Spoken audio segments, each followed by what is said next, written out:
Chapter 251. In a different area of the dome. Sheeing. A black dagger pierced through the air in a lightning-fast manner. Quang. Colliding with the metal body of a rapier, a defeating sound rang out. This created hot embers that scattered out. At the same time, the dagger clashed with the body of the rapier. Appearing on the right side of Jin were two twin swords. Raising his left hand, Jin slashed with all of his power. Quang. Once again, a powerful sound rang out. The result of the clash ended up with one person getting pushed back. Brother, he is strong, Nicholas muttered. Next to him was his sister, Erin. Lifting his sleeve, he wiped the blood that trickled down the edge of his lip. Turning his attention towards his sister, Nicholas asked, Erin, are you injured? No. Good. I am afraid we have to go all out. We might lose if we do not. I agree. In response to her brother's words, Erin nodded her head. A lot. Then, with her brother next to her, she charged forward. Their speed was not something anyone could follow with their naked eyes. Within seconds, they were already in front of Jin. Thrusting forward with her rapier, Nicholas accompanied her movements as he thrust his twin swords forward. Clang.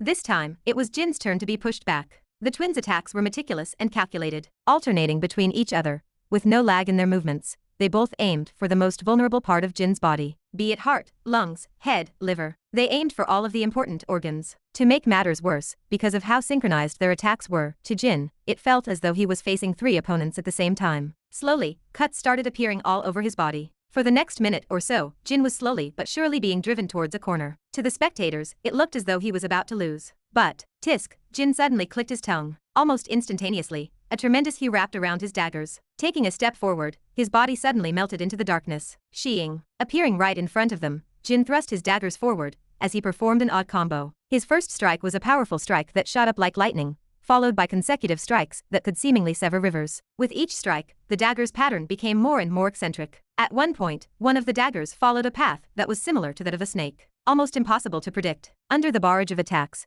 Erin and Nicholas both cooperated with each other and tried their best to defend themselves against Jin's weird attacks. However, they knew that they were once again at a disadvantage. Even though they were going all out, they were still losing. Erin. Pushed back, Nicholas painfully groaned. Yes, brother, let us use that. But, if we do not use it, we will lose. There is no point in saving it. Nicholas quickly cut her off. It became painfully obvious to him that they were about to lose. Their opponent was just too strong. Understood. Biting her lower lip, Erin nodded her head as she raised her rapier in the air. A blue light suddenly enveloped the area. Standing next to each other, the twins connected their weapons together. A powerful current of magic power rose up around their weapons, heating up everything in their vicinity. Now, slashing down, a light enveloped the area. A majestic vertical blue beam shot in Jin's direction. Sheeing. Tracing behind the beam was a beautiful light blue trail. Coldly staring at the incoming attack, Jin's brows knit together. He then took a deep breath. Light Eye. Mana conglomeration. Activating his skill, Light Eye, Jin's world suddenly slowed down. Looking at the approaching attack, he tightened the grip of his daggers as he channeled all of his mana towards them. Within seconds, the dagger dangerously glowed as all of Jin's mana flowed there. Taking a step forward, he slashed down with both daggers. He was trying to meet their attacks head-on. BAM. Enveloping the area was a bright light that illuminated everything within the vicinity. It was soon followed by a thunderous explosion that rang throughout the whole dome. Almost all of the students present heard it. Dust and debris flew everywhere, hindering the spectators' sight. Who won? Everyone wondered as they eagerly anticipated for the dust to clear out. Then, within a minute, everyone finally got their answer. With both daggers in his hands, standing in the same position as before, was Jin. Though his clothes were a mess and cuts appeared all over his body, compared to the twins that were on the ground struggling to get up, Jin looked to be in a much better condition. He was the victor. WHII. Right. When Jin was about to finish off his opponents, the whole building turned red, and an ear-splitting sound echoed across the whole building. Attention to all students. Due to some unforeseen circumstances, the trials will now shut down. Please stop whatever you are doing and evacuate the premises. I repeat, please stop whatever you are doing and evacuate the premises. For those who are unable to leave, an instructor will quickly come to aid you. Damn it. Cursing out loud, Kevin bent his neck slightly as he dodged a sword attack. Raising his sword, he deflected two more attacks coming from his left and right. Quang. Whilst he was fighting, Kevin's eyes would look towards his right from time to time, right where the portal disc was located. I was careless, damn it. It became painfully apparent to Kevin that someone had found out about his snooping. If not, they would not have sent so many people in one area. They must have added additional support at the very last minute to get rid of anyone that was trying to stop their plans. Although Kevin had taken this option into consideration, given that he had done a thorough check of the surroundings, he only thought that there were 4 people within the area he had selected. But he was wrong. Using some sort of artifact, more people hid around the area and waited for him to act. He had been too careless. Quang. Groaning, Kevin took a step back and parried another attack. Stomping his foot on the ground, Kevin raised his sword and looked at his opponents. I need to cut down their number. It was an 8 versus 1 scenario. He was at a severe disadvantage in number. The only way he could have a shot at winning was by reducing their number. Everyone here was weaker than him. As long as he got rid of some of them, his situation would become much easier. Yup. Right when Kevin was about to execute a special move, something strange happened. Quack. Out of nowhere, one of the individuals suddenly tripped. Though confused, Kevin took advantage of this situation and swiftly stabbed his sword towards his back. Quang. Caught by surprise, the individual was unable to defend himself. Stabbing towards his back, a shield suddenly appeared on the student's body as he fell on the ground paralyzed. This all happened within a second, and it threw everyone off. Needless to say, Kevin took advantage of his opponent's confusion and once again attacked. Thrusting his sword forward, Kevin watched as his opponent flusteredly tried to block the attack. Unfortunately for him, it was a feint. Right when it was about to hit him, Kevin's sword magically reappeared by his throat. Quang. His attack was once again blocked by the small protective shield that all students had. Nevertheless, his opponent was down. Ha, ha, that is 2 down. A faint smile appeared on Kevin's lips. Still, the smile did not last for long once he realized that he still needed to get rid of 6 more opponents. Kevin was not conceited to the point that he did not know that the only reason he had gotten rid of the 2 opponents was due to luck. Had his opponent not tripped, this would have never have happened. Guess I have no choice. Therefore, taking a step back and glaring at his opponents, Kevin prepared himself to go all out. Overt. Click. Disrupting the fight was a subtle yet powerful clicking sound. Kevin, who was struggling and was just about to use overdrive, abruptly stopped whatever he was doing. The edges of his lips curved upwards. You are here. Thud. Collapsing on the ground was one of the 6 remaining individuals. Behind him was Ren's cold figure. What? Caught by surprise, everyone turned to look at Ren. With cold and apathetic eyes, Ren merely glanced at everyone present before placing his hand on the handle of his sword. Cracka. Lightning crackled in the air, and a white hue shrouded Ren's body. Taking advantage of the confusion, Ren attacked once again. The first movement of the keiki style. Quick flash. Click. Yet again, another clicking sound rang out in the area. A beautiful blue line drew in the air. With a large thud, another student was eliminated, leaving behind only 4 more people. Thud. Ren. You. Opening his eyes wide, Kevin flusteredly looked at Ren. With a trembling hand, he pointed at Ren and shouted, "Do you realize what you have done?" With cameras broadcasting the event worldwide, the whole world had just found out that Ren was practicing the keiki style. He had just placed a massive target on his back for no reason whatsoever. Ignoring Kevin, Ren once again placed his hand on the handle of his sword. Click. Once again, the all too familiar clicking sound rang out in the area. Unfortunately, this time his opponents were prepared as 2 of the 4 opponents stood next to each other and blocked the attack. Quang. The sound of metal colliding rang out in the air. Staring at Ren, Kevin's grip on his sword tightened. Damn it, Ren, you better answer me after this is over. Clank. Turning around, Kevin easily parried the incoming attack. Only needing to deal with 2 opponents, Kevin's life was now much easier. In fact, now that Ren had joined him, he was a lot more relaxed. This became more apparent in the fight as Ren and Kevin were slowly but surely gaining the upper hand against their opponents. With no restraints on him, Ren dominated his opponents. His lightning-fast attacks were not something his opponents could easily parry. Slowly but surely, wounds were starting to appear all over the opponents' bodies. Within a minute, Ren would be able to get rid of his opponents. Do it. Just when Ren and Kevin were sure of their victory, something unexpected suddenly happened. Looking at each other simultaneously, all 4 of the remaining individuals took out a black pill from their mouths and swallowed it. Phew. Their auras suddenly skyrocketed as a small gust of wind swept the area. What is going on? Taking a step back, Kevin shouted, "Demon pill." Ren softly muttered. Hearing Ren's remark, Kevin turned to look at him and asked, "What is that?" Sheeing. Unfortunately for him, right before Ren was about to respond,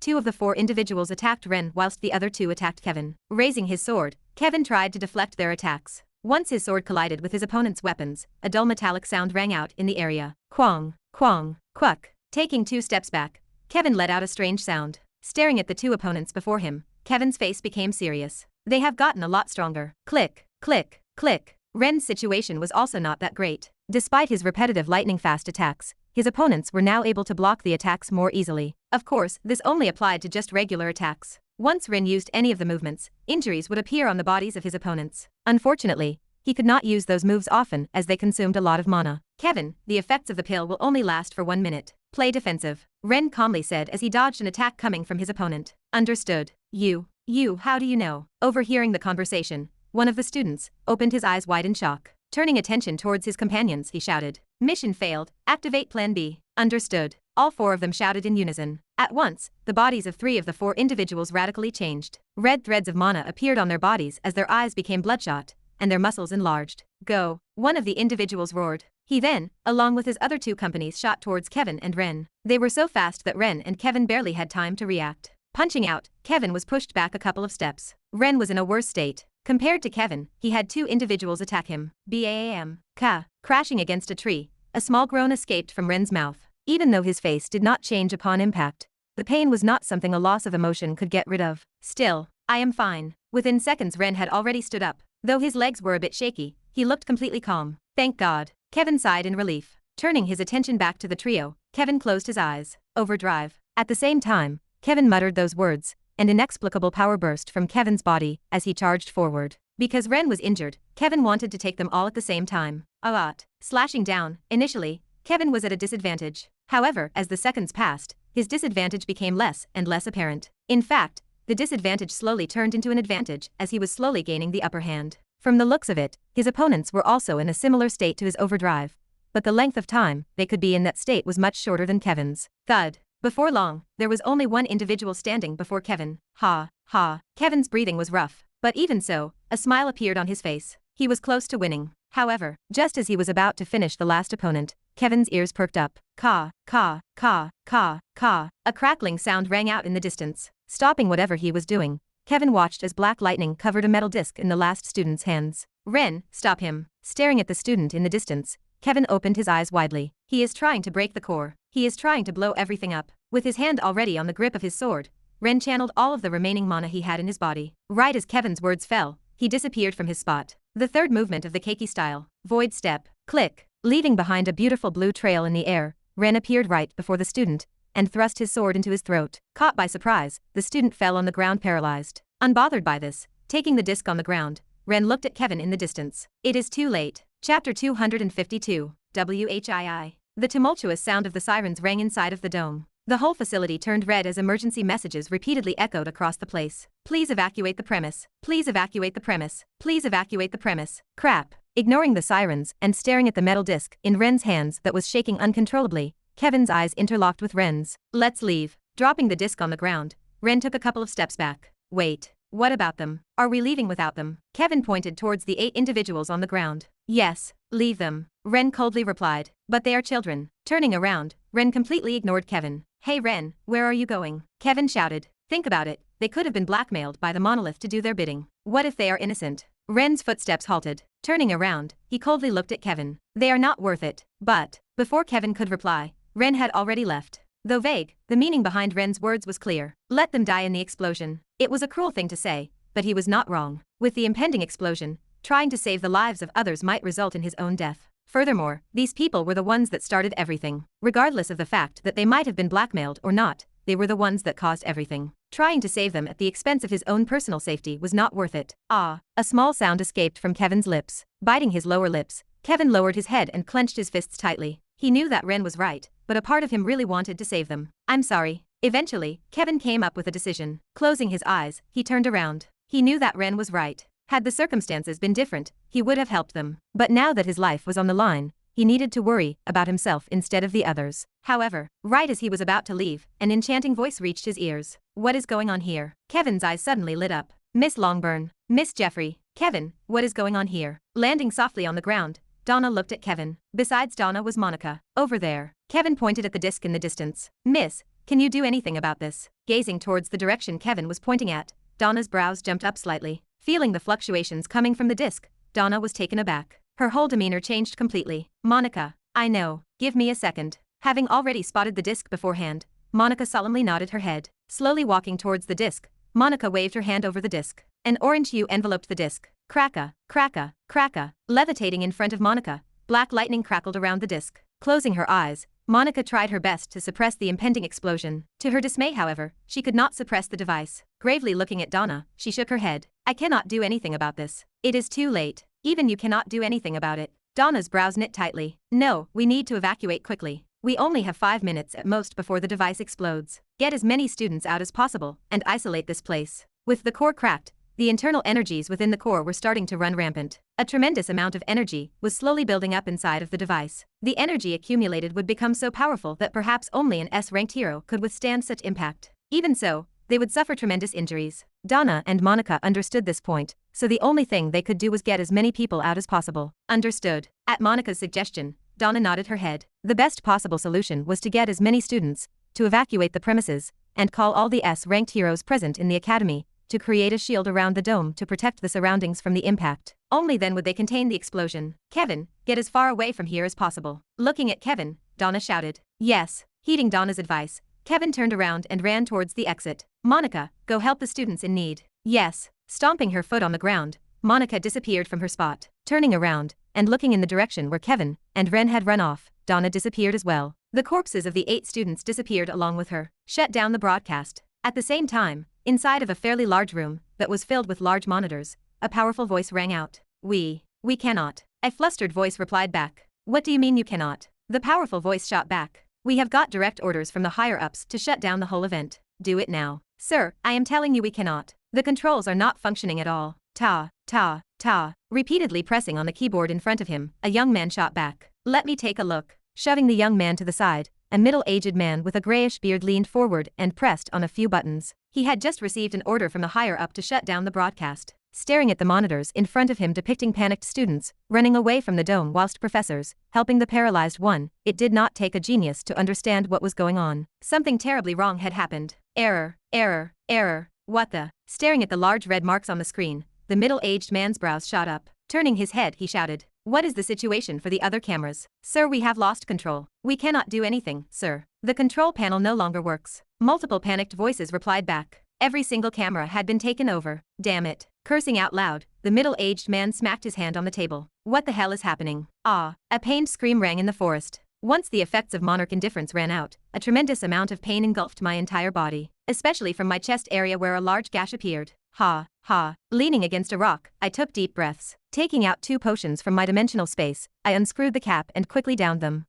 Throwing the 2 empty potions on the ground, slowly but surely, my wounds started to heal. My mana, which had depleted to the bottom, was also starting to fill. Gritting my teeth, I forced myself to continue running forward. With an explosion about to occur any minute now, the professors were now busy trying to get as many people out as possible. Regrettably, with there only being a limited number of them compared to the thousands of competitors, there were bound to be casualties. It was inevitable. Not wanting to be one of those casualties, activating drifting steps, I rushed with all my might towards the exit. It was a race against time. At the same time, a kilometer away from the exit, coughing, Aaron leaned against a tree. With his arm on his shoulder, he gritted his teeth. Bastard. Recalling the painful defeat that he had suffered not too long ago, Aaron clenched his jaw tightly. Those cold and emotionless eyes that treated him as though he was trash caused anger to surge from within him. How dare you? He shouted. His humiliation deepened once Ren turned around without finishing him off when he could have. It was as though he was saying, you are not worth my time. From Jin to Kevin and to now Ren, Aaron suffered loss after loss after loss. His fists clenched uncontrollably. To make matters worse, this all happened in front of the whole world. He had become the butt of all jokes. The oh-so-famous Aaron Rhinestone, reduced as nothing but a mere stepping stone for someone else. Damn it. I cannot accept this. He smashed his fist against a nearby tree. WHII. With the glaring sound of the sirens ringing across the facility, turning his head and looking into the distance, Aaron knew that he needed to get out fast. He could feel the fluctuations coming from the distance. Within half a minute, everything was going to blow up. Aaron's feet suddenly stopped. Looking towards the distance, Aaron suddenly spotted a familiar figure. At first, his face twisted savagely out of pure rage. But an idea suddenly struck him as a wicked smile replaced it. Do not blame me for this. I am just merely trying to survive. Channeling every ounce of mana left inside of his body, Aaron's eyes locked themselves onto the figure in the distance. Thanks. He muttered before disappearing from his spot. I am almost there. Looking at the doors in the distance, gritting my teeth, and summoning every last bit of mana I had, I increased my pace. Because I was low on mana, my speed was not that great, but it was enough for me to reach the exit. Next to me, I could see multiple students also slowly approaching the door. Staring at the nearing door gate in the distance, I could see a faint blue sphere in the distance. That was most likely the barrier the instructors had set up in order to contain the explosion. As long as I passed that barrier, I knew that I was going to be safe. Therefore, FOOM. I increased my pace even more. Come on, I am almost ha. Right as I was about to exit the premises, to my horror, my body froze. Suddenly my vision turned dark, and I found myself in a completely different area. The exit, which was previously very close to me, was now extremely far. My body froze, and my mind blanked. Staring on the spot where I previously was standing,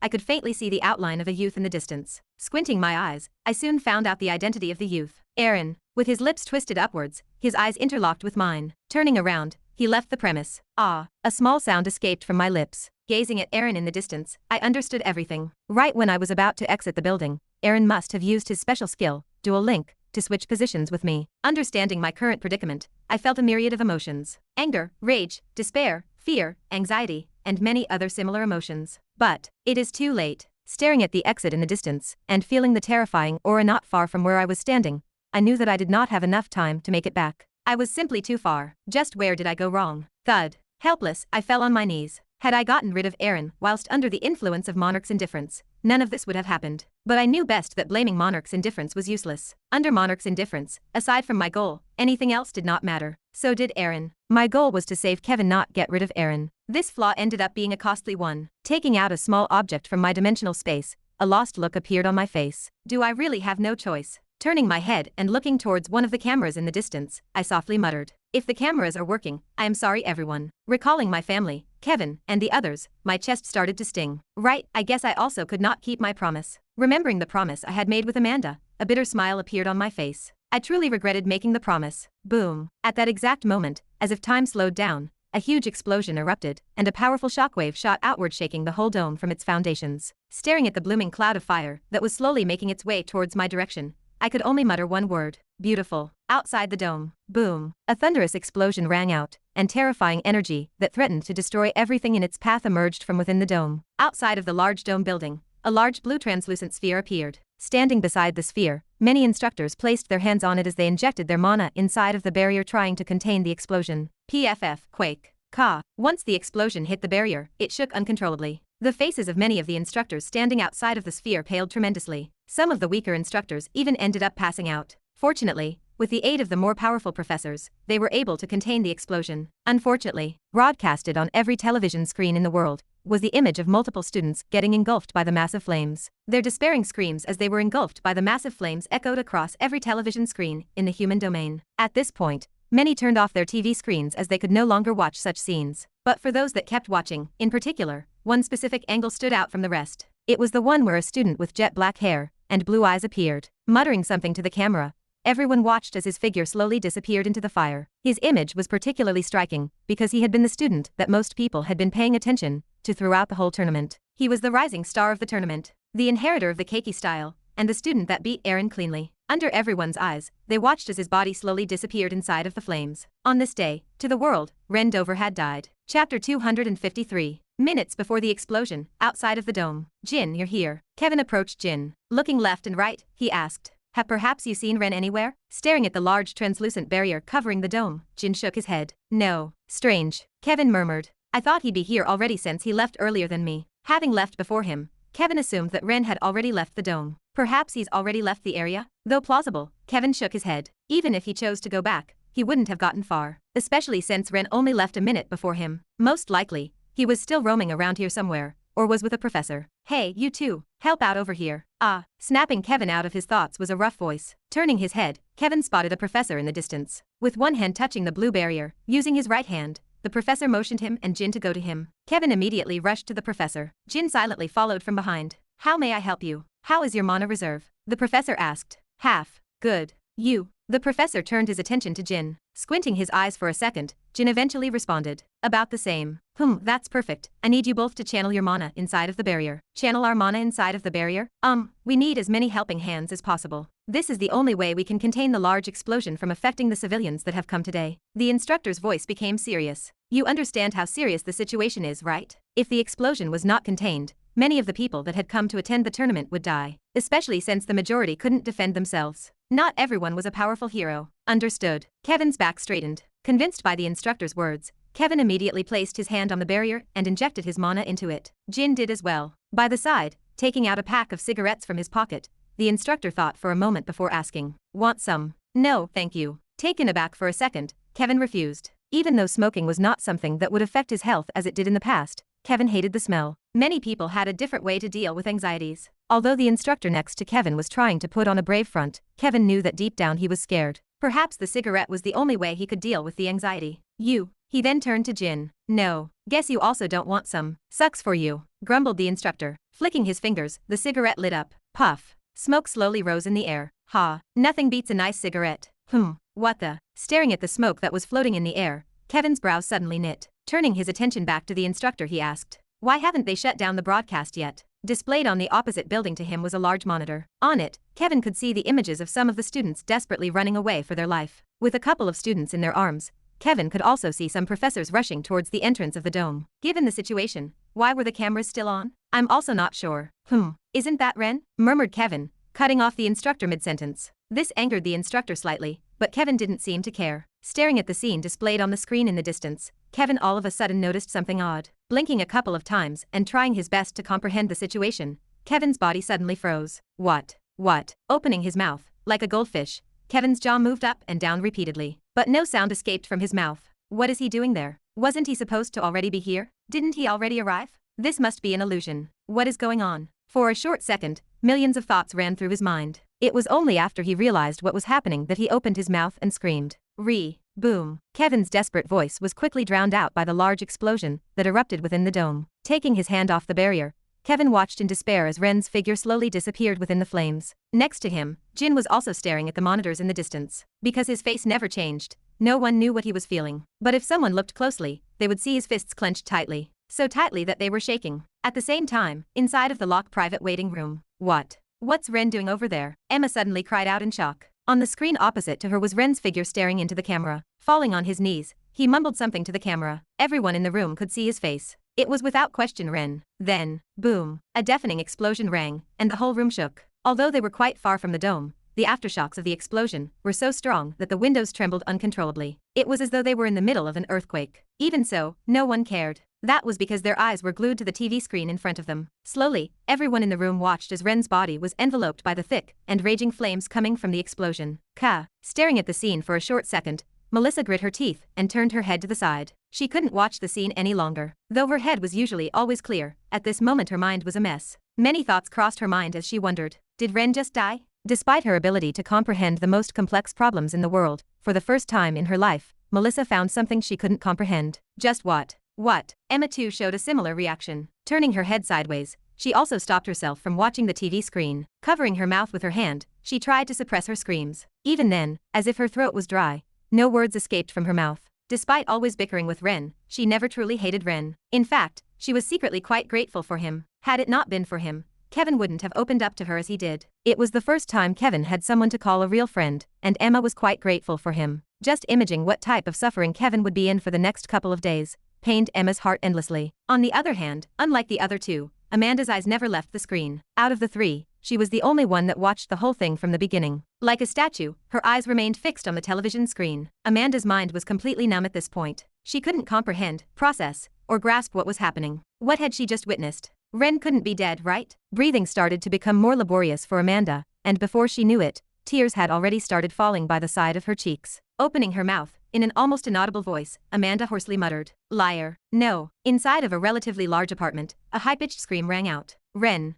staring at the TV screen in front of her, like a crazed person, Samantha Dover, Ren's mother, grabbed the TV screen and shouted, "No, not my son. Anyone but my son. Give me my son back. Give him back to me." Screaming, tears had already started falling by the side of her face. Mama. Being only 2 years old, Nola couldn't comprehend a lot. But even then, seeing the state her mother was in, Nola understood that something wasn't right. Slowly she too started to cry. Mama, what? Blankly sitting on a sofa opposite to them, bearing a striking resemblance to Ren, was Ronald Dover, his father. He wasn't a man of many words, but that didn't mean that he didn't love his family. No. In fact, he loved his family tremendously. The only reason he was still working at a rundown guild that was filled with debt was because of his family. But, Ren, staring at his wife and daughter crying in front of the TV screen before him, tears started streaming down his cheeks. Immense guilt washed over him. He had so many regrets. If only I had been a better father. He knew himself that he wasn't the best father. Because of his inability to express himself, he came off as a cold person. Many times he wanted to praise and show love to his son, but because of his own inability to express himself, he was not able to do those things.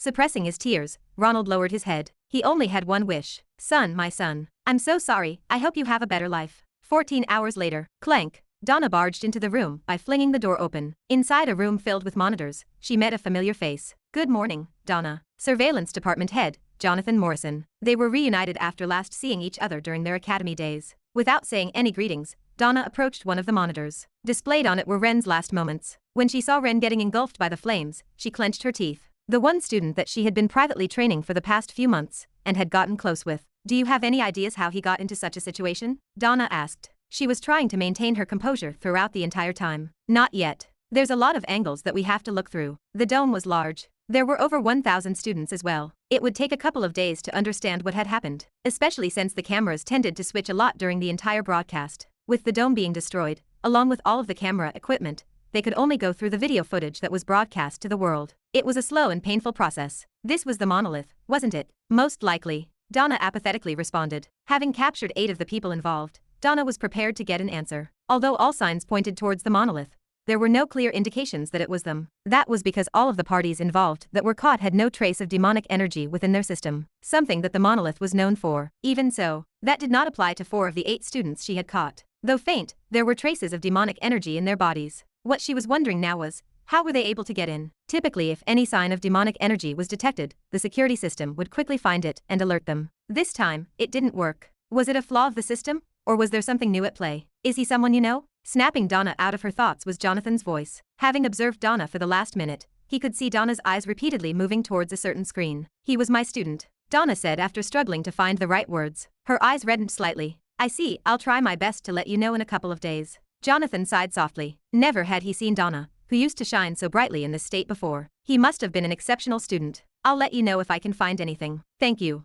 Donna softly muttered. Chapter 254, July 15, 2056. A terrorist attack took place at the lock during the Battle Royale games of the Inter-Academy tournament. 2 teleportation devices were found to be installed during the event. Investigators have linked this attack to the monolith. With the brave efforts of 2 young students, the portals were soon found, and their activation was prevented. Unfortunately, in a last-ditch attempt, one of the perpetrators directly cracked the core installed in the teleportation device. A massive explosion followed suit, killing 260 people and injuring more than 80 in the process. Click. Turning off the TV, Emma threw the remote to the side. It is about time. Dressed in a black dress, Emma turned around. Let us go, Kevin. A weak and hoarse voice replied back. Kevin. Emma's lips tensed. Staring at Kevin, who was sitting on a white sofa dressed in black, Emma felt her heart tear apart. Ever since that day, Kevin had not been the same. He was skipping out on meals, and for the most part, he was always absent-minded. He had even stopped training, something that she had never seen him do throughout the whole year. His whole complexion was white, and his eyes were bloodshot. Glaring black circles appeared underneath his eyes. It is all my fault, he repeatedly muttered to himself. Emma did not understand why he was blaming himself for Ren's death. It was not something he could have controlled. But, every time, Kevin would mumble those words, blaming himself for Ren's death. Kevin, Emma called out. Ah, Emma, give me a second. Kevin finally looked at Emma. He tried to smile cheerfully, but that made him look all the more pitiful. His lifeless eyes coupled with his glaring black circles caused Emma's heart to stir. Emma understood. Ren's death had truly hit him hard. We need to go. Attending is the least you can do for him. Today was the day of Ren's funeral. For obvious reasons, there was no corpse at the scene. Even then, no one questioned his death. Unless a miracle happened, there was just no way for Ren to survive.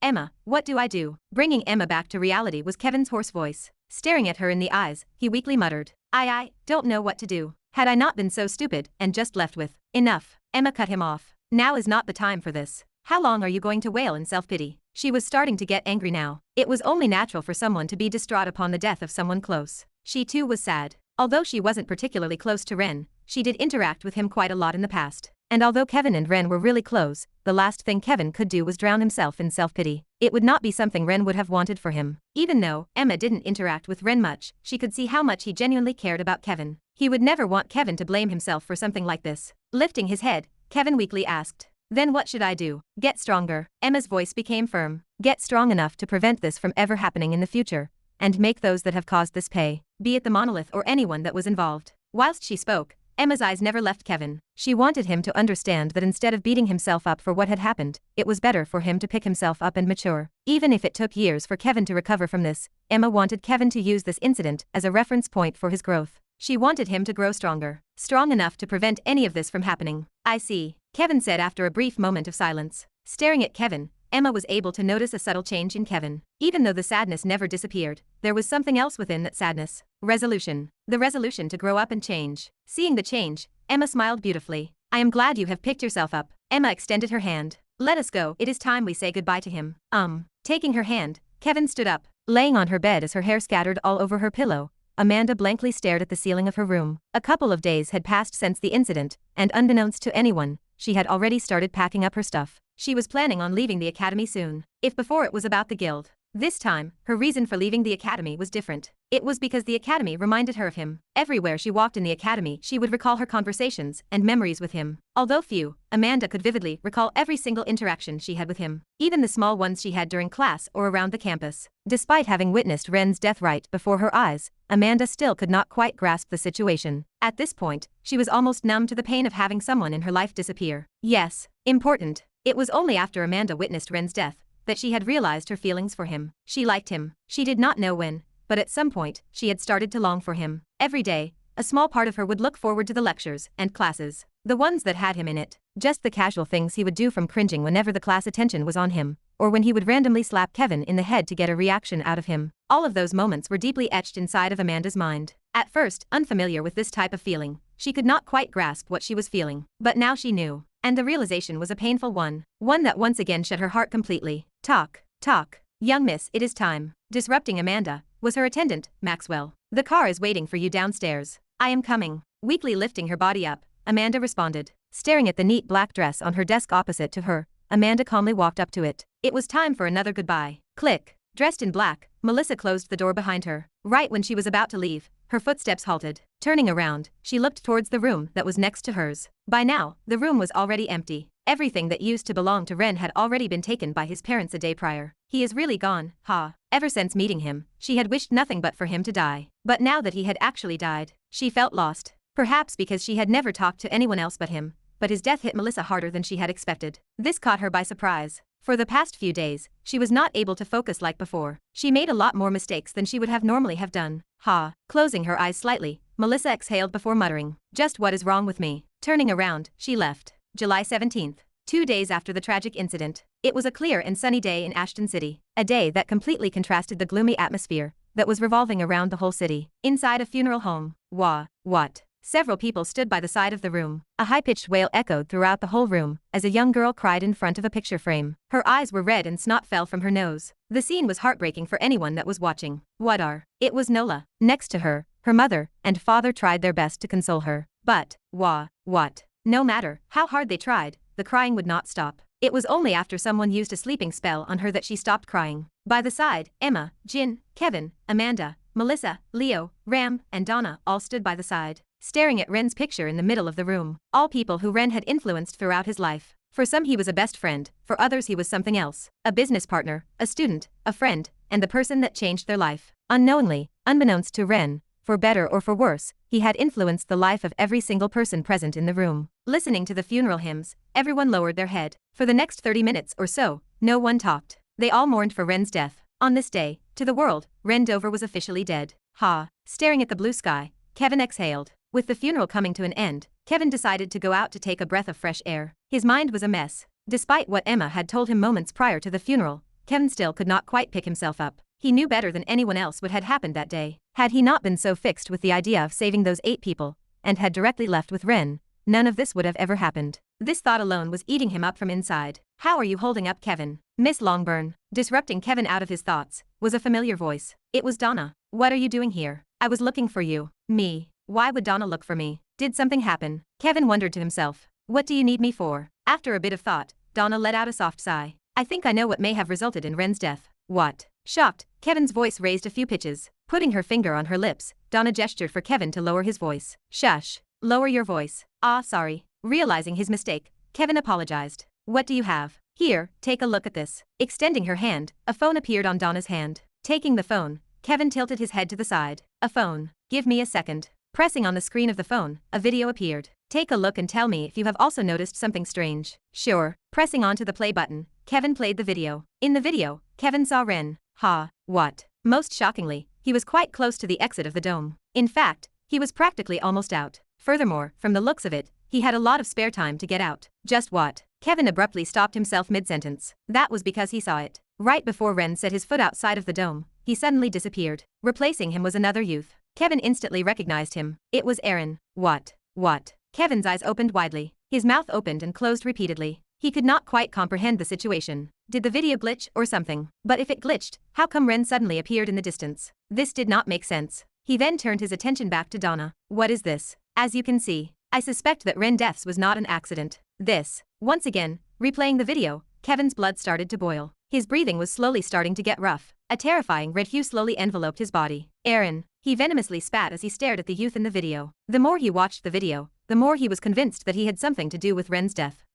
Kevin. Unbothered by Kevin's pressure, standing by the side, Donna calmly spoke. Kevin, don't act recklessly. We still do not have enough proof. What do you mean we do not have any proof? This is as clear as day that he was the one. Kevin snapped. The video alone was enough evidence to prove Aaron's guilt. What else did they need? Staring at Kevin, Donna shook her head. Unfortunately, it is not enough. This could very well be due to some sort of lag in the video. With the bomb about to explode and everyone fleeing, such a thing can happen. Furthermore, even if we know that Aaron is the one who did it, we do not know how he did it. With his backing, we also cannot do too much. There were a lot of things that they needed to take into consideration when persecuting someone for a crime. In this day and age where all that mattered was a backing, with the pitiful amount of evidence they had, she could not see a way to get Aaron to face a trial. They could also of course take matters into their own hand and try to kill Aaron directly, but that would be far too risky at the moment, especially since he was now surrounded by bodyguards. Furthermore, if they found out it was them who killed Aaron, they would be in a lot of trouble. They could not be reckless about this. So are we just going to let him walk away like that? Are we going to completely ignore the fact that he killed Ren? Kevin raised his voice. Calm down, Kevin. How can you tell me to calm down? At this point, Kevin was practically shouting. The people around him were looking at him strangely, but he did not care. His emotions were unstable. Please listen to me, Kevin. Donna's eyes suddenly shone slightly. Kevin, who was about to scream again, stopped.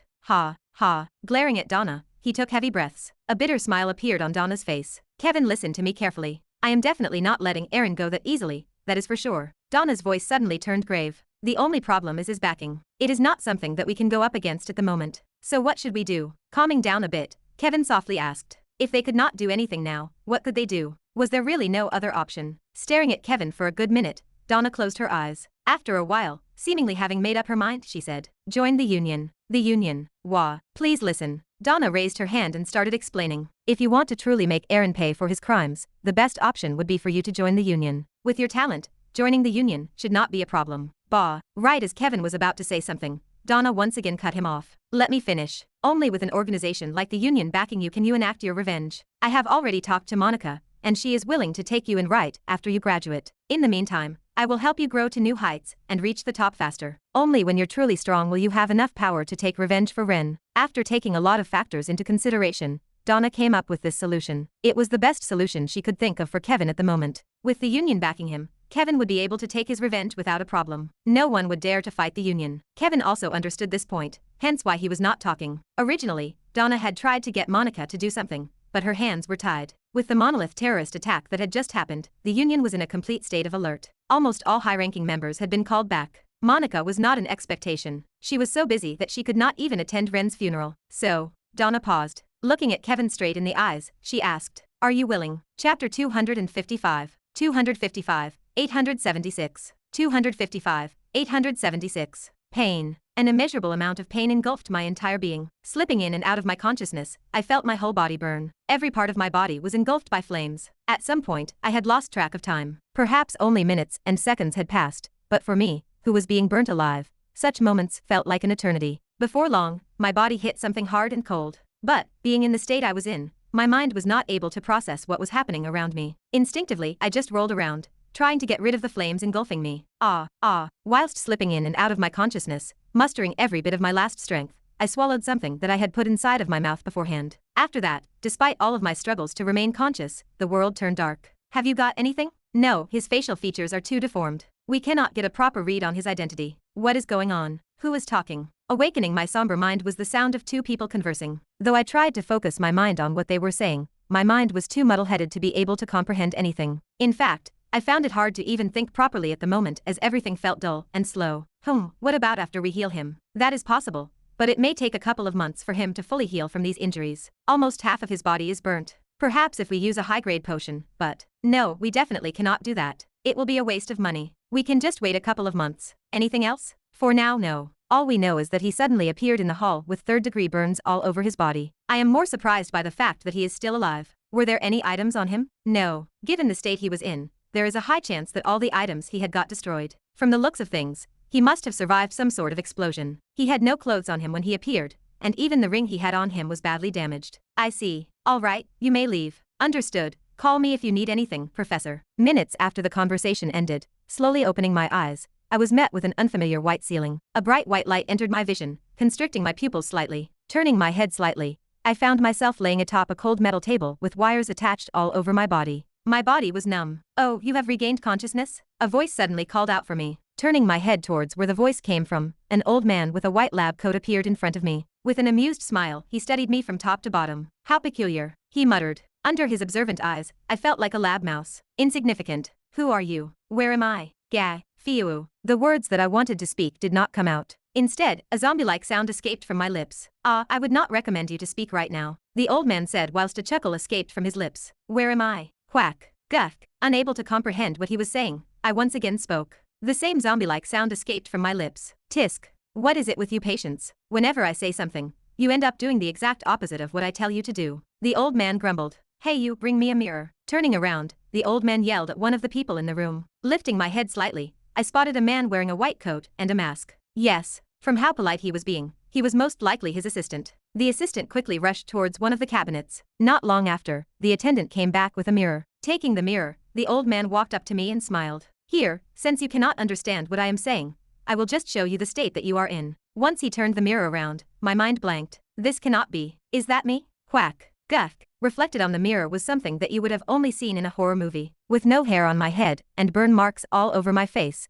the clear white skin that I used to have was no longer there, as my face was now dyed red with pus flowing down. I looked horrendous. My mind, which was showing signs of recovering, was once again blank. I had many questions that I wanted to ask, but as if something was stuck in my throat, only hoarse sounds escaped from my mouth. Gaga. Hee-faw. It was then that I slowly started to recall what had happened. Moments before the explosion happened, taking out the monolith ring that I had taken from Professor Thabot a couple of months back, I desperately channeled all of my mana into it. The goal was to teleport me to the monolith. Even though I knew it was a bad idea, this was the only way I could survive. Unfortunately, even though I successfully managed to teleport myself to the monolith, by the time I had managed to activate the ring, the flames had already engulfed me. From there, it was not hard for me to understand what had happened. Having teleported directly in their headquarters, they must have directly taken me in. Ha ha ha, do not worry. With current technology, recovering your face should not be too hard. But, unfortunately for you, the higher-ups are not willing to fork out the money needed to heal you quickly, so it might take a bit for you to recover your old appearance. Amused by my reaction, the old man laughed. "Let me introduce myself real quick." Lowering his head slightly, the old man introduced himself. "Nice to meet you. My name is Joseph Sharp, and I am the person in charge of you." The moment the old man mentioned his name,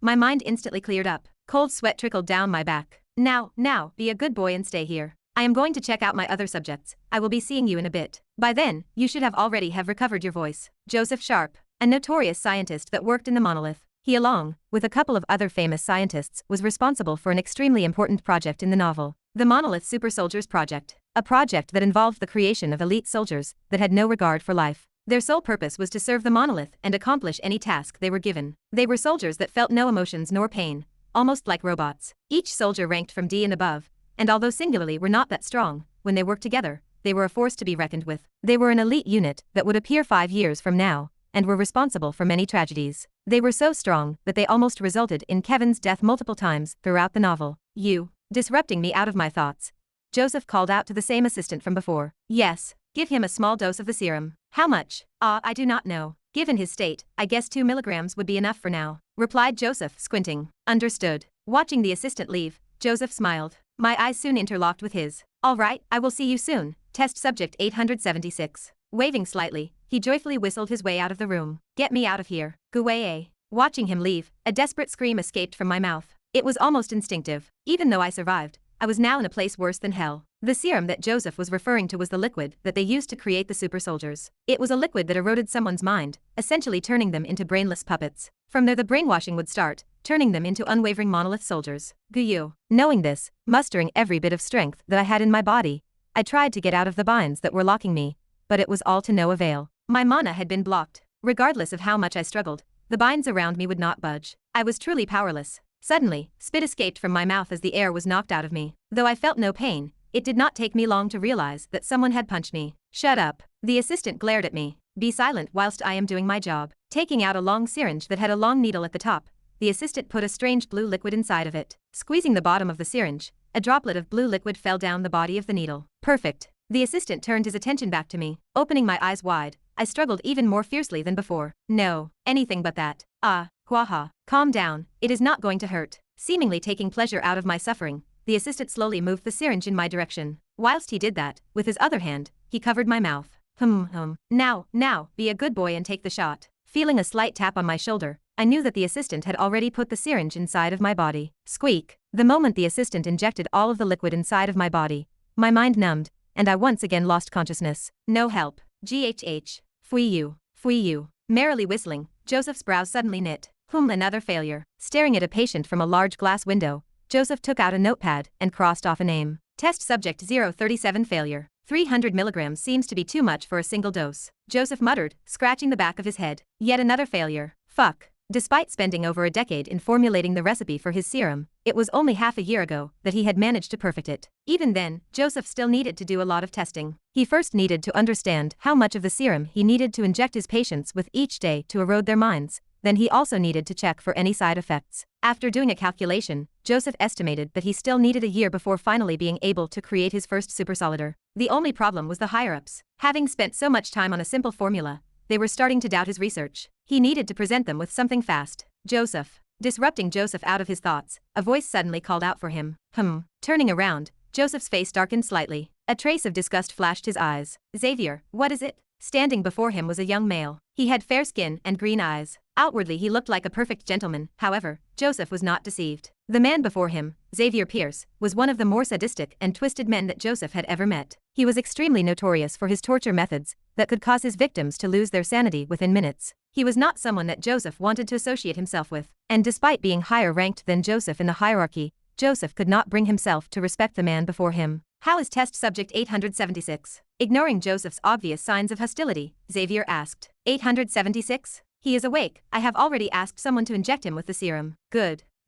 Make sure you give him to us after you dull his mind. We have got a few questions to ask him. Understood. The number of people that were allowed to hold on to the monolith ring was extremely few. For someone that they did not know to have the monolith ring and suddenly show up, the higher-ups had a lot of questions to ask him. Joseph understood this. The main reason why the test subject was given to him was because they wanted to numb his brain for questioning. Only once he could no longer think for himself would he be able to spill out everything. All right, keep up the good work, Joseph. Patting Joseph in the shoulder, Xavier smirked. Just as he was about to leave, his footsteps halted.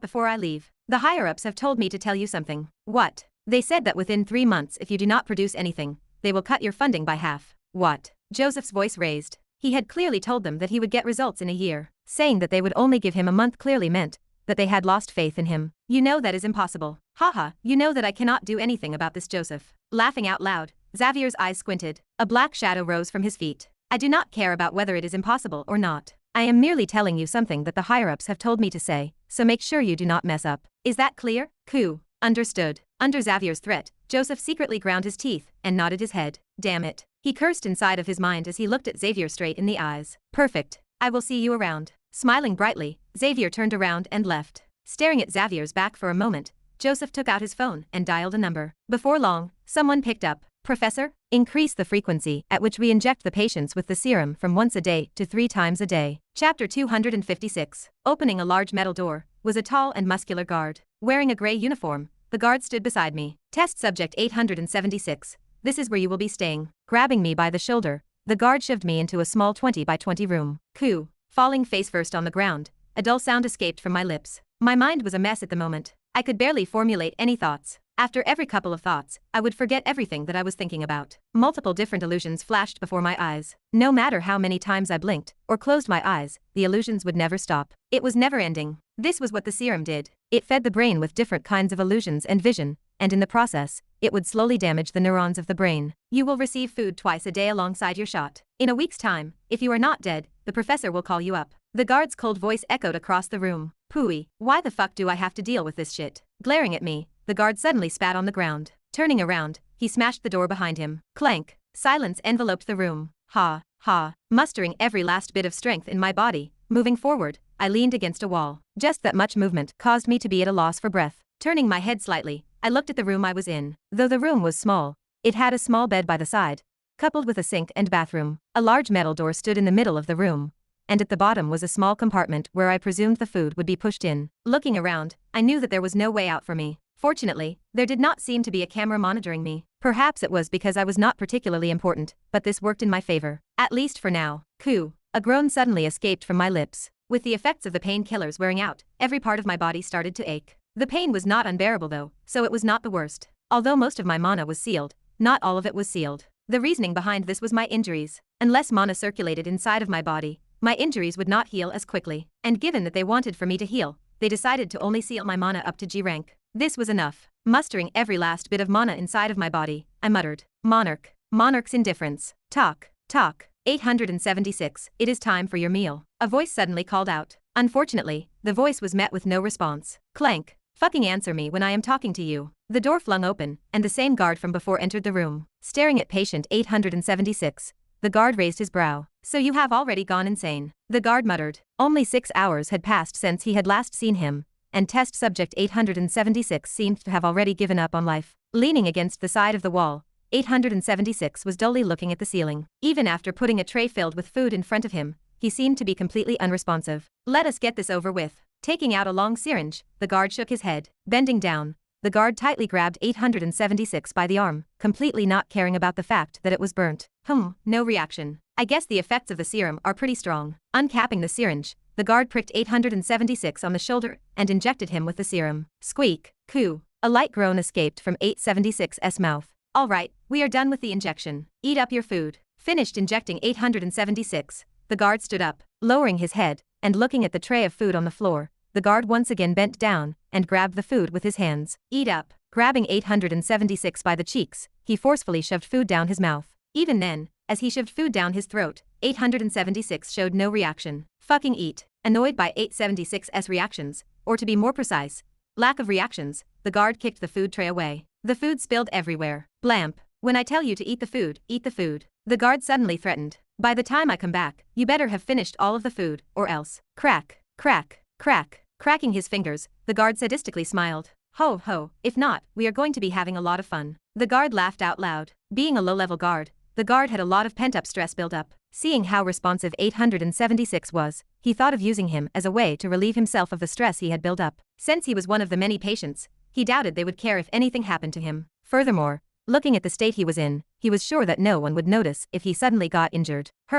What fun days. Buzz. Disrupting the guard out of his thoughts was a small buzzing sound coming from his wrist. Turning his wrist slightly, the guard cursed. Ah shit. Guess it is time for me to leave. Taking one last look at 876, he stepped on some of the food and made his way out of the room. I will see you in a bit. 876. Clank. Smiling in satisfaction, the guard turned around and left the room. Once the door closed, silence enveloped the room. In the midst of the silence, slowly lifting his head, 876 coldly looked at the metal door opposite to him. I am hungry. Having taken care of subject 876, the guard, who went by the name Mark, rubbed his stomach. It is a little bit early, but since I am done, I might as well go eat. Licking his teeth, Mark turned his wrist slightly. Looking at the time, 1850, he decided to head to the canteen to eat. After turning a couple of quarters, Mark arrived at the canteen. Because it was still early, the canteen was still quite empty. One fried chicken with some rice please. Walking up towards the counter, Mark ordered something quick. Within a couple of minutes, a hot dish was presented before him. Taking the tray,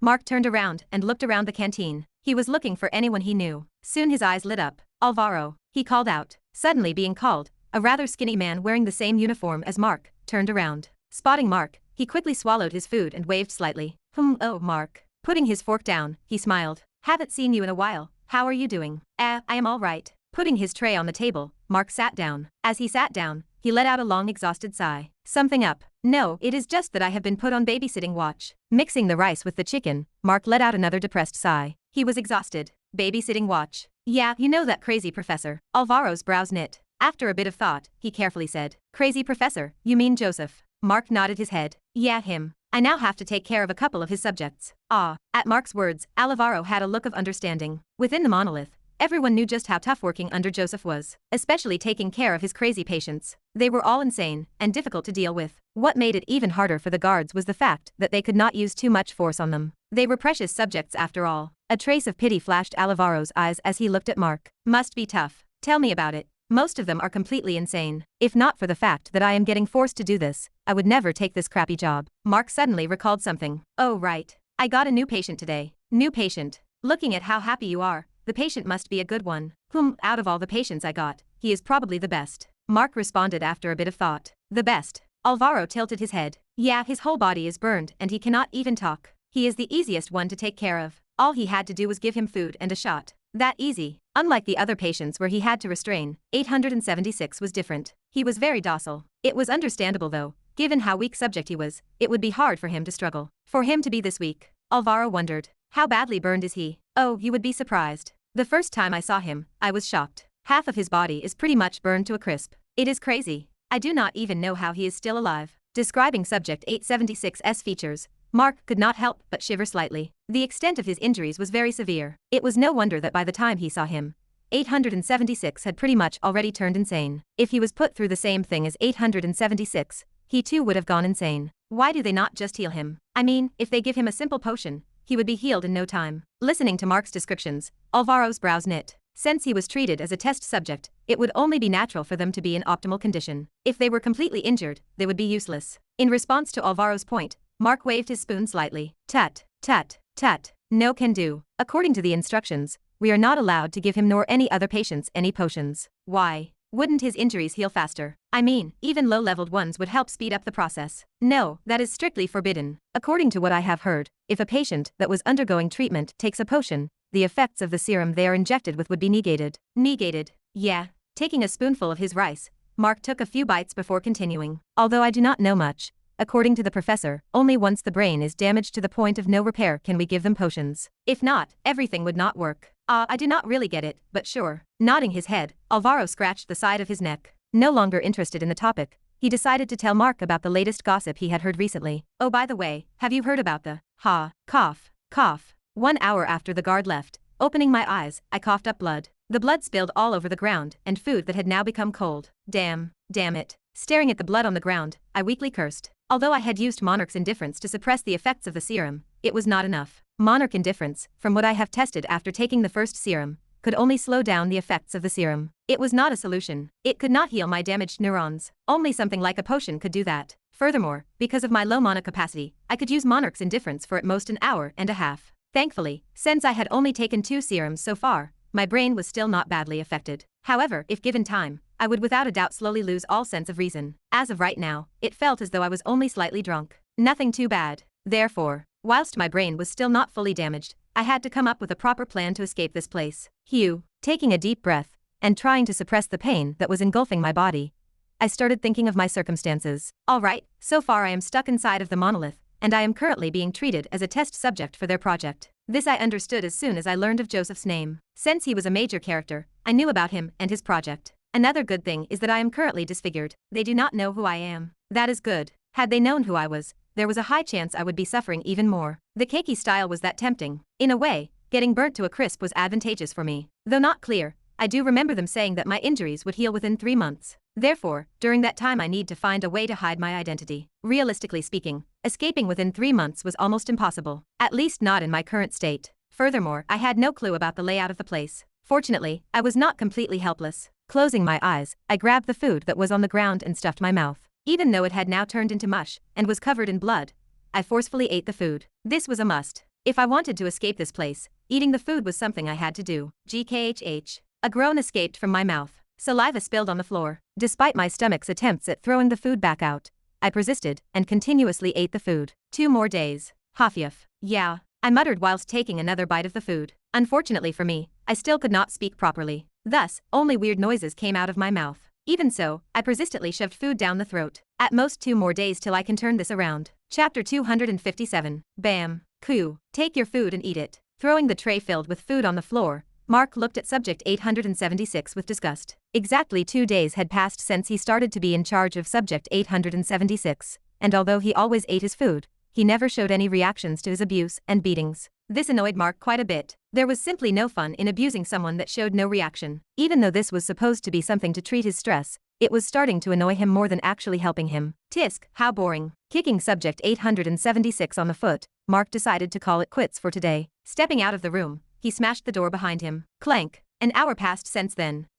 Opening my eyes, I exhaled. At this point, the effects of Monarch's indifference had worn off and my mana was completely depleted. Holding onto the wall, I weakly stood up. Making my way towards the toilet, I sat down. With my whole body shaking, I bit my tongue and patiently waited for my body to do its business. Please let this be the one. I repeatedly muttered inside of my head. Plop. Eventually, a splashing sound reached my ears. My eyes lit up as a result of the sound. Coo. Gritting my teeth, standing up slightly, I reached my hand downwards, towards the bottom of the toilet. This was the third time that I had done this. The previous 3 trials had all ended up in failure. Feeling a slightly mushy feeling in my hand, my stomach churned in disgust. Even so, I was not discouraged. Moving my hand around the toilet, I tried to feel anything hard. After searching for a minute, I finally felt something hard. My eyes lit up. Splash! Removing my hand from the toilet, a black bracelet appeared in my hands. Finally, staring at the bracelet in my hands, I was almost unable to hold back my emotions. But I couldn't help it. The light had finally shone in the dark tunnel that I could see no end of. I could now hope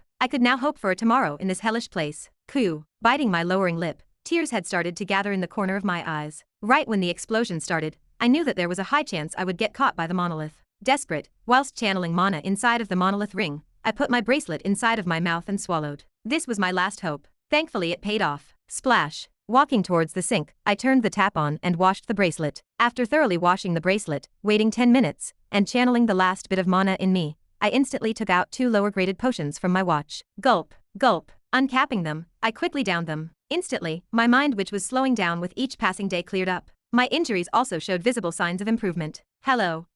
Opening my mouth, I tried to say something. Though groggy, my voice finally came out. Biting my lower lip, the edges of my lips curved upwards slightly. I can finally speak. It was only after I spent 3 days like this that I realized that I had taken too many things for granted in my life. I had taken my voice for granted. Only after losing it for the past 3 days did I realize how important it was for me. Taking a deep breath, I tried to calm my erratic emotions. Now was not the time for me to get emotional. I had other priorities to take care of. 5 hours. That was how much time I had at my disposal. At the 6-hour mark, the guard would come back with the food. Thinking of the guard, my teeth clenched. When I get out of here, I'll definitely make sure to kill him first. For what he put me through these past few days, I was definitely going to make him pay. Just the thought of him caused my blood to boil. But of course, that wasn't anywhere near the rage I felt for someone else. Aaron, KRR. The sound of my teeth grinding together echoed across the room. Just the thought of him caused my eyes to turn red. Everything that I was going through was because of him. If not for him, none of this would have happened. If I ever get out of this place, I swear on my life that I'll kill you. This was a promise I was intending to keep. Taking deep breaths, I forcefully calmed down my rage. I needed to keep my feelings bottled up for now. My priority for now was escaping. Revenge or any other thoughts were secondary. Weakly lifting my body and walking up towards the bed, I took out an energy bar from my bracelet and quickly devoured it. Because I had to focus on keeping my mind sane right after each dose, my food always ended up being cold. Furthermore, because of my injuries, the food was some sort of paste. It tasted terrible. Tapping on my bracelet, a small transparent glass container appeared in my hand. Inside of it was a dark green liquid. Mother's kiss. An extremely potent poison that upon ingestion could even cause B-rank creatures to die. It was something that I had found back in Imura. Staring at the liquid in my hand, a long exhale escaped from my lips. What I was about to do next was going to be very gruesome. Once again tapping on my bracelet, a small dagger appeared in my hand. There was another feature of the mother kiss poison. It could be used to scar someone's face, to the point where only an incredibly expensive potion could heal scars. Mother's kiss was only truly dangerous upon ingestion. If not ingested, it would seep into the skin, scarring it completely. That's right. I was about to scar my face to the point where only an incredibly expensive potion or lotion could heal me. After having spent the last 3 days thinking about how to get out of this place, I realized that 3 months wasn't enough time for me. If I wanted to get out of this place, I need to make thorough preparations. For that I needed time. I estimated that within 2 months my face would have healed enough for them to finally recognize me. I couldn't allow that to happen. Therefore, taking out a couple of painkillers from my pocket, I directly shoved them in my mouth. Patiently waiting for 10 minutes, and feeling the effects of the painkillers kick in, with shaking hands, I brought the knife closer to my face. A muffled scream escaped from my lips. Despite my attempts at being quiet, a scream couldn't help but escape from my mouth. I wanna die. I wanna die. I wanna die. Scarring my face with the knife, I repeated those words inside of my mind. The pain was unbearable. It felt as though I had millions of needles puncturing my face at the same time. The pain was even worse than when I was being burnt alive. The reason I was doing this whilst my face was still burnt was because no one would notice anything if I did it now. By the time my face healed up, it would be covered in scars. Drip, drip. Blood seeped down from my lips as I bit them as hard as I could. Many times I almost passed out, but thinking about my family and my friends, I persevered. If this was the price I needed to pay to get out of this place and reunited with the ones I was close with, then so be it. I was prepared to do anything to get out of this place. For the next couple of hours or so, pained muffled screams resounded across the room. Regardless of how much pain I felt, I continued to persevere. Since then a week had passed. Apart from the usual routine of shots and abuse, nothing in particular happened. Fortunately, I now had my bracelet with me. It was filled with potions. With it, I didn't need to worry about my mind getting eroded. Unfortunately, the number of potions inside of my bracelet was limited. This once again reminded me that I had a limited amount of time to get out of this place. If by the time I used up all of my potions, I wasn't able to escape, I was practically doomed. It was as simple as that. Furthermore, because I would always swallow my bracelet back each time I used it, I had to wait 2 to 3 days for it to travel through my body. Given that there weren't any places to hide the bracelet, it was the only thing I could do. If by chance they found out that I had the bracelet with me, they would not only find out my identity, they would also get rid of my last hope at surviving this place. There was no way I was going to let that happen, especially not after what I had done to myself a week ago. Clank. Disrupting me out of my thoughts was the sound of the door smashing open. 876, the professor is calling for you. The guard shouted as he entered the room. Hurry up and get ready, I was ordered to escort you there. Without saying anything and staring at the guard, who had suddenly shown up in the room, I weakly stood up. Hurry up. Grabbing the side of my shirt, the guard shoved me forward. When the professor is calling for you, 876, you need to be there as fast as possible. Now follow me. The guard then turned right. Silently following from behind him, I tried to memorize everything. From the layout of the place to the corridors we were walking on, not one single detail was missed. If I wanted to get out of this place, every little detail was crucial. All right, we're here. Arriving before a familiar room, the guard stopped right at the door to talk. He then knocked on the door. Clank. Before long the door opened and a familiar face showed up. It was the assistant that I met during the first day here. Oh, it's you. Looking at me, he enthusiastically said come in. He then turned around and walked towards one of the cabinets. Heeding his orders, I slowly walked into the room. Just as my foot stepped past the door that led to the room, closing my eyes I muttered inside of my head, Monarch's Indifference. Chapter 258. Joyously shouted Joseph as he stared at a small monitor before him. Extending from the monitor were multiple wires that attached themselves towards an individual. Subject 876. Who would have thought that patient that I had put the least hopes on would end up being the one that I have the most hope for? Joseph was truly delighted.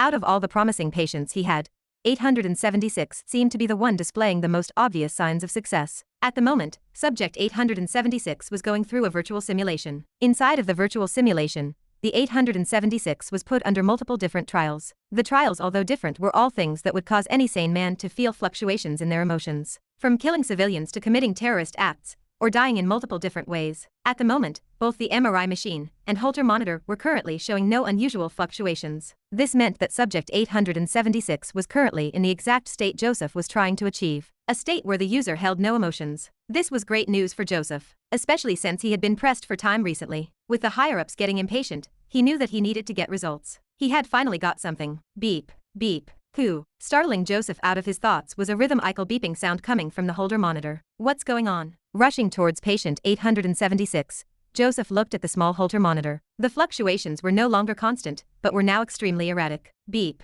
beep. With each passing second, the fluctuations became more and more erratic. Stop the simulation. Joseph turned around and shouted. Yes. Heeding his command, his assistant arrived before patient 876 and pressed on the side of the headset he was wearing. Slowly the helmet turned off. Beep, beep. Upon turning off the headset, the beeping sounds coming from the Holter monitor calmed down. Damn. Joseph cursed slightly. How long was he inside of the simulation for? Reporting. About 13 minutes and 45 seconds. The assistant promptly replied. 13 minutes and 45 seconds. Joseph murmured to himself. After a while, he eventually shrugged his shoulders. Oh well, 876 has only been here for a week. This result is understandable. Even though 876 had only lasted for a little bit, Joseph wasn't disheartened. Given that 876 had only been with him for about a week, and was already showing signs of being the one most compatible with the serum, Joseph knew that it was best not to rush things. Ha, ha. Staring at 876, who was breathing heavily on the table, Joseph rubbed his chin slightly as he pondered to himself,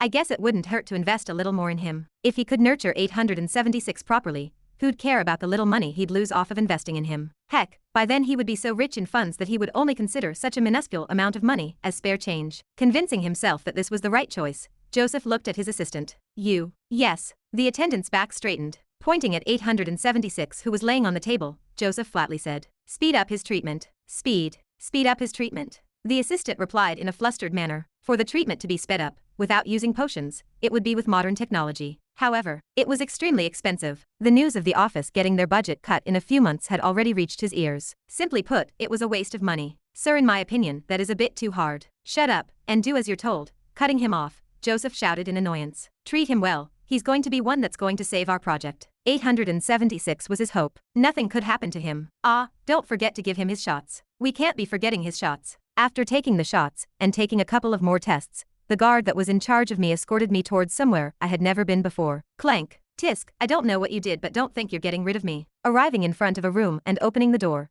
I was thrown inside of the room. Mentally exhausted, I fell face first on the floor and stayed there. My mind was too exhausted to properly formulate any thoughts. I'll be back in 6 hours for your meal. Throwing me a look of disgust, the guard turned around and smashed the door behind him. Clank. Silence enveloped the room. This continued for 30 minutes before I finally decided to stand up. My mind had sobered up enough for me to think properly. Once I stood up, blinking a couple of times, I realized that I was in a different room from before. To my surprise, it was much bigger and more luxurious than my previous room. Although it wasn't anything fancy, it had a lot more things than my previous room. A wardrobe, a desk, a bed, toilet, and a most surprising of them all, a bathtub. Yes, a bathtub. Though surprised, I quickly lost interest. With the current state of my body, a bathtub wasn't something I could use. Thank God I didn't hide my bracelet. Recalling the fact that I never hid my bracelet and just swallowed it, I sighed in relief. Fortunately, I was cautious. Had I not done this, my bracelet would have been lost. Phew. Sitting on the bed, I exhaled. Success. Shouting inside of my mind, I clenched my fists tightly. I have successfully gotten Joseph's attention. By using Monarch's indifference to erase my emotions, I reproduced something that closely resembled one of the soldiers that Joseph was aiming for. One that wouldn't react regardless of the situation presented before them. Inside of the virtual machine, the only reason I was able to do those horrifying acts was because of Monarch's indifference. If not for it, I would have never been able to do them. Another thing, during the virtual simulation, 13 minutes in, the effects of Monarch indifference ran out. I had done this on purpose. Since I couldn't cut off Monarch's indifference whenever I wanted, doing some calculations beforehand, I purposely consumed some of my mana before meeting the professor. I didn't want Joseph to think that I could last long in that emotionless state. I had done this so that in the future, as the tests progressed, he would see noticeable improvements in the time I could stay in that emotionless state. As long as I showed signs of improvements, he would invest more in me. This was my aim. The more important I was, the greater my treatment would be. This was a necessary step I needed to take for my future. Only when I was fully healed could I escape. Since then, another week passed. ZI. Two mechanical arms hovered above 876's head. Strapped on a metal table, a red laser scanned his body from top to bottom. He was unable to move at all. Even then, he showed no signs of struggling. Dully staring at the ceiling, the laser beam continuously moved up and down. Shockingly, although slow, 876's injuries were showing signs of healing. Slowly but surely, his burnt skin showed signs of improving. How are the results? Everything seems to be all right, Professor. He may be able to recover within a month's time. A month's time, huh? Joseph scratched his nose. Any way we can speed up his recovery? Not unless we use a potion. And well, we can't really use those, so unfortunately we can't. Although technology had advanced to levels where they could pretty much treat most injuries, they weren't perfect. Unlike potions that could treat patients almost instantaneously, treatments like this took much more time. All right, have you given him the serum yet? Somewhat accepting the circumstances, Joseph switched the topic. Yes. How many grams? We've upped the dose from 2 milligrams to 10 milligrams as you've suggested. Oh, let's test its effects. Click. Walking up to 876 and removing the restraints off of him, Joseph helped him up. All right. Seizing him up, Joseph nodded his head in satisfaction. He then looked at him straight into the eyes. Noticing the indifference oozing off of him, Joseph smiled. From now on, your name will be 876. You're my first successful subject, and your purpose from now on is to faithfully serve the monolith and me. You are to never betray us nor have any other thoughts. From today onwards, you are the monolith's faithful dog. Is that clear? Joseph grinned from ear to ear. Now tell me, who are you? Who are you? He repeated. Not getting a response the first time, Joseph wasn't disheartened. It was only the second week of testing after all. Still, a little part of him hoped for 876 to answer him. After a couple of minutes had passed, and still not getting an answer, Joseph shook his head. Well, I guess we can try next. Joseph abruptly stopped speaking. Snapping his head right towards 876, he raised his voice. Repeat that. Repeat to me your identity. My name is 876. Once again opening his mouth, 876 stuttered. The reply was slow, but, even then, the meaning of his words was easy to understand. He had acknowledged himself to be 876. Ha ha ha, perfect. Joseph burst into a fit of maniacal laughter. It worked. My experiment worked. He had finally gotten one step closer to creating his first super soldier. This is great. With 876, I now don't have to worry about the funding. 876, come with me. I need to present you to the higher-ups. Walking back and forth, Joseph bit his nails, quickly redirecting his attention back to 876 and staring at his body. He stopped himself before shaking his head. No, I can't rush things yet. He's still not ready. Joseph forcefully tried to suppress his emotions. He was too high on success. Since he had been given 3 months, he might as well make full use of that time and develop 876 even more. Added with the fact that they wanted to question him, it was best to thoroughly brainwash him before going to the higher-ups. With their tempers, he wouldn't know what they'd do. Thus, he turned towards his assistant whose name he still did not know. You, Professor? What about the other subjects? How are they doing? Is there anyone else that is promising? Other subjects. Let me check. Taking out a tablet, the assistant scrolled through some files. Not before long, he answered. Out of the 1,743 subjects we are testing, only 47 show a similar reaction to 876. Although not as prominent, they are the best next thing after him. From the data that we have analyzed, 47? That little? Joseph cut in the middle. That's only like a 3% success rate. This number was a lot lower than he had expected. Not even 2.7% of his subjects managed to succeed. This just showed how difficult the project was. It was no wonder why the higher-ups were getting impatient. At the rate he was going, they'd never see results. At least not within a short period of time. Yes, used to being cut off, the assistant patiently explained. A lot of the subjects either turned insane or died. The only ones that we could count on are these 47 subjects. Even then, they are only showing similar signs as 876. We can't guarantee that they will turn out like him. I see, Joseph muttered. Though the numbers were low, he had somewhat expected this, especially since all humans were different. Not all could withstand the potency of the serum. Fortunately, I have 876 with me. Recalling the successes he had with 876,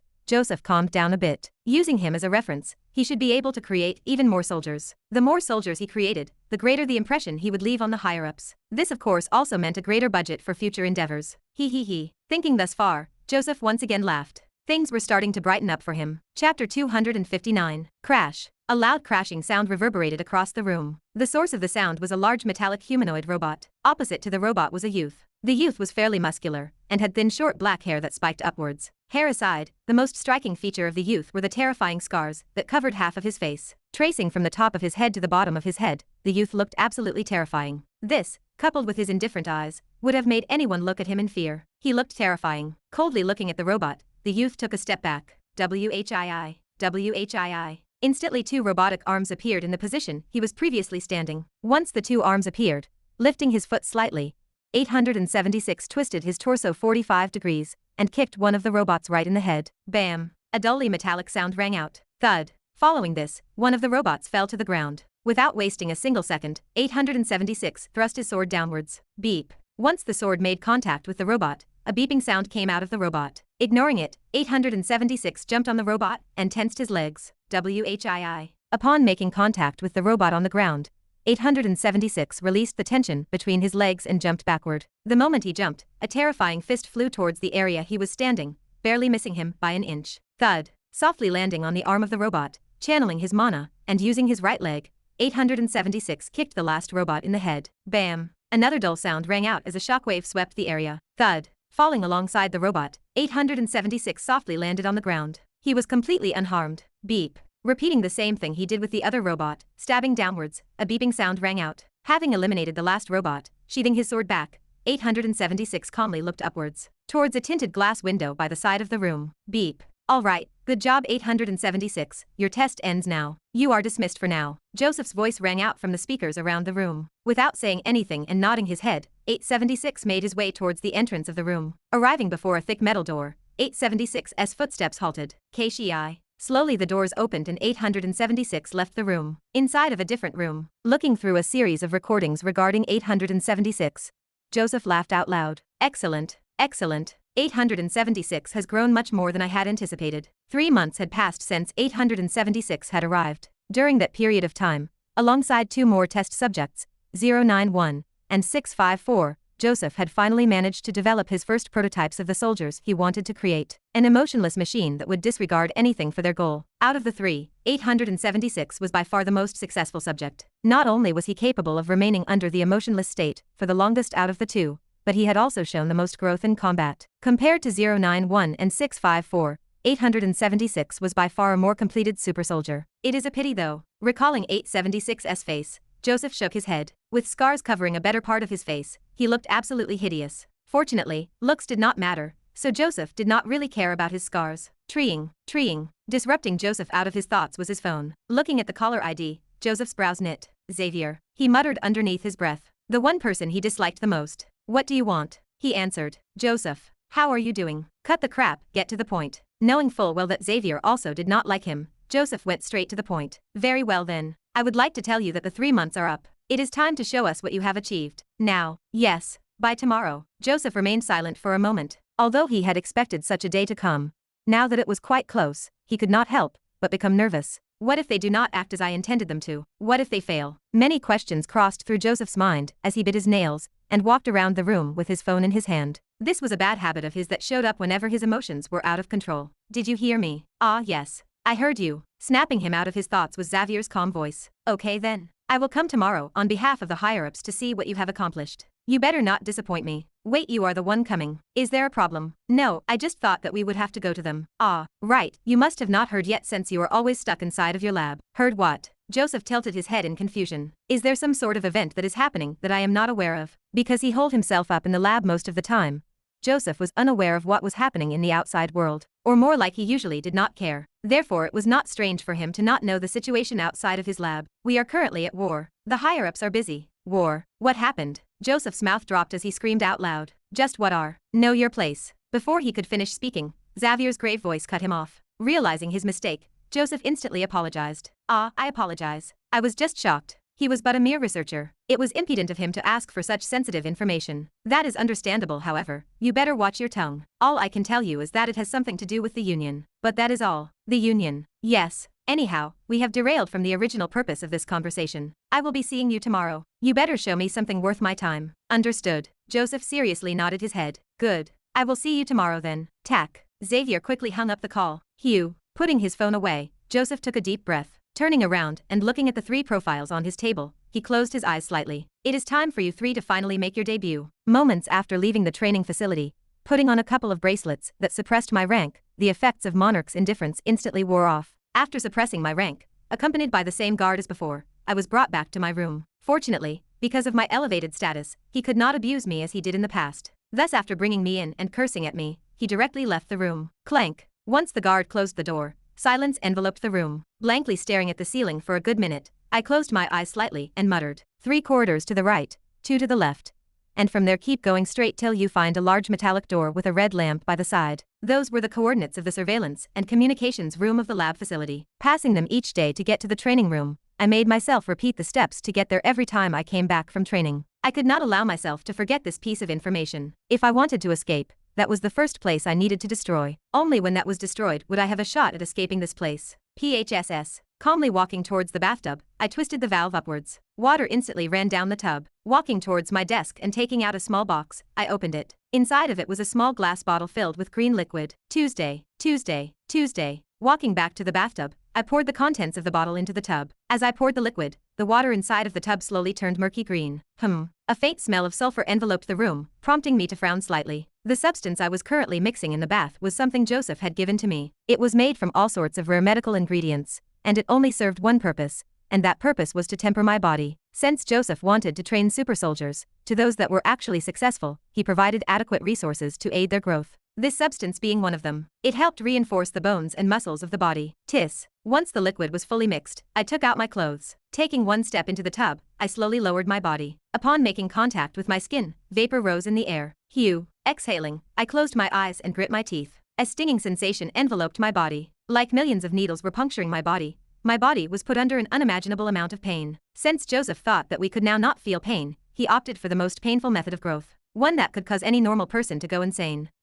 A light groan escaped from my mouth. Biting my lips till they bled, I remained seated in the bathtub. At the 10-minute mark, my whole body turned red as my fists shook uncontrollably. 20 more minutes. Enduring the pain, I grit my teeth and tried my best to remain inside the bathtub for another 20 minutes. According to the professor, I had to endure the pain for 30 minutes for optimal results. Therefore, clenching my fists tightly, I tried to endure the pain. For the past few months, using the same method as what I was using just now, I was able to boost my strength considerably. I had already gone up by a sub-rank since coming here. I was now D+ ranked. Using this method, D+ rank would not be an impossibility to reach within the next half a year. Splash. Eventually, 30 minutes flew by and unable to handle the pain anymore, I shot up and left the bathtub.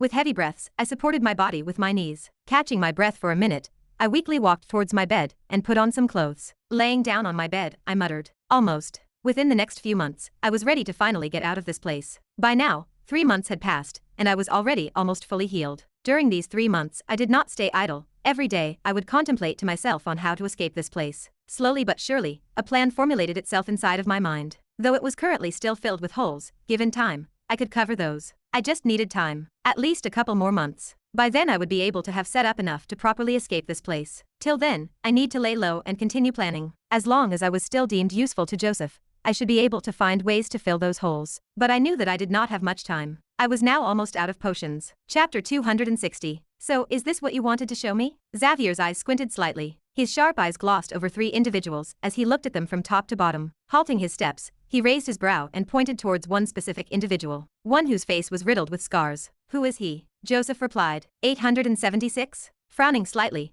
Xavier licked his teeth underneath his lips. Just where have I heard of him? Ah, smacking the palm of his hand with his fist, Xavier finally remembered. He's the one that came into our headquarters on fire. Looking at Joseph, he asked. That's him. What happened to his face? I thought that the extent of his injuries only amounted to burns. Where did the scars come from? That, I'm not too sure myself. I've never asked, Joseph replied with a bit of embarrassment. He was too busy developing his serum and testing it on the other subjects that he didn't even bother questioning 876 about his past. In all honesty, he didn't particularly care about his past. He only cared about his research. I see. So how is he? Puffing up his chest, Joseph pridefully said. Well, as a matter of fact, he is my most successful subject. There were also 2 other successful subjects, 091 and 654, but compared to 876, they were still lacking. Even then, Joseph introduced them to Xavier. These here are 091 and 654. Although they may be a little lacking compared to 876, they are still very capable. Alternating his eyes between 091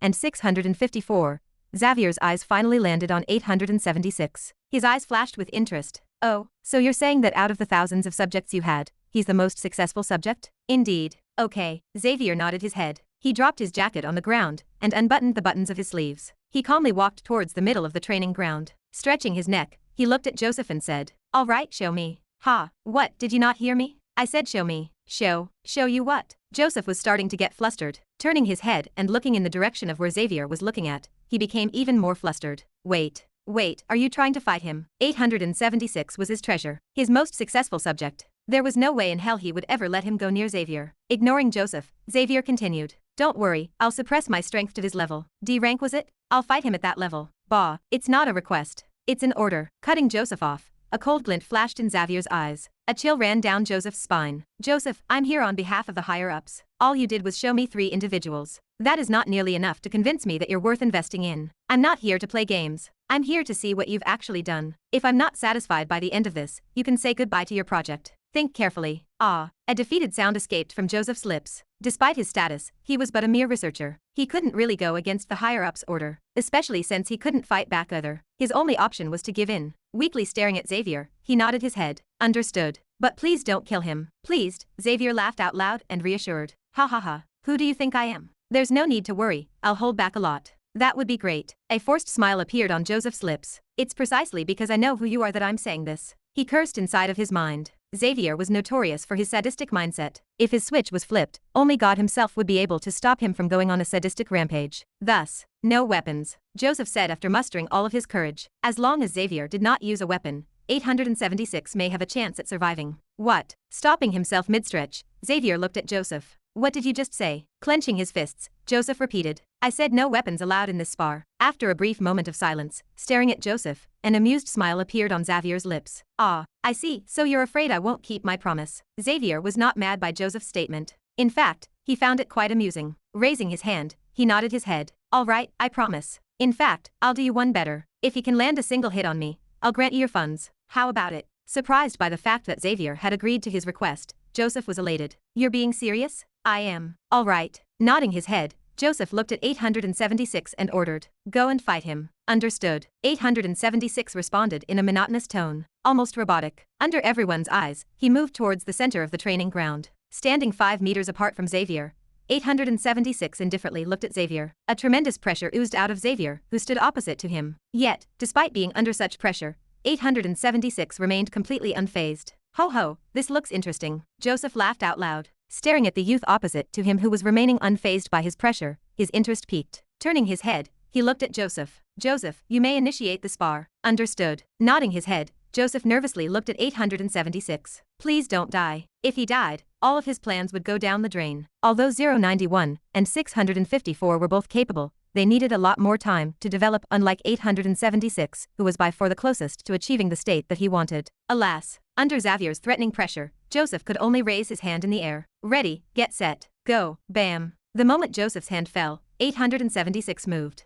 Xavier remained rooted on the same spot. With a slight smile on his face, his eyes followed 876's movements. Let me see what you can do. The moment his words fell, 876 arrived before him. Planting his right foot on the ground, he twisted his torso slightly and kicked upwards, aiming for Xavier's head. Oh, not bad. Moving his head slightly, a kick flew past him. The force of the kick was so strong that Joseph, who was standing quite far from them, could hear the booming sound of the air splitting. However, despite the prowess of the kick, Xavier was still able to dodge it easily. Swoosh, swoosh. Unfazed by the fact that his first attack had failed, 876 continued to attack. Elbows, knees, palms, fingers, every single part of the body, 876 used. For the past few months, he had been trained every day to fight hand-to-hand combat. He had not been given a weapon yet because of his injuries. It could be said that because of that, he was now quite adept in hand-to-hand combat. Unfortunately, swoosh, wham, boring. Avoiding another fist, Xavier yawned. He was dealing with someone that was much stronger than him. Even if his rank was suppressed, his fighting experience was leagues above his. Turning his head,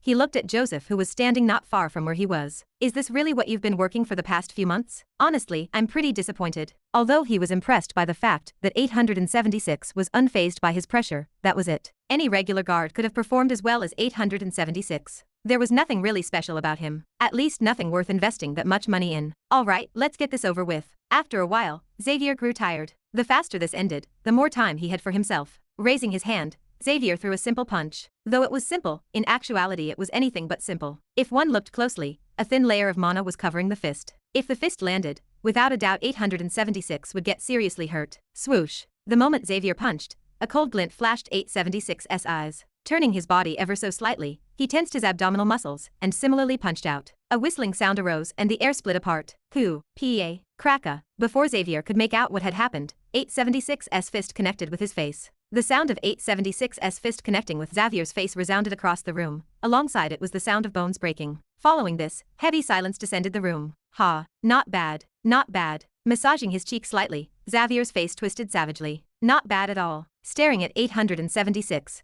Xavier's eyes paused towards his right hand. No wonder. With his right hand loosely hanging, 876 was no longer in a state where he could fight. His left hand at the moment was completely shattered. Even then, the goal of the fight was to hit him, therefore, he had technically won. So he purposely injured himself for the sake of hitting me. This indeed seems a little intriguing. A soldier that had no regard for their life. Xavier had originally thought that such a thing wasn't possible, but staring at 876 before him, he had to admit, he was wrong. Still, bam. Appearing before 876, Xavier's fist dug into his stomach. A small shockwave swept the surroundings. Ohu. The moment Xavier's fist landed, a small groan escaped from 876's mouth. Though his face didn't change, because of how strong the punch was, the air was knocked out of him as he fell on his knees. Thud. Hey, what are you doing? By the side, Joseph flusteredly shouted. Shut up. Snapping his head in Joseph's direction, a tremendous pressure bore down on him, paralyzing him completely. There was another reason for me coming here. Xavier deeply looked at 876. And that reason is him. Subject 876. It's about time we found out who he truly is. Kraka. Putting his hand on 876's shoulder,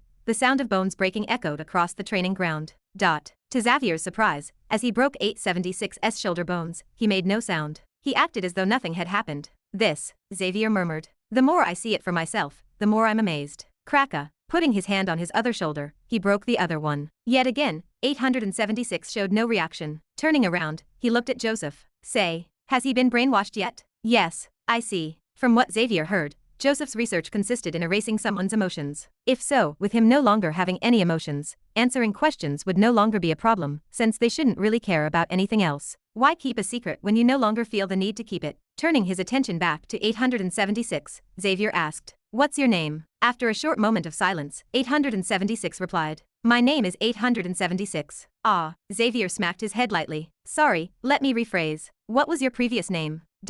This time, 876 did not respond. Xavier's brows knit as a result. Got your tongue? I'll ask again, who were you before coming here? Once again, 876 did not respond. Turning around, Xavier looked at Joseph. Are you sure this works? No longer under Xavier's pressure, Joseph nodded his head. Yes, it should work. Then why isn't he speaking?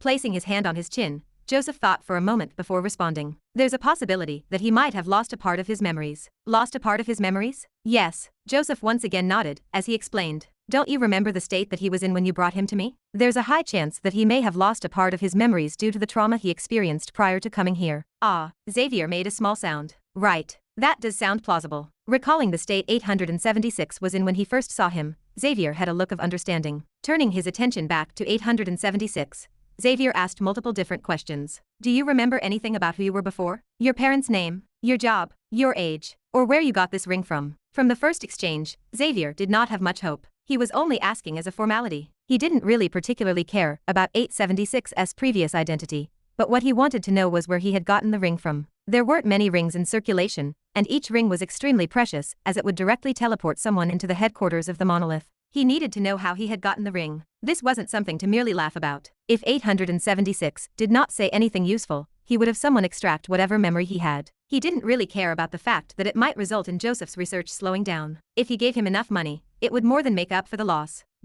And just like he had originally assumed, 876 did not respond. He just blankly stared back at him. Lowering his head, Xavier sighed. All right, I guess there's no point in continuing this conversation. I'll get someone to extract his memories and see for my Thibot. Just as Xavier was about to leave, 876 spoke. The ring. The man who I got the ring from is called Thibot. Did you just say Thibot? Yes. Do you remember anything else regarding the ring? Xavier carefully asked. Negative. I see. Xavier pinched the middle of his brows as the gears of his mind turned. Thibot. Thibot. Where have I heard of that name? The name sounded familiar. He had heard of it before. It was just at the tip of his tongue, but he couldn't quite place his finger on it. Just where? Ah, I remember now. Punching the palm of his hand, Xavier was finally able to recall where he had heard of that name before. Alphonse Thibot, the agent that the monolith had spent countless resources in nurturing, who regrettably ended up being a total flop. Had it not been for his failure half a year ago, the monolith wouldn't have been in their current situation. Finally, after more than half a year of searching, he had finally heard news about him. Turning his attention back to 876, Xavier's tone became grave. Thibot. Is he dead? Affirmative. Do you know who killed him? Affirmative. The moment he heard this confirmation, Xavier couldn't hide his anticipation. Because of how much Thibot's failure had cost the monolith, if he managed to find something about him,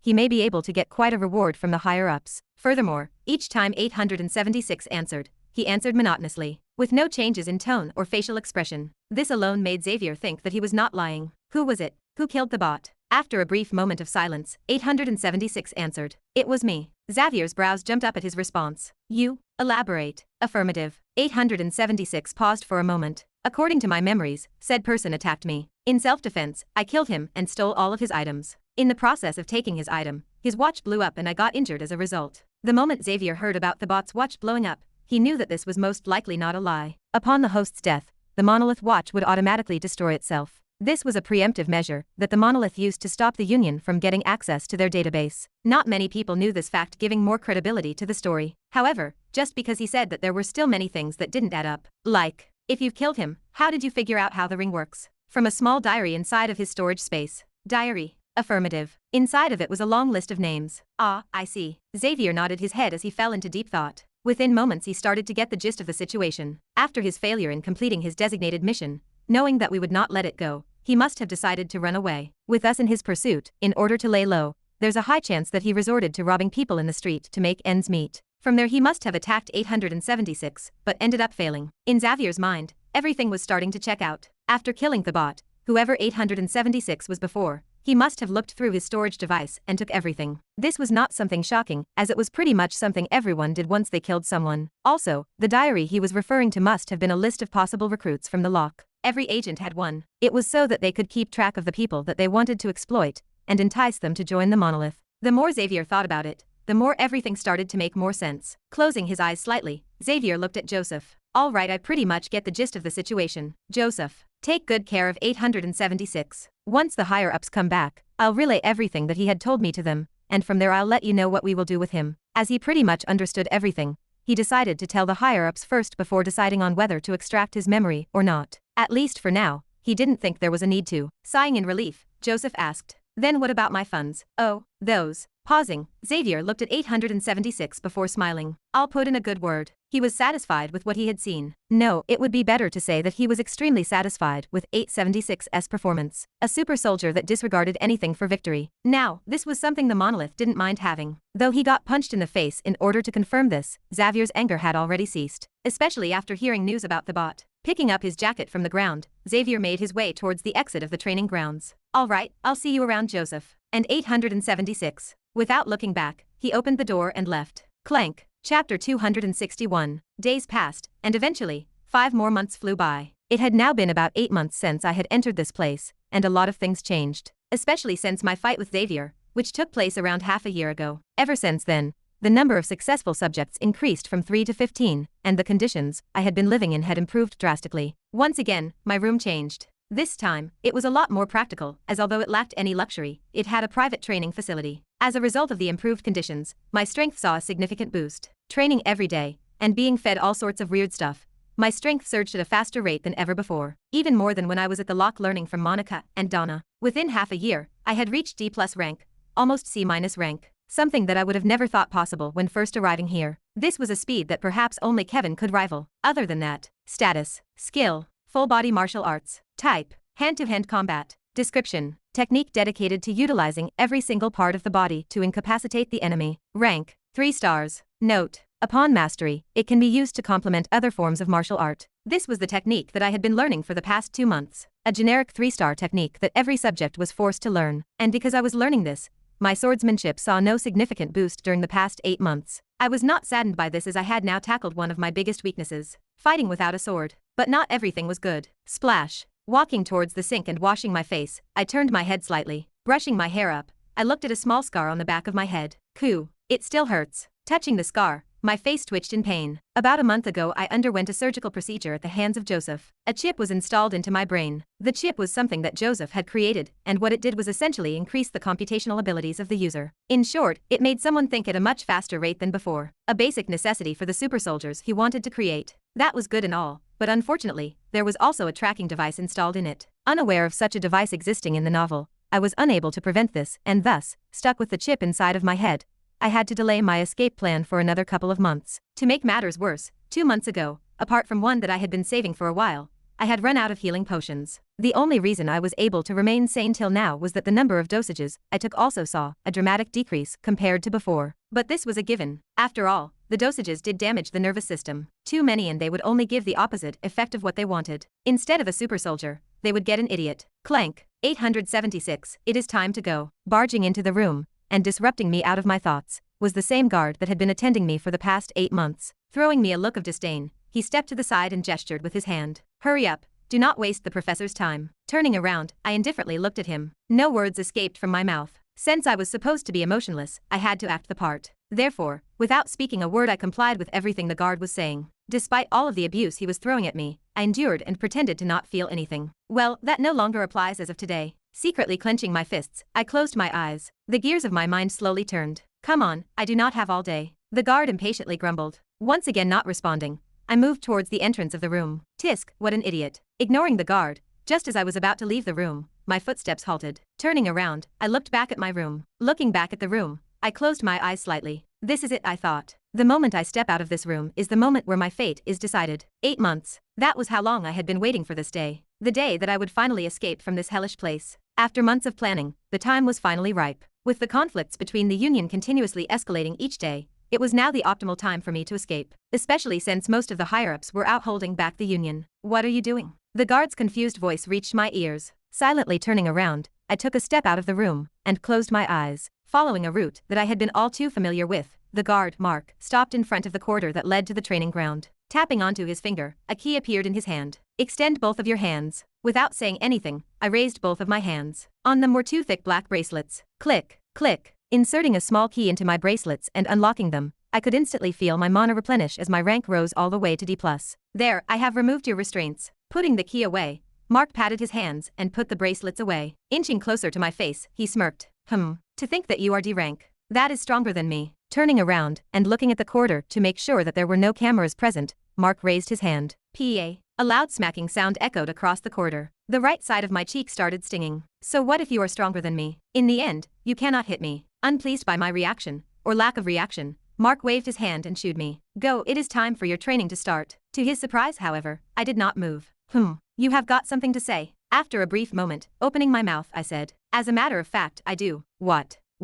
Coup. The moment those words escaped from my mouth, Mark froze on the spot. Raising my face and extending my hand, to Mark's horror, he watched as my hand arrived before his throat. It was so fast that he had no time to react. Coup. Feeling the rough texture of his throat, I grabbed his throat. A groan escaped from Mark's lips. Yet, no matter how much Mark struggled, he could not free himself from his grasp. 876. What are you doing? Let go. Are you betraying the monolith? Coldly looking at Mark, a small smirk appeared on my lips. Instantly, a look of fear appeared on Mark's face. Betraying. A small chuckle escaped from my lips. I have never been part of the monolith. What betray? To begin with, for someone to betray something, they had to be a part of it. Not once did I recall ever agreeing to join the monolith. What? Somehow my words had a great impact on Mark, as his face visibly paled. He was slowly starting to understand the situation. You were never brainwashed, to begin with, so you are not stupid. The smirk on my face disappeared.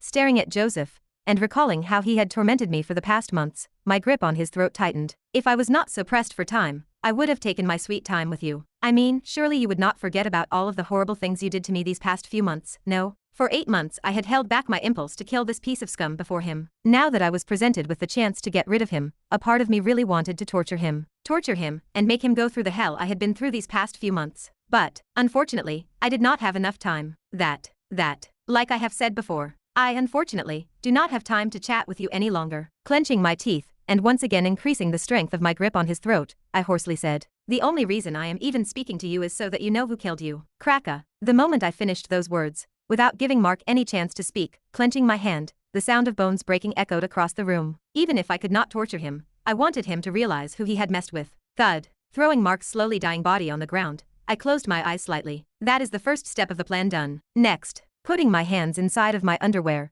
and taking out a small black bracelet, I channeled my mana, and a wooden mask appeared in my hand. Staring at Mark who was slowly dying on the floor, I lowered myself. Stay still. Grabbing him by the cheeks, I slowly put the mask on his face. The moment the mask touched Mark's face, a blue glow enveloped the area. Unfazed by this, I closed my eyes and channeled all my mana into the mask. Coup. Within seconds almost a quarter of my mana was completely gone. Even then, I continued to persevere. Finally, just when I thought that the mask would consume more than half of my mana, the mask finally stopped glowing. Slumping back, I exhaled. Taking out a mana recovering potion from my dimensional space, I quickly chugged it. Gulp. Chugging the 2 potions and feeling my mana replenishing, rummaging through the pockets of the guard, I took his dimensional space. Injecting my mana in it, and looking through his items, I slowly stood up. Snap. Staring at Mark's body on the ground beside me, flicking my fingers, flames rose in the air. Within seconds, only the ashes of his body remained. Swoosh. Extending my hand, a small gust of wind blew, and the ashes scattered around the corridor. It is time. Walking in the opposite direction of the training ground, I slowly placed the mask on my face. The moment the mask touched my face, I felt a strange wiggling sensation on my face. This continued for the next 2 seconds before it stopped. Halting my steps and closing my eyes, I softly muttered. Monarch's indifference. What is going on? What is taking them so long? Gazing at the training ground from a private room, Joseph was starting to get impatient. Today was supposed to be another training session, but with 876 not present, they could not start. What is that incompetent bastard doing? Joseph did not for once think that 876 was at fault for being late. He was confident in the fact that he had completely brainwashed 876. The fault in this case without a doubt lied in the guard escorting him. Just what in the W? To talk.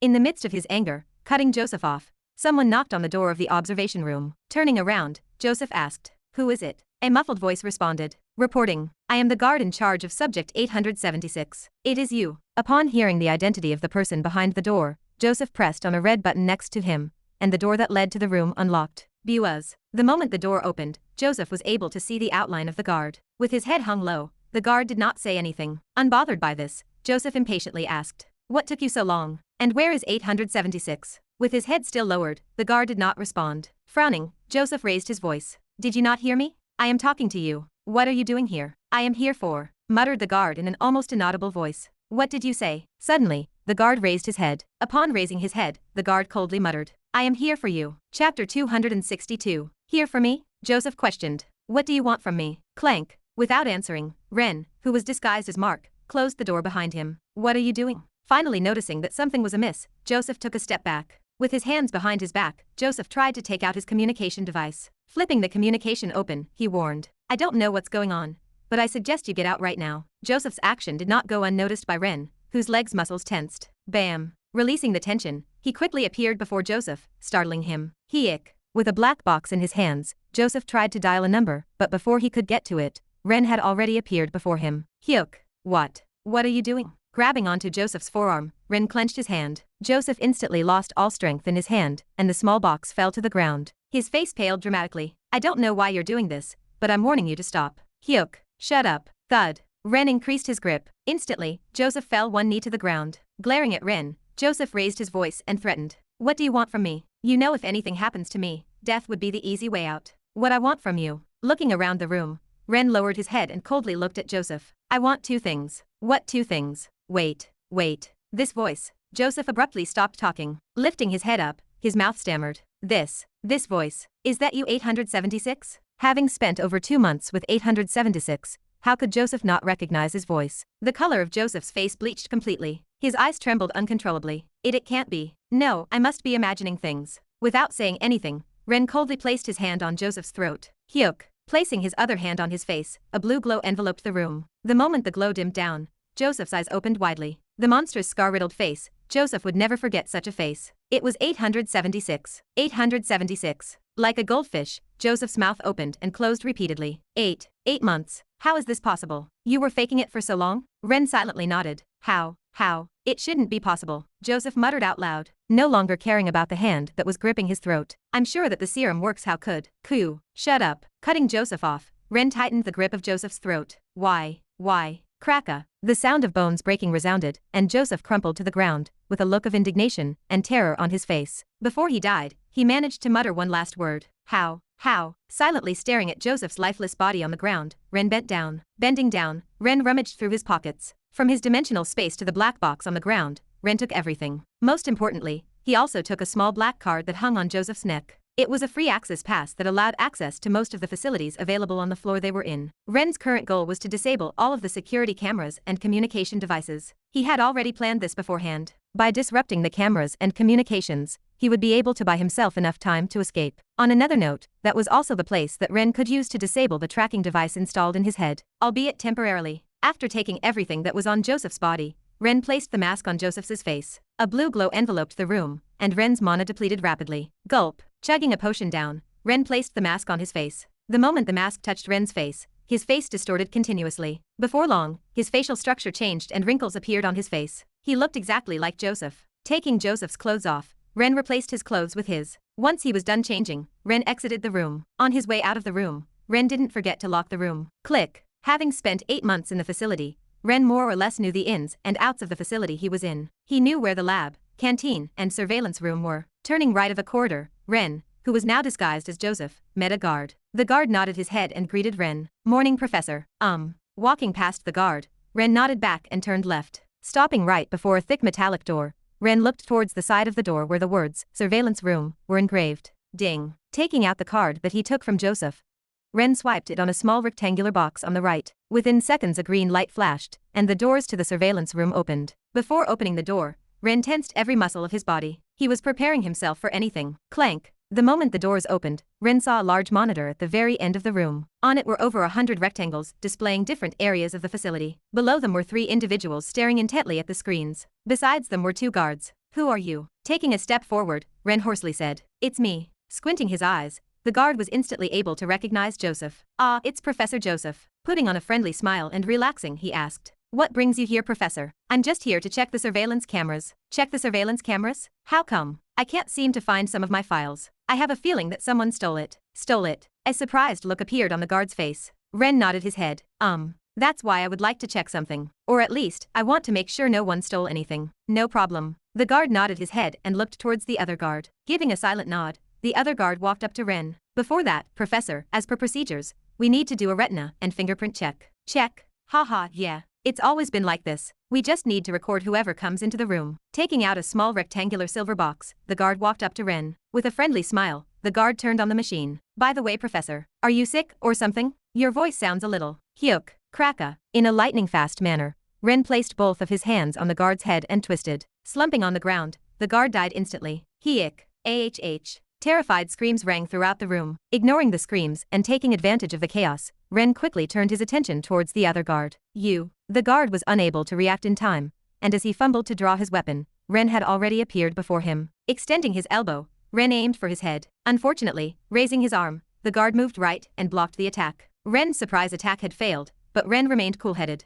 With the chip in his head running at full throttle, Ren was able to envision and calculate the most probably counterattack measure that the guard would use to fight back. A right kick towards the head. Reading the guard's body language, Ren bent down. A swooshing sound passed by his head. Taking a step forward, Ren extended his hand. In a lightning-fast manner, his hand hit the guard right in the throat. Quack! The moment Ren's hand hit the guard's throat, a hoarse sound escaped from the guard's mouth as he fell on the ground. With both hands on his throat, the guard opened his eyes widely. You're not the professor. Hyuk. No shit. Kraka. Placing both hands on the guard's head, Ren twisted his neck. 2 down. Turning his attention towards the 3 remaining individuals, Ren did not waste a single second. Tensing his legs, before they knew it, Ren had already appeared before them. Don't get near me. Hyuk. Taking out a dagger from his dimensional space, Ren slit the throat of 2 of the 3 individuals, leaving behind the last one, who was leaning back in absolute terror. Stay away. With his hand underneath the table, the last individual tried to press the emergency button. This did not go unnoticed by Ren, who quickly shot his way. Unfortunately, Ren couldn't make it in time. Why I? Before Ren could get to him, the last individual pressed on a button that was underneath the table. Instantly the whole facility turned red as the sirens rang throughout the whole facility. Spurt. Unfazed, Ren quickly killed the last individual. Taking out the mask of Dolos, he placed it on top of one of the guards he had killed. A blue glow enveloped the room. After the glow died down, changing his clothes to that of the guard, he moved towards the monitors and sat down. Ta. A long string of text appeared before Ren's eyes as the repetitive sound of a key being pressed rang out of the room. Every second that passed, one of the camera views displayed on the large monitor turned black. Ta. In a minute, more than half of the cameras were shut off. Had it been before, Ren would have never been able to shut down that many cameras at this speed. However, the current Ren was different. With the chip on his head quickly processing most of the data for Ren, he quickly navigated through the system and shut down all communications lines and cameras. He also managed to temporarily disrupt the connection of the tracking device installed in his head. Pressing one final key, the large monitor before Ren turned completely black. At the exact moment he pressed that key, 2 guards entered the surveillance room. Both of them had a weapon in their hands. Stop right there. Unfortunately for them, Ren was quick to react. Disappearing from his spot, he arrived before one of the guards. Ducking down and avoiding the attack of one of the guards, Ren moved behind the 2 guards. Twisting the dagger in his hand, he swung and aimed at one of the guards' heads. Simultaneously, using his free hand, he hooked his arm around the neck of the other guard. Spurt. Blood spilled. Hyuk. Letting go of the dagger, Ren tightened his choke, and within seconds the other guard's eyes turned white. His breathing stopped. Thud. Ha. Breathing heavily, Ren's eyes paused on a small silver object resting on one of the guard's belt. It was a radio transmitter. Bending down, Ren took it and turned it on. Reporting. After a couple of seconds, a voice replied back. What's the situation? Moving out of the room and putting on the mask, Ren spoke. Reporting. Target seems to have already left the surveillance room. Surveillance has been breached. Multiple fatalities. Have you managed to get a glimpse of how the target looks? Affirmative. Said target seems to be very adept in combat and has a face riddled with scars. Scars. How do you know? Affirmative. My colleague and I were able to spot him. We're currently chasing him. I understand. I will quickly relay the situation to the other guards. They will soon come to your aid. Be on alert. Understood. Crunch. Turning off the radio transmitter, Ren tightened the grip of his hand and directly crushed the device. Tap. Running around the corridor, Ren soon heard the sound of rushed footsteps headed towards his way. Looking around and spotting a small room, using Joseph's card, Ren unlocked the room and quickly got into the room. The moment he entered the room, the guards quickly appeared on the corridor he was in. Over here. According to reports, we're close. Leaning back on the door of the room, Ren could hear the muffled voices of the guards. Within seconds, the guards quickly passed the area he was in. Click. Carefully opening the door and taking out a small spherical object from his dimensional space, Ren bent down slightly and lightly rolled it towards the group of guards in the distance. The device in his hand was a small bomb that he had gotten from the dimensional space of one of the guards. The moment he threw the spherical object, instead of moving backward, Ren moved forward, almost as though he wanted to be blown up alongside the guards. Hey, he shouted. The moment Ren shouted, all of the guards stopped moving and turned around. Who are you? Boom. Before they knew it, an explosion rang. Chapter 263. The color red flashed throughout the whole facility. Moving in a small unit of 5, a group of guards ran throughout the corridors of the facility. From what reports have said, their target was someone whose face was riddled with scars. Captain, where do you think the suspect has run off to? Fiddling with the radio transmitter in his hand, one of the 5 individuals looked towards the front where a tall man, wearing a black uniform, stood. With long black hair and sharp brows, the man was the leader of the group. I am not too sure myself. All we know is that the target seems to be someone that has scars on his face. Do you think he has already escaped? Impossible. The moment the alarms rang, the whole facility shut down. The exit was also blocked by multiple guards. If the said target had already escaped, they would have known by now. Then where do you? Boom. All of a sudden, cutting the guard off, a massive explosion reverberated throughout the whole facility, startling everyone. What is going on? The moment the explosion rang, the whole facility shook. Quick, let us go. Looking at his squad members, the captain's face became solemn. Motioning with his hands, he rushed towards the direction where the explosion came from. Following from behind, the squad members took out their weapons. Moving through the corridors of the facility, it did not take long for them to get near the area where the explosion originated from. Ugh. Help. GHH.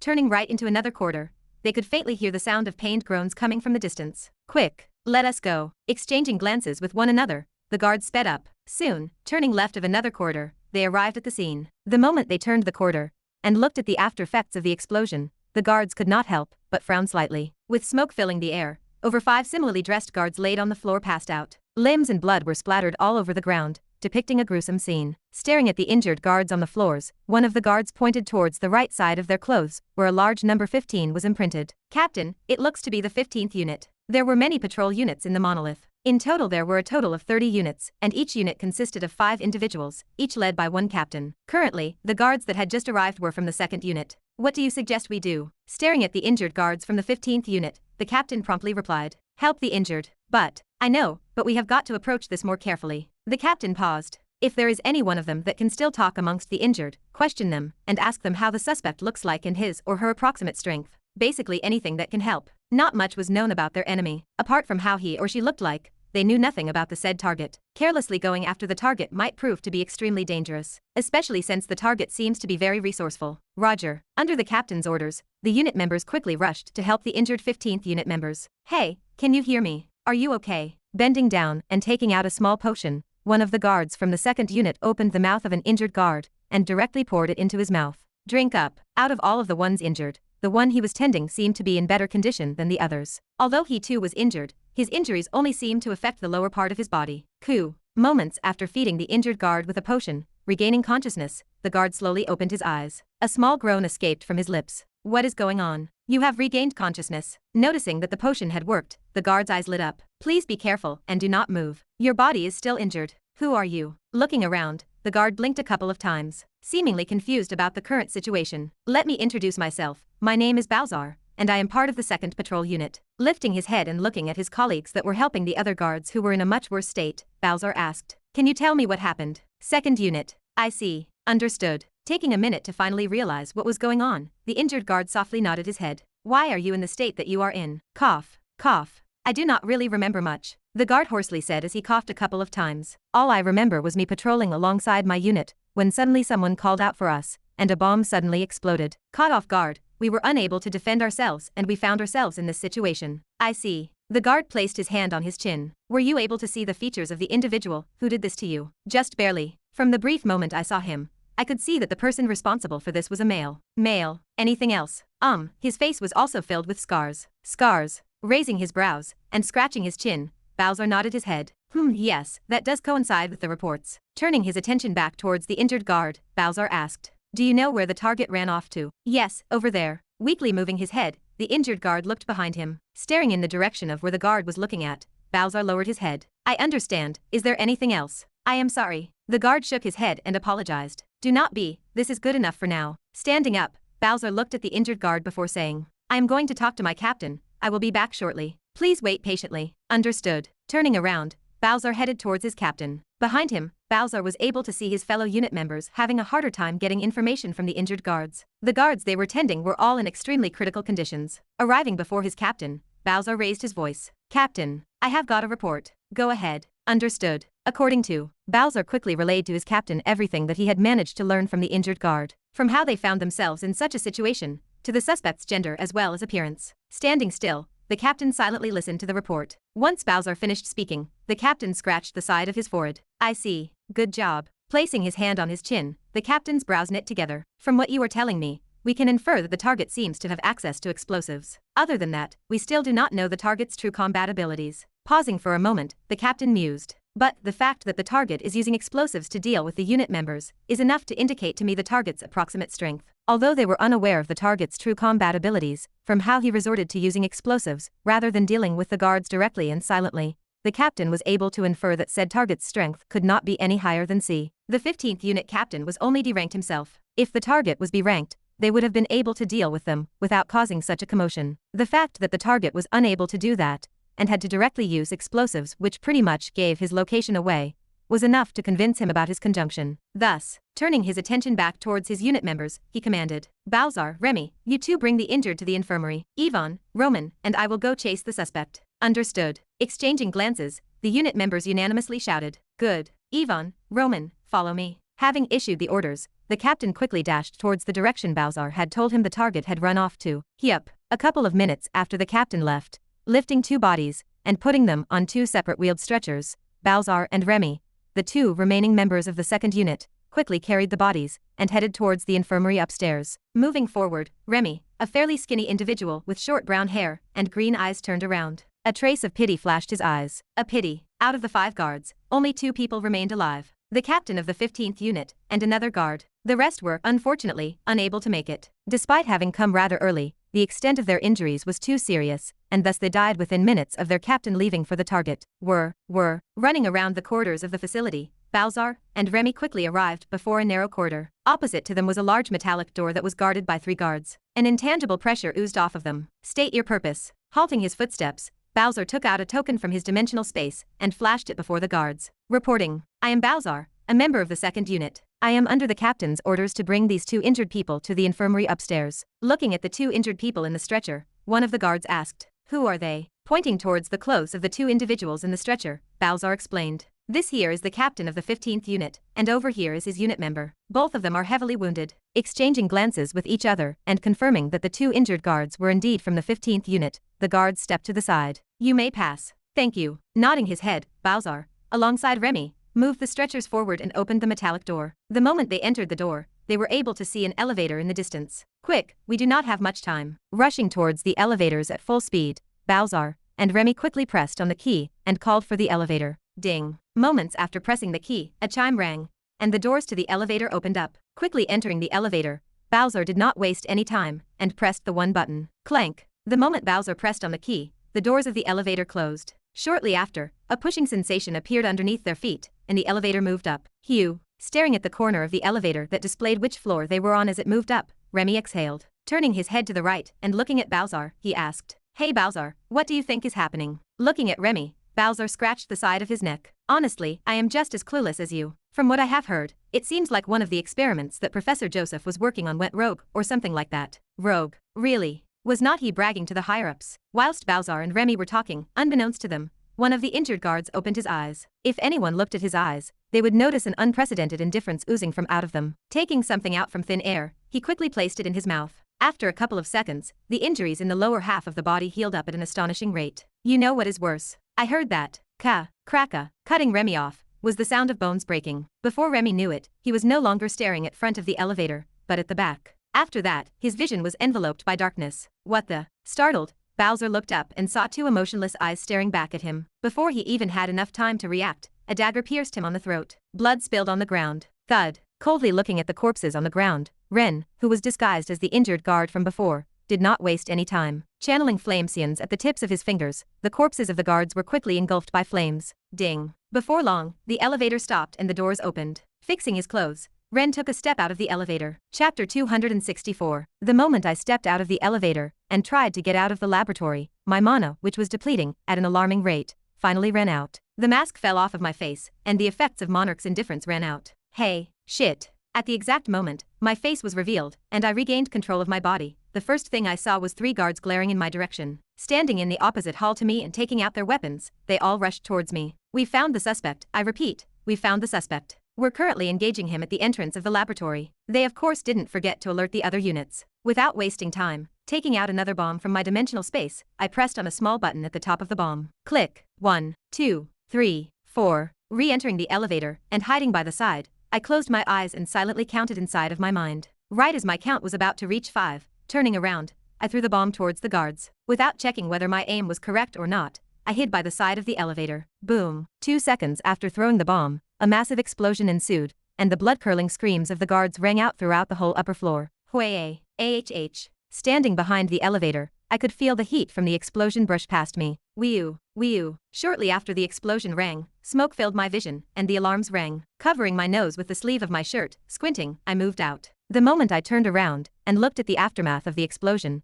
the first thing I saw was the corpses of the guards on the floor. With blood and limbs splattered everywhere, the scene looked extremely gory. Even so, firming myself and moving through the broken glass and pieces of flesh on the floor, I quickly made my way towards the exit of the facility. Clank. Ha. Opening the doors and exiting the laboratory, I involuntarily squinted my eyes and covered them with my arm. The side of my eyes teared up slightly. The sun. After 8 months of being locked up inside of the facility, I was finally able to see the sun. Never in my life would I have expected myself to miss the sun so much. For a brief moment, I just dazedly stood at the front of the laboratory. My emotions were a bit erratic, but I was able to quickly snap myself out of it. Now is not the time to get emotional. Turning around, I wondered, where am I? Looking around, I noticed that I was currently in the middle of a forest. Behind me was the laboratory. The laboratory was hidden inside of a forest, and although it was still within the monolith, for the obvious reason it had to be moved a bit further from the actual headquarters. I can't waste time standing here. Realizing that I was still not in the clear, I ran into the forest. Unit 19 quickly arrived at the entrance of the laboratory. Whew, whew. Standing outside of the laboratory, they could hear the blaring sound of the alarms ringing from inside of the facility. Clank. Opening the door and entering the laboratory,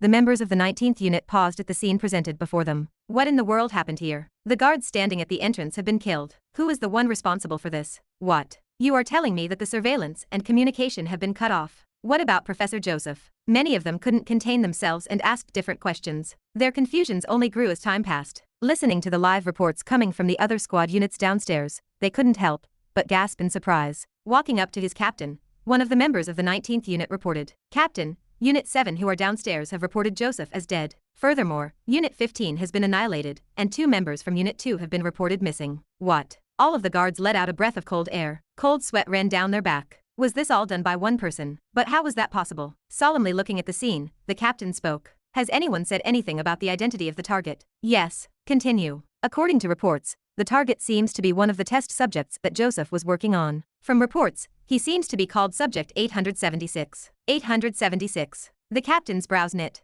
Weren't they under the effects of the serum? How could they have escaped? And isn't there a chip installed in their head? How is this possible? The more questions the captain asked, the more he realized how serious the situation was. If they were the ones who had gone downstairs, would they have also been killed like the other 2 squads? Just the thought sent chills down his back. What now, Captain? The captain wasn't a captain for no reason. Despite the situation, he was able to quickly recollect himself. Looking at his squad members, he ordered, "Calm down. Don't panic. From the looks of things, there only seems to be one target, and he is armed with explosives." Looking at the state of the upper floor, the captain continued, "The target seems to have already escaped into the forest." Pausing and looking at his unit members, the captain ordered, "I want you all to notify the other units of the situation. Tell them to be on their toes." Understood. Exchanging glances, the unit members did as their captain ordered. Taking out their communication devices, they quickly informed the other units and moved out of the facility. The reason why they chose to directly engage the target now, rather than wait for the other units, was because they needed to buy time for them to catch up. If they didn't start pursuing now, by the time the other units arrived, it would be too late. Stepping out of the laboratory, all of the members looked at their captain. "Captain, where should we go?" Squinting and looking around, the captain quickly looked towards a certain area and motioned for his members to follow. Being a captain, he had a lot of experience under his belt. Surveilling the forest and noticing a small irregularity in one of the bushes in the distance, he was able to quickly infer the location of where the target had run off to. Over here. Dashing forward, he along with his team members disappeared into the wilderness. Ha, ha. Breathing heavily, sweat trickled down the side of my cheeks. Even so, mustering every last bit of strength inside of my body, I continued to run. Now that the security had been alarmed about my whereabouts, I needed to distance myself as much as possible from them. Gulp, gulp. As I was running, taking 1 mana recovering potion and 1 stamina recovering potion from my dimensional space, I quickly downed them. After that, taking out the watch that I had gotten from Thabot a year ago, I quickly put it on my wrist. Tapping on the screen of the watch and loading it up, I fiddled with it for a couple of seconds. Fway. A holographic map quickly appeared in front of me. Staring at the map, unknowingly my running speed slowed down significantly. If I am not wrong, I should be running in the right direction. The monolith was extremely large, and for obvious reasons, the laboratory that I had just come out from was located a bit off of the monolith. My current goal right now was to infiltrate the actual headquarters of the monolith. It was the only way I could escape. After contemplating for the past 8 months, I realized that this was indeed the only way I could get out of this place. Not knowing exactly where the monolith was located on the world map, I knew that the only way I could get out was through the portals inside of the monolith. Fortunately, with the bot's watch on my wrist, I could gain access to the portal. Every portal use cost around 500 merit points, and with me having over 2,000 of them, I knew that as long as I could get to the portals, I would be able to make it safely back home. There is only one problem. I needed to infiltrate the actual monolith. Without a doubt, this was going to be harder than actually escaping the lab. Rustle. Hyuk. Snapping me out of my thoughts was a small rustling sound in the distance. Turning around, I noticed a silver streak of light quickly headed towards my direction. Ducking down, by a hairbreadth, I was able to dodge the incoming attack. Rolling on the ground, I lifted my head and glared in the direction of where the attack came from. I have finally caught up. Coming from out of the bushes, wearing a black uniform, was a tall, bald, tanned individual. On the right side of his uniform was a small band as well as a large 19. Holding onto a large metal axe, he solemnly looked in my direction. You must be 876. Similarly staring back at him, my eyes squinted. Unit 19 Squad Captain. The moment I realized the identity of the individual who had attacked me, my wariness increased. Each unit had a team captain, and apart from their obvious large amount of experience, what set them apart from their squad members was their individual strength. Each squad captain had the strength equivalent to D rank. Above them were commanders, whose strength ranged from C rank to E rank. From the looks of things, he must have left his team members behind to chase after me. Staring at him, I could easily see through his plans. He was planning on buying time for his members to arrive and get rid of me. Yup. Seizing me up for a couple of seconds, without wasting any time, the 19th unit captain raised his axe and quickly slashed towards my direction. The moment the 19th unit captain raised his axe, I knew that I needed to act fast. Tensing my calves, instead of moving backward, I dashed forward. Against opponents that required large motions, the best way to defeat them was through close combat confrontations. And I knew that. With the chip inside of my head processing everything, taking a step to the right, and opening the palm of my right hand, I twisted my torso slightly and slapped towards my right in the direction of where the axe was moving. Coo. Touching the side of the axe, a small groan escaped from my lips as I was pushed back by a couple of steps. Fortunately, the moment my hand connected with the head of the axe, I was able to alter its course. Bam! The ground trembled. What the? Realizing that his attack had missed, the captain opened his eyes widely. But it was already too late. Now, taking advantage of his distraction, I took a step forward, grabbing onto the arm that was holding onto the axe, shifting my right foot, and turning around, I lifted the captain up and threw him on the ground. Bam! Back first, the captain hit the ground. Quake! A pained groan escaped from the captain's mouth as spit flew in my face. Without giving the captain time to realize what had happened, connecting my fingers, I pierced his throat with my hand. Blood splattered on my face. Ha, ha. Wiping my face which was stained in blood, I took deep breaths. For the next few minutes, without moving, I blankly stared at the sky. The fight ended much faster than I had originally anticipated. Excluding the fact that I was a bit stronger than my opponent, with the extreme training I endured for the past few months, I knew exactly how to handle my opponent. As of right now, I was on a different level compared to before. Such opponents were not something that I could not handle. Rustle, rustle. Before long, I could hear multiple rustling sounds coming from behind me. With my eyes closed, and remaining still, I patiently waited for them to surround me. This next fight was necessary for my escape. Chapter 265. Tiss. The static sound of the radio transmitter echoed throughout the area. Bringing the radio transmitter towards my mouth, in a deep voice I said, "This is Unit 19 speaking. Do you copy?" Unit 19. Copied. What is the situation? After a couple of seconds, someone responded. "We have captured the target." I repeat, we have captured the target. You have captured the target. Roger. Understood. I have relayed the information to Units 8, 13, 21, and 29. They are on their way. Please be patient. Copy that. How long till they arrive? Given their location, around 5 minutes. Understood. I will be waiting. Tiss. 5 minutes. Turning the radio transmitter off and turning around, my eyes paused on the 4 individuals on the ground. They were 19th unit members. Each of them, although passed out, were still alive. Even though they were fairly skilled, it did not take long for me to knock them out. Just their captain alone did not take much, let alone them who were far below him in strength. Unlike their captain, I kept them alive. There was a reason for this. 6 milligrams, this should be enough. Taking out a couple of syringes from my dimensional space, carefully measuring the dosages on each of them, I removed any distracting thoughts inside of my mind. From what I remember, 2 milligrams is enough to render my mind numb, whilst 10 milligrams is enough to knock me out completely. The syringes that I was currently holding were things that I had gotten from Joseph's dimensional space after I killed him. They were all filled with the serum that I had been injected with for the past 8 months. It was now time I used it on someone else. I hope this works. Since I was pressed for time, I could not care less about being delicate and careful. Stabbing one of the guards in the shoulder, I quickly injected him with a dosage of the serum. Squeak. A squeaking sound came out from the syringe. Huke. The moment I pushed the serum into the guard's body, the guard's eyes shot wide open. For a brief moment, his eyes turned white. His body then started convulsing madly. Shit, did I put too much? Grabbing the guard by the shoulders, I pressed him to the ground. Shit, please work. I cursed as I pressed him onto the ground. The reason why I injected the guard with a dosage of the serum was because I wanted to numb his mind. Numb it to the point where, for a brief moment of time, he would fall into a drunken state and listen to my commands. However, I knew all too well that this plan had a lot of flaws. Too many variables were out of my control. For example, I did not know what was the perfect dosage to use as well as the amount of time the serum would need to take effect. It had to be noted that it took around 2 months to create a single super soldier out of the thousands of subjects. Though I was not trying to create a super soldier myself, I still knew just how difficult this operation was. If it failed, I was done for. Therefore, come on, work. Pressing onto the convulsing guard with both hands, I clenched my teeth. GHH. After a couple of more seconds, to my relief, the guard stopped convulsing. Thereafter, opening his eyes, the guard dully looked at the sky without saying anything. Ha, can you hear me? Breathing heavily, I asked whilst waving my hand in front of his face. Unfortunately, I was met with no response. Frowning slightly, I helped him up. Waving my hand at his face again, I repeated, "Can you hear me?" Once again, he did not respond.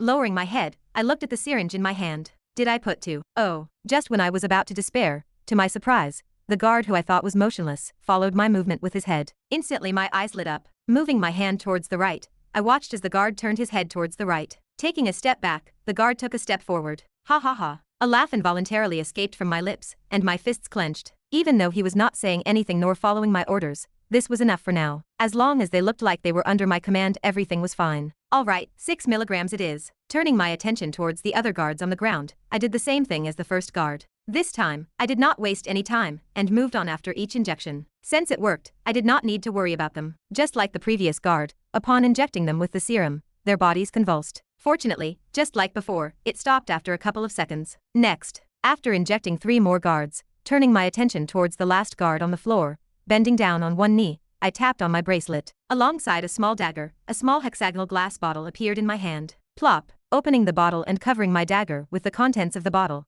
I first injected the individual with a dose of the serum, this time 10 milligrams, and then slashed his face with the dagger. Hua. MHHMM. A blood-curdling scream resounded across the forest. Using my hand to cover his mouth, the muffled screams of the guard continued to echo throughout the forest. Despite his screams, I continued to slash his face. In fact, I sped up. I am sorry, but you will have to bear with it for just a little bit longer. I understood his pain all too well. I too went through that pain not so long ago. It was the worst pain thing I have ever felt throughout my entire life. But I did not feel any guilt. If this was the necessary step that I needed to take in order to escape this hellhole, then so be it. MHHMM.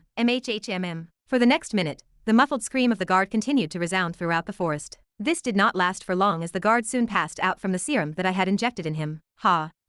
Done. Panting heavily, I slumped on the ground. Putting my dagger back in my dimensional space, I moved towards the guard and wiped the blood that was on his face. Then, taking out 3 healing potions that I got from the dimensional space that I took from their captain, I moved forward. This should work. Lifting his head slightly, uncapping the lids of the potions, I opened his mouth. Vree. Just as I was about to feed the guard the potion, in the distance I could hear the faint sound of vehicles quickly approaching my location. Shit. Opening my eyes widely, I cursed. Without wasting any time, taking 3 potions at the same time, I forcefully shoved them down the guard's throat. Almost instantaneously, I could see the guard's face healing. Even then, as his injuries healed, the scars on his face remained. Letting go of the guard's head, I took out 2 mana recovery potions from my dimensional space. Gulp. Shoving down the 2 potions down my throat, I quickly put the mask on my face. Wiggling around my face and covering it whole, my face changed that to the 19th Unit Squad Captain. Moments after I defeated the group, I copied their captain's face, replaced his clothes with mine, and punched his head to the point that it became unrecognizable. I had done this in preparation for what was to come next. Grabbing the passed-out scarred guard by the collar, I moved forward. Behind me were the 3 other unit members. Screech. At the exact moment I moved forward, 3 large vehicles stopped before me. Clank. Stepping out of the vehicle were over 15 individuals all wearing similar uniforms. Standing at the forefront was a tall muscular man with a black mustache under his nose. Wearing a pair of sunglasses, a wild and suffocating aura exuded from his body. Commander, Luther Black. Reading the tag by the side of his uniform, sweat trickled down my cheeks. The moment I saw the words Commander, I knew that I could not fight him. If I was caught, I was done for. Stepping forward, I sternly greeted. 19th Unit Captain reporting. Calmly nodding his head, Commander Luther's eyes paused on the individual in my hands. Pointing at him, he asked, "Is this the suspect?" "That is correct." With my back straight, I confirmed. Studying the scarred individual from top to bottom, Commander Luther massaged his mustache. Scarred face just like the descriptions say. Every second that Luther spent examining the body in my hands felt like an eternity to me. Many questions such as, did he find something? Did he notice the fact that I am not the captain? Did he notice something wrong with my unit members? Passed by my head. I knew that these were useless worries, but I could not control myself. To make matters worse, my mana had still not recovered. Within 2 minutes, the mask would start losing effect. Each second that the commander used to examine the corpse felt agonizing to me. Thankfully, the commander did not examine the body for too long. To think that this man has caused so many problems for us. He is still alive too. Turning his attention back to me, the commander flashed a toothy grin. You have done great. I was merely following orders. I humbly replied. Humble, I see. Caressing his mustache, the commander showed a satisfied look. Turning around, he chuckled and ordered. Let us get back to the headquarters and report the situation. Everyone get on the vehicles. Understood. Unanimously, all of the people present shouted. Over here. Motioning with his hands, one of the guards gestured for me and my unit to enter the vehicle he was in. To my luck, it was the one without the commander. Just as I was about to follow the individual into the car, the commander abruptly halted his footsteps. Turning his head, squinting, he asked. I only count 4 members here. What happened to your other one? For a split second, my heart stopped, and a chill ran down my spine. Thankfully, this was a question I had the answer to. Lowering my head, I pointed towards the distance where one could see the outline of a corpse. He, unfortunately, did not make it. I see. You have my condolences. Staring at the corpse, the commander lowered his head slightly and boarded the vehicle. After that, helping my unit members climb onto the back of the vehicle, I followed them into the vehicle. Vree. A minute after I boarded the vehicle, the car picked up its pace and sped into the distance. Coo. The moment the car started moving, my mind started spinning uncontrollably. Lowering my head towards my knees, the mask fell off of my face. Ha.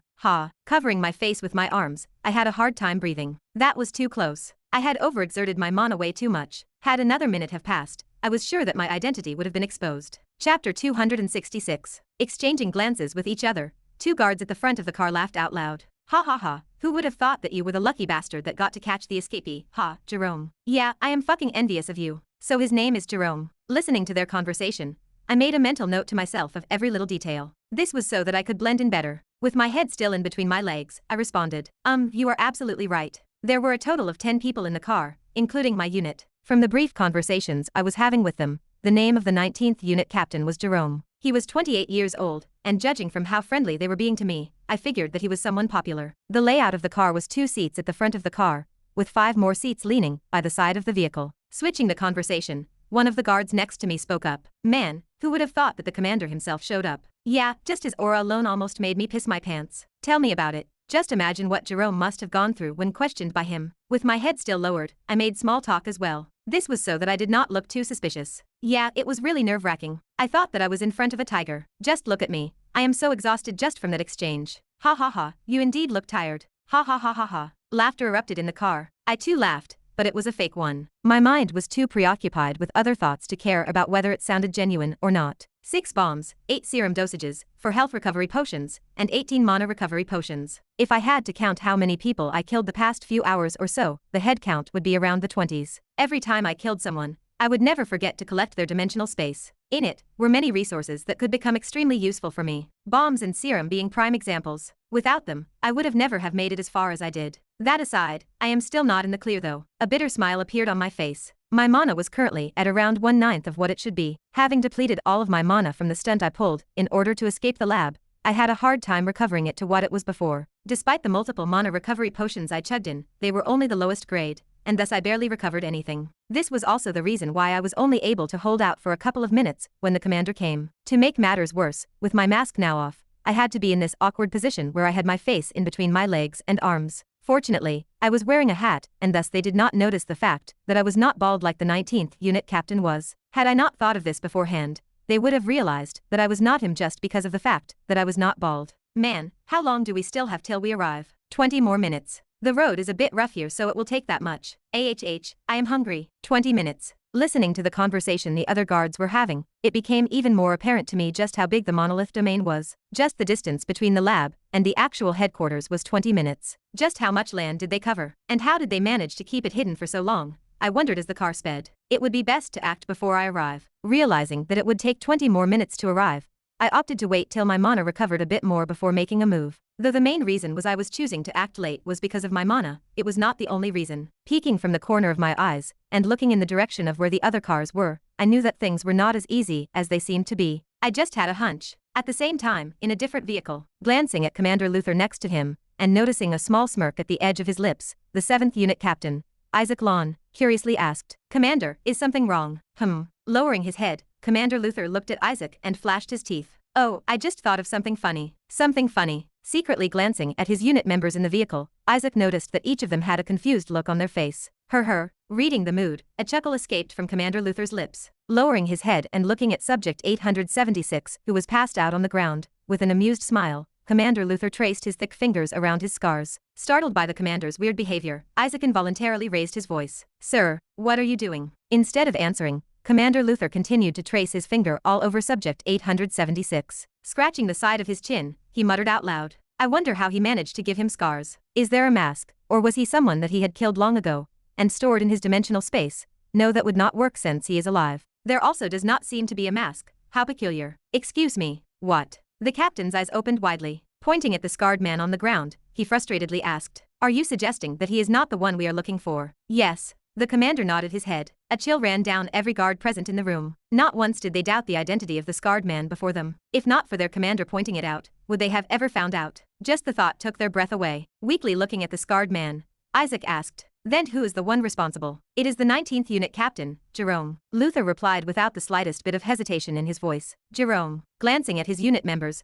Isaac struggled to find the right words to say. But how is that possible? I saw him just moments ago. He looked identical. Staring at the 7th Unit Captain by the side of his eyes, Luther asked, Did he though? Yes, firmly replied Isaac. Though they only met briefly, Isaac did not find anything strange about him. Naive. A smirk appeared on Luther's face before he turned his attention back to Subject 876. Though he may have fooled you guys, he could not have fooled me. I have met Jerome a couple of times in the past, and I can tell you that it is not him. His face maybe, but, pausing and looking at everyone, Luther said. His frame was completely different. Listening to the commander's point, Isaac's brows knit as he muttered out loud. Now that you mention it, he did look a lot more skinny than the last time I saw him. All the unit captains knew each other. This was a given. All of the squads worked with each other most of the time, so everyone knew who Jerome was. He was a tanned muscular man with a bald head. That was how everyone knew him for. Recalling the meeting they had not too long ago, a shocked look appeared on Isaac's face as he lifted his head up. But how is it possible for him to have the same face as Jerome? It usually took weeks for a face mask to be prepared. For Subject 876 to actually have a mask identical to that of Jerome in that short period of time made no sense. That was unless someone was actively helping him. That is what I am wondering as well, Luther replied with a solemn look. The only thing that comes to mind is that this is the work of an artifact, or that someone is helping him, but I am not too sure. An artifact? Yes. As of right now, the second possibility was the one that made more sense, but if it was the first option, a look of greed flashed past his eyes. If it really is an artifact, I really want to get my hands on it. Pretending to not have heard the commander's last words, Isaac hesitatingly asked, Sir, but what if there is no artifact and this was actually Jerome? Impossible, Luther firmly replied. But what makes you so sure? At first I was not, Luther raised his finger. But right before entering the vehicle, I asked him what happened to his last member. And his story checked out. There really was someone dead in the distance. Taken aback, Isaac asked, So what made you think that he was an imposter? If the story checked out, what made him so sure about the fact that the man before them was not a fake Subject 876? Simple really. Pausing, Luther teasingly smiled and looked at Isaac dead in the eyes. His unit members. The moment Jerome turned his head, they turned their heads as well. What? Odd, right? Could this have been a coincidence? Leaning back, Luther nodded his head. True. But once I looked at them closely and noticed their unfocused eyes, I realized that something was not right. But I recalled reading something before the mission started. Taking out a few documents from his dimensional space, Luther flashed them before Isaac. It was then that everything clicked. Unfocused eyes. And what is this? Yes, they were under the effect of a drug. A drug. It is the same drug that Subject 876 was being injected with. I know because I have read the reports. Being a commander in a high position, unlike the other captains, Luther had access to more confidential information. Being the one in charge of capturing him, he obviously also had some information about Subject 876. It was not strange for him to know the effects of the drug. Realizing this, a small sound escaped from the captain's mouth before as he wondered. Taking the documents and reading through the report, Isaac lifted his head and wondered. Then why did you not do anything? There was enough evidence to take him down. Why did he not? A throaty laugh escaped from Luther's lips before it was replaced by a smirk. I in fact already did do something. You did. Isaac was taken aback. He did not recall the commander ever moving. What could he have possibly done? Noticing the confusion in Isaac's eyes, Luther looked at the front of the car. Are we not leading him right where the headquarters are? A realization suddenly dawned on the captain. That is right, since we know about the fact that he is an imposter, and he does not know that we know. By directly leading him to the monolith and capturing him there, not only do we reduce the risk, but we can also guarantee results faster. The more the captain thought about it, the more amazed he was by the commander's planning. I see. I understand now, Commander. Leaning back and interlocking his fingers together, Luther arrogantly smiled. That little fucker probably thinks that we are completely clueless about his schemes. Little does he know that I know everything. Sir, there seems to be something wrong with the car. Cutting him off was the driver of the car.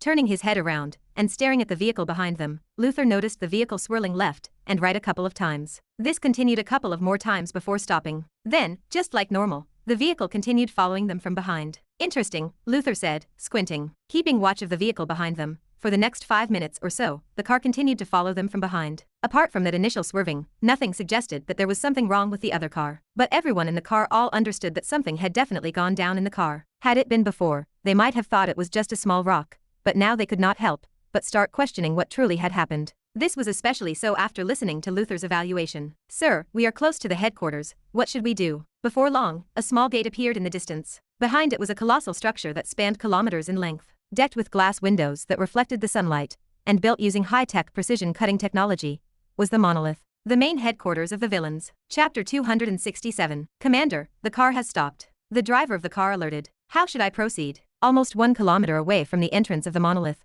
the driver saw the car behind them swerve towards the right before coming to a halt. Having never taken his eyes off of the vehicle behind him, Luther raised his hand slightly and ordered for the car to stop as well. Stop the car, and tell the unit in the other car to get out as well. Understood. Screech. Pressing onto the brake, the car came to a halt. In front of them, not far from where they were, another vehicle came to a halt. Get out. Opening the doors of the car, Luther jumped off of the vehicle. Behind him, 5 other people came out, including the 7th Unit Captain, Isaac. Hurry up. Not far from them, Luther gestured for the other unit in the distance to hurry up. Before long, there were a total of 10 people behind Luther. Turning around and looking at all of the unit members present, Luther warned. The suspect may try to use bombs, so try your best to spread out and surround the car. Having received brief reports about Subject 876, the commander knew that his strength was in the D+ range, and that he somehow got his hands on explosives. Luther wasn't worried about 876's strength. He himself was B-ranked. He could make quick work of 876. His only worry was the bombs. If he was hit directly by them,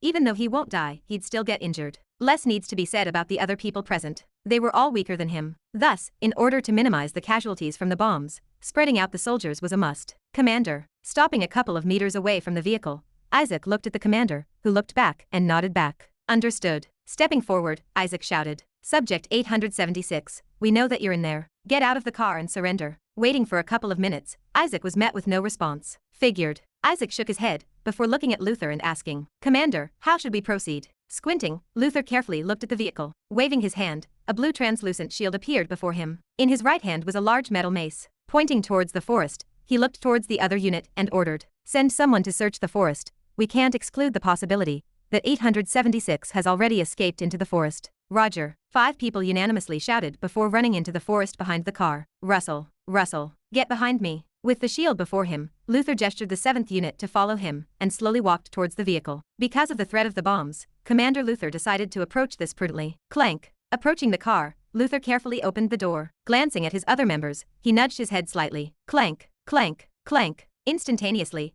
everyone moved around the vehicle and opened the other doors of the car with their weapons raised. Upon opening the door, everyone braced themselves for an attack, but contrary to their expectations, they were met with deathly silence. Exchanging glances with each other, everyone looked inside of the vehicle. Because the glasses were tinted, they were only able to see what was inside of the vehicle only upon opening the doors. Entering the car and looking around, a confused look appeared on Isaac's face. Commander, the suspect is not in the car. It's possible that he escaped. Are you sure? Positive, sir. Glancing around the car, he briefly said. But there seem to be the other unit members here, each passed out. Are they dead? Approaching one of the people in the car, Isaac placed his finger on his neck. Upon noticing a pulse, he responded, negative. So he chose to leave them alive. Frowning, Luther muttered before moving forward and entering the vehicle. Let me take a look. Upon entering the vehicle, Luther looked around. Just like Isaac reported, everyone in the car was passed out, but none were dead. 1, 2, 3, 8. Counting the number of people present, he managed to count 8 people in total. Odd, has he run away? Or is he hiding? The more Luther looked at the situation, the bigger, more ominous the feeling inside him grew. Unable to read Luther's thoughts, Isaac asked, what should we do, sir? Kill them all. What? Luther's reply startled Isaac. Why? They are alive. Idiot. Luther looked at Isaac as if he was a fool. Did you completely forget what I said before? What do you? Isaac suddenly paused and opened his eyes widely. You don't mean? Yeah. Arrogantly looking at all of the people present in the car, Luther nodded his head. The little fucker can change faces. What if he threw one of the bodies away and tried to disguise himself as one of the people here? Ah, her, nice try. Day. Cutting Luther off was a small repetitive ticking sound. It was then that, to his horror, almost simultaneously, 2 of the 8 guards who were passed out opened their eyes and took out a small spherical object from their pockets. Pressing on top of it, Commander Luther opened his eyes widely. A curse escaped from his lips. Shit. Get out. Boom. A massive explosion reverberated, and a sea of fire raged. Moments before the car stopped. We're almost there. Oh, it's about time. Jerome, have you recovered enough? It's about time we arrive at the headquarters. Get ready. With my head still lowered, I groggily replied, sure, ba dump, ba dump, ba dump. The closer we got to the headquarters, the more nervous I became. For the past 15 minutes or so, using the chip in my head, I simulated over 100 different scenarios. In it, I was calculating the chances of me escaping. Out of the hundreds of simulations, there was only one method that could give me the slightest chance at escaping this place, and even then, it was extremely dangerous and filled with suffering. Hugh, I exhaled. What choice do I have? Gritting my teeth, my brows knit tightly. Just the thought of what I was about to do next sent shivers down my spine. But I can't afford to be picky. I knew this all too well. If I wanted to escape, this was the only way. Furthermore, a part of me knew that I was already exposed, and that this was the only way for me. Instead of waiting for something bad to happen, it's best to act immediately. Thus, taking out 5 syringes that were filled with the serum from my dimensional space, I slowly lifted my head up and muttered out loud, "Can we stop over here? Do you need to take a piss, Jerome? Ha, who are you?" Spurt. Stabbing towards my right, I quickly injected the guard next to me with the serum. Before the others could react, removing the belt off of me, I moved forward. Dashing forward, before the 2 guards at the back could remove their belts, I jumped towards the guard on the right side of the vehicle and stabbed him in the neck. Squeak. Letting go of the syringe, stomping on the seat of the car, I propelled my body to the other side of the car. With another syringe in my hand, I repeated the same thing and injected the other guard with a dose of the serum. This time the dosage was around 10 milligrams, thus, upon injection, they passed out immediately. Hyuk. Ha. Their shouts startled the guards at the front. What the? Hey, what's going on? Instantly the car started swearing left and right. Gripping on the metal bar at the top of the car, I hooked my feet around the front seat of the car and let go. Using my core, I pushed my body forward. Crossing my hands, I simultaneously stabbed both guards in the shoulder. The squeaking sound of the syringe being pressed rang in the car. Squeak, squeak. Right after I injected them with the serum, putting my hand on the wheel of the car, I quickly took control of the vehicle. Shoving the driver of the car to the back, I managed to regain control of the car. Ha, ha. The first part is done. Breathing heavily, I kept my focus on the road. At the moment we were still in the forest area, but in the distance, I could see the faint outline of the monolith. Slowly, the density of the trees started to diminish. Following the cars ahead for the next couple of minutes, from time to time, I would glance behind me, towards Jerome's unit members. Screech. About 1 kilometer away from the monolith, pressing on the brake of the car, and turning the wheel all the way to the right, a screeching sound resounded, and the car swerved. The moment the car stopped, quickly hopping to the back of the car, and taking out 4 bombs from my dimensional space, I handed them to my squad members and ordered, "Press on the top of this." As soon as a guy with a mustache enters the car, staring at me with emotionless eyes, I was met with no response. Not minding it, I put it in their inner pockets and closed their eyes. Click, click, click, just in case. Taking out another bomb from my dimensional space, I quickly set a timer of 5 minutes and hid it beneath one of the seats. This was my plan B in case the others couldn't follow my orders. The reason why I didn't set a timer with the other bomb was that I didn't know how long it would take for them to search the vehicle. From my calculations, 5 minutes was the max amount of time I estimated it would take them to thoroughly search the car. If unit members failed to listen to my orders, then this last one was my insurance. Clank. Once I finished setting up everything, slowly opening the side of the door, I closed it and entered the forest. Because I exited from the other side of the car, the others weren't able to notice me leaving the car. Entering the forest, I moved forward and stopped not so far from them. Evening my breathing and hiding my presence as much as possible, I looked at the guards surrounding the car. From where I was, I could overhear some of the conversations they were having. Subject 876. We know that you're in there.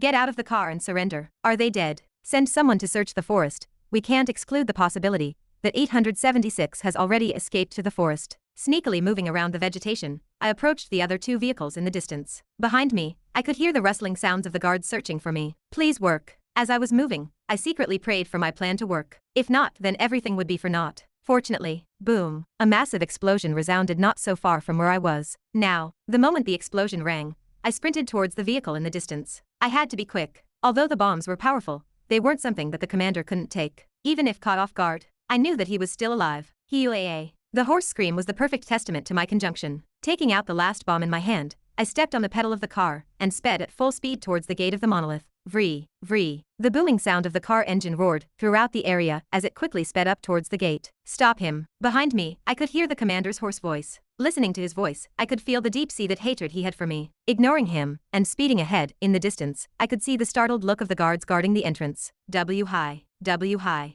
The color red flashed as the guards quickly rushed to activate the protective measures. You there, stop. Stop. But it was too late. Clank. Pressing on the top of the bomb in my hand, just when I was 100 meters away from the gate, dropping the bomb at the bottom of the vehicle, and putting on a small weight on the pedal of the car, I kicked the door open and jumped out. Quack. Jumping out, and hitting the hard cement, I felt the air get knocked out of me. Many of my bones broke and fractured upon impact. Coo. Lifting my head slightly, and staring at the vehicle in the distance, I watched as the car crashed into the gates of the monolith. The moment the car hit the gates, a sea of flames spread out from it and engulfed the entire area. Boom. Following that was the sound of a massive explosion. Coo. Mustering every last bit of strength in my body, dragging my injured body forward, I made my way towards the gates of the monolith. Arriving close to the gate, I could feel the heat coming from raging flames, due to the explosion brushing past my skin. Taking out a ring from my dimensional space, I put it on my finger, and removed a small black bracelet off of my wrist. Gulp. Opening my mouth, I put the bracelet into my mouth and swallowed. Who would have ever thought I'd go through this again? Upon swallowing the bracelet, a bitter smile appeared on my face. Coo. Limping forward, I slowly entered the flames. Chapter 268. Inside an office space, a beautiful young girl with glossy black hair and obsidian black eyes sat behind a large wooden desk. Behind her, the sunlight coming from the sun directly shined through the window, brushing past her skin, further emphasizing her beauty. Flipping through a long pile of papers, the young girl's brows would knit from time to time. Young miss, how should we proceed? Standing in front of her was a fairly young man. With his back straight and a gentle smile on his face, he asked. Lifting her head slowly, and putting one of the papers down, the young girl's eyes glossed over the paper for a couple of more seconds before opening her mouth. Allocate the Night Gall dungeon to the senior members. Tell them to use it to train the new recruits. Understood. The young man smiled and asked. What about the Adriana dungeon? The Adriana dungeon. Brushing her hair towards her ear, the young girl mused for a bit before answering. Allocate that to Beta Squad. They need more training. As you wish, young miss. Taking note of her instructions, the young man looked at the girl and curtly asked. Is there anything else you would like me to do? No. The young girl shook her head, before once again diverting her attention towards the papers on the desk. Thank you for your hard work, Maxwell. You may leave. As you wish, young miss. At the young girl's command, Maxwell lowered his head slightly. Turning around, he made his way towards the door. Reaching for the handle of the door, Maxwell suddenly stopped. Turning around, and staring at the young girl who was tirelessly working, after hesitating for a bit, he worriedly said, Young miss, I know that you're working hard for the guild, and everyone is very appreciative of that, but please don't overwork yourself. Without looking up, the young girl casually responded. She was already too immersed in her work to care about anything else. Ha. Staring at Amanda, a trace of pity flashed Maxwell's eyes. Sighing and shaking his head, he turned around and left the room. Please do heed my words, young miss. Clank. Once Maxwell left the room, silence descended in the room. Apart from the scribbling sound coming from the young girl's direction, no other noise could be heard. Flip, flip, flip. After a while, flipping through a series of files, the young girl paused and knit her brows tightly. This isn't correct. The numbers don't quite match here. The young girl who was busily looking through the files was in fact Amanda. Ever since Ren's death, just like she had planned originally, she dropped out of the academy. She then proceeded to join the guild, and from there, she slowly started adapting to a leadership role. Of course, for obvious reasons, the bigger problems were being handled by the more senior members of the guild. At the moment, Amanda was only dealing with the smaller issues. This would of course change in the future when she gained more experience, but for now, she was content with this. She of course also did not neglect to train. Being the future guild master of the #1 guild in the world, Amanda needed to be strong. With the aid of the elders and resources available to her, Amanda's rank quickly shot up all the way to D- rank. Pretty much in line with what she estimated she would have been had she stayed in the lock. Slowly but surely, Amanda was starting to adapt to her new role. At least that was how it looked on the surface. In reality, Amanda was using work as an excuse to cope with the pain that she was feeling every day. From time to time, she would have nightmares of that day, resulting in her being unable to sleep. The only way she was able to deal with those nights was by shoving herself with work. She just needed something to set her mind somewhere else. 8 months passed, and though the pain was still there, it didn't hurt as much as before. Even so, she would still get those nightmares from time to time. Day. Disrupting Amanda out of her focus was her alarm. Glancing at the alarm and looking at the time, Amanda put the papers down and mumbled. It's already time. She was so immersed in her work that she did not realize the fact that she had been working for more than 10 hours already. Standing up, Amanda grabbed a black cashmere felt coat that was resting on the back of her chair and put it on. Putting her hands on her pockets, Amanda headed towards the entrance of her office. Just as she was about to leave, halting her steps right before the door, Amanda turned around and glanced towards the corner of the room. Sitting on top of the shelf was a small teddy bear. Staring at it for a couple of seconds, a trace of sadness flashed her eyes. For the next couple of seconds, Amanda just stared at the teddy in the distance. After that, pursing her lips, she turned around and left the room. Clank. I hope you're doing well up there. Foom. Inside of a white room, flames suddenly erupted, covering the whole room. The flames continued to rage for the next 10 seconds before quickly disappearing and revealing a translucent red card standing in the middle of the room. Experiment log 1574. Mana lingering in room. 38%. A robotic voice sounded. Standing opposite to the room and staring at it through a large glass, Melissa touched the middle of her glasses with her index finger and lifted them up slightly. Still missing 8%. Her goal was a mana efficiency loss of 30%. Compared to last year where it was at 49%, she managed to improve the magic card to the point where it was now thinner and more efficient than before. Still, there's still work to do. It was still not enough for commercial use. The closer she was to the goal, the harder it became for her to develop the card further. Melissa knew this best. Therefore, taking out a piece of paper, Melissa sat down on a stool and started doing some calculations. What if I altered the magic circle a bit? Perhaps simplify it. The magic card itself seems fine, but that could also. Staring at Melissa mumbling to herself in the corner of the lab, Rosie, her assistant, entered the testing room and cleaned up the place. Ever since 8 months ago, Melissa had pretty much holed herself up in the lab. Although she used to hole herself up in the lab before as well, this year she spent even more time inside of the lab. She had gotten so obsessed with the research that she had started neglecting sleep and food. Despite having the best resources available, she tended to sleep in the lab more than in her own room. She was totally addicted. Sigh, I hope she doesn't overwork herself, Rosie muttered as she cleaned up the room. Having been Melissa's attendant for the past 2 years, she had gotten quite close to her. Rosie obviously did not like seeing her like that. After spending the next 10 minutes or so cleaning up the room, she walked out of the room and made her way towards Melissa. Melissa, I'm due.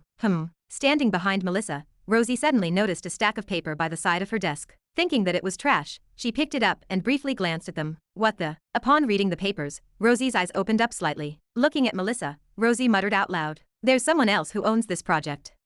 Overhearing Rosie's mutter, Melissa turned around. Staring at the papers in her hand, she quickly snatched them. Give me that, that's confidential. Because she spent most of the time in the lab, Melissa had forgotten that she had put the contract out. Fortunately, apart from Rosie, no one else entered the lab, else they would have found out about Ren's involvement in the magic card system. Not that it really mattered anymore. Wait, I thought that you were the only one who was working on this project. Since when there was someone else? What? Turning around and looking at Rosie, Melissa raised her brow. How did you get the idea that I was the only one that was doing the project? I just thought that it was yours because I've never seen anyone else helping you. Well, that's a given. I'm doing most of the work. Then, the project idea and framework wasn't mine, so I can't help it.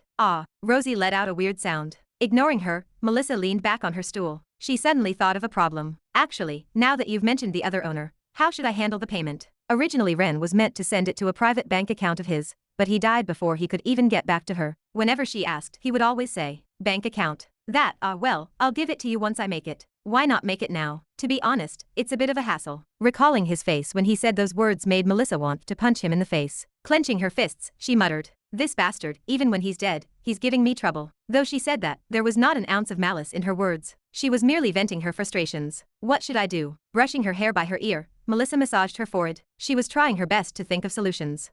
It was then that she suddenly got an idea. Wait, why don't I ask Amanda? She might know since she's also part of the project. If there was anyone that would be able to help her, it was Amanda. She too was part of the project, and she seemed to be quite close to Ren. Perhaps she knew something. This might work. Taking out her phone, she typed a message and quickly sent her a text. At the same time, standing in front of a large building, amidst a crowd of people, the eyes of all men and women were focused in a particular direction. Is she a model? I doubt it. I've seen many models before, but none of them are as beautiful as her. She's hella hot. Wah, she's so pretty. With a long stylish black cashmere coat that perfectly complemented her glossy black hair and eyes, a stunning woman stood at the entrance of the building, seemingly waiting for someone. With her head lowered, Amanda scrolled through her phone. She was completely unbothered by the stares. Ding, ding. Her phone would vibrate from time to time. Melissa. Hey Amanda, I have something to talk to you about. Amanda. Regarding. Melissa. It's regarding the project I'm working on. Amanda. The magic card one. Melissa. Yeah. Amanda. Are you almost done? Melissa. It's not that, it's about the payment. Once it's done, who should I send the money to? Amanda. As she was typing, many of the males around her wanted to strike up a conversation with her. However, they refrained from doing so. She had this cold exterior that made it hard for anyone to approach her. It was as though there was this invisible wall around her that made it hard for anyone to approach her. Excuse me. That of course did not apply to everyone. There would always be that one fool in the crowd. Confidently moving towards Amanda was a fairly handsome young man with brown hair and green eyes. With his hand on his neck and a gentle smile on his face, he asked, Hey, are you waiting for someone? Brushing his hair up, he nudged his head slightly. How about grabbing something to eat with me later? With her head lowered, Amanda completely ignored the man who was speaking to her. As a result, the man was put in an awkward situation. Excuse me, did you know? Sister. Cutting the man off was a shrill sound in the distance. Lifting her head up, Amanda stared at a young girl that was speedily running in her direction. Nola. Instantly, her cold exterior vanished and a warm smile replaced it. The moment she smiled, almost every person around her froze up. Turning their heads, they couldn't help but want to engrave the scene inside of their minds. She's so beautiful, everyone thought. Wah, sister. Not minding their attention one bit, Amanda bent down slightly and extended her arms. Not long after, Nola ran into her arms. Sister. Embracing Nola, Amanda patted her head. How was preschool, Nola? Did you have fun? It was fun. Is that so? Today I had lot of fun because sister was coming. Also there was this big dinosaur that was so scary. Listening to Nola's words, Amanda would add a few words here and there. And then he suddenly scared him and I was like no, I won't be scared. Wow, you go Nola. Despite Ren's death 8 months ago, Amanda never went back on her word. She did not kick Ren's parents out of the apartment that she had given them and continued to have someone guard them 24/7. During Ren's funeral, Nola had approached her and cried with her. It was then that she met Ren's parents for the first time. From the brief conversation she had with them, they were able to learn of her identity, and from there they started talking from time to time. It eventually got to the point where they were comfortable enough to let her pick up Nola at the daycare. This was mostly due to Nola's insistence, but Amanda did not mind this one bit. She liked to be with Nola, it felt therapeutic for her. Every time she would meet up with Nola, her stress and worries would quickly dissolve. Furthermore, since she owned the building, and it was near the guild, she decided to move there as well. So it was no trouble for her. Then, the teacher suddenly appeared and protected everyone. But, I did not need protection like the others. Is that so? Listening to Nola, the edges of Amanda's lips curled upwards. Nola, it's about time we head home, or we'll be late. Nola nodded her head. Taking Nola by the hand, Amanda slowly stood up. Turning her head, and finally noticing someone standing next to her, Amanda asked, sorry, do you need something from me? Staring at Amanda, the male who tried to flirt with her moments ago opened and closed his mouth a couple of times. Stuttering, he shook his head. No. Okay. Lowering her head and once again looking at Nola, Amanda gently asked, do you want to stop at the ice cream store first? At Amanda's suggestion, Nola's eyes started sparkling. This caused the edges of Amanda's lips to pull up even more. Okay, ice cream it is. 6:31 p.m. After buying Nola an ice cream at the ice cream store nearby, Amanda brought her back home. Arriving before a large wooden door, Amanda rang the doorbell. Ding. Dong. Coming. A couple of seconds after ringing on the door, a muffled voice echoed from the other side of the door. Not long after, the door opened, and a beautiful woman opened the door. Clank. Staring at Amanda, Samantha Dover smiled sweetly. Oh my, if it isn't Amanda. Thank you again for bringing Nola home. Lowering her head and caressing Nola in the head, Samantha said. I hope she didn't cause you any troubles. Of course not, Amanda politely replied, whilst looking at Nola. She's sweet. There's no way she'll be a bother. That's good to hear. Samantha smiled. As they were talking, a nice fragrance suddenly enveloped the corridor, prompting Amanda's nose to open up slightly. Unknowingly, the edges of her lips started salivating as she smacked her lips a couple of times. Noticing Amanda's reaction, Samantha smiled. I'm making a roast. You want to eat with us? Maybe next time. I still have work to do today. Blushing slightly, Amanda politely refused. Even though she had gotten closer to Ren's family, she was still not very comfortable eating with them alone. Thus, she refused. Seemingly having read Amanda's thoughts, Samantha did not push any further. Oh, I see, that's a pity. I'm sorry for this. Gratefully looking at Samantha, Amanda bid Nola goodbye. Bye Nola, I'll see you next week. Just as Amanda was about to leave, she felt a slight tug at the hem of her coat. Turning around, she saw Nola looking up at her. Trembling slightly, her eyes looked extremely downcast. Sister, don't go. Amanda's heart trembled. By the side, Samantha tried to soothe Nola. Nola, let go of Amanda. She's busy. Those eyes. Staring at Nola's eyes, Amanda's heart started to hurt. If it was anyone else they might have not been able to notice it, but she knew those eyes all too well. It was the same eyes she had when she was young. She still misses Ren. The more she looked at Nola, the bigger the pain in her heart became. Those were the eyes of someone that was lonely. Putting on a smile, Amanda took her phone out and sent a quick message. After that, turning around she looked at Samantha and said, you know what, it seems like I do have time to spare. Wah. The moment Amanda said those words, Nola's face bloomed into a beautiful smile as she jumped towards Amanda. Caressing Nola's head, Amanda decided to use this opportunity to let Ren's parents know about the magic card system. She believed that if there was anyone that Ren would want to give the money to, it would be them. Chapter 269. The events that are taking place here are 5 months after Ren's death. Current timeline is 8 months. Clang, clang. The sound of metal clashing against metal rang out repeatedly. Standing opposite to each other, 2 youths glared at each other. One held a long broadsword, whilst the other held a dagger in each hand. They were Kevin and Jin respectively. Both of their breathing was rough, and droplets of sweat trickled down the side of their faces. Lowering his body, Jin's body slowly melted into the shadows. Squinting and staring at Jin, who had just melted into the shadows, Kevin closed his eyes and evened his breathing. For the next few seconds, apart from the uneven sound of his sweat dropping on the ground, no other sound could be heard. Kevin suddenly opened his eyes. Turning around, he swung the broadsword. Clank! Sparks flew in the air as the body of the broadsword came into contact with both the daggers. Kevin shouted out loud as the muscles of his arms bulged. Taking a step forward, he forcefully swung the broadsword down and pushed Jin a couple of meters back. Pushed back, a subtle groan escaped from Jin's mouth. Indifferently staring at Kevin, he twirled the daggers around his hand.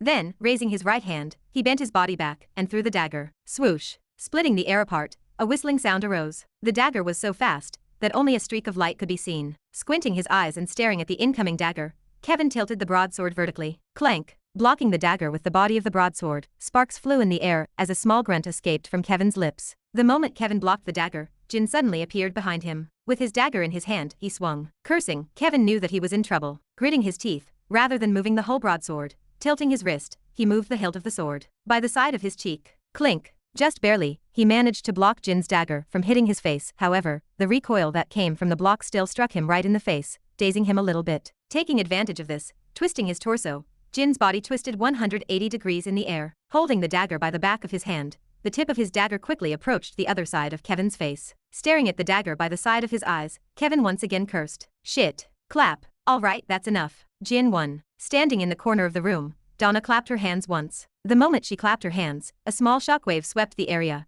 pushing Jin away from Kevin. Glancing at both Kevin and Jin, Donna was exasperated. I've said this before, but this is a light spar. You're not here to kill each other. If you want to do that, don't do it on my watch. Slumping down on the ground, Kevin dropped the broadsword down. With heavy breaths, he lifted his head up and congratulated Jin. Congrats on your victory. Standing in front of Kevin, Jin indifferently picked up his dagger from the ground. He then briefly glanced at Kevin. Win what? I know that you're still not used to the broadsword. Well, a loss is still a loss. For the past 2 months, Kevin had been switching weapons from a regular sword to a broadsword. Despite his inexperience with the broadsword, he was able to quickly master it to some degree, and even though he was not quite as strong with it, he was still a force to be reckoned with. Of course, that was only applicable if his opponent was someone that was not on the same level as Jin. When facing an opponent at Jin's level, his inexperience was quite obvious to see. I'm going to class. Taking one last look at Kevin on the floor, putting his daggers away, Jin casually strolled out of the training ground. Kevin, you should go back too, Donna said. Class starts in an hour, so get a shower and change.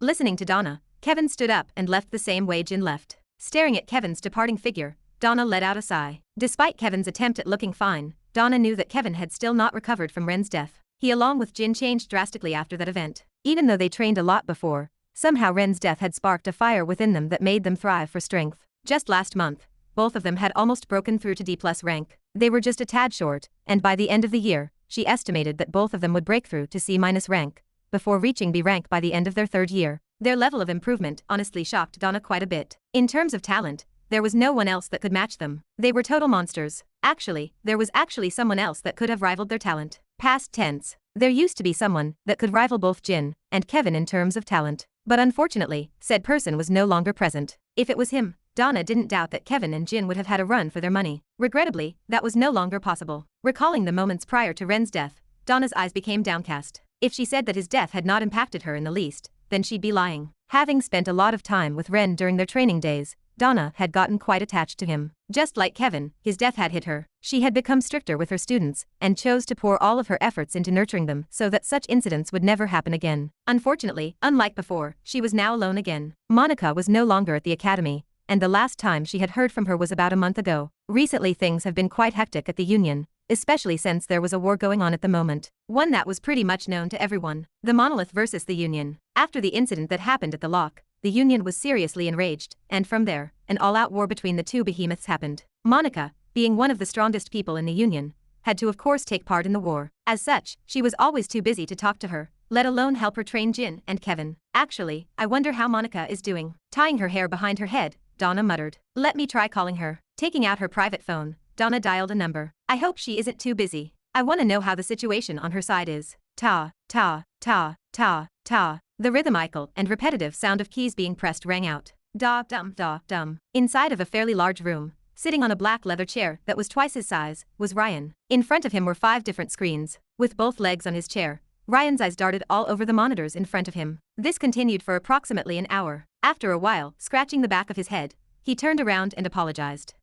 Sorry, but there's no match. No match, are you sure? Positive. Small Snake, who was laying down on a small gray couch inside of Ryan's room, let out a long sigh. How many times have you checked? 11, there's no sign of him. Massaging his head, Small Snake mumbled. Just where in the world are you? 5 months had passed since Ren's disappearance. Ever since things had not really been the same. Even though everyone was still united, it was merely by contract. They weren't really doing anything apart from mostly training and lazying about. Small Snake could still remember watching the live stream where Ren died like it was yesterday. As he watched the stream, he got the scare of his life. That day, he seriously thought that Ren had died. But contrary to his expectations, Ren had not died. He was sure of this. Why? Because of the mana contract he and each of the members of CASA had signed. Had he died, the contract would have long gone null. Since it wasn't, it meant that he was alive. Knowing that he was alive, Small Snake started to hope for his return. With Ryan's aid, Small Snake created a code that bypassed most of the public security cameras in Ashton City. From there, using a face recognition software, he looked through the many cameras in Ashton City in hopes of finding someone that matched Ren's descriptions. Unfortunately, despite all of his attempts, he was unable to spot Ren. Even so, he didn't give up. Ren was the core of CASA. Without him, everything would go down the drain. He had to find him. Do another check, Small Snake ordered as he glanced at Ryan. This time remove anyone that is fat and tall. Keep anyone that has a similar body build as Ren. Used to this, Ryan turned his attention back on the monitors and tapped on the keyboard. From time to time Ryan would start biting his nails, which would result in Small Snake scolding him. Hey, how many times did I tell you that that is not good for you? Sorry. Ta. Whilst Ryan was busy coding, standing up, Small Snake moved towards the training ground where an enchanting figure sat down in the middle. Revolving around her was some sort of tangible black energy. Entering the room, Small Snake asked, Angelica, do you have any idea where Ren is? After so much time had passed, and with no results, Small Snake was starting to doubt whether Ren was still alive or not. Even though the contract said otherwise, he really couldn't see how Ren had survived amidst that explosion. It was frankly impossible. Even so, he knew that this was a needless worry. Opening her eyes, a trace of disgust flashed Angelica's eyes as they paused on Small Snake, who was standing opposite to her. Stick like human, if I knew. You think I'd be staying here with you? Right, that's true. Forget that I even asked. Small Snake bitterly smiled before glancing around and asking, by the way, where is Leopold? I don't see him anywhere. Closing her eyes, Angelica replied. As she spoke, the disgust in her voice became even more apparent. The beast-like human is outside, sucking on that fire stick. Fire stick? You mean cigarette? Opening her eyes, Angelica glared. I don't care, stop disturbing me. Being glared at by Angelica, Small Snake quickly left the training room. Letting out a sigh, he mumbled. Ren, wherever you are, please get back quickly. He was starting to lose his mind. The Union, 76th floor. Goddamn bastards making me work 7 days a week. Even though I'm powerful, I'm still human. Sitting behind a desk, Monica muttered out loud as she flicked a small rubber on the top of her desk. Though Monica said that, she wasn't actually mad. A little bit tired, yes, but otherwise, she wasn't angry by the fact that she was working 7 days a week. She knew just how important her current mission was. At the moment they were in a very delicate situation. Just a few weeks ago, they managed to finally find a way to access the monolith. Although they couldn't directly send anyone there because it was too dangerous, and the location was unknown, the Union had a secret weapon with them. A special artifact that could create a small gate that could lead them towards a certain location as long as they had a visual image of the place. Regarding the image, they were able to get it by extracting the memories of multiple villains they caught. That artifact was the Union's secret weapon, and using it they were planning on sending a small unit directly to the monolith, in hopes of creating as much chaos as possible. An eye for an eye, a tooth for a tooth, was what the higher-ups said during the meeting. There were of course many limits to the artifacts,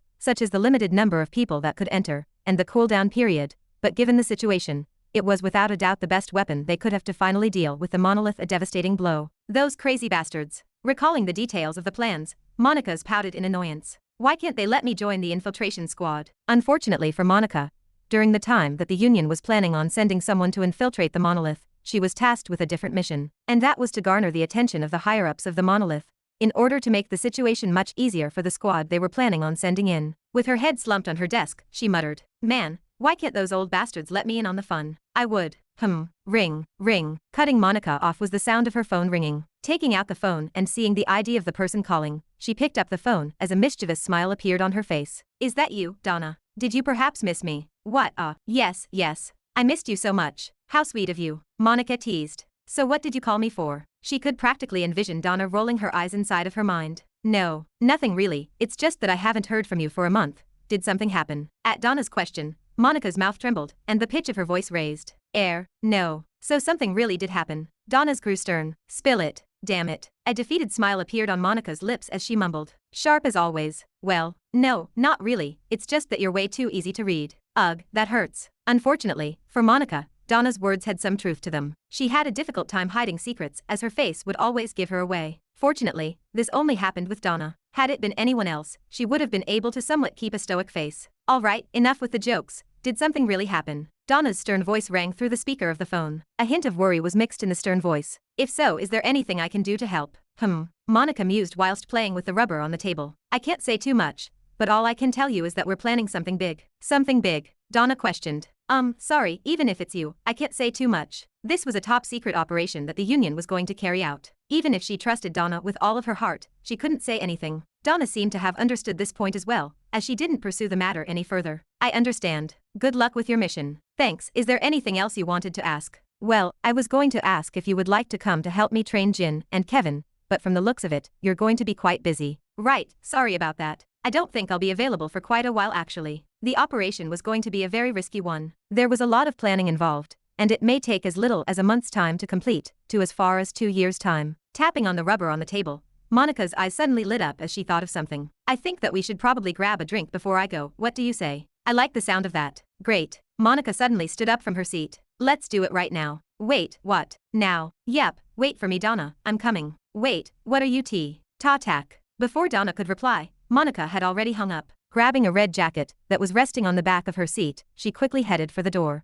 They won't complain no. Meh, who cares, I deserve a little break. Clank. Closing the door behind her, Monica quickly left her office. Chapter 270. The moment I stepped into the flames, I could feel the heat from the fire brush past my skin. Waving my hand forward and channeling the windscenes in the air, a protective sphere formed around me, redirecting the flames away from me. With the sphere around me, I moved forward, towards the sea of flames. Coo. A couple of steps into the fire, a small groan escaped from my lips. Despite the fact that I was diverting the fire away from me, the heat from the fire was no joke. The evidence of this was my skin which was slowly turning red.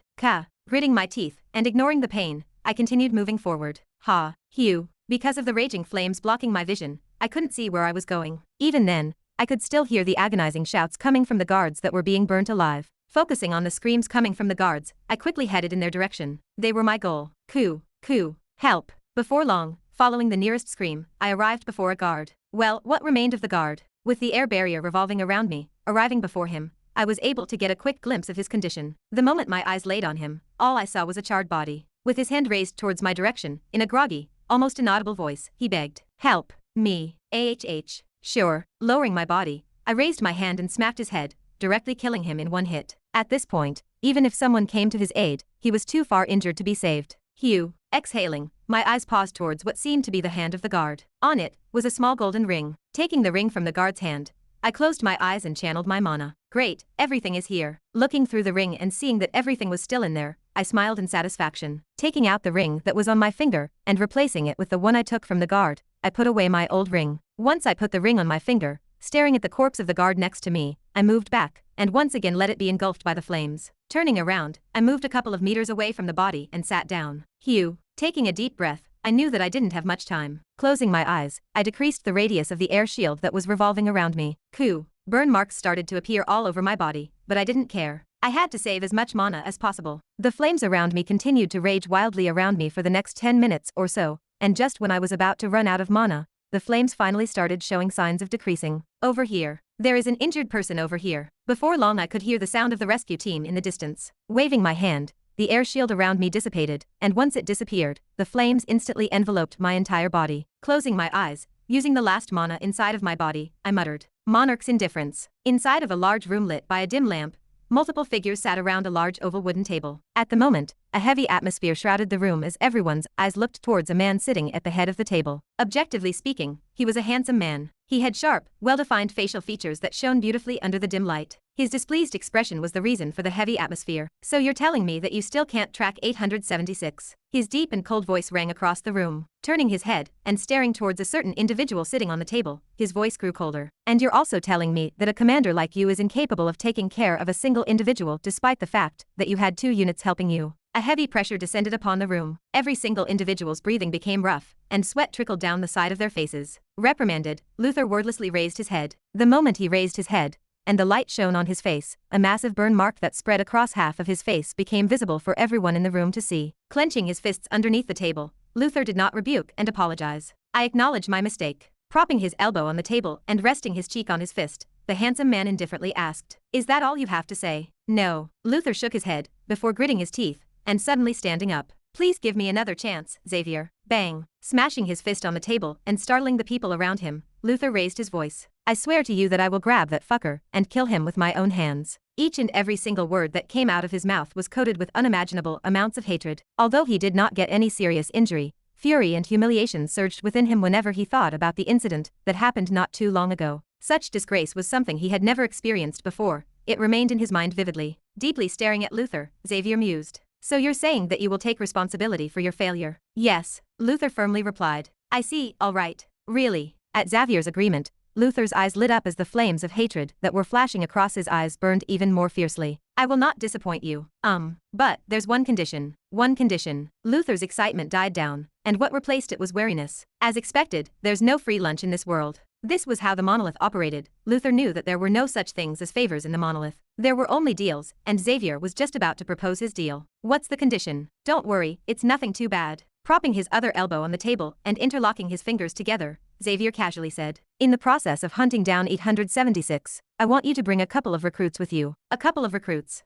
They're fairly young, but I believe in their potential. Let this be a good experience for them. Is that all? Yup. Smiling, he teased. What, you were expecting something else? No, I understand. Good. Smiling, and taking his attention away from Luther, Xavier switched the topic. Now, onto a different topic. Long story short, we're planning on ambushing Monica Jeffrey. What? Monica Jeffrey. Ah, the Sunset Witch. Gazing at each other, murmurs and whispers instantly swept the room. Everyone in the room knew who Monica was. The Sunset Witch and the next SS-ranked hero. A prodigy that had never been seen before, and the monolith's #1 bounty holder. Propping his head on his hands that were interlocked together, Xavier calmly explained. The reason why I'm telling you this is because the higher-ups are planning on ambushing her. Pausing and looking at everyone present in the room, Xavier ordered. In the meantime, once the higher-ups leave to take care of that pest, it will be your job to ensure everyone's safety. If there is anything big that is happening, it'll be your job to take care of it, understood? Listening to Xavier's words, everyone drew a cold breath. If what Xavier said was true, and the higher-ups actually succeeded in killing Monica Jeffrey,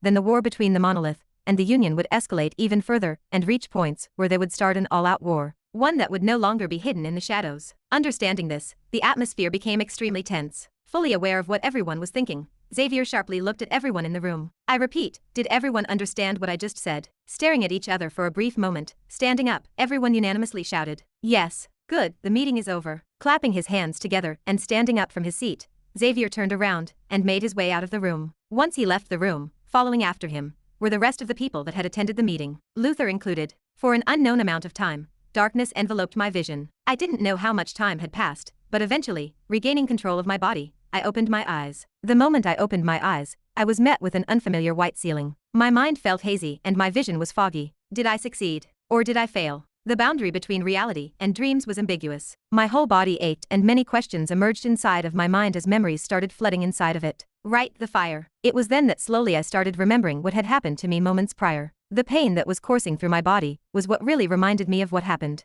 Slowly lifting my head, a small audible gasp escaped from my lips. Covered from head to toe with bandages, I found myself inside of what seemed to be a hospital room. Next to me were other people in a similar state to mine. Oh, you're up. A soft voice called out for me. Turning my head, a beautiful young girl with black hair and a nurse gown arrived next to me. In her hand was a small clipboard. Are you okay? She asked whilst unwrapping the bandages that were covering my head. Your injuries were pretty severe. You've got third-degree burns all over your body. If not for the sedatives and painkillers on you, you'd be passing out from the pain. Watching her unwrap the bandages on my head, I refrained from speaking. 1. Because there was a chance that they could recognize my voice, and 2. Because my brain was extremely drowsy. With all of the medications I was on, it became incredibly hard for me to process what was happening around me. Had it not been for the chip inside of my head, it would have taken way longer for me to realize what was happening. Did my plan work? Looking around, from the looks of things, my plan seemed to have worked. Though it resulted in me burning myself once again, somehow, I was able to successfully infiltrate the monolith. Alrighty Matteo, stay still so that I can replace your bandages. Matteo. I muttered out loud as I wondered inside of my mind. Who's Matteo? Never heard of him before, and why did she call me that? Too distracted by my own thoughts, I was unable to realize the fact that Matteo was the name of the guard that I had swapped rings with during the fire. In it were his belongings and ID card. That was why she had called me his name. Isn't that your name? Tilting her head, the nurse lifted her head slightly and looked at her clipboard. Matteo Monaco. Isn't that you? The nurse's words instantly cleared up my drowsy mind. I then quickly pretended to still be under the effects of the drugs. Hyuk, Teo.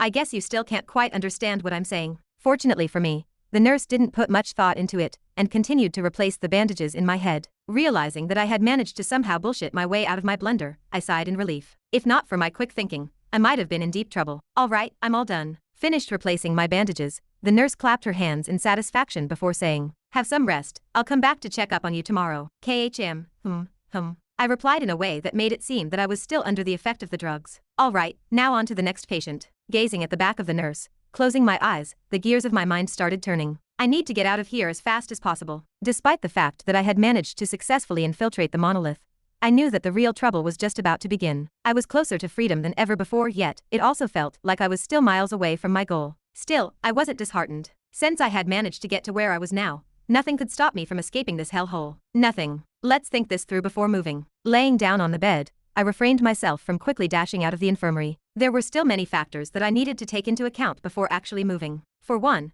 without a doubt, the monolith was currently looking for me everywhere. I mean, I did kill over a dozen of their soldiers, including their top scientist, as well as blew up one of the entrances of the monolith. If they weren't looking for me, I'd be very surprised. Another thing I have to be careful of is the fact that by now, they should have an idea of the fact that I can change faces. They'd be stupid if they didn't, therefore, I have to be even more careful. Out of habit, lifting my hand and placing it on my chin, I started musing to myself. If there was anyone present in the room, they'd find the scene quite comical. That aside, my point still stood. Even if the people hunting me down hadn't figured out that I had something that could help me change faces, by now, they should already have an idea of what I was capable of. Therefore, I needed to be even more vigilant when moving than before. Couldn't be as reckless. Lastly, the chip. This was the problem that was bugging me the most. Although I had shut down the connection with my chip, the monolith without a doubt had some devices that should be capable of locating the chip inside of my head. Even though it may take time for them to set it up since Joseph was dead, I still needed to take this point into consideration. The more I pondered about this problem, the more I realized how little time I had at my disposal. If by the end of the week I was not out of this place, then I could kiss my chances of escaping goodbye. I needed to get out of this place by the end of the week. Chapter 271. Reporting for duty. 3 youths shouted as they stood in front of Luther. A sharp and distinctive aura spread from each and every one of their bodies. "You must be the recruits that I need to watch over." Placing his hand on the bottom of his chin, Luther's gaze swept through the bodies of each of the individuals present. After a couple of seconds, he nodded his head in satisfaction. "You guys are better than I thought." He had originally thought he was going to be put with arrogant recruits that knew nothing about real combat,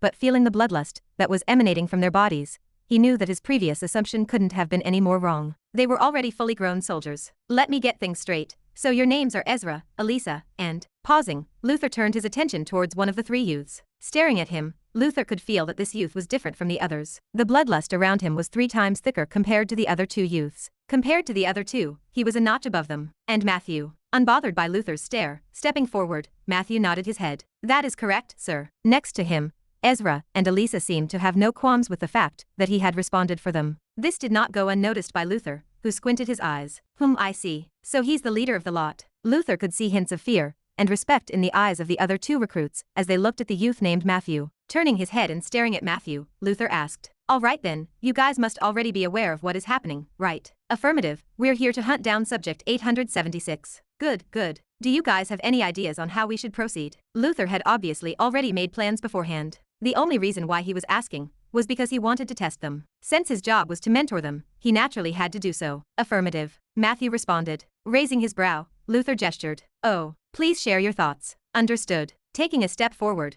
Matthew proceeded to tap on the smartwatch on his wrist. A 3-dimensional hologram of the monolith projected before everyone's eyes. Staring at the map, he started explaining. "There are 2 ways to escape the monolith, and the simplest way to escape would be through the main entrance of the building. Portals weren't the only way people could get into the monolith. If one knew the location of the monolith, they could just directly enter through the barrier that was protecting the monolith." "What is the other method then?" "The other method would be through the usage of portals." Listening to Matthew speak, a smile appeared on Luther's face. That is correct. I like where this is going. Go on." "From the reports that I've read, not much is known about Subject 876 apart from the fact that he is not a part of the monolith. As such, we can exclude the first option and conclude that Subject 876 will try to escape through the gates on the first level." Subject 876 did not contain any demonic energy inside of him. This meant that he did not sign a contract with a demon. Since he was not a part of the monolith, the probability of him knowing the exact location of the monolith were slim to none. The only way he could escape was through the gates. Interesting. Listening to Matthew's deductions, the smile on Luther's face widened.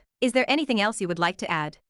With his brows knit, Matthew mused. Subject 876 also seems to be adept in combat, and from the looks of things, he has the ability to somehow mask his identity. Assume he does. I see. If so, he will try to mask himself as a guard in the process of the escape. Reasonable deduction. Luther nodded his head. So far everything that Matthew had said was correct. Lifting his head, he asked, if you assume he can change faces, what do you think is the safest and fastest way to catch 876? Simple. We increase the security around the gates for the next week or so, and wait for him to come to us. Since he most likely knows that he's pressed for time, he'll eventually make a mistake, and from there we can capitalize on it. Matthew replied without a hint of hesitation. 876 had a chip in his head, and in the chip was a tracking device. According to the reports, within a week's time, they'd be able to reconfigure the tracking device and once again activate it. Therefore, as long as 876 did not escape during that week, and the tracker once again worked, he was as good as caught. Ha ha ha ha ha. Luther suddenly burst out laughing. Clapping his hands, Luther gazed at Matthew in satisfaction. Good, good, you share the same thoughts as me. He was originally planning on guiding them to come up with this solution, but it seems as though he had underestimated the youth named Matthew. He had already understood the whole situation. He now understood why the other two youths behind him were so respectful to him. Praised by Luther, Matthew did not show any signs of arrogance or satisfaction and merely lowered his head. Thank you for your praise, sir. You deserve it. Nodding his head, Luther turned around and waved his hand. Since you guys understand the situation, go to the first level and proceed as planned. I'm counting on you. Understood. All three youths unanimously shouted before turning around and leaving the room. Turning his head slightly and staring at a flat surface where he could see his reflection. Looking at the burned half of his face that was reflected on the flat surface, a throaty laugh escaped from his lips. 876, I've already made my move. What are you going to do next? If things went according to plan, he would finally get his hands on 876 by the end of the week. Ding. Disrupting Luther out of his thoughts was a small sound that came from his watch. Lowering his hand and tapping on his watch, the smile on Luther's face deepened. This might end faster than I had originally anticipated. Splash. Washing my hands in the sink, and staring at the small black bracelet in my hands, I turned the water off. Staring at myself in the mirror, I muttered, I've seen worse. Though my face was still burned, it wasn't to the same degree as the first time I got burned. By the time the flames had engulfed me, the rescue squad had already arrived. After that, I was quickly sent to the infirmary, where I spent the last couple of days in. During those couple of days at the infirmary, aside from the fact that I needed to recover from my injuries, I tried to gain as much information as possible regarding the monolith. This was done through either listening to what the doctors and nurses were talking about, or just casual conversations I had with them when they were tending me. It was from those little conversations I had that I was somewhat able to learn of the structure of the monolith. Currently, I was in the infirmary, which was located at the third level of the monolith. There were a total of 5 levels, and each level was massive. My current goal was the first level. That was where the gates were located. To talk. Disrupting me out of my thoughts was a loud knock by the side of the bathroom. Matteo, are you finished? Without responding, I lowered my head. Putting the bracelet on my wrist, I gazed at myself in the mirror. It's time. Matteo, if you don't respond, I'm going to forcefully come in. Unable to hear my response, the person behind the door once again called out for me. Grabbing the sides of the sink, I hoarsely said, Sir, I might need some help. Ha, what is it this time? I'm coming in. Tick. Opening the door of the bathroom, the guard came into the bathroom. Staring at that guard, I pointed at the sink. Over here. What is the prince? Clank. The moment the guard neared me, grabbing him by the head and covering his mouth with my left hand, I kicked the door shut. MMHH. With my left hand on his mouth and my right arm around his throat, I clenched my teeth and choked him as hard as I could. The guard's struggle persisted for 10 seconds before he eventually fainted. Squeak. Taking out a serum from my dimensional space, I quickly injected it into his body. Then, dropping down the guard's body onto the ground and waiting for the serum to take effect, I stripped his body and replaced his clothes with mine. I also didn't forget to take the ring from him. Once I was done changing, lowering my head and staring at the guard, I took out my mask and placed it on his face. A blue glow enveloped the room, and a quarter of my mana dissipated. Gulp. Taking out a potion from my dimensional space and chugging it, I placed my hand on the guard's face and channeled my mana. More specifically, flame seons. Slowly, the guard's face started to melt. Hugh. Because of the serum, the guard was unable to feel the pain and thus didn't wake up. Closing my eyes, taking a deep breath, after 10 seconds passed, I removed my hand from his face. Opening my eyes and staring at the guard's face, my brows knit. His burns look a little bit too fresh. Compared to my face, the guard's face looked quite different. His fresh burns would quickly give away the fact that it wasn't me. Thus, taking out a low-quality healing potion from my dimensional space, I fed it to the guard. Slowly his burns started to get better. This is better. After feeding him 2 potions, taking out the bandages from the ground, I started to slowly wrap them around his face. I hope this works. Even though it didn't look perfect, it still looked quite similar to me, especially since the guard had a similar build to mine. Once I was done wrapping his face, standing up, and putting him on my shoulder, I slowly opened the door. Alright. Just as I was about to open the door fully, I put the mask on my face, feeling a tingling sensation envelop my face. After a couple of more seconds passed, I fully opened the door and finally stepped out of the room. Clank. Closing the door behind me, I headed for the infirmary. The location wasn't far. By the time I took a couple of turns, I was already there. What happened to him? The moment I entered the infirmary, I heard a startled scream coming from the other side of the room. Lifting my head, I watched as the nurse that had tended me for the past couple of days rushed in my direction. Taking a step back and raising my hand, I talked to her in a calm voice. Please calm down, he's just passed out. I've checked his breathing. There is nothing wrong with him. AHH. At my words, the nurse calmed down a bit. Let me check. Sure. Putting Mateo down on the bed, I watched as the nurse measured his pulse. Whilst she was checking his pulse, staring at her from behind, I silently channeled my mana towards my hand. If by chance she noticed something, I was prepared to eliminate her right here and right now. Phew, you were right. He's only passed out. To the luck of both parties, it seems like she was unable to notice anything strange. Is that so? Then I will go back and patrol. I smiled. Good luck with your work. Thank you. Turning around, I quickly left the room. What I didn't notice upon leaving the room, however, was the nurse slowly taking out a small black box from her breast pocket. Placing the black box near her mouth, she muttered. Reporting, as you've said. Subject 876 was hiding in the infirmary. Chapter 272. Are you guys ready? A stern male with a gray suit and squared glasses asked. Holding onto a small spherical object, he raised his head and looked at the people in front of him. There were a total of 15 people in front of him, and each and one of them had a terrifying aura revolving around them. The lowest ranked member present was B ranked, and the only reason why he was there was because of his special ability. Calmly glancing at everyone in the room, the gray-suited male's eyes paused towards a certain girl. An orange-haired one. Monica, I want you to listen carefully. Lifting his glasses with his index finger, he sternly said. Your task is simple. You are to create as much chaos as possible. The location we've said is right outside the monolith. You alongside the others are to divert the attention of the higher-ups away from the main building. Tisk, why do I get the most boring task? Monica clicked her tongue. You're not the only one doing the boring task. Behind her, one of the individuals spoke up, causing Monica to turn around and glare in his direction. Shut up, meat fodder. What did you call me? I called you meat fodder. Isn't that what you are? Do you want to fight? Come on, I'm ready. Bickering with Monica was a white-haired man with red eyes. His skin was quite tanned and he had a sturdy build. An unfathomable aura exuded from his body. It was to the point that it even exceeded Monica's. Ranked 5th in the hero ranking, SS ranked hero, Amon Slabug, the unbreakable shield. Calm down, both of you. Stepping in and stopping the both of them was a tall black-haired old man. A light gray goatee drooped down from the middle of his chin, and a white stripe appeared by the side of his hair. Ranked 4th in the hero ranking, SS ranked hero, Tassis Moledos. Let's not do this now. Raising his hand to stop Amon from attacking Monica, before turning his attention towards her. Monica, if you think about it, Amon and I are going to be the ones that will do the real heavy work. We're the ones that will actually be suffering the most. Please be a little more respectful. Both being SS ranked, it was them who were actually shouldering most of the troubles. Monica was merely there to deal with the weaker S-ranked villains. Raising her hands, Monica complained. That's why I'm saying it's boring. With you two next to me, how am I supposed to get a piece of the fun? Tassis smiled. Monica, if only it was as easy as you make it seem. The mission they were currently being tasked to do was extremely dangerous. Even he, an SS-ranked hero, felt threatened by the mission. Less need to be said about Monica, who was weaker than him. I know, Ba. Alright, everyone please be quiet. I'm about to activate the artifact. Cutting Monica off was the gray-suited male from before. Closing his eyes and channeling his mana into the sphere, a yellow glow suddenly enveloped the room. Shortly after, small threads of mana lingered in the air as a small portal formed before everyone's eyes. Boom. The moment the portal appeared, everyone stopped whatever they were doing and solemnly stared at the portal. Heavy tension descended into the room. Ha, done. With heavy breaths, the gray-suited individual looked at all the people present in the room. Evening his breathing, he spoke. Please be careful when you go in. The goal of this mission is finally deal a heavy blow to the monolith.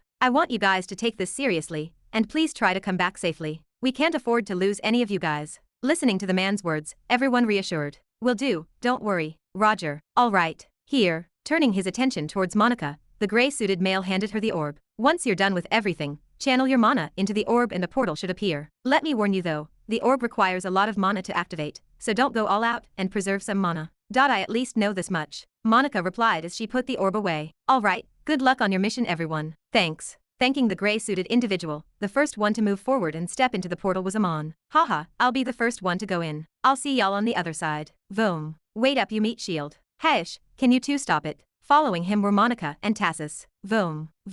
Eventually, everyone entered the portal, and silence descended in the room. Staring at the portal that was slowly closing, the gray-suited individual lifted his glasses up with his finger before muttering, "All the preparations are ready, the rest is up to you." At the same time, standing in front of the large monitor, where the image of a guard strolling around could be seen, Matthew turned his head and asked, "The target seems to be moving towards the second level. What should we do?" "We wait." "Wait." "Yes." Without taking his eyes away from the monitor, Luther calmly explained, "We're going to observe him for a little bit more." "I see." Matthew's brows knit, obviously not satisfied with the answer. After a bit of hesitation, turning his head, he asked, "If I may ask, why can't we alert the others about him and just take him in?" Interlocking his hands behind his back, Luther briefly glanced at Matthew. "Be patient, Matthew. Our turn will naturally come. We don't know what he's planning, and we also don't want to startle him too early. We should first trap him before moving in." If it was just him, he would have gone and captured 876 already, but since he was tasked with nurturing the new recruits, he couldn't be too careless. "Either way, we've sealed the gates, so it wouldn't hurt to know what he's planning. Since I'm responsible for you all, I have to make sure you guys don't die." Since this was a mission given to him by Xavier, he knew that the recruits over here were important. He couldn't let them die. "Sir, the cameras for Corridor 2 Hall 4 have spotted 876. It seems like he has entered one of the guards' dormitory." Disrupting Luther out of his thoughts was Matthew. Turning his head, he questioned, "Dormitory?" Luther's face turned into a scowl. Is he planning on switching faces again? How laughably predictable. The more he observed 876, the more scornful he became. At first, he thought he was someone smart, especially since he had managed to flawlessly escape the lab. However, from the looks of things, he had overestimated 876. He was merely someone who relied too much on an artifact that allowed him to change faces. Turning around, he looked at his members and ordered, "All right, let's get this over with. It's time to move out and catch that little rat." With 876 entering the dormitory, Luther knew that they had caught him. There were no escape routes that he could take. He was done for. Smirk. Walking away from the infirmary, a smirk emerged on my lips. "By now you think you've got me, no?" If so, they were in for a surprise. From the very beginning, I knew that the nurse was closely monitoring me. Not just me, but everyone that was present in that specific room. Though the chances of them thinking that I had purposely burned myself were low,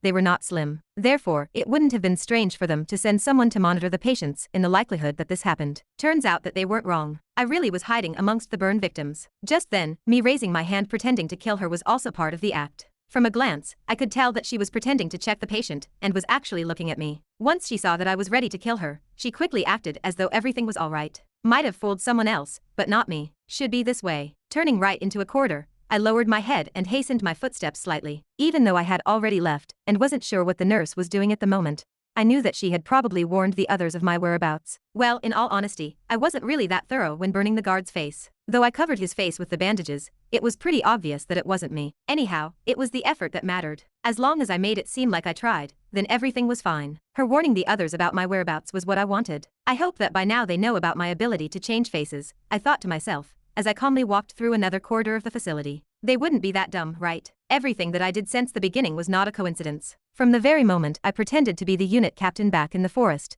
I knew that my ability to change faces would be found out. There was no way Luther wouldn't have found out about it due to the obvious difference in stature. Maybe the others since they were distracted by the fake body in my hands, but not someone as experienced as Luther. I had not spent 6 months thinking about my escape from the lab to just throw it away due to a simple mistake. Letting him know that I could change faces was part of my plans. I guess my worries were unfounded. Walking around the facility, I noticed that my path was fairly unobstructed. This could only mean one thing. They were monitoring my movements. The only reason why my path was unobstructed was because they didn't want to alert me. And that's exactly what I wanted. Lowering my hat to hide the smile that had emerged on my face, I continued to move forward with even strides. From the moment I was stuck inside the lab thinking about my escape routes, I realized that being passive and continuously hiding using the mask was not going to cut it when infiltrating the monolith. I needed to be more aggressive with my approach. Rather than waiting for an opportunity, I had to create one. And that was exactly what I was planning on doing. By directly setting a target on myself, I was letting them feel in control. Though my plans were filled with inconsistencies and were full of flaws, that was on purpose. From the very beginning,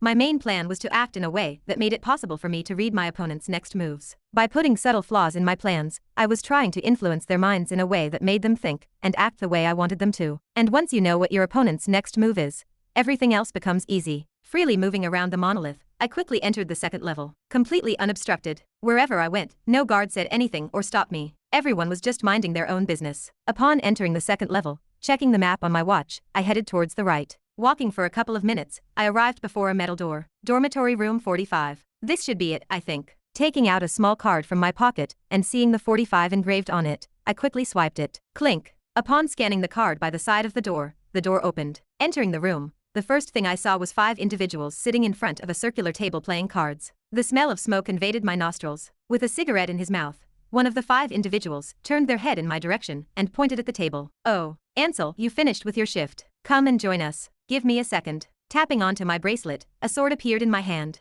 Nostalgically looking at the sword, I muttered to myself, "This should do for now." Though it wasn't Bleak Star as it had been destroyed during the explosion, it was still a sword. This was enough for me. "Oi, why are you taking out a sword?" the guy from before said. A hint of wariness appeared on his face. "Oh, don't mind me. It's just been a while since I've touched a sword." "A sword? Since when do you practice the sword?" "A while. I've never seen you hold a sword before." When you said a while, it must have been quite a long time ago. The guy laughed.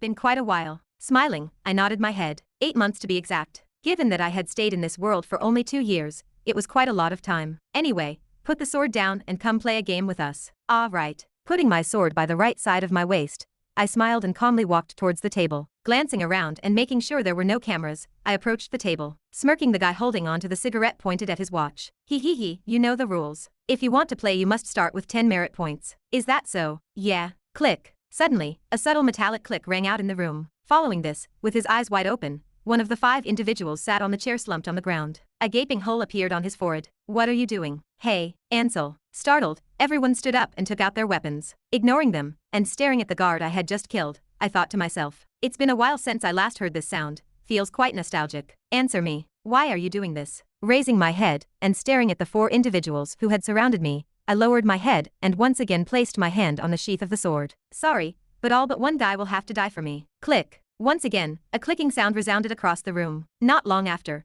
heavy silence descended in the room. Chapter 273. Holding onto a cylindrical glass tube, a faint red glow enveloped my hand. The contents inside of the cylindrical glass tube slowly started to boil. This should do. Staring at the gas that was forming in the tube, a satisfied smile appeared on my lips. Glancing towards my right where one of the guards was dully standing, I removed the mask that was on my face, revealing my burned up face. "Here, put this on." Walking next to him, grabbing his hand and raising it towards his face, I gave him the mask. "This should do for now." Staring at the guard who with his right hand was supporting the mask on his face, my lips smacked together. Even though he was under the effects of the serum, I couldn't really make him channel mana, so this was good enough for now. Out of the 5 individuals, his build was the closest to mine, and so he looked like a perfect mannequin of me. Glancing towards my left and right to make sure that everything was perfect, I lay down beneath his feet with my back facing the door. Everything should be ready. According to my estimates, within a couple of minutes, a special unit would come to the room. That was the unit designed to hunt me down. Just like they wanted me gone, I wanted them gone as well. My goal in killing them was so that I could take their commander's badge. There were multiple gates at the bottom level, and according to my estimates, they were heavily guarded. But gates had different grades too, with some gates specifically only accessible to those that were of a higher grade. Unlike the common gates, they should be less guarded since they required a special badge in order to access, which no one would expect me to have. Luring the commander to me was the real goal. He was the true key to my escape. By giving such subtle hints and flaws throughout my escape, I wanted to create a scenario where they would see me moving in accordance with their predictions, whilst in reality, I was masking my true intentions. They were treating me as though I was a mouse stuck inside of a labyrinth with no escape route, when in reality, it was the exact opposite. The entire time, the one controlling their moves was me. If there was no escape route, I just merely had to create one. Boom, boom, boom. Appearing inside of a lush green forest was a small black portal. Emerging from it were over 15 individuals, each with a distinctive aura revolving around them. Stepping out of the portal, and putting her hand in front of her forehead whilst gazing at the scenery in front of her, Monica muttered. "Well, this is not what I expected." "What did you expect?" Amon asked as he stared at the enormous infrastructure in the distance. "Did you expect to be transported inside of a cave?" "No." Monica shook her head. Scratching her nose, she said, "I was expecting something along the lines of a blood-red sky, or dark clouds with lightning crackling down from the sky. Oh, and a black castle too. You watch too many movies." Listening to Monica's words, Amon was left speechless. "You realize we are on Earth, right?" I know, but a woman can still imagine." "No. There is a limit to how much someone can imagine." "What did you saw?" "All right, be quiet the both of you." Cutting Monica before she could blow her top off was Tassus. "Don't forget we are here to finish a mission. Bicker later, not now." "Tisk, fine." "Right." At Tassus's words, Amon and Monica begrudgingly nodded their heads. "So what next?" Amon asked. "What are we supposed to do now that we have infiltrated the place?" "That is up to Monica." Responding to Amon, Tassus looked at Monica. "If you can please do the honors." "Me?" "Yes, go ahead." He. Don't mind if I do." Laughing to herself, Monica unsheathed a thin silver sword from the side of her waist. Caressing the body of the sword, she muttered, "It is about time I try this baby out." Dawn of the Avenger, the S-ranked sword that she had gotten from the auction almost 10 months ago. Ever since buying it, she had never tried the sword before, but now that the opportunity had presented itself, Monica could not help but be excited. Tisk, if only I did not specialize in defense. Staring at Monica's sword, and turning his head to the side whilst clicking his tongue, Amon grumbled to himself. If only I had at least one offensive ability. He was called the Unbreakable Shield for a reason. It was because he could stop the attacks coming from multiple SS-ranked heroes at the same time without dying. He was a walking fortress, and one of the reasons why he was selected for this mission. Unfortunately, despite his great defense, he lacked in the offensive department, and even though his personality was that of someone who wanted to destroy things, he could only watch as Monica hogged all of the fun for herself. Right, before I forget. Just when Monica was about to prepare to attack, recalling something, she turned around and looked at the infiltration team. The moment my attack will land, that is when you guys go and infiltrate the facility. A solemn look replaced her usual childish one. Just like the director said, your goals are the portals, so head there as soon as I create an opening. Roger. The infiltration team solemnly nodded their heads. Just like Monica said, the goal of the mission was to destroy the portals that were inside of the monolith. More specifically the core inside of the portals. Upon cracking the core, they would be able to create a massive explosion that would destroy a major part of the monolith as well as kill a lot of their important figures. An eye for an eye, a tooth for a tooth. Monica muttered inside of her mind as she recalled what had happened 8 months back at the lock. Indeed, Monica had never forgotten the events that took place 8 months ago. What she was doing now was essentially the same thing they did back at the lock. She wanted to let them know what happens when they cross lines that they should have never crossed. Good. With a solemn look, Monica raised her sword and closed her eyes. I will start now. Channeling her mana, her sword suddenly started to resonate, unleashing an orange hue. The magic power slowly started to condense into a gigantic magic sword that levitated in the air. Slowly, tremendous pressure engulfed the area. Within a couple of seconds, the mana in the air had thickened up so much that it started to become tangible. Hue. Exhaling, Monica opened her eyes and took a step forward. All right, I am going to start. Get ready. The moment her words fell, she slashed down. Voom. Slashing down, the world froze, and the sword slowly started to move towards the large infrastructure in the distance. Thin undulations of magic spread in the air, fabricating a scene resembling the northern lights. What is this? Just when the sword energy was about to hit the monolith, materializing in front of it was a skinny old man with sunken eyes and cheekbones. With a black mantle covering his body, the old man held a scythe in his right hand. Glaring at the sword, he shouted, "How dare you!" Waving his hand forward, a translucent green shield appeared in front of him. Next to him, multiple other individuals appeared. But it was too late. Boom. The sword came into contact with the shield, and a massive explosion reverberated throughout the surroundings. Glasses shattered and the whole building shook. This was the beginning of the Union's counterattack against the monolith. Appearing before the dorm room, and double-checking with the surveillance department that 876 had not left the room, Luther glanced at the 3 recruits that had followed him. You guys stay out, I will scout first, he warned. According to his predictions, the moment he would step into the room, the first he should see would be the corpses of the people that used to stay in that room. He had already asked the surveillance team beforehand, so he knew exactly how the people inside of the room looked like. Not that it mattered since he was going to incapacitate anyone present in the room. The only reason he wanted to go first was that, aside from keeping the recruits safe, he wanted to keep the artifact that could change faces to himself. Having witnessed 876's journey all the way from the lab, Luther knew about the capabilities of the mask, and without a doubt, it was not a simple artifact. He knew it was a treasure, and he needed to get his hands on it at all costs. The closer he got to the mask, the greedier he became. This was one of the side effects of signing a contract with a demon. Their innermost desires overpowered everything else. This was the main reason why he did not directly capture 876 back when he first saw him. The same could be said about the current situation. Had it been a more rational person, they would have been able to capture 876 by now, but Luther was not in a rational state. All he could think at the moment was the mask. Clink. Taking out a white card and scanning it, the door unlocked. Upon unlocking the door, without wasting time and opening the door to the room, the first thing Luther saw was an individual standing in the middle of the room holding on to a wooden mask that neared his face. With one guard beneath his feet, and the others scattered around the room dead, the person standing in the middle of the room did not move. I have got you now, 876. Staring at the mask, without wasting any time, Luther dashed towards 876. Bang! Tackling him with his shoulder, 876 crashed against the other side of the wall. The mask fell onto the floor, and 876 back directly smashed against the wall, as dust flew in the air. Briefly glancing in the direction of where 876 was and making sure he was knocked out, squinting, Luther lowered his head and stared at the mask that was by the side of his feet. Lowering his body, he grabbed the mask and checked its status. So this is the artifact that allows you to change faces. Checking the stats of the mask, a look of amazement appeared on his face. An A-ranked artifact. No wonder you were able to make it this far. The more Luther looked at the mask, the more amazed he became. Despite being a commander, he was only B- in strength. He never actually owned any strong artifact, like the one that he was holding. Lifting his head and staring at 876, the undisguised greed in Luther's eyes became obvious as his face twisted savagely. From this moment onwards, this mask is mine, Luther muttered inside of his mind. So predictable. A cold voice suddenly rang from behind, startling Luther out of his thoughts. Shortly after, a small crystalline object flew in Luther's direction. Turning around, Luther raised his hand to block the attack. Crack. However, the moment his forearm came into contact with the crystalline object, it broke apart into millions of pieces as a green gas diffused in the air completely, enveloping Luther's face. What the? Completely taken off guard, Luther inhaled the gas that spread in the air. Ka. Within a couple of seconds, Luther's eyes shot wide. Small red threads or blood appeared by the sides of his eyes as he knelt on the ground with both hands by the side of his neck. Opening his mouth like a goldfish, Luther struggled to find any words to say as his breathing started to become more laborious. The human mind sure is strange. The cold voice once again rang inside of the room. Standing up, an all-knowing look appeared on Ren's face. All it takes is one artifact, and they completely lose sight of what is around them. Well, in your case, it most likely has to do with the contract you have signed.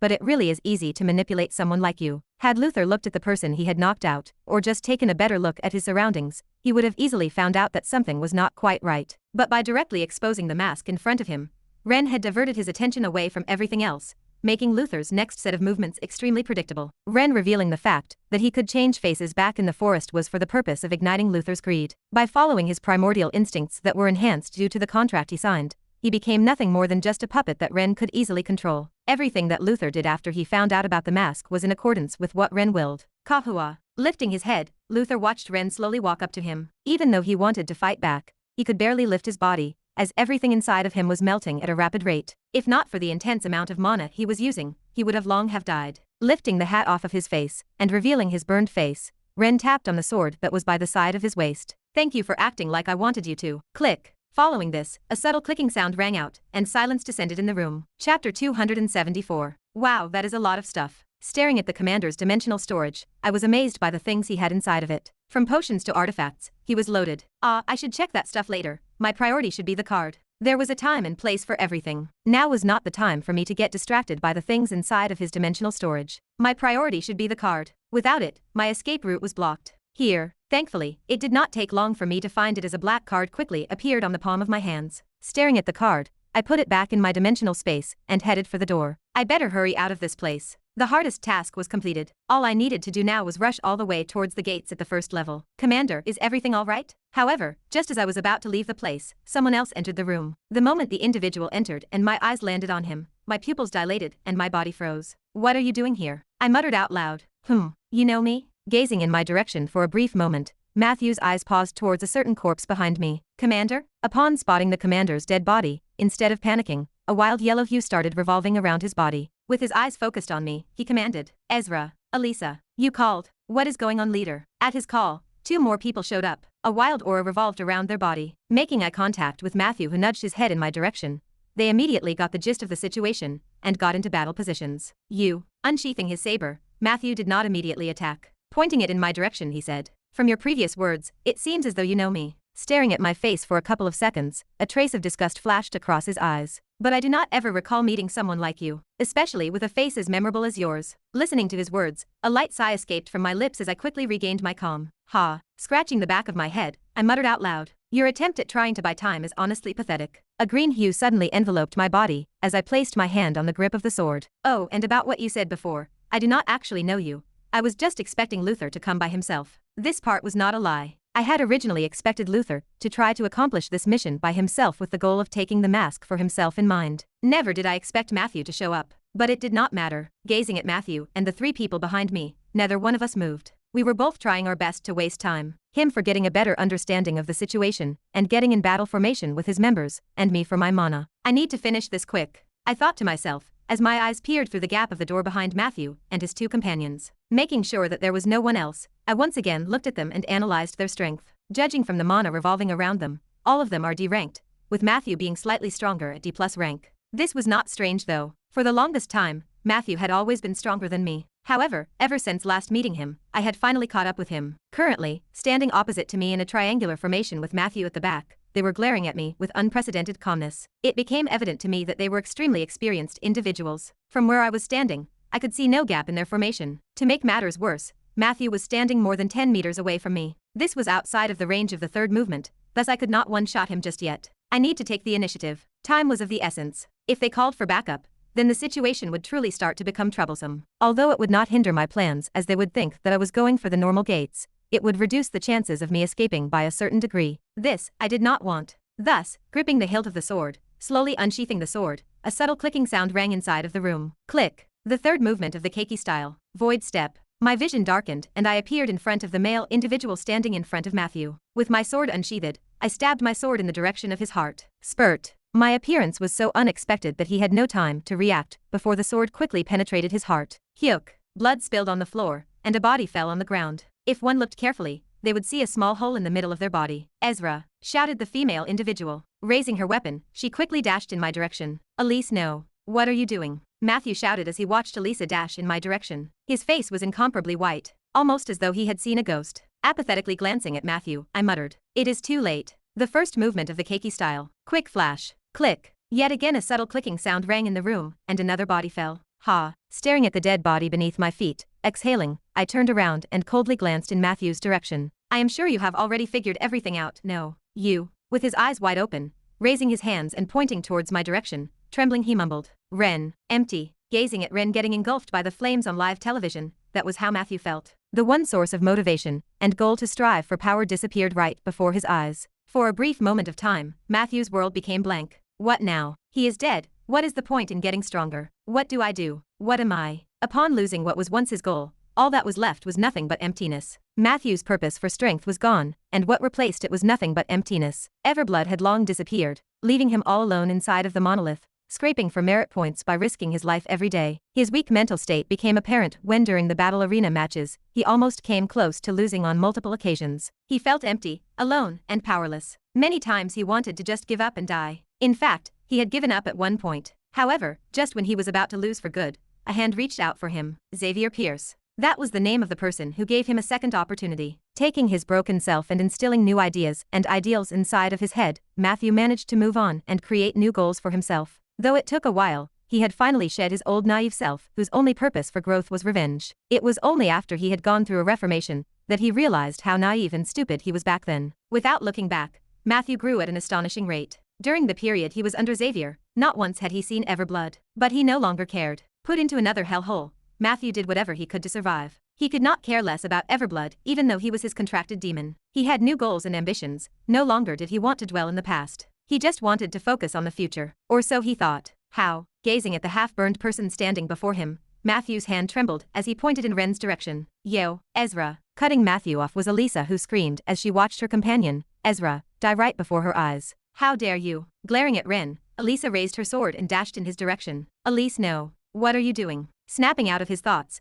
Matthew shouted as he stared at Elisa. She was no match for Ren. It is too late. Click. But it was too late. A subtle clicking sound rang out, and a body fell on the ground. It all happened in a flash. Too fast. Fast to the point that it was almost impossible for him to keep up. Gazing at Elisa's lifeless body on the ground, Matthew lifted his head. Standing above Elisa, Ren slowly turned his head. I am sure you have already figured everything out. No. That familiar voice. Busy figuring out his opponent, Matthew was unable to make the connection until just now. The sword technique and the voice. It was a voice that he was all too familiar with. Closing his eyes, Matthew forcefully calmed himself down. After that, opening his eyes, he calmly looked at Ren before asking, "Aren't you supposed to be dead? It will take much more than an explosion of that degree to kill me." Standing a couple of meters away from him, Ren coldly replied, "Is that so? Yeah. Judging from how you killed my two companions with two big moves, you must be pretty low on mana." "No, you are not wrong." Matthew smiled whilst a yellow hue that was mixed with black threads expanded from his body. A green hue similarly expanded from Ren's body. As the mana on both of them soared, the atmosphere inside of the room became tense. Intense bloodlust enveloped the room as the two glared at each other. "Should we finish what we have started?" "Yeah." Ren slowly closed his eyes and immediately exhaled a long breath. His eyes were suddenly shot opened and the green hue around his body intensified. Now, sharply starting at Ren's hand, just when he was about to touch the sheath of his sword, Matthew made his move. His toes gently pressed onto the ground as his body shot forward like a lightning bolt. Click. A subtle clicking sound rang out. Clank. However, unlike the previous times, the sound of metal clashing rang out. Separating from each other, Ren frowned whilst Matthew smiled. "Even if you are alive, since you have revealed what sword art you practice, defeating you should not be a problem." The keiki style was famous. It was so famous that basic information about it could be found on the web. Even though Ren had died, Matthew researched the keiki style. One notable feature of the keiki style was that it had 5 movements, and in between each movement there was a time when the practitioner needed time to accumulate mana. As long as he attacked before he could activate each movement, the only thing Matthew had to deal with were extremely fast attacks. Although tricky, they were not impossible to defend and counterattack against. Yup. With a wave of his hand, the saber in Matthew's hand carried a ferocious force as it slashed vertically towards Ren's front. The pressure coming from the attack caused Ren's clothes to flutter slightly. Sensing the incoming attack, Ren's brows twitched slightly. His indifferent eyes gazed at the incoming attack with unprecedented calmness. Removing his hand from the sheath of his sword, Ren raised his hands and followed the movement of the saber. With his eyes tracing the movements of the saber, Ren's hands glowed. Soon the saber arrived before Ren, who took a step back. With his right hand touching the body of the saber, Ren's hand moved in an S movement. What? Bang! To Matthew's shock, he watched as his saber followed Ren's hand movement, redirecting the attack towards the ground. Click! Taking advantage of the opening he created, Ren placed his hand on the sheath of his sword. A clicking sound rang out. Quickly recovering from the shock, Matthew let go of the saber as his feet pressed onto the ground. His body quickly shot back, narrowly avoiding Ren's attack. Ha, ha, you have got me on that one, he muttered with heavy breaths as he looked at Ren with unprecedented seriousness. Damn it. From the short exchange he just had with Ren, he knew that in terms of strength, Ren was stronger. Not just that, he also seemed to be adept in martial techniques. Still, that did not mean that Matthew gave up. He had faced many similar situations back in the battle arena. In a fight, all it took was one moment. One moment to decide the end of the battle. That was what he was waiting for. That one moment. Hugh. Exhaling and tapping onto his bracelet, Matthew took out another saber from his dimensional space. Although it was not as strong as his previous saber, it would make do for now. Staring at Ren opposite to him, Matthew decided to go all out. Let us see what happens when I increase my speed. Slashing down, he once again shot explosively forward. This time around, the speed appeared to have instantly become many times higher than what it was earlier, as his figure became a blur. In a second, he had already arrived before Ren. Gazing at his cold face, Matthew slashed. Chapter 275. Boom. Redirecting with his finger, a translucent yellow ring materialized above Matthew's armpits and below the saber. Crack. Making contact with the ring, the saber broke the ring into millions of particles that diffused in the air. Fortunately, although it broke, it had served its purpose as Matthew's attack had pretty much been stopped. By directly stopping the saber mid-swing rather than at full swing, Ren was able to reduce the amount of force the ring was subjected to upon making contact with the attack. This was one of the things he had learned in his experience at the monolith. Tapping onto the ground with his feet, Ren shot back and distanced himself from Matthew. No, you don't. With the saber in his hand, Matthew chased after Ren. Fully knowing just how dangerous and powerful the keiki style was, Matthew knew that he couldn't give him any time to breathe. If he gave Ren time to breathe, he was as good as done for. Win, win, win. With each passing second, his attacks became more and more vicious. The yellow hue that resonated from his sword thickened, enveloping his whole body. Ha! Matthew roared out loud. The hue that was revolving around his body disappeared and agglomerated at the tip of his saber. Instantly it shot like a bullet towards Ren. Unable to react to Matthew's sudden burst in power, the attack smashed solidly on Ren. The only thing he could do was stack 3 rings in front of him. Bang! Hyuk! Despite the rings revolving around his body cushioning some of the force of the impact caused Ren to firmly smash against the side of the room. Landing back first against the wall, Ren found himself unable to breathe for a couple of seconds. Hugh. Gazing at Ren opposite of him, Matthew slowly exhaled. He didn't continue his pursuit. It wasn't that he didn't want to, it was because he couldn't. There was one major flaw with Matthew's current strategy. It was that it heavily consumed his stamina, especially that last attack. Even though he was trying his best to mask it, he was slowly running out of stamina. If he continued to attack now, the chances of Ren being able to exploit his tired self increased. He preferred to play it safe. Gulp.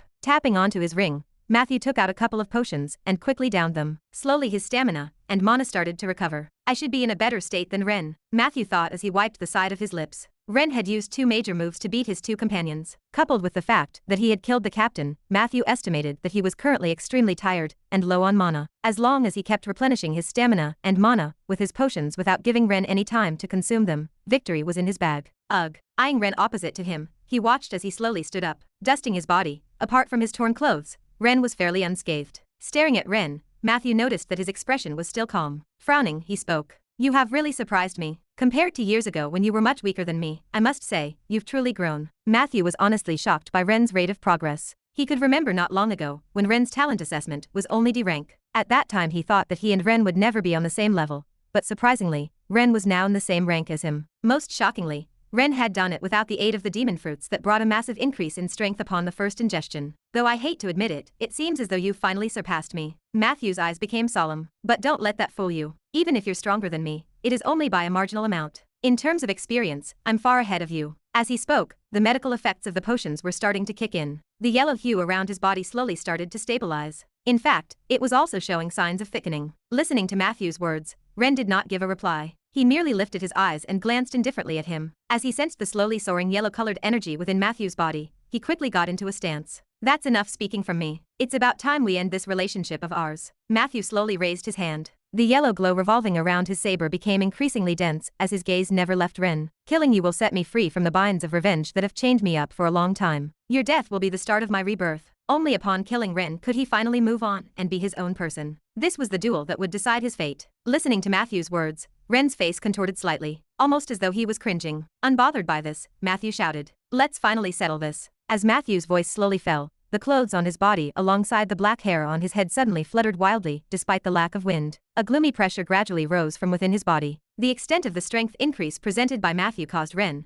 who was standing opposite to him, to frown. Unprecedented seriousness clouded his face. Suddenly, the saber in Matthew's hand shook, and a clear ringing of the sword sounded. Following the sword ringing, the yellow hue revolving around it abruptly soared. Lifting his head, the tip of his feet abruptly pressed gently on the ground. His body turned into a streak of light as he once again took the initiative to attack Ren. The strategy was the same as before, attack before Ren could have enough time to do any big move. The distance between the two of them was but 10 meters. For someone like Matthew, this distance was meaningless. It was something he could cover in a couple of seconds. His body flashed and reappeared, placing Ren within the range of his saber. Stabbing his saber, like a venomous snake in an almost erratic and unpredictable pattern, the sharp yellow glow revolving around the saber condensed slightly as it trickily pierced at Ren's chest in a vicious manner. "Ha!" Matthew roared. Relaxing his brows, Ren indifferently watched the tip of the saber that was slowly enlarging in his vision. Raising his head, a smirk appeared on his face. Naive. Right when the attack was about to land on Ren, Matthew felt a cold chill wash over his body. The hair at the back of his head raised as he abruptly turned his head. Raising his left foot, Ren stomped heavily on the ground,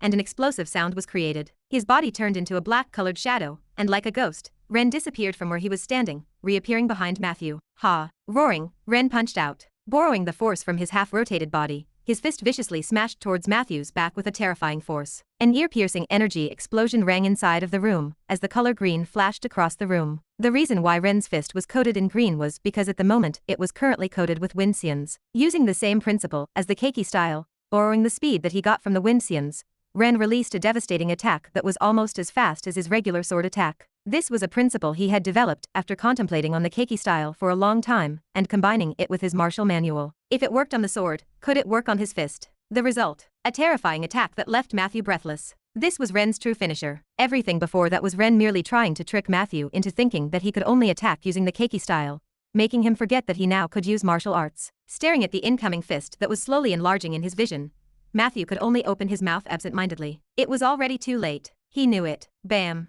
Hawk. The fist directly smashed into Matthew's stomach. Like a broken kite, his body flew all the way towards the other side of the room, smashing against the furniture and wall. Similar to Matthew, Ren did not chase. However, unlike Matthew, it wasn't because he was too tired. It was because he was preparing to finish it. A majestic green hue enveloped the whole room, and alongside it was a terrifying pressure. Ren's clothes fluttered wildly as the pressure enveloping the room intensified. Coldly looking at Matthew opposite to him, Ren's left foot pushed back. Hugh. He exhaled. Coo. Lifting his head and staring at Ren, who was coldly looking back at him. Matthew was indignant. His ribs were broken, his head was dizzy, and he could barely lift his body. "Is this how I die?" he wondered to himself. Gritting his teeth, Matthew glared at Ren. "I can't accept this," he shouted. This was supposed to be his moment. This was supposed to be the moment where he would finally leave his past behind and grow into a majestic phoenix. How could he let Ren, someone who was supposed to be weaker than him, defeat him? He couldn't accept this. "Come, you fucker." Using every last ounce of his strength, Matthew slowly stood up. His body swayed left and right, supporting himself against a shelf. A terrifying yellow hue exuded from Matthew's body. The veins on his neck and head popped out, and his eyes became bloodshot. "I will kill you."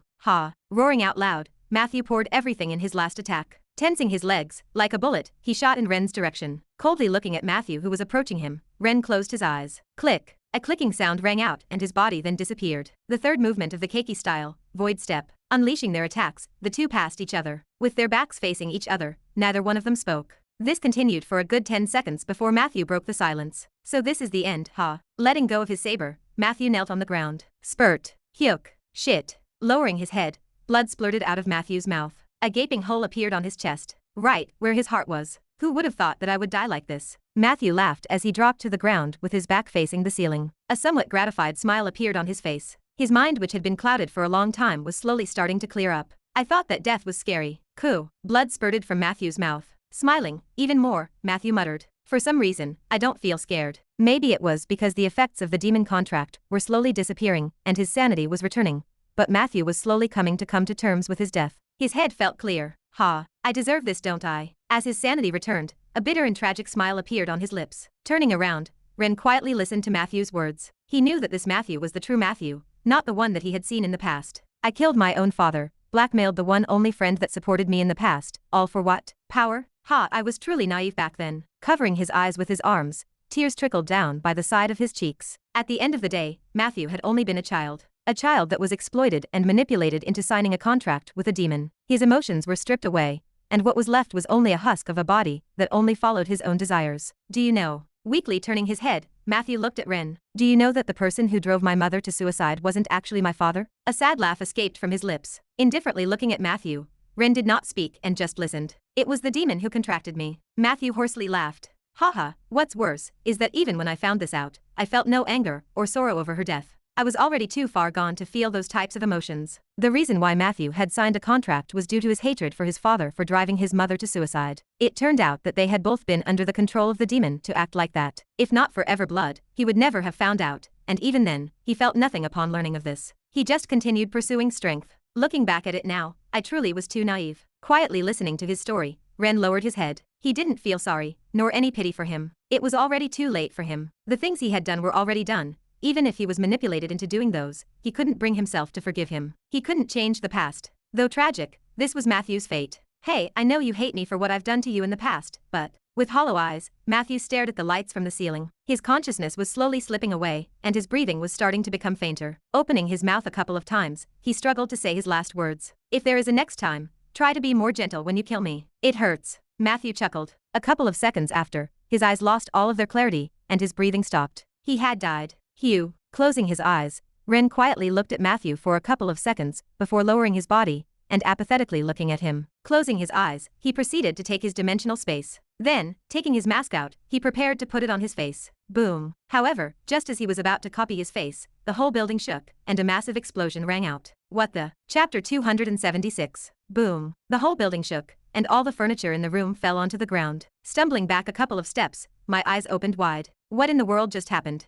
Without wasting time, dashing out of the room, I ran towards the entrance of the dorms. Because the area had been sealed by Matthew and his two companions, there was no one in my area. It took a while for me to spot some people. What's going on? What happened? Turning right and walking into a corridor, startled guards appeared everywhere as they wondered about what had just happened. The confusion only grew deeper as more and more people came out. Is the monolith under siege? I wondered as I recalled the explosion that had just rung not long ago. The force coming from the explosion was so strong that I knew that a big enemy had attacked the whole building. The real question was, who attacked the monolith? Was it perhaps the Union? Or was this due to some internal disputes inside of the monolith? Quite frankly, I wasn't sure. There was a chance this was the work of the Union. If I don't remember incorrectly, they have an artifact that allows them to travel to the main headquarters of the monolith. This was something that I knew they had since it did not only teleport to the monolith, but to other places as well. In the novel, they actually never used it to travel to the monolith, but I knew all too well just how much the story had deviated from the original one. The chances of this being the Union were not low. Boom. Disrupting me out of my thoughts, the building once again shook. This time, the explosion was even louder than before as the tremors intensified.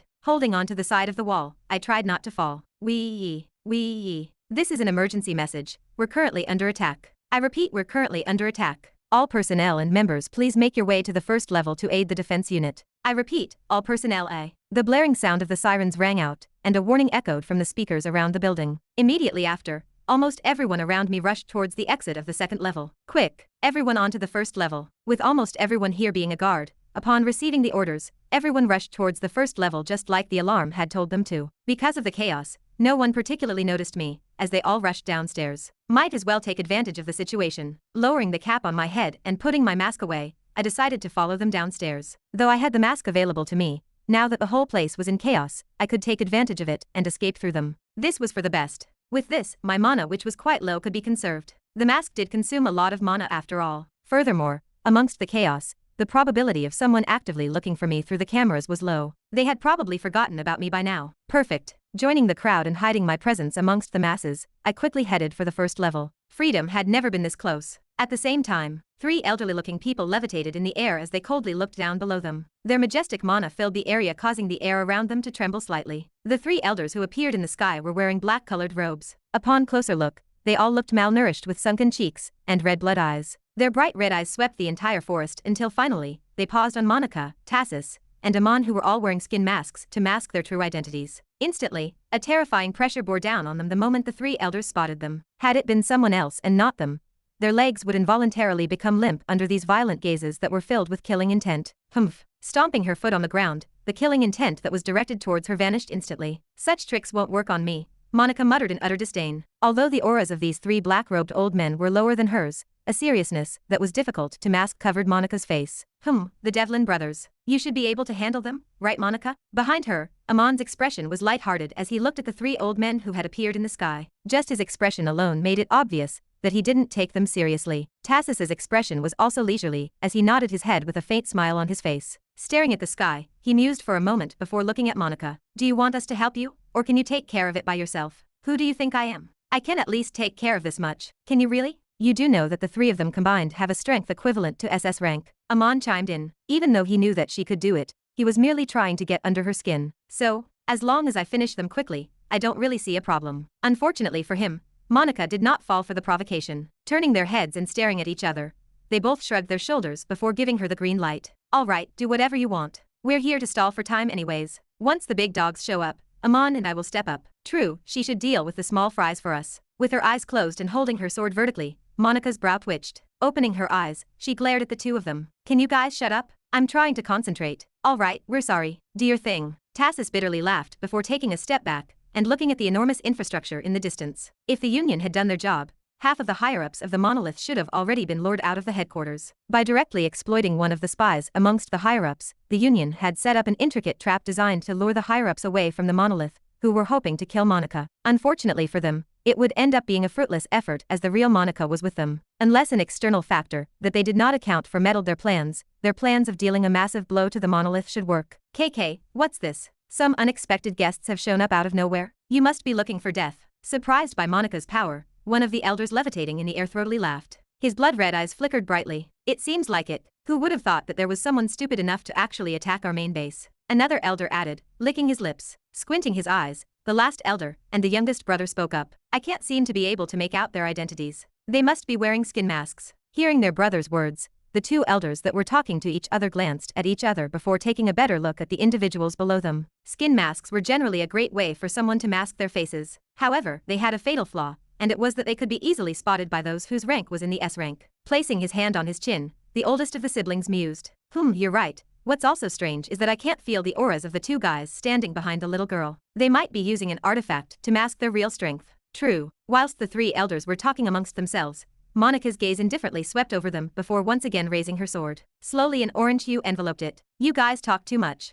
Disrupting the three elders was Monica's voice. With her sword raised, her body trembled slightly. Wild and violent energy suddenly surged out explosively from the veins within her body. Finally, it became like a torrent of floodwater that flowed to every corner of her entire body. Her eyes mysteriously shone in bright orange color. Her feet, which were touching the ground, slowly lifted up as Monica's body raised into the air. Raising her hand slightly, Monica clenched it into a fist. Following this, the orange hue revolving around her body abruptly soared. An instant later, the glow disappeared and an orange-colored armor materialized, covering her exquisite pretty body. Once the armor appeared on her body, with her hair fluttering wildly in the air, her demeanor completely changed. If before she was silly and childish, right now she looked like a war goddess that was craving blood. Staring at Monica from below, Amon showed a surprised expression. Mana conglomeration. I now see why those bastards put so much hope on her. Though he disliked Monica due to her childish character, he had to admit, she was extremely talented, especially since she could perform mana conglomeration. Or more specifically, scene conglomeration, which was the process in which someone whose control over scenes reached such levels of fine control that they could summon tangible mana in the air and form it into whatever shape they wanted. In Monica's case, an armor. It was a high-level technique that only the strongest individuals could use it. For Monica, who was only 28 years old, to be able to accomplish this, it was nothing short of miraculous. That's mana conglomeration. Similarly, staring at Monica in the distance, the expression of the elders standing not so far from her turned extremely ugly. Their previous arrogant faces had long disappeared. Unaware of what was happening, suddenly opening her eyes, a bright shine enveloped the area as Monica's voice rang out in the distance. Ha! Waves of wild, violent energy that lingered inside of her body rushed out, reaching all the way towards the tip of her sword where it converged together before releasing a terrifying orange beam of light that shot towards the three elders suspended in the air. WHIIIING. Get into formation. Staring at the incoming attack, the three black-robed elders' expressions were incredibly serious. Taking a step back, they got into a triangular formation and frantically moved their hands, creating different seals. Following the appearance of this formation, three powerful mana signatures that were all dark green in color surged out from the bodies of the three of them. The mana that surged out from their bodies did not scatter. Instead, it agglomerated above their heads, forming a translucent circle that slowly expanded before everyone's eyes. The mana that was excluded by the three elders quickly linked itself onto the shield. Within seconds, the shield started thickening up. Brace. For a brief moment, silence ensued, waiting for Monica's attack to approach the shield. As if time slowed down, everyone stared at the devastating attack approaching the elders at unprecedented speeds. Finally, Monica's attack made contact with the shield, and an even more powerful explosion rang out. Boom. Everything shook. Boom. The fuck is going on? With another explosion reverberating, the building once again shook, and I almost lost my footing. This time the explosion was so powerful that a lot of the people in front of me fell down. The ceiling also started showing signs of cracking, sending a lot of people into a panic. Fortunately, I was near someone big, and thus, using him as support, I was able to keep my footing. Hurry, let's go. We're under attack. Grab your weapons and go downstairs. Following the other people, I quickly rushed towards the first level. Honestly, although it was chaotic, somehow within 10 minutes I found myself on the bottom floor. Had I been following my original plan, this wouldn't take me far longer, and it would have been far more dangerous as well. However, contrary to my expectations, someone had enough balls to attack the monolith's headquarters. Well, I don't care whoever you are, thanks to you I can finally go back home. Clenching my fists tightly, I increased my pace. Along the way, I consumed a couple of potions just so that I could recover as much mana as possible. Though unsure, there was a chance that I might once again have to be forced to go through another battle, thus, not wanting to take any chances, I consumed as many potions as possible. Bang! Turning around the corridor that led towards the portal areas, suddenly a whistling sound rang out. Following this, a muffled explosion echoed in the distance and multiple colors flashed. A terrifying pressure enveloped the area, resulting in my breathing becoming more laborious. What is happening? I was immediately alarmed. The pressure was definitely something that belonged to someone far above me. To make matters worse, it wasn't just one that I felt, there were multiple ones. From where I was, I could feel the stinging sensation coming from the residual mana lingering in the area. It was that bad. A bad premonition arose from within me as my footsteps slowed down. Call for backup. Call for backup. The headquarters have been infiltrated. Someone is attacking the portal. Hueek.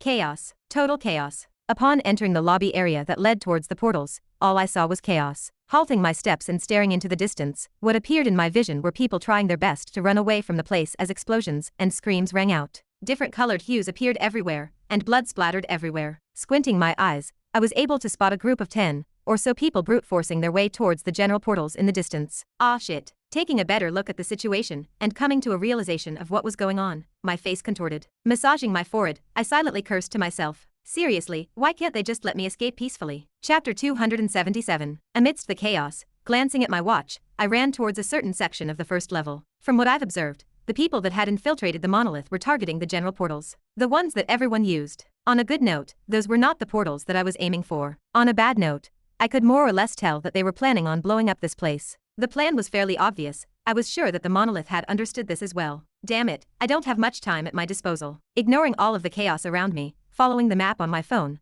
I quickly made my way towards the area where the private portal was. Time was not on my side. If they were truly hellbent on blowing up the portals, then I really had to hurry. As expected, there are only a few people here. Arriving before the designated location, glancing left and right, I noticed that the security was fairly lax. My original plan was to pretend to be the commander using the mask to then directly enter the portal. The problem regarding his build wasn't actually a problem.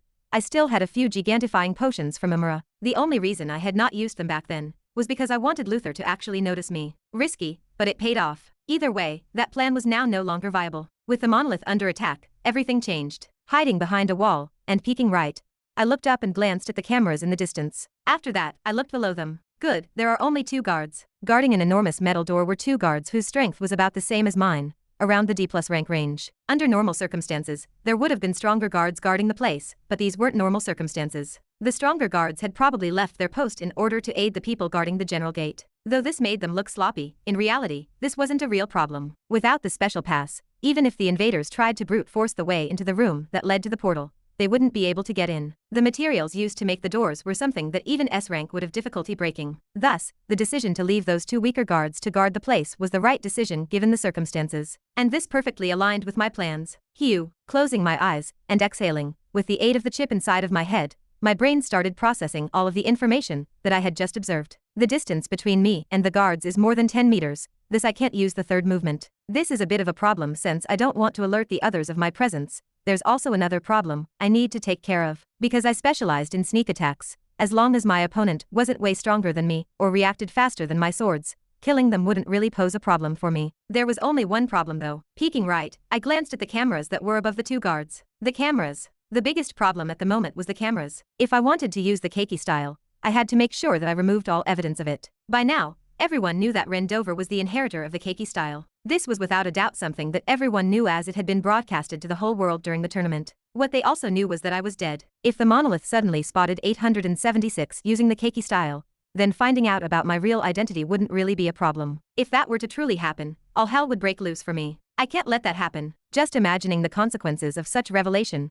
caused the back of my hair to raise. Taking a deep breath, a look of resolution flashed across my eyes. Even if this removes the element of surprise and makes things harder for me, I don't want to leave anything that would come back and bite me in the future. Grabbing a couple of sharp objects from my dimensional space, squinting, and aiming for the cameras in the distance, I flicked my fingers, and the objects shot towards the cameras in the distance like bullets. WHIZ. The moment I flicked my fingers, stomping my foot on the ground, I quickly dashed towards the two guards in the distance. Hey, intruders! Spotting me, the two guards immediately became alert. Raising their weapons, they tried to call for backup, but before they could get to it, I had already arrived before them and punched out. A whistling sound arose, and powerful pressure enveloped the air. Kahyuk! The color green flashed for a split second, and one of the guards flew towards the other side of the room. Bam! They soon crushed against the metal door behind them. Unfortunately for me, as I had lost the element of surprise, the guard was able to block my attack, and thus didn't die immediately. He was only injured. Ha! The moment the guard crashed against the door, the sound of the air splitting rang by my ear,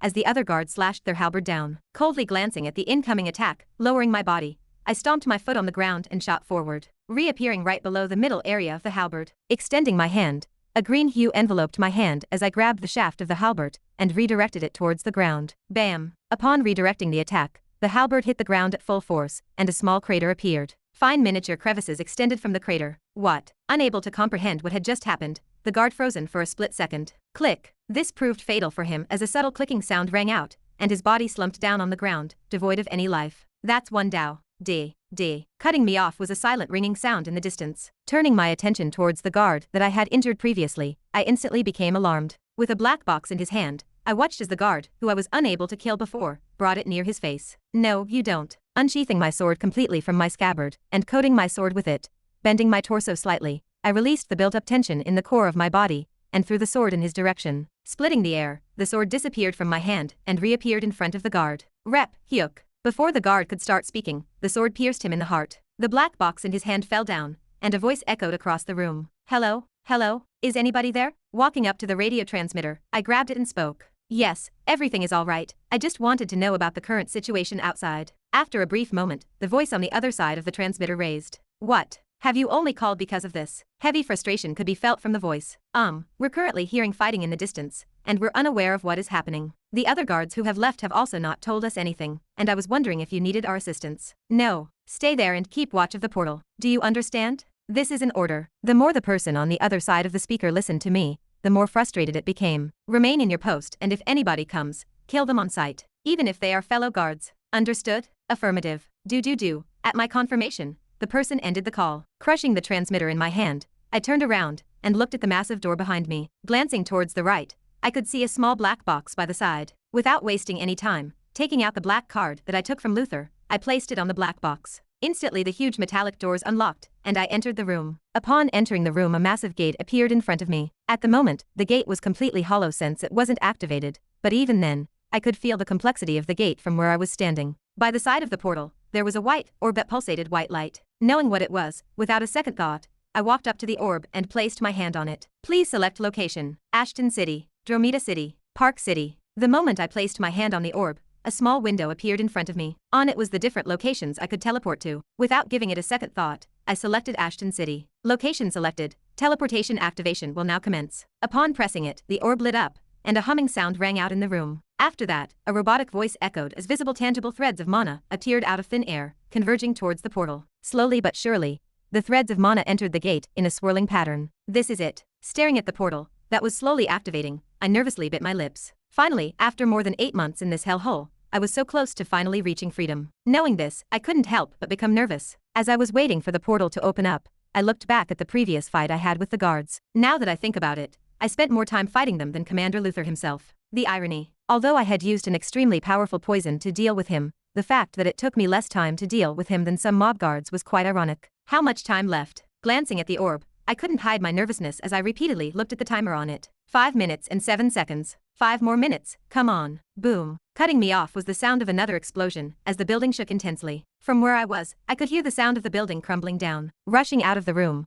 I realized that apart from the room where the gate was, a major part of the building had been destroyed, allowing me to see what was happening outside. The moment I looked up and stared towards the distance, my body froze. This pressure, that orange-colored hair. Monica? The clear sound of energy exploding repeatedly resounded over the sky, as an orange hue clashed against a dark green one. As the two energies clashed, the aftermath of their clash resulted in large shockwaves that instantly killed the weaker individuals standing below. Boom. Another explosion rang out as Monica let out a muffled snort as her body got pushed back a couple of meters. The three black elders in the sky were no better, as they were similarly pushed back, just a little bit further than her. Clearly, they were at a slight disadvantage since Monica was just one person, and they were three.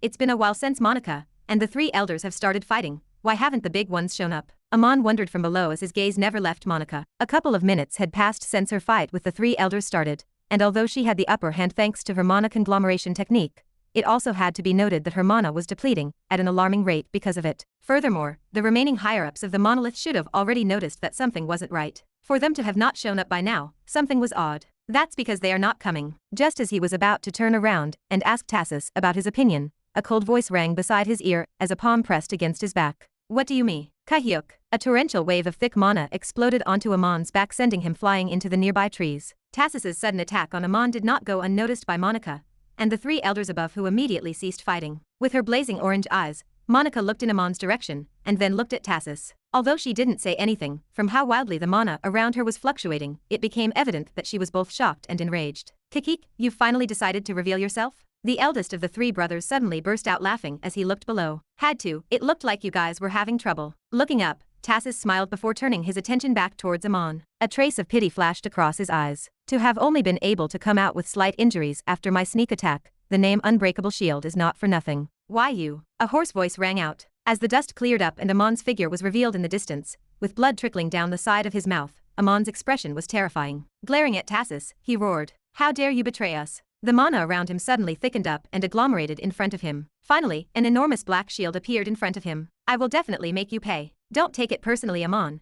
I've never actually been a part of the Union. Taking a step forward, with one hand behind his back, a rapier appeared in Tassus's hand. Alternating his gaze between Monica and Amon, Tassus smiled. Tell you the truth, from the very beginning this plan of yours was a trap designed by me. 30 years. That was how long Tassus had been working at the Union. At least on the surface. In reality, he had always been working under the monolith. Under their orders, he had been waiting and biding his time for the right moment. Originally, the monolith did not have any plans on revealing Tassus's identity this early. He was their trump card. However, an opportunity presented itself. A huge opportunity to get rid of one of the heads of the Union alongside a future head, Monica and Amon. By getting rid of them, they'd essentially be crippling the Union. Knowing this, they had no choice but to go through with their plans. To show just how much importance they put on this plan, they had actually sent 3 of their SS-rank villains towards the trap designed by the Union. This was so that they could reduce any suspicions of the operation being a trap. Honestly, I didn't want to reveal myself this early in the game, but, raising his hand and clenching it, a blue glow enveloped his rapier as Tassus's clothes fluttered wildly. I just couldn't miss out on the chance of killing one of the 7 heads of the Union. I've had enough with your nonsense. Unable to bear any more of Tassus's talk, Amon cut him off. Then, raising the shield in front of him, his eyes glowed in a mysterious color as the shield in his arms slowly expanded. We'll see if you can, Tassus replied with an amused smile on his face. He then took a stance. Suddenly, both of their auras flared up wildly. The density of the air around them thickened up considerably. Looking from above, Monica's face became chilly. Turning her attention back towards the elders, the mana in her similarly flared up. The natural energy in the atmosphere began to fluctuate vigorously upon being beckoned by Monica. She knew that her only option right now was to go all out. Below them, a countless number of gazes watched the intense fluctuations of natural energy in the sky. All of them knew that a frighteningly S-rank and SS-rank class battle was about to erupt. Amongst those gazes was a burned-up youth whose face contorted more with each passing second. Ugh, you've got to be shitting me. Chapter 278. Bang! Crashing against the trees on the ground was one of the black-hooded elders. Breaking multiple trees, his body skidded on the ground, leaving behind a massive trail of destruction. Brother, youngest. Accompanying the fall of the black-robed elder were two hoarse voices. It was the two other elders. Once the dust cleared, the black-robed elder appeared on the ground, passed out. Compared to before, the aura revolving around him was extremely faint, indicating that he had been severely injured. Kill this bitch. We can't let her live after what she's done. Staring at their brother, the two elders looked at each other with rage-clouded eyes. However, even though they said those words, neither moved. The frightening power that Monica had displayed to both of them had left lingering feelings of fear inside their minds. To make matters worse, now that their brother was gone, their power had halved. Even then, their indecisiveness did not last for long as their aura skyrocketed. Staring at them from the corner of her eyes, Monica's orange eyes blazed brightly. Turning her head to get a better look and observing them from her position, she could tell that they were on their last struggle. One more move from her, and they were done for. This was to be expected though. For the past 5 minutes, they had been going at each other nonstop, repeatedly releasing their most powerful moves whenever they could. In those exchanges, Monica had managed to gain the upper hand almost every single time. Now that one of their brothers was gone, the fight was as good as done. That being said, Monica was also not in optimal condition. Even though her injuries were far lighter than the three elders, her stamina was not. She estimated that within 10 minutes, her mana and stamina would deplete completely. She had to end things quickly. Raising her sword in the air, the mana within her body surged like a torrent of water, as the hue around her expanded rapidly. From below, it looked as though a sunset had appeared from behind her. She looked absolutely majestic. Wang. As Monica was preparing herself to finish the two remaining elders in the air, on the ground, a terrifying beam of light shot towards a massive black tangible shield that radiated massive amounts of mana. Like a shooting star, wherever the beam passed, nothing but the devastation was left behind as it scorched everything within its vicinity. Boom. Finally, the beam collided against the shield, and a powerful shockwave spread across the area, resulting in a massive crater being created as dust enveloped the area. Once the dust from the collision cleared up, in the middle of the crater there was only one area that remained unaffected. Standing in the middle of it, on top of a small structure, was Amon, whose arms were crossed in a perpendicular manner. Levitating a couple of meters in front of him was the black shield. Pushing the shield away from him, Amon provocatively looked at Tassus and mocked. You think that this kind of attack can hurt me? Not really. Tassus tightly held onto the rapier in his hand. A rare trace of solemnness flashed across his eyes as his gaze never left Amon, who was standing opposite to him. To be honest, I thought that I would have at least been able to scratch your shield. I guess your nickname is not for nothing. Although he had known about Amon's capabilities for a long time, experiencing them for the first time, he could not help but feel like people had undersold just how strong his defense was. It was much sturdier than he had expected. It was so strong that not even a full-powered normal attack from him left a scratch on it. It was extremely sturdy. Finally realizing just how tough Amon's defense was, Tassus was not disheartened. Closing his eyes, he let out a long breath. Suddenly, the mana within his body surged out in all directions. After which, slowly, it started converging towards the rapier in his hand. Sheeing. A bright and powerful glow materialized on the rapier until it slowly started elongating. Sharp threads of mana shot in all directions, causing some distortions to appear in the air. I'm ready. After a while, Tassus looked at Amon and raised the rapier in the air. Let's see if you can. Bam. Bam. Cutting Tassus off just when he was prepared to unleash his attack, two black silhouettes crashed near him. Glancing towards where the silhouettes crashed, Tassus's brows knit. Once the dust cleared up, and the features of the silhouettes became clear, a trace of disdain appeared on Tassus's face. Useless. It was the two brothers. Just like their other brother, they had been defeated by Monica. Raising his head, Tassus stared at Monica, who was looking back at him from the air. At the moment, her complexion was fairly pale, and the orange glow around her had diminished considerably. Even then, her mana was slowly showing signs of recovery. She had most likely consumed a high-leveled potion. Monica, get behind me, Amon shouted from below. I'll protect you while you recover your mana. I've already contacted the others and told them to retreat. All right. Monica nodded her head after a short pause. She was not mad about Amon deciding to retreat. In fact, she was all in for it. The moment Tassus betrayed them, it became clear to her that the operation had failed. Amon's instructions and actions were the appropriate ones given the circumstances. In order to minimize the losses, it was best to end the operation now and go back to the Union. She had faith in Amon's defensive capabilities. As long as he was here, she did not have to worry about Tassus.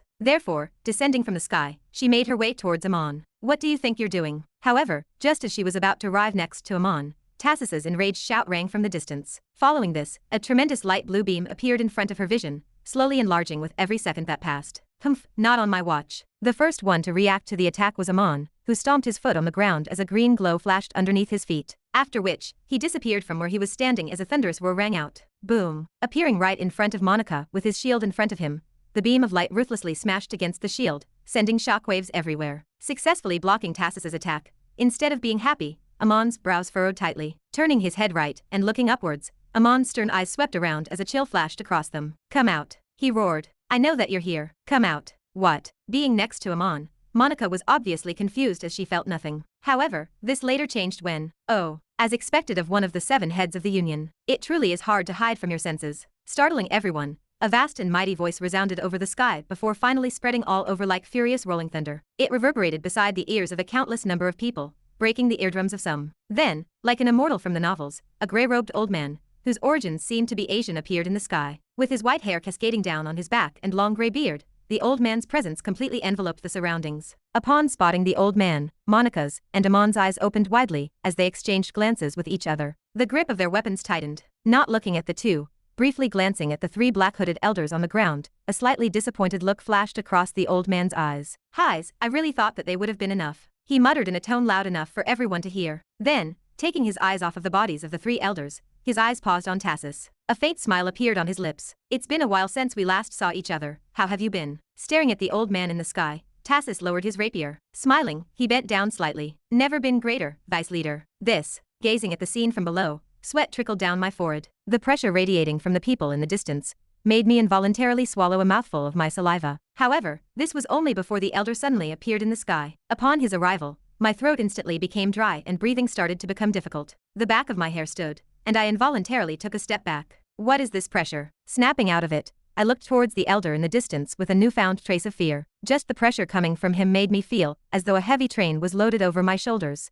and this was considering the fact that he was quite far from where I was. Had I been standing next to him, chances were that my body would have long been pulverized. Just the thought sent shivers down my spine. An old man with grey clothes in the monolith, who is he? The gears inside of my mind started turning as I tried my best to recognize who the old man was. Because barely anyone knew what the executives of the monolith looked like, there were no images of them anywhere. Old man, grey clothes, Asian origin, unfathomable strength.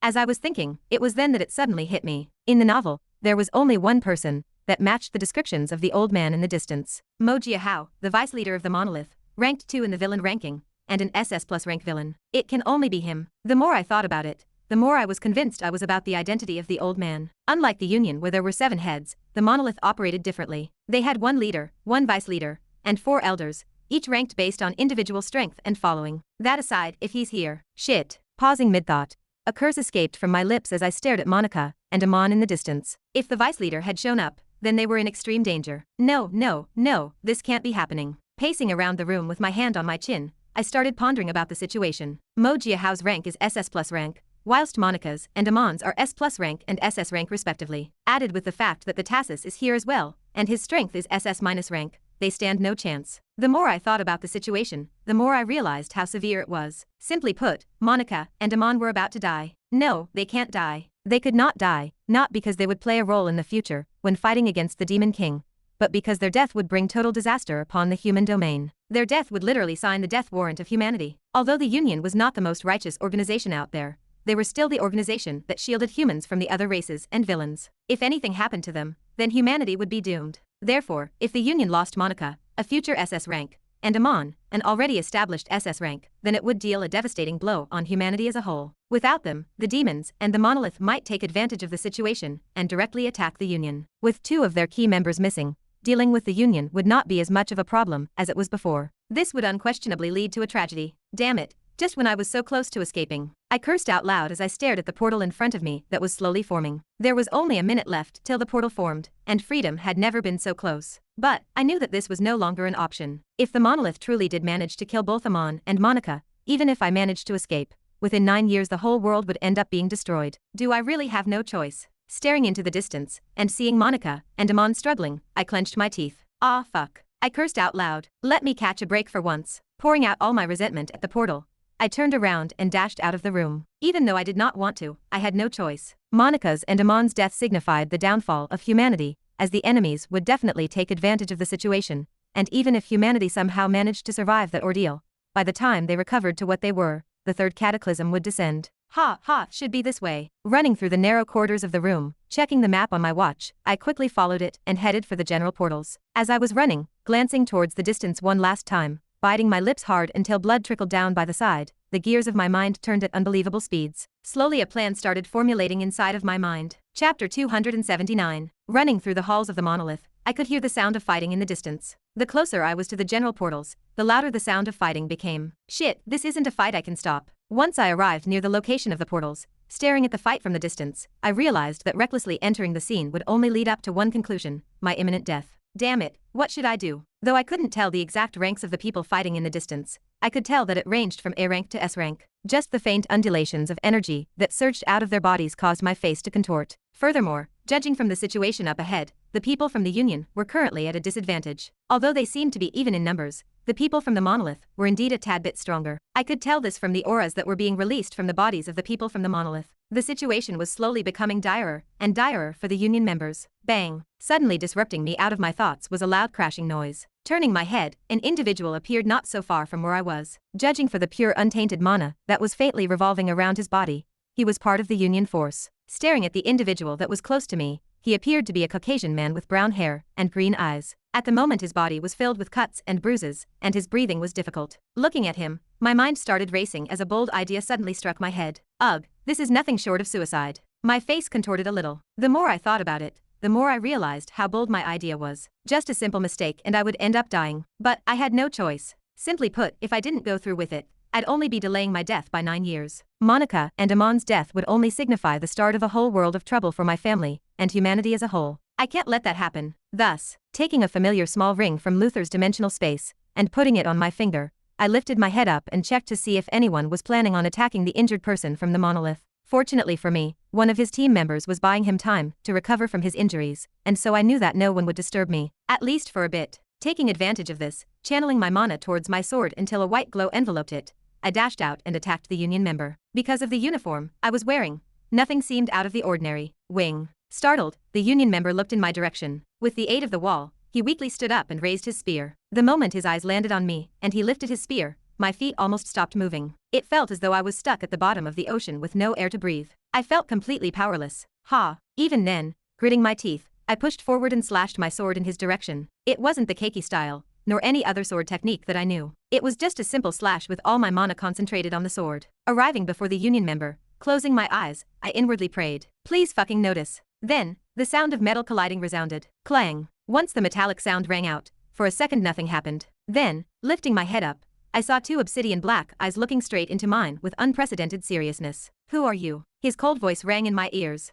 Looking back at those eyes, I smiled in relief. "Ha ha, thank God you've noticed." There was a fundamental difference between heroes and villains, and it was that heroes' mana was pure, whilst for villains, although they too utilized mana, theirs was tainted with demonic energy. This was the fundamental difference that enabled people to tell the difference. Therefore, upon spotting me, and noticing the pure mana that was revolving around my sword, they realized that I wasn't a villain. The lack of killing intent on my part also contributed a little. Even then, that did not mean that I was still in the clear as his voice once again rang inside of my ears. "You haven't answered my question. Who are you?" This time a trace of killing intent was mixed in his voice, causing my body to involuntarily shudder. Mustering every bit of strength to look at him in the eyes, I raised my sword and once again slashed in his direction. "You wouldn't know, but I can tell you this. I'm on your side." Clang. "Then why should I trust you, and how can someone as weak as you be of any help?" Bit harsh, no? My mouth twitched slightly at his words. Clang. As I was secretly conversing with the Union member, we kept exchanging moves. As I attacked, the Union member defended. Of course, he pretended to be injured whilst defending against my attacks, else it wouldn't look believable. "Cut the chit-chat. What is your purpose in approaching me?" "I have a way to help you." "You have a way?" "Yes, but I need your help." Clang. Once again our weapons clashed. Staring at me, the Union member said after a brief pause, "Even though I can confirm that you're not a villain, why should I trust you?" Cautiousness flashed across his eyes. "Listen up." Slashing my sword down, the Union member narrowly avoided it. Raising my sword again, I slashed down again. "Quite frankly, I don't gain anything by helping you. If we're being real, given your circumstances, the chances of you escaping are nearly zero, right? What are you trying to say?" Wing. This time it was his turn to attack, indicating with his eyes to me where he was going to attack next. I moved my neck slightly and narrowly avoided his attack. Feeling the tip of the spear brush past me, I inwardly swallowed a mouthful of saliva and continued. "You have no choice but to trust me. Instead of fighting a battle that you have no hope of winning, fight one that can give you a little bit of hope." Whilst I was speaking, I made sure to read the Union member's expression. Even though frustration could be seen on his face, my words seemed to have had an effect on him as his attack weakened a little bit. It was to be expected though. What I said wasn't wrong. Judging from how things were going, they were bound to lose. To make matters worse, they couldn't even escape since their opponents were sticking to them like an octopus. The person before me knew this very well. "What's your plan then?" It worked. The edges of my lips curved upwards as my heart finally relaxed a little bit. Turning my head and staring at the gates in the distance, I spoke. "I want you to clear a path for me to the portals, and hold the monolith members back for at least a couple of minutes." My plan was to directly break the core of the portals and create an explosion. Essentially, I was planning on doing what the Union were originally planning on doing. But unlike them, I could do it faster. This was simply because of the card that I had gotten from Luther that enabled me to gain access to the portal data system. Clear a path to the portals? A look of confusion appeared on the Union member's face. Then, as he processed the information, his eyes opened widely. Wait, don't tell me that you're planning on breaking the core. That's impossible? Slashing down, I reassured. Don't worry, I have my means. What means? I don't have time to explain, just know that I can do it. The choice is up to you. Clang. Squinting, the Union member slashed down. For the next couple of seconds, neither one of us spoke. After a while, the Union member lifted his head and solemnly looked at me. What are the chances of you succeeding? Smiling, I replied. That does not depend on me, it depends on you. The success rate of the operation depended on how much time they could buy for me whilst I break the core. If they could hold out for more than a minute, then there was a good chance that I could break the core. But what about the escape? Once you break the core, everyone is going to aim for you. Don't worry about that, I've got that covered too. We don't have time. Cutting him off, I raised my voice. We had been fighting for approximately a minute, and in that minute the situation for the Union had gotten really dire. If we wasted any more time talking, then the whole plan would get scrapped. He needed to quickly go back to aid them. Right now, your job is to do what I told you to do. If you do that, I can guarantee you a chance at escaping this. All right. Staring deeply into my eyes, the Union member bit his lips before he slashed at me. This time with a little bit more force than before. A hint of killing intent appeared in his eyes, as his voice became cold. I will do as you say, but if you screw us over, just know that I will do everything within my power to kill you. Caught off guard by the sudden attack, my sword flung away. Lowering my head and staring at him, I nodded faintly. Sure, eh? All right, I'm counting on you then. Hyuk. As he finished his words in a lightning-fast manner, the spear flashed and pierced my shoulder. Feeling the tremendous pain in my shoulder, I fell to the ground and pretended to be dead. Turning around, the Union member quickly joined his members. Upon his arrival, the dire situation stabilized a little bit. Damn it, couldn't he have pulled his punches a little bit? I cursed whilst I played on the ground. The pain coming from the stab just now hurt like hell. Fortunately for me, I had been through worse and thus was able to bear with it. Whilst laying on the ground, taking a deep breath, I channeled my mana towards my feet and activated my movement art, drifting steps. Slowly, the hue around my feet increased. As drifting steps had reached the greater realm of mastery, instead of increasing the speed as I continued running, I could not stack up the Winxians underneath my feet in a manner that upon releasing the stacked up Winxians, for a brief moment, I could reach a state similar to the third movement, void step. The only downside was that I couldn't move whilst I stacked up. Sheeing. As I was staking up, I suddenly felt a burst of mana coming from the distance. Lifting my head weakly, I realized that all of the Union members had decided to go all out. So he's managed to convince his members already? Not even 5 minutes had passed since he had left. And somehow the person I talked to before had managed to convince his team members. It looked like they were truly desperate. Once everyone decided to go all out, the situation started to shift. Although the monolith still held the upper hand, a small path had cleared up. Well, I guess it's my turn. Once the path appeared, lifting my body up, my eyes locked towards the portal room in the distance. At the moment that area was the one that was most crowded, but with the aid of the Union members, most of the monolith people had been pushed away. Here goes nothing. Exhaling, the hue around my feet intensified. Boom. An explosion rang out, and the world around me warped within seconds. I appeared near the portal. Without wasting any time, I quickly entered the room. What's going on? My appearance obviously startled people, as for a brief moment, the fighting ceased. Knowing full well what was happening, this small opening gave enough time for the people from the Union to reorganize themselves as they moved nearer towards the portal. Stop him. Alarmed, and finally realizing what was going on, the people from the monolith glared in my direction. Glared at by such powerful figures, I fell down on the ground due to the pressure. Try your best. Thankfully, coming to my rescue were the people from the Union who attacked even more fiercely and relieved me from the pressure. Thanking them inside of my mind, I looked around the room. Quick, we can't hold them back for long. Without looking back, I raised my hand and did an okay sign. The person who just spoke was the person whom I told my plans to before. If I'm not wrong, it should be here. Moving towards the portal, I scanned it from top to bottom. Spotting a small compartment, my eyes light up. Taking out Luther's card from my dimensional space, I swiped it on the compartment.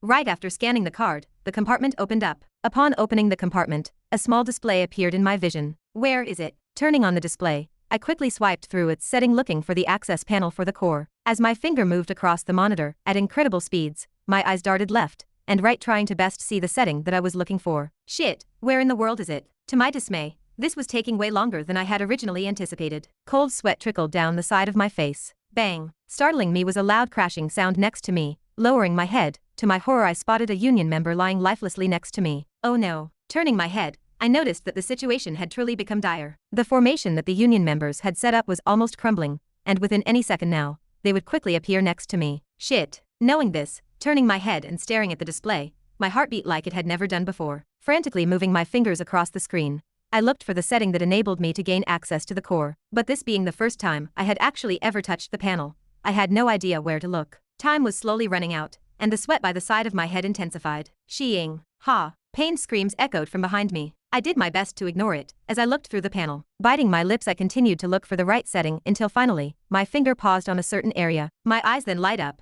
and without hesitation, I pressed on the screen. Shua. The moment I pressed on the screen, the gate shook slightly, and the middle of it opened up, revealing a black core. Threads of black demonic energy encircled the black core, as it pulsated slightly. Slowly, demonic energy enveloped the room. Stop him. Upon the core's revelation, the whole atmosphere changed. The people from the monolith became even more desperate, whilst the people from the Union fought even more fiercely. Although the people from the Union were dying at an alarming rate, the core had brought hope upon them. As long as they held just a little bit more, then there was a chance that they could escape. Quick, destroy the core, a person from the Union shouted. Without needing to be told what to do, I dashed towards where the core was and unsheathed my sword. Then, pouring most of my mana into it, I slashed down. Clang! A dull metallic sound rang out. Chapter 280. The moment my sword met the core, a dull metallic sound rang out as my sword vibrated from the shock. Accompanying the sound was a small ripple that began to spread all over the monolith. As the ripple spread, all forms of noises began to stop. Countless eyes directed themselves towards me. Crack! Not long after, a subtle cracking sound rang out. Lowering my head, terrifying energy enveloped the area around me, making it hard for me to breathe. Hueek! A strange noise escaped from my mouth as I tried my best to breathe. Unfortunately for me, the more time passed, the more difficult it became for me to breathe. That was to be expected though. Compared to back in the dome, the core here was of a higher grade. If back then it took multiple S-ranked heroes to stop containing the explosion, this time, S-ranked weren't enough. This type of explosion required the aid of multiple SS-ranked individuals. The pressure was too terrifying. Ha ha. Even then, under everyone's stares and powerful pressure, I remained calm. Taking a deep breath, I slowly started circulating the mana inside of my body. More specifically, towards the ring on my hand. The ring was something that I had gotten from Luther, and it was the same ring that the bot had. The monolith ring. The ring that teleported people to the monolith, or more specifically the VIP portal area. The room that I had been to previously. It was because of the ring in my hand that I did not worry about the aftermath of destroying the core. As long as I had it, I could quickly escape from a dire situation. Come on, hurry up. Even then, it required some time to activate. Channeling my mana and staring at the ring on my finger, I prayed that it worked faster. Time was tight, and I knew that right now, my life was hanging by the thread. If in the next seconds the ring did not work, then everything would be over. How dare you? Suddenly, a thunderous whir that shook the building reverberated. Startled, I looked towards the distance. For a split second, my heart stopped, and my eyes blacked out. My breathing, which was already rough, became harder. With my hands on my face, as I lifted my head and stared into the distance, the first thing I saw was a pair of cold and chilling eyes that looked back at me with unprecedented bloodlust. I'm going to die. Upon meeting those eyes, the only thing I saw was my imminent death. This is it, I thought as I stared into those eyes that seemed to be able to see through my very soul. Never before had I felt death so near to me, not even when I was trapped inside of the lab for 8 months. No, I can't die. For a split second, I had almost given up. However, recalling everything that I had gone through to get to where I was, I felt indignant. How could I die like this? There was no way. Clenching my teeth and snapping out of my delusion, I found that blood was falling from the side of my mouth and eyes. Even then, not once did I stop channeling the mana inside of my body. My eyes never separated from Mu Jinhao in the distance. Glaring back at him, I suddenly watched as his body disappeared and reappeared a couple of meters away from me. A small smile appeared on my lips as I watched him reappear not far from me. He was too late. Suddenly, the ring on my finger glowed, and my body slowly turned into fine particles as all my senses disappeared. Then, under Mu Jinhao's terrifying glare, my body slowly started to fade away. Wah! The last thing I heard before I lost all of my senses was Mu Jinhao's blood-curdling scream. Then, everything turned black and my body disappeared completely. Shu Yue. Moments before, standing behind Amon, with heavy breaths, Monica muttered, "Ha, ha, why aren't they coming?" By now the armor on her body had become extremely faint, and her hair was a complete mess. With one of her eyes closed and with blood dripping down from the forehead, Monica was on her last rope. In her hand was a white orb that pulsated in a rhythmical manner, with threads of mana encircling it. It was the teleportation artifact that could bring them back to the Union. For a while now Monica had been injecting her mana into the orb. By now, she was close to activating it, but there was a problem. The other Union members had still not arrived yet. Staring at Amon, who was standing in front of her, Monica's voice raised. "Damn it, Amon. Didn't you tell them to retreat?" "I did." Amon weakly shot back as he held onto the black shield in front of him. Just like Monica, his state was also not good, as his body was riddled with injuries. In fact, it was terrible. Though others couldn't see it, Amon could feel that most of his internal organs had been damaged to the extreme. He estimated that it would only take one more move from either Tassis or Mu Jinhao to kill him. To make matters worse, the shield in his hand was now filled with cracks. Any minute from now, and he estimated that the shield would give out. They were pressed for time. Damn it. He cursed as he thought of his circumstances. Despite the fact that he was called the Unbreakable Shield, under Tassis's and Mu Jinhao's attacks, his shield, which was famed for being sturdy enough to withstand the combined attack of multiple SS-ranked heroes at once, was starting to break. This was the first time it had ever happened to him, and it came off as a shock. What should we do? Disrupting Amon out of his thoughts was Monica, who worriedly muttered. If they don't come back soon, what should we do? From how things were, they were not going to last any longer than a minute. Yet, there were still no signs of the other members showing up. Amon knew this well, hence why after hesitating for a bit, he firmed his mind and said, "We have no choice but to leave them behind." Leave them behind? Monica's brows knit. Are you suggesting we escape by ourselves and leave the others behind? With a bitter smile on his face, Amon nodded his head. I know what you're trying to say, but we have no choice. It's already too late. I can't hold out for any longer. What he was saying was the truth. His body was on the verge of breaking down at the moment, and if they didn't escape soon, he would die. Clang. Huey K. Suddenly another beam shot towards Amon. Reacting in a swift manner, with the aid of the shield, Amon was able to defend the attack. However, right after defending the attack, he instantly puked a mouthful of blood as he took a knee to the ground. Ha ha. Amon. Prepare the portal. Amon glared at Monica as he raised his hand to stop her from approaching him. The only reason he had managed to survive this attack was because it was from Tassis, who was much weaker than Mu Jinhao. Kahe. Biting her lips till they bled, Monica silently nodded her head and did as Amon said. You two finished talking? Mu Jinhao's voice rang out. With his cold gaze locked on Amon from the sky, Mu Jinhao raised his hand. As he raised his palm, the mana in the atmosphere quickly converged towards it as a large translucent hand appeared in the sky. A frighteningly powerful ripple began spreading in the air as Mu Jinhao's clothes fluttered wildly in the air. Monica. Staring at the large handprint in the sky, Amon shouted. Almost. Channeling all of her mana in the orb in her hand, a small portal slowly started appearing in front of her. Staring at the portal that was forming above, Mu Jinhao obviously did not sit still. Lowering his hand, he shouted, "It's time for you two to." Feeling a powerful fluctuation coming from the distance, Mu Jinhao stopped his attack and turned his head. Once he did so, his brows jumped up as his face became incomparably solemn. Below him, Monica and Amon too felt the fluctuation coming from the distance. Turning their head and staring towards where the source of energy was coming from, to their surprise, they found a lone individual standing next to the core of the portal. With a sword in his hand, he slashed towards the core. Clang! A simple, yet dull metallic sound rang out. It was a simple sound that could be heard everywhere around the battlefield. There was nothing particularly special about it. Yet, once this sound rang, the whole battlefield became still as everyone stared towards the direction of where the sound came from. More specifically, towards a certain person wearing a monolith uniform and having a burned face. Next to him, a tremendous pressure slowly enveloped the surroundings, increasing with each passing second. Feeling a powerful fluctuation coming from the distance, Mu Jinhao's face contorted rapidly. Glaring towards the person responsible for the disaster, his voice spread like a furious rolling thunder. How dare you? No longer caring about Monica and Amon, Mu Jinhao's body disappeared, reappearing right before the gate. However, to his shock, the youth suddenly disappeared from where he was standing. Wah! Mu Jinhao's thunderous roar once again sounded, spreading towards the surroundings. Glass broke, and many of the weaker individuals spat blood and fainted on the ground. Glaring towards the surroundings, Mu Jinhao swore out loud. Whoever you are, I will make you pay for what you've done. Then, spreading his hands, a terrifying ripple began to spread as a massive light blue sphere began to envelop the area around the portal. As the barrier was enveloping the portal, Mu Jinhao looked down and saw all of the monolith members looking at him with confusion. He instantly became enraged. What are you standing there like idiots for? Help me contain the explosion. Startled by his voice, all of the people from the monolith immediately put their hands on the translucent shield and channeled their mana into it. Instantly the shield became sturdier. Whilst they were doing that, the people from the Union took advantage of their distraction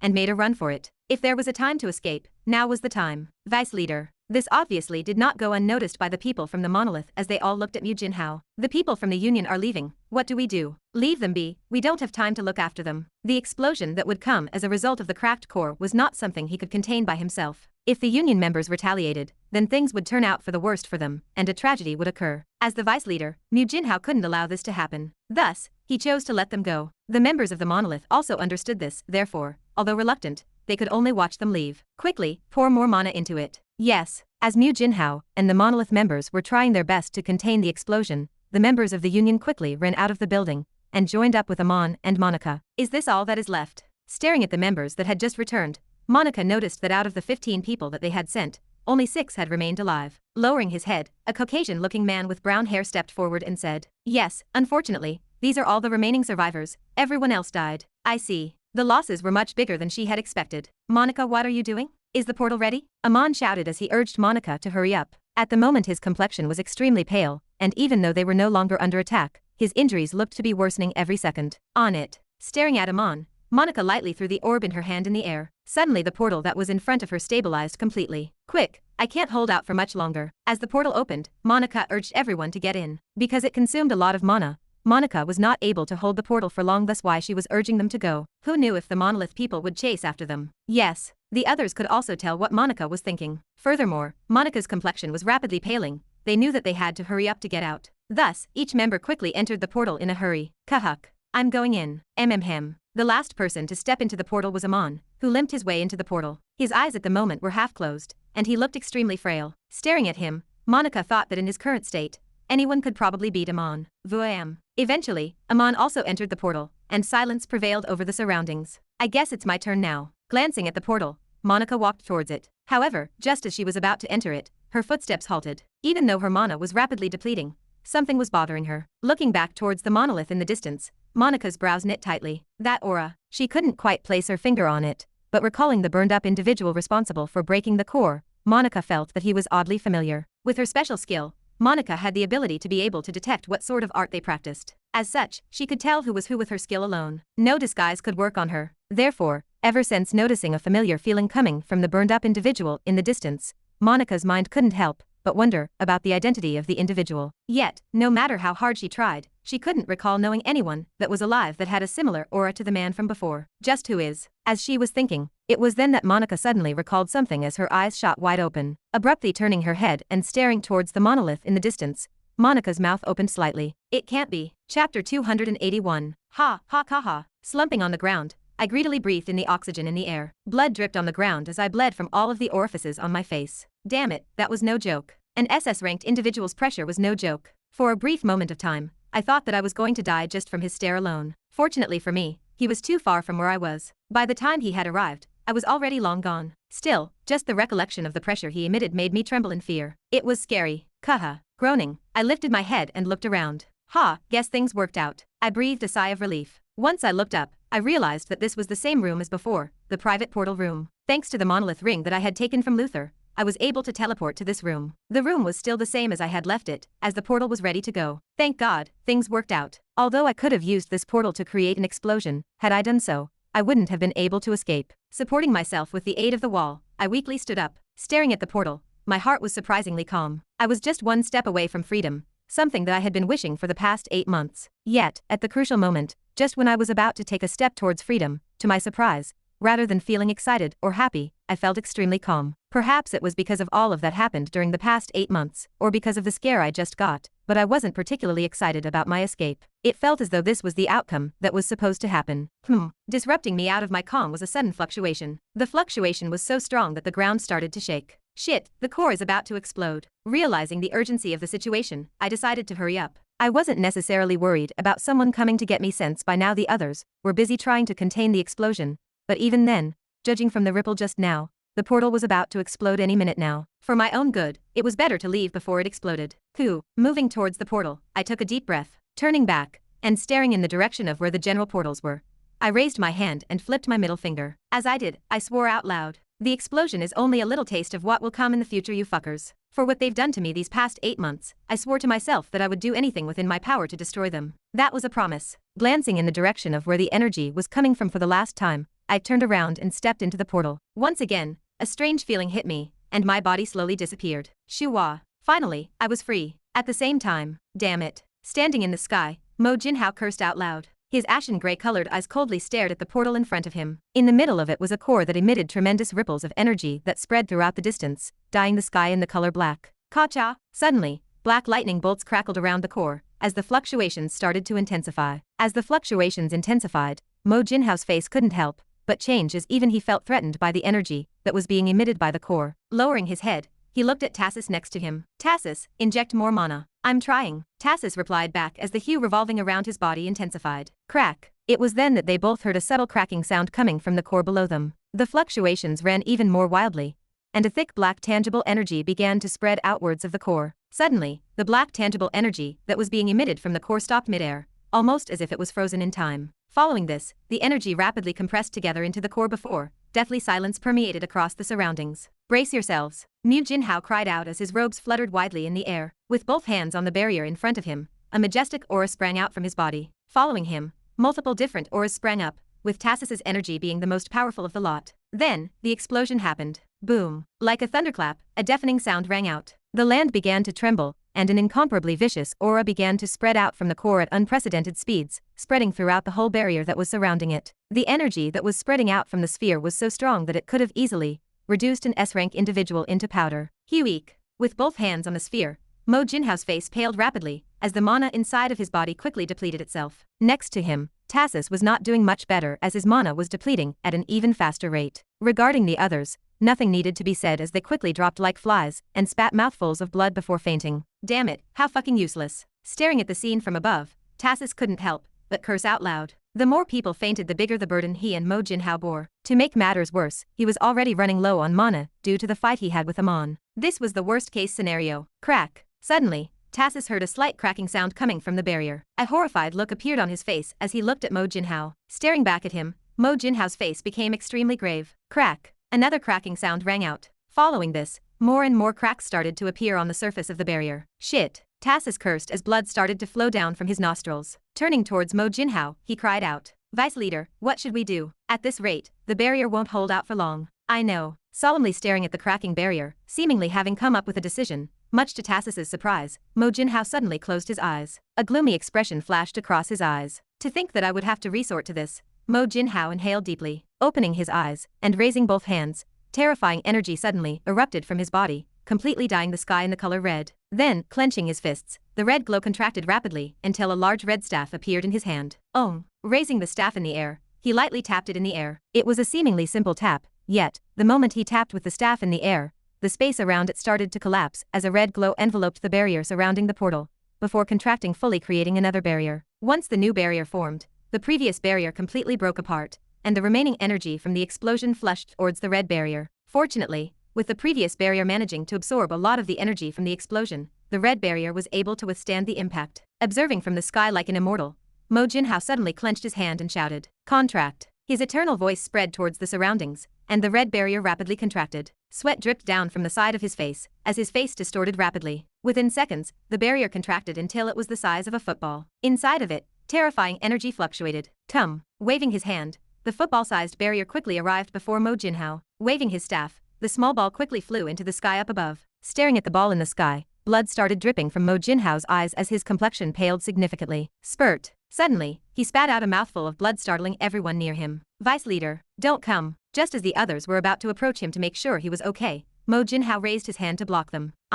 Hua. Spitting another mouthful of blood, Mo Jinhao weakly raised his head in the air. Once he could no longer see the ball in the sky, he softly mumbled, "Release." Boom. Following his words, another terrifying explosion rang out. Clouds and wind surged as the explosion occurred, completely enveloping the sky in flames. The ground trembled uncontrollably, and staring at the scene from below, it felt as though the entire world was about to end. It looked like the apocalypse had descended. This continued for the next 10 minutes before the sky cleared up, and once again the warm sunlight came pouring down. Gazing at the sky from below, no one spoke as absolute silence enveloped the surroundings. Did we do it? The first one to break the silence was Tassis, who stared at the sky with utter disbelief. A cold chill passed his spine as she recalled the explosion that had just occurred. The energy that came from it made him tremble in fear. It was so powerful. Spurt. Startling Tassis out of his daze was the sound of blood splurting on the ground. Turning around, he shouted, "Vice leader." Instantly, he appeared next to Mo Jinhao and supported him with his body. Accepting Tassis's help, Mo Jinhao looked extremely frail, as it looked as though he had aged several years. "Vice leader, are you okay? Is everything all right?" "I'm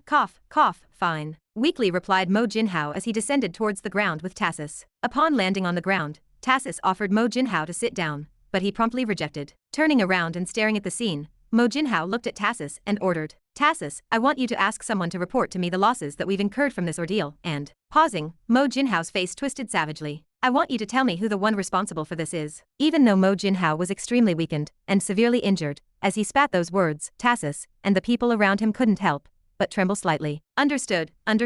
Instantly, everyone got to work and started roaming around the monolith to get an approximate idea of what had happened. They also checked the cameras and surveillance system to get a better idea of what happened. The members of the monolith were efficient. Within half an hour, they had already managed to calculate the losses they incurred as well as found out the identity of the individual responsible for the tragedy. Approaching Mo Jinhao and Tassis was a tall middle-aged man. Although he was much weaker than the likes of them, he had the aura of an S rank. Stopping before them, he politely bowed and handed them a report. "Sir, we have completed the reports. Thank you." Taking the report from the individual's hands, Mo Jinhao's cold eyes swept through the reports. As he was reading, the individual that handed him the reports started speaking. "Sir, the losses are heavy. Almost half of the building is destroyed, and we've lost a major part of our force. The estimated damage is around 10 billion U." Listening to the individual speaking whilst looking through the file, Mo Jinhao asked, "What's the approximate loss of our force?" 8 S ranks, 25 A ranks, and over 100 B ranks and below. "I see." Silence swept the area. After a while, Mo Jinhao's face stopped towards a certain file. Glancing at the individual, he asked, 876. "Tell me more about him." Lightly glancing at the paper, swallowing a mouthful of saliva,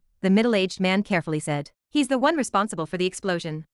Putting the papers down, a terrifying pressure suddenly enveloped the surroundings. Glaring at the individual, Mo Jinhao coldly spoke, "So you're saying that the person responsible for all of this is a product of one of our experiments?" Under Mo Jinhao's terrifying pressure, the individual could barely breathe. However, mustering every last ounce of his strength, he weakly nodded his head. Yes, I see." Krakow. The pressure suddenly disappeared. Waving his hand, the sound of bones breaking rang out, as a body crashed towards a wall in the distance. Crumbling the paper that contained the information regarding 876 in his hands, Mo Jinhao muttered underneath his breath, 876, 876. "I will make sure you pay for what you've done. No matter where you are, I'll make sure to spare nothing to hunt you down." Every one of his words contained unimaginable amounts of hatred. Darkness. For an unknown period of time, only darkness enveloped my vision. I couldn't hear, feel, taste, nothing. Like a pebble drifting in the endless void, my existence felt insignificant. Thankfully, this seemingly endless darkness did not go on forever, as it slowly started receding. All my senses soon returned to me, as my mind cleared up. Kaha. A groan escaped from my lips. Opening my eyes, the first thing I saw was a clear blue sky. The warm sunlight coming from the sun gently enveloped my body, as I weakly sat up. Cough, cough. Coughing weakly, I took out a couple of potions from my bag. Without wasting any second, I quickly downed them. Instantly, all of my wounds started to heal, including the burns. Where am I? Once I was done taking the potions, lifting my head up, I looked towards my surroundings.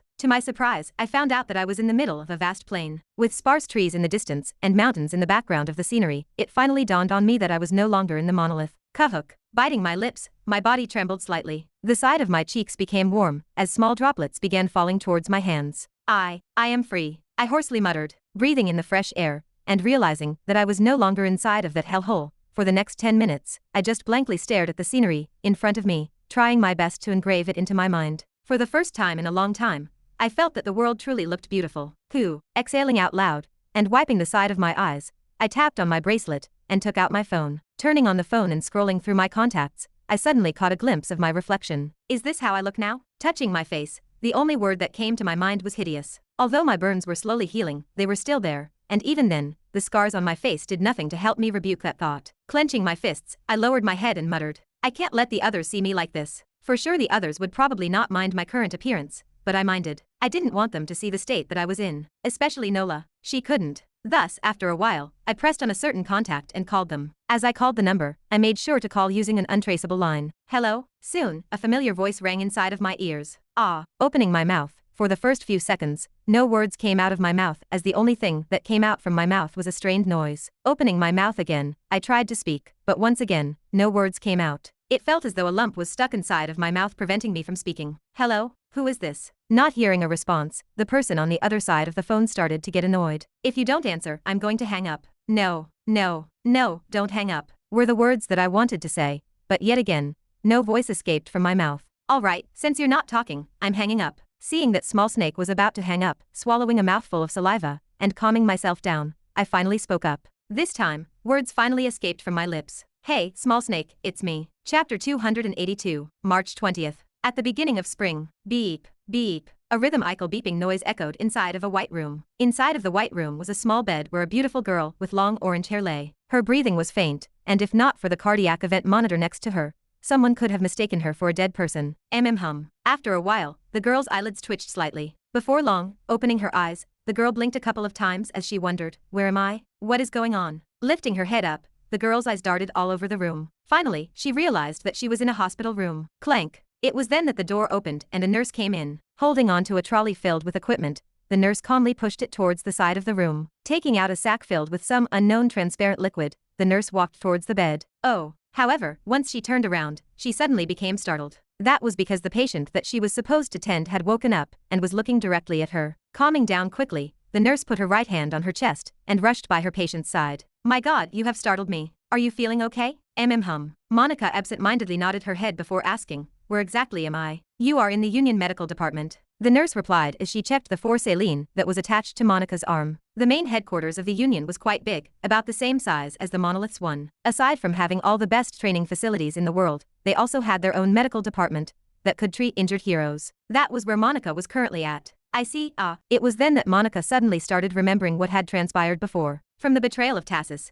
to Mo Jinhao's appearance, and the destruction of the core. She slowly started remembering everything. I have to make an urgent report. Monica suddenly sat up straight, startling the nurse once again. What is going on? I have something to report to the higher-ups. It is really important. The fact that Tassus had betrayed the Union was a serious matter that she had to relay to the others. He was after all one of the 7 heads of the Union. Do not worry, Monica. Everyone already knows. Right before Monica was about to rush out of her bed, a melodious voice suddenly entered Monica's ears. Following this, 2 breathtakingly beautiful women entered the room, one with green hair, and the other with black hair and amethyst-colored eyes. Donna, Amber. Monica widened her eyes in surprise. In response, Donna smiled as she and Amber sat next to her. Looks like you have somewhat recovered. Moving her arm around, Monica replied. My body is still quite sore though. All that matters is that you are fine. Let us see for how long that is. Given how energetic she is, I would not be surprised if one of her injuries suddenly relapsed. Amber chimed in, laughing merrily. Tisk, what are you trying to imply? Nothing. Amber covered her mouth as she avoided Monica's glare. Smiling by the side, Donna suddenly looked at Amber and reminded her. Amber, let us tell her the news first. Ah, right. Being reminded by Donna, Amber's face turned serious. Turning her head and looking at Monica, she seriously said, we have already been informed about Tassus's betrayal. The higher-ups are currently holding a meeting right now regarding the situation. This is what they told us to tell you. I see. Lowering her head, Monica clenched her fists tightly. After a while, lifting her head up and looking at both Donna and Amber, she asked, what about the others? How are they doing? The others? You mean the people that you went with? Amber questioned. Yes. Turning her head, Amber looked at Donna, who was currently frowning. After a while, looking back at Amber, Donna nodded her head. It is all right, you can tell her. Nodding back, Amber continued. Regarding the people that you went with, there was a total loss of 10 members, with only 5 making it back, Amon included. His conditions are quite critical as he is currently in a coma with no way of knowing when he will wake up.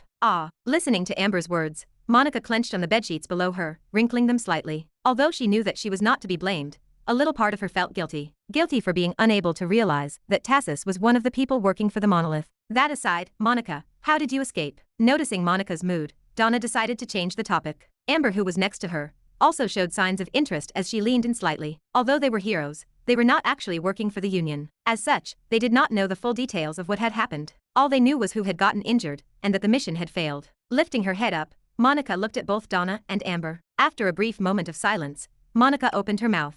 We managed to escape because someone helped us. Someone helped you? Donna asked in surprise. Amber too was surprised as she could not help but ask, who helped you? Biting her lips, Monica did not respond immediately. Monica? Her behavior caught the attention of both Donna and Amber. Having known her for a long time, they knew that whenever she bit her lips, it meant that she knew something. Is it perhaps something that you cannot tell us? Donna carefully asked. With Monica being an elite member of the Union, she knew full well that some information could not be mentioned by her. If it was that, then Donna would be respectful enough to not pursue the matter any further. However, contrary to her expectations, Monica shook her head. No, it is nothing of the sort. It is just that it is too unbelievable. Unbelievable? Hum. Monica quietly nodded her head. Even now, I am not sure if what I saw was correct. At Monica's enigmatic words, Donna frowned. Are you referring to the identity of the person who helped you? Yes. Was it someone you knew? Closing her eyes, Monica suddenly raised her hand, startling both Donna and Amber. Soon, a small orange hue enveloped her hand. Monica, what are you doing, Monica? Ignoring the two of them, a small transparent barrier enveloped the 3 of them. Staring at the barrier, Donna instantly realized what Monica was doing.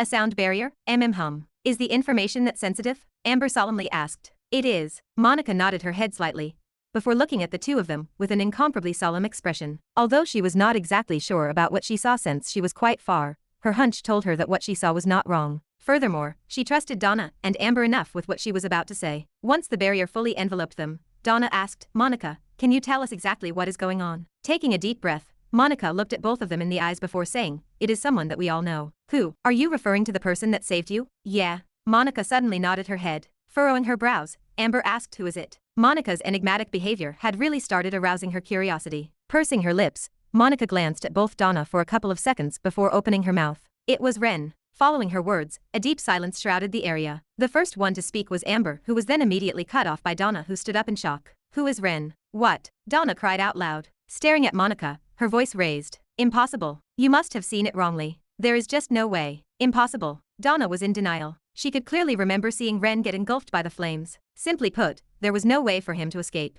It was impossible. Yet, staring at Monica's eyes and seeing how serious they were, she knew that she was not joking. After a while, calming down and swallowing a mouthful of saliva, Donna carefully asked, Monica, are you sure about what you are saying? Lifting her head and staring at Donna's amethyst-colored eyes, Monica nodded her head. I am positive. I could tell from my power. The person who helped us was Ren. Ah. Slumping back on the bed, Donna let out a small sound. At the moment it felt as though her whole body had lost all of its strength, as she held her head with both hands. But how? You clearly saw how he died. How did he survive? I want to know that too.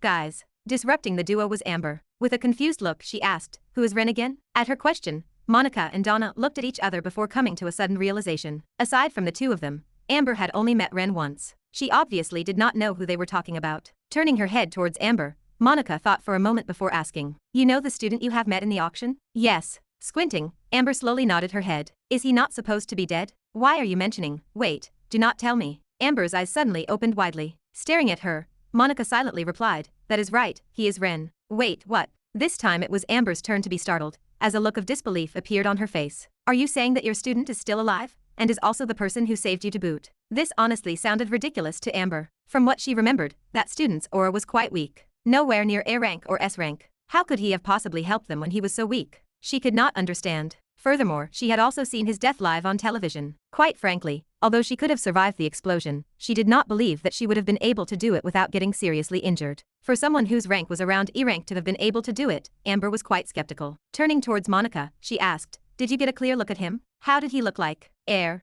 Amber's question, Monica's face turned a bit strange. What is up with your face? You did not. Waving her hand, Monica shook her head. No, I saw. Then what is the problem? Scratching the side of her nose, Monica hesitated for a bit before replying. Although I know that he was Ren, he did not look like Ren. This time it was Donna's turn to become confused as she asked, He did not look like Ren? Then what did he look like? How should I say? Crossing her legs on the bed, Monica mused for a moment before replying. His face was completely burned, he had no hair, and he had the same colored eyes as Ren. Burned? No hair? Blue eyes? Listening to Monica's words, a few words suddenly caught Donna and Amber's attention as they looked at each other. Their faces suddenly became inexplicably serious, as Donna asked, Did you notice anything else about him? Like were there any scars on his face? Scars? Monica frowned. Now that you have mentioned, there could have been, but his face was quite burnt, and he was quite far, so it is possible? He is also bald if I do not remember incorrectly. Oh God. Amber suddenly muttered out loud. Next to her, Donna's brows furrowed tightly as she hastily took out her phone. Reading the mood of the room, Monica's face became serious. Hey, what is up with you two? Is there something wrong with what I said? Rather than answering, Amber looked at Donna, who kept scrolling through her phone. After a while, looking at Monica, Donna flipped her phone and asked, Does he perhaps look like this? Moving her head back, Monica squinted her eyes and looked at Donna's phone. Upon getting a better look at the phone, Monica was able to see a picture of a person with burn marks and scars all over his face. Staring at the picture, Monica was instantly able to recognize him as she excitedly said yes. Yes, that is it. It is him. That is Ren. Monica. Donna cut in, clearly showing signs of discomfort. What? Rather than just tell you, it is better to just show you. Tapping on the picture on her phone, the picture shrank and an article appeared. The moment Monica took the phone and read the article, her eyes dilated and her face paled. What? Vree. Laying back on a tree, I could faintly hear the sound of a car engine roaring in the distance. Before long, a massive black vehicle appeared in the vast plain I was in. Soon the car stopped, and rushing out of it was Small Snake, who cried out, Ren. As I watched his lanky figure run in my direction, the edges of my lips curved upwards as I could not help but think. The name Stick Like Human really does fit him. From where I was, he really looked like a stick. Had to give it to Angelica, she was spot on with this nickname. Ren. Running through the field, Small Snake called out for me before stopping a few meters away from where I was. Ren, is that really you? Smiling, I waved my hand. Been a while, Small Snake. It is really you, Small Snake cried out in relief. Where have you been? We have been looking for you, all over the place. We have tried searching for you through a face scan and everything. No matter where we looked, we could not find you. Is that so? Yeah. Exhaling, with the support of the tree behind me, I stood up and moved towards the car in the distance. Well, it is a long story. A long story? Yeah, it is one I do not really want to recall. The memories of my experience at the monolith were not something that I wanted to recall. Those were some of the darkest days of my life. I see. Understanding my words, Small Snake did not ask any more. Following me from behind, Small Snake hesitated before suddenly asking about something else. By the way, what happened to your face? Fully expecting Small Snake's question, I entered the car and sat on the rear seats of the car before half-heartedly replying. Nothing much, I was just trying to boost my fire resistance. Taken aback by my answer, Small Snake raised his head and looked at me from the rearview mirror. Fire resistance? What are you talking about? I am just messing with you. Drive the car. I will explain more later. Smiling, I waved my hand and urged him to start the car. For now, all I wanted was to rest. Chapter 283. Scree-ch. Pressing on the brakes of the car stopped and a familiar building appeared in the distance. All right, we're here. Twisting the keys of the car, Small Snake hopped off the car. Yawning out loud and stretching my arms, I opened the door of the car and got off as well. Then, turning my head, I looked towards the familiar building in the distance. It's been a while, I muttered underneath my breath. 8 months. Perhaps it was even longer, but I couldn't remember anymore. All of my recent memories have made everything around me feel unfamiliar. It was an odd sensation, similar to when I had just reincarnated into this world. Follow me. A lot of things have changed since you left. Changed? Twirling the car keys on his index finger, Small Snake locked the car and made his way towards the warehouse in the distance. Rather than telling you, it's better if I show you. Okay. Following Small Snake from behind, we soon arrived before the entrance of the warehouse. Stopping before the entrance, turning my head towards Small Snake, I asked, by the way, how are the others doing? Been a while since I last saw them. Did they improve whilst I was gone? Unlocking the doors of the warehouse, Small Snake casually replied, everyone is doing fine. Not much really happened during your absence. That so? Then did you manage to recruit her? Halting mid-key turn, Small Snake raised his brow and looked at me. Are you referring to the one you told me to recruit before abruptly disappearing? Awkwardly scratching my nose, I replied, yeah. If you're talking about that Ava girl, she's agreed to join. Really? A surprised look appeared on my face. Last I remembered, during the tournament, she contacted me regarding my previous offer. From there I put her in contact with Small Snake. Who would have thought that she had agreed to join despite my absence? Is she in? I asked whilst pointing at the warehouse. In turn, Small Snake shook his head and unlocked the door. No, she's at the lock. Right. I forgot about that. She was still a student, so she couldn't technically be here full-time. Just like me before. All right, follow me in. You do know that I've been here before, right? Rolling my eyes, I followed Small Snake in. Entering the warehouse with Small Snake. Once we walked past the entrance of the warehouse, arriving before a certain room, I spotted a woman with 2 horns on her head sitting cross-legged in the middle of the room. Angelica. I could feel powerful demonic energy emanating from her body. The aura on her body was much stronger compared to when I had last seen her. I suspected that she had broken through B rank to B+ rank. She was now a full-fledged Viscount-ranked demon. Staring at her, I walked up to her. Angelica suddenly opened her mouth. You're here, human. Took you a while. Things happened. I shrugged. Then, looking at her, I asked, you've been doing well, I presume? Along with a casual nod, the demonic energy that was lingering in the air shrunk rapidly and entered her body. Standing up, she scanned me from top to bottom. What happened to your face? She questioned with an odd look on her face. Always straight to the point. At her question, a helpless sigh escaped from my mouth. Before even greeting me properly, she already jumped straight to what happened to my face. Talk about straightforward. Well, this energy. However, right as I was about to respond, her brows suddenly knit. Lifting her head, a shocked expression appeared on her face. Your rank, eh? Finally noticed. A smile appeared on my face. Was hoping she'd notice. Since I wasn't suppressing my rank, it was easy for her to tell that my rank was currently at D+ rank, borderline C- rank. You are one interesting human. Come again? What kind of statement was that? Throughout my life, I have seen many humans, I've even contracted with some. Pausing, a meaningful glare appeared on her face. Turning my head, I scratched the side of my nose. Almost forgot about the fact that I had killed one of the people she had contracted with. And out of all the humans that I had seen, you're the first one that has truly shocked me. Your talent is quite frightening. That so. Being complimented by Angelica, I rubbed my nose slightly. Glad she knows. Ren. Small Snake called out from behind. Turning my head, I found a middle-aged man standing next to him. I was able to instantly recognize him. Leopold. With his hand on his chin, Leopold's brows knit. Is there something wrong? I asked in confusion. Suddenly, raising his thumb up, Leopold repeatedly nodded his head. Boss, I like your makeover. Very badass. My mouth twitched. Oh god. Standing by next to him, Small Snake covered his face. From how unsurprised he was, it looked as though he had somewhat expected this. I'm digging the scar, and that bald look. Very nice. Haha, thanks. I replied with a forced laugh. From how serious his face was, I wondered if he was joking or being serious. Was slowly starting to regret my decision in bringing him in. By the way, Small Snake, where is Ryan? So far there were Small Snake, Angelica, and Leopold in the room. There should still be Ryan. Ryan? At the mention of Ryan's name, Small Snake's eyelids twitched slightly. This did not go unnoticed to me as my eyes squinted. Is he not here? No, he's here. It's just that just that? Scratching the side of his neck, a helpless expression appeared on Small Snake's face. Then, he suddenly sighed before turning around. Rather than telling you, it's better if you look for yourself. Follow me, okay? Though I found the situation odd, I decided to follow Small Snake from behind. Walking through the warehouse, we soon stopped in front of another room. Halting his steps in front of the room, Small Snake put his hand on the doorknob and twisted it lightly. What the? Upon twisting the knob and opening the door, the first thing I saw was an endless amount of monitors attached to the side of the wall. Below them was a massive black wooden desk. This isn't it a no, not this one a nope. Sitting on a large leather chair that was twice his size, was Ryan, whose eyes darted all over the monitors like a maniac. Entering the room, Small Snake had an annoyed look on his face as he walked up to Ryan and removed the headset that was resting on his head. Maybe this one could Ryan, how many times do I have to tell you that you to take a break? Your eyes need to rest. Small Snake reprimanded. Ryan, what are you doing here? Can't I be here? No, you can.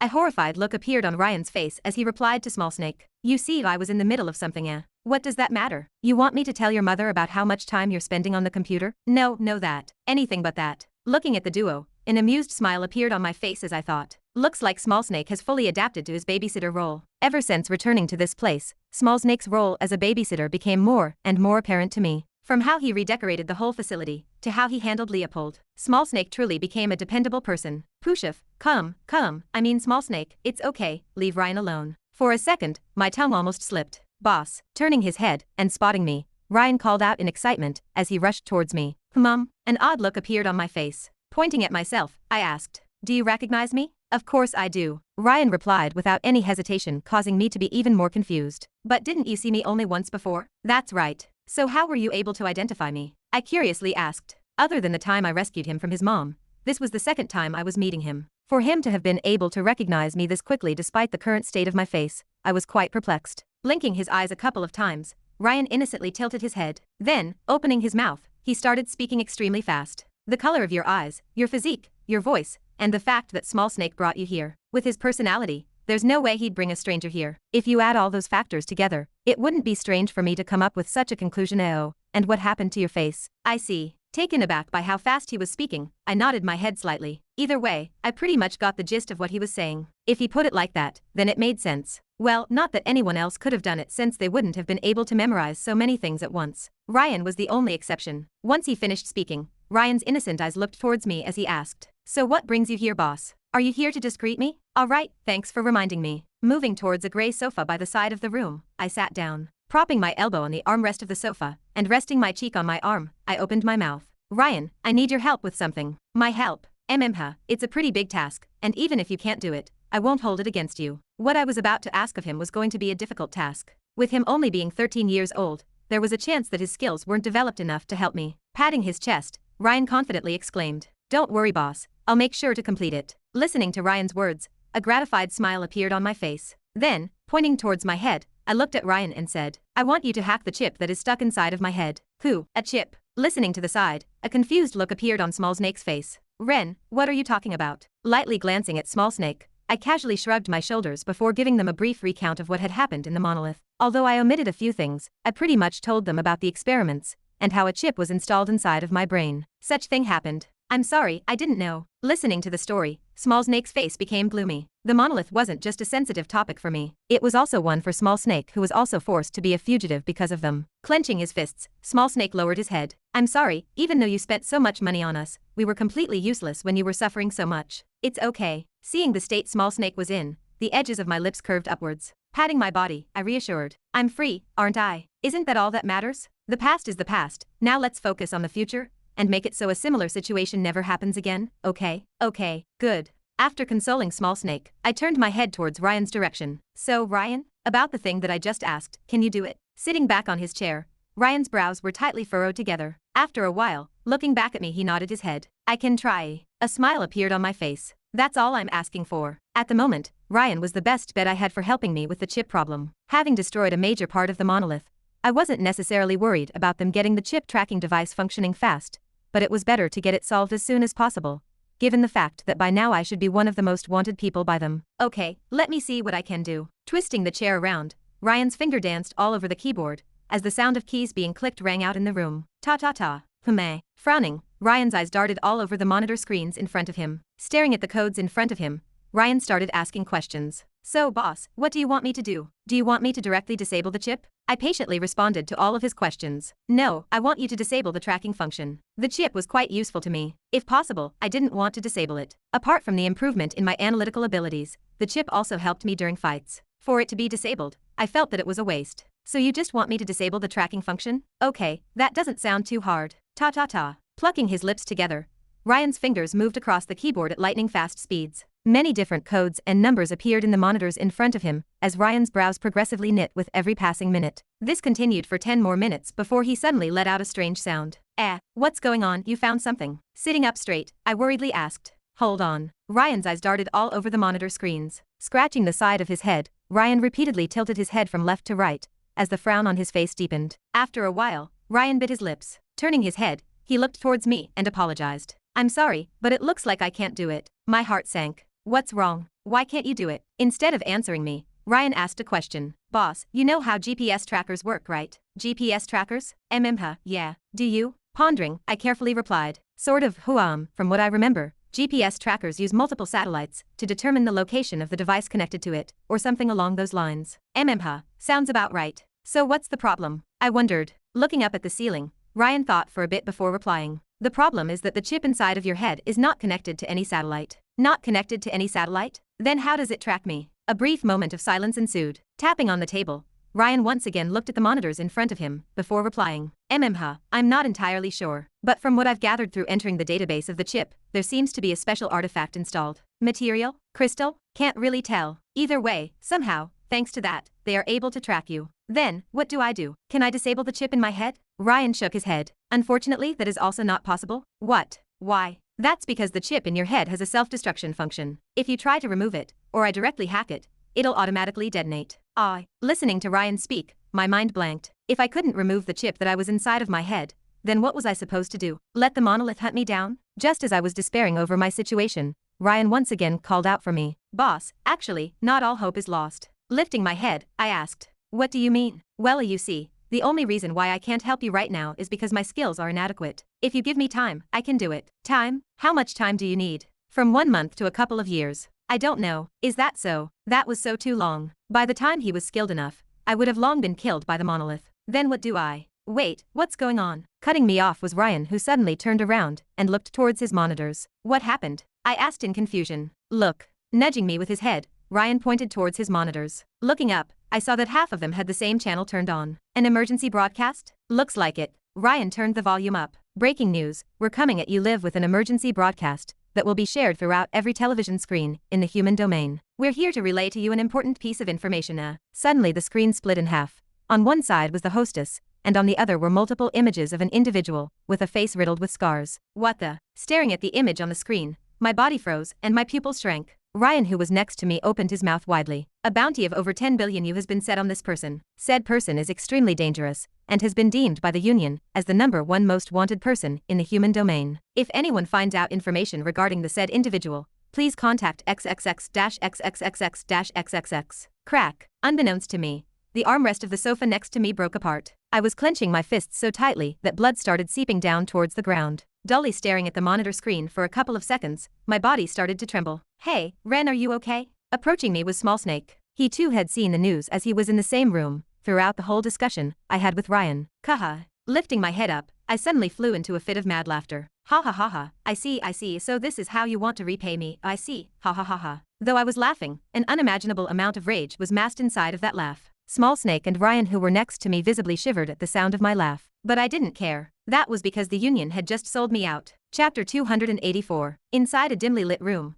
5 of the 7 heads of the Union sat on a large round table. Being some of the most powerful people in the human domain, they were individuals whose decisions could decide the lives of millions. As a result, multiple oppressive auras enveloped the room. Anyone below S rank would simply faint under this pressure. I presume you all know why we're meeting, right? A tall, robust man with dirt blonde hair spoke up. Just his casual words caused the air around him to crackle as thin lightning bolts revolved around his body. He was Maximus von Decteroy, 3rd in the hero ranking, and one of the 7 heads of the Union. It would be strange if we didn't, especially after that rat's betrayal. A snake-eyed person replied. He was 7th in the hero ranking, Caesar Culliner, an extremely famous hero. He was renowned for his dagger techniques that could mutilate opponents with a single look. Who would have thought that Tassus was a traitor? I guess looks can be deceiving. Two melodious voices rang inside of the room. The voices belonged to Julia Romantica and Daphne Lawrence, respectively 2nd and 9th in the hero rankings. Adorned in jewelry and piercings, Daphne was a black woman. As one would expect, she had a wild beauty to her that would make any man grovel at her feet. On the other hand, sitting next to her was Julia who, in contrast to her, was a tall, slim, white beauty with white hair and blue eyes. Most frightening about her was her power, as she was only one rank behind the number 1 spot. Quiet, the meeting is about to start. A soft voice suddenly enveloped the whole room. The moment the voice spoke, everyone subconsciously stopped speaking. That was because the person who had just spoken was the number 1 ranked hero in the human domain, the sovereign, Octavius Hall, the most powerful human in existence. With brown hair and languid eyes that seemed to be devoid of any emotion, an aura of oppression and destruction exuded from his body, completely suppressing the other auras in the room. The power radiating from his body was so strong that with every breath he took, tangible mana appeared in the air. Closing his eyes, Octavius suddenly waved his hand. Let's begin. The moment he waved his hand, the space in front of him tore apart, and a small black void appeared out of thin air. Thank you for having me. An ethereal voice suddenly rang inside of the room. Not long after, a silhouette stepped out of the void. With ruby red eyes that glistened underneath the lights of the room, long cascading black hair, and fair skin, a male figure leisurely walked out of the portal. Stepping out of the void, the man casually looked around and bowed his head slightly. Been a while since I last saw you, heads. Indifferently staring at the man who had just entered the room, Octavius's mouth opened. Malik al-Shayadin, in the flesh, also known as the King of Demons in Arabic, and the head of the monolith. Not much was known about him, but what everyone in the room could feel from the faint undulations of magic resonating from his body was that his power was on par with Octavius, if not even stronger. The room instantly became tense. It seems like everyone is here. Taking a seat all the way over on the other side of the table, Malik al-Shayadin propped both of his elbows on the table before supporting his chin with his hands that were interlocked together. I'm sure you heads know why I asked to meet, right? You wish to stop the war. Maximus coldly spoke from the side. Correct. PSH, so you want to stop a war you guys started, just like that? You only want to cease the war now that you guys suffered a loss at our hands? Laughable. Indeed. Caesar mocked from the side. Julia and Daphne joined after him. In response to their mockery, Malik al-Shayadin smiled serenely. Is that so? Then what are the excuse me, I meant 5 heads of the union gonna do about it? Maximus suddenly stood up. Kuoreka. Kuoreka. Purple lightning crackled all over his body as he glared at Malik al-Shayadin. Raising his hand, a lightning bolt that was filled with killing intent appeared in his hand, illuminating the whole room. I've thought about a better solution. How about I just kill you and stop the sit? Cutting Maximus off was Octavius's indifferent voice. Turning his head, Maximus glared at Octavius. Don't tell me you're not going to jump at the opportunity presented before you? There were 5 of the strongest humans present in the human domain in the same room. The leader of the monolith was present in the same room as them. This was the perfect opportunity for them to get rid of him. With a face devoid of any emotions, Octavius responded. That's not his real body. You could tell? A surprised look appeared on Malik al-Shayadin's face. And here I thought that I had fooled everyone. A trace of pity flashed in Malik al-Shayadin's eyes. Cut the nonsense. Tell us what you want. Caesar cut in. I don't have much time to waste on your games. At Caesar's words, Malik al-Shayadin smiled. He then raised his finger. I only demand one thing. Pausing, Malik al-Shayadin casually looked at everyone in the room before continuing. To be more precise, I want one person. A person? Waving his hand in the air, black flames appeared on the tip of Malik al-Shayadin's fingers. Thereafter, the image of an individual riddled with scars formed in the middle of the flames. Turning his head and looking at the image, Malik al-Shayadin spoke. I want him. Subject 876. Staring at the picture, Daphne muttered out loud. Burned face and scars. That seems to fit the descriptions of the person that saved Amon, Monica, and the others. Having read the reports that came from the survivors of the secret operation, everybody knew that the person that Malik al-Shayadin wanted was the same person that had rescued Monica, Amon, and the others. As a result of this, everybody frowned. Not minding the reaction of the others, Malik al-Shayadin continued. That is correct. Give him to us, and I promise you a truce with the union. We can sign a contract if you don't believe me. Well, that is as long as you agree to my terms. A truce. Octavius's voice rang out. Following his voice, everyone looked at Malik al-Shayadin to make sure that they didn't hear wrongly. Being stared at by 5 of the strongest people in the human domain, Malik al-Shayadin's face remained serene. You did not hear wrong. Following his words, a look of understanding suddenly appeared on the faces of the people inside of the room. The truce was the real reason behind the meeting. 876 was merely an excuse used to propose the truce. With the union losing 2 of their heads, including Monica due to injury, and the monolith suffering similar large losses, with both Mo Jinhao and Tassus heavily injured from the explosion, the 2 organizations at the moment couldn't afford to go to war. This was especially so given the fact that they both lost multiple S-ranked heroes. If the war continued, then both organizations would be at risk of completely crumbling down. Simply put, neither party could afford that. So, what do you think about my offer? The real intent behind the meeting was to buy enough time for both organizations to recuperate. At least a major part of it was that, however, Malik al-Shaydan wasn't lying when he said he wanted 876. After all, he was the person responsible for injuring his vice leader, as well as Tassus. This was also excluding the many high-leveled individuals that were a part of the monolith. Just one person alone had weakened the monolith so much that they were forced to call out for a truce. Though Malik al-Shaydan was smiling, the rage contained within that smile could vividly be felt by everyone in the room as the air around him thickened up considerably every time he mentioned 876. I'll tell you what, I'll make this offer even juicier. From what I've heard, you guys seem to be close to developing portals, but can't quite get there yet, right? Right, Julia cautiously responded. Although they had made a breakthrough in portal technology over recent years, they had still not quite perfected it yet. At least not for commercial use. Good, how about this? I'll do you one better, in exchange for revealing what you are missing, as well as proposing the truce. I want you guys to help us find 876. How about it? Not a bad deal, right? This was merely a customary proposal. Everyone in the room here knew that humanity was close to developing portals. At most a year or two, and they would achieve it. The only reason Malik al-Shaydan proposed such a deal was so that it made it seem as though both parties were on equal footing. He knew just how prideful the people before him were. At his proposal, deathly silence enveloped the room as no one spoke a word. The silence continued for a while before Octavius finally opened his mouth. Let me discuss it with the other heads. Go ahead. Waving his hand in the air, a black barrier formed around the 5 heads of the Union, completely enveloping them whole. This was a sound barrier that was made to prevent anyone from overhearing their discussion. Once the barrier completely enveloped them, the first one to speak was Maximus. We should take the deal. What? Why? Daphne stood and protested. I've been thinking this for a while, but this offer is ridiculous. Did you guys forget that if not for him both Amon and Monica would have died? For the others to think about sacrificing someone who single-handedly dealt so much damage to the monolith as well as saved the backbone of the Union, Daphne couldn't understand why they were even thinking about going through with the deal. Coldly looking at Daphne, Maximus spoke up. Daphne, let me ask you, what are we supposed to do in our job? Our job? It's to keep as many people as possible safe. Daphne quickly responded without any hesitation. Maximus nodded at her answer. Correct, our priority is the lives of the citizens. If the war continues, a lot of lives will be lost. So you're implying that we sacrifice the person that saved our members for the sake of stopping the war between us and the monolith? Correct. But, Maximus has a point. Julia chimed in with a complex look on her face. She too was uncomfortable with this decision. But at the end of the day, if this was the price to pay in order to stop the war, she was willing to go through with it. What, you too? A shocked look appeared on Daphne's face. Casually looking at Daphne, who was beside her, Julia sighed. Daphne, like Maximus said, our job is to save as many people as possible. Sacrifices will be made in the process, and you should know better than anyone since you are one of the 7 heads. Julia's words hit Daphne like a thunderclap. Every word that she said was right. Daphne knew that, yet she still couldn't come to terms with the decision. But still, I feel that what we're doing is wrong. Daphne. Octavius finally spoke up. With every word he spoke, the barrier around them would tremble slightly. You are one of the heads of the Union. Sympathy and those types of emotions are unnecessary. Our priority is the well-being of humanity. Although I acknowledge the fact that 876 has made great contributions to the Union, from what the reports stated, his power is meaningless, around D-rank range. Saving him would do no good for us. Just think of him as a sacrifice for the greater good of humanity. Listening to Octavius's words, Daphne bit her lips. Although she wanted to refute, she knew that in the end, the decision was not up to her. Furthermore, every word that Octavius said held some truth to it. At the end of the day,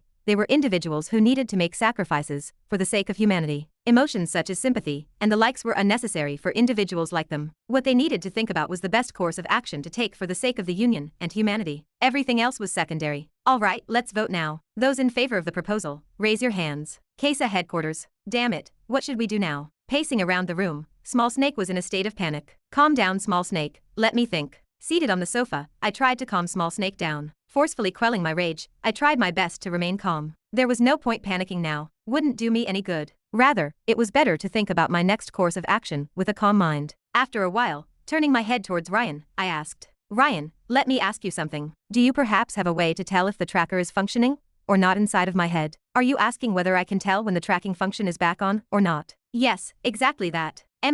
Give me a second. Swinging the chair around, Ryan's fingers once again danced on the keyboard in front of him. This continued for the next couple of minutes before he turned around and nodded his head. Seems like it. As of right now, there is no connection between the chip and any external source, so I can tell you that no one is tracking you. That's good. Crossing my legs, I started to ponder to myself. If Ryan can tell exactly when the connection between the tracking software and the chip is on, then this allows me to know when exactly the hunt for me will start. This is good. At least this way I won't be ambushed out of nowhere. The moment my bounty was put out, I knew that I could no longer stay in the human domain. I had to leave. With my current strength and abilities, I could no longer stay here. It was time for me to start focusing on myself. Originally, I had thought about returning to where I was before, helping Kevin and the others, just like before. But my experience at the Monolith made me change my mind. I realized that my mentality was wrong. All I was doing was merely babysitting Kevin and the others. How ironic. Kevin was the protagonist, and yet I was babysitting him from behind. It became apparent to me that Kevin did not need any babysitting. Even though the plotline had changed, he was still the protagonist. He was the one with the system and amazing talent. What did I need to help him for? If he couldn't even overcome the challenges that lay ahead of him, then what was the point of him being the protagonist? I was not his babysitter, nor was he someone that needed to be under my watch. It was time to abandon that mentality and focus on myself. I needed to become stronger, strong enough so that the likes of the Union and the Monolith could no longer oppress me. As my thoughts paused there, lifting my head up and staring at Small Snake, I resolutely stood up. Small Snake, start making preparations. Preparations. Walking towards the entrance of the room, I nodded my head. Yep, we're going on a long trip. Chapter 285. What the fuck are you guys even thinking? An enraged shout echoed inside of the simple office space. Following this, pounding violently on a wooden desk, Monica glared towards the person sitting behind the desk. Daphne, just what went through your heads when you decided to sacrifice the person that has single-handedly saved me, Amon, and the others? Monica once again shouted. She was beyond incensed. Upon being notified by Donna about the bounty on Ren's head, Monica flew into a fit of rage and immediately went towards Daphne's office to get an explanation from her. Tell me so that I can understand. Calm down, Monica. Daphne helplessly raised her hand to calm Monica down. Calm down my ass. How can I be calm in this situation? Just listen to what I have to say. Daphne pleaded. Without saying anything, Monica stared at Daphne's eyes for a couple of seconds. Fine. Crossing her arms, Monica sat down on the seat opposite Daphne and gestured for her to explain. I really want to know what crossed your minds when you made that decision. Finally managing to calm Monica down, Daphne breathed a sigh of relief before leaning back on her chair. Where should I begin? Pondering for a moment, Daphne decided to relay to Monica about everything that went through that meeting. From how they decided to sign a truce, to how they decided to sacrifice 876 for the truce in order to give her and Amon enough time to recuperate. The more Monica listened to Daphne, the tighter her brows knit. This is bullshit. Eventually, after a while, she stood up and once again smacked the table. Do you guys not realize that you've wasted a golden opportunity? A golden opportunity? Yes, Monica cried out. Since they are the ones that proposed the truce, it obviously means that whatever the explosion did, they suffered major losses. If there is a perfect chance to fight back, it is now. Deal a devastating blow to both those demon bastards and the Monolith. Though Monica wasn't able to fully witness the core explode, as she had already left by the time it exploded, what she did witness was the pure destructive power that emanated from the core itself. It was frightening. There was no way that they came unscathed from that attack. Listening to Monica's words, Daphne shook her head. If only it was that easy, Monica. What do you mean? Do you think we don't know about what you've said? We've also thought about attacking them, but there are a couple of problems. What problems? Monica's face showed obvious signs of distrust. Not minding this, Daphne explained. For one, we don't actually know the extent of the injuries from the Monolith side. For all we know, the truce could be a trap proposed by them to make us think that they are severely weakened. If it truly was that way and we attack, we'd suffer massive losses. For the Monolith to be the first one to step back, the Union heads were not naive enough to believe that the Monolith was just openly displaying their weakness. There was a high chance that they were trying to instigate the Union into attacking them. If that is also not enough of a reason, Malik al-Shaytan alone is enough. Deep apprehension flashed across Daphne's eyes, recalling him back at the meeting. Although she knew that it was just his clone there, his presence was no joke. He was in his own league. Malik al-Shaytan, the head of the Monolith. Listening to Daphne's words, Monica's brows knit. Him. What about him? Shaking her head, Daphne sighed. Ha, you weren't there, Monica. But the moment he stepped into the room, all of us could tell one thing. Lifting her head and looking at Monica straight in the eyes, Daphne took a deep breath before continuing. It was that he was on another level. Another level? With deep apprehension in her eyes, Daphne explained. Yes. After the meeting ended, Octavius himself confirmed it. He was weaker than him. Tis. Monica inhaled a breath of cold air. For someone as prideful as Octavius to say such a thing, it meant that it was true. Are you serious? Yes. That is why we were hesitant on attacking them. Furthermore, with the demons behind them, the war would only end up being our loss. But, Daphne cut Monica off. Monica, what is done is done. Even though I have voted against the decision, the other heads all unanimously voted for 876 to be eliminated. In the end, he wasn't worth the sacrifice. At the end of the day, 876 did not show them enough promise to make them go to war with the Monolith for his sake. Had he been an unrivaled talent or a high ranker, they may have done something, but in the end, 876 was a measly D rank, something that was not worth mentioning by the likes of them. SS ranked heroes. No, it's because I know who 876 is that I'm saying this. Listening to Daphne, Monica cried out inside of her heart. If Ren was truly 876, Monica knew that if he really held a grudge against them, things wouldn't really turn out as simple as they think. If Ren grew as she expected him to, then the monolith would be the last thing the Union should worry about. God, I hope things don't escalate to that extent. Biting her lips, Monica inwardly prayed inside of her heart. If things went that way, Monica wasn't sure whose side she would pick. Inside of a dark room, an old man with a long gray beard and turbid gray eyes sat crossed legs. The air around him distorted from time to time. Shua, disrupting the silence and appearing from out of thin air, was an elegant young man with long black hair and ruby red eyes. Standing up, the old man greeted. Leader, you have returned. Giving Mo Jinhao a casual nod, the man who just entered, Malik Al-Shayden, casually swept the room with his eyes before raising his hand and swiping right. At his casual gesture, a black void suddenly appeared out of thin air.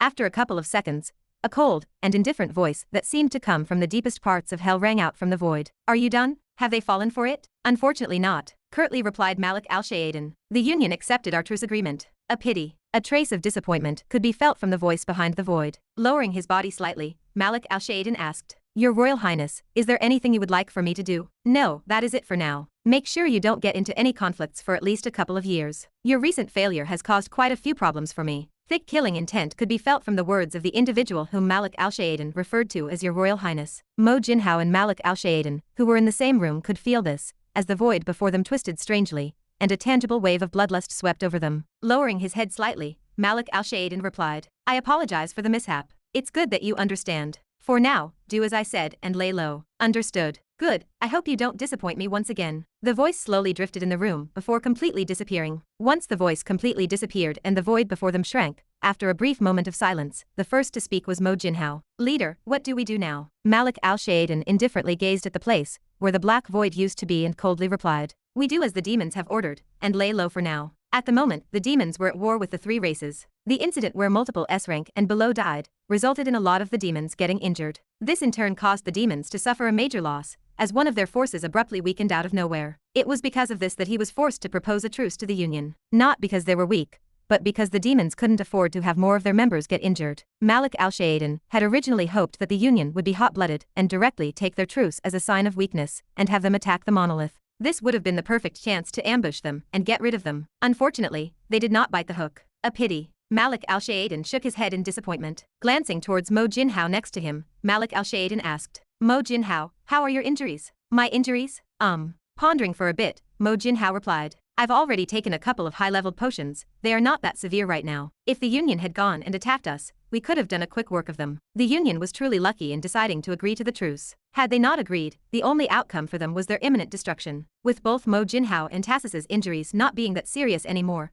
they could have easily have been able to overpower the five heads of the Union without suffering any major losses. It was truly a pity. I see. Malik Al-Shayden's red eyes flashed before he turned around and left. Staring at his expressionless face from behind, Mo Jinhao had no idea about what he was thinking. 2 p.m. Kesa headquarters. Sitting on a large desk, I flipped through some files. After a while, I looked up towards Small Snake, who was sitting opposite me, and asked, Small Snake, how much money do we have saved up? Without taking his eyes off of the papers in front of him, Small Snake replied, Around 10 million. Why? 10 million? Since when did we have so much money? This amount honestly surprised me. I had originally thought that there would have been less. You think we've been idle these 8 months that you were gone? Small Snake rolled his eyes. Let's exclude Angelica, who did pretty much all of the major tasks, but I've been using the information that you had given to me before to make quite a bit of money. Information? I tilted my head in confusion. Yep, the one you told me regarding where to invest and stuff. All that. Then it finally dawned on me. I had in fact given Small Snake a list of companies that would rise in stock in the future, but I had long forgotten about that. To be honest,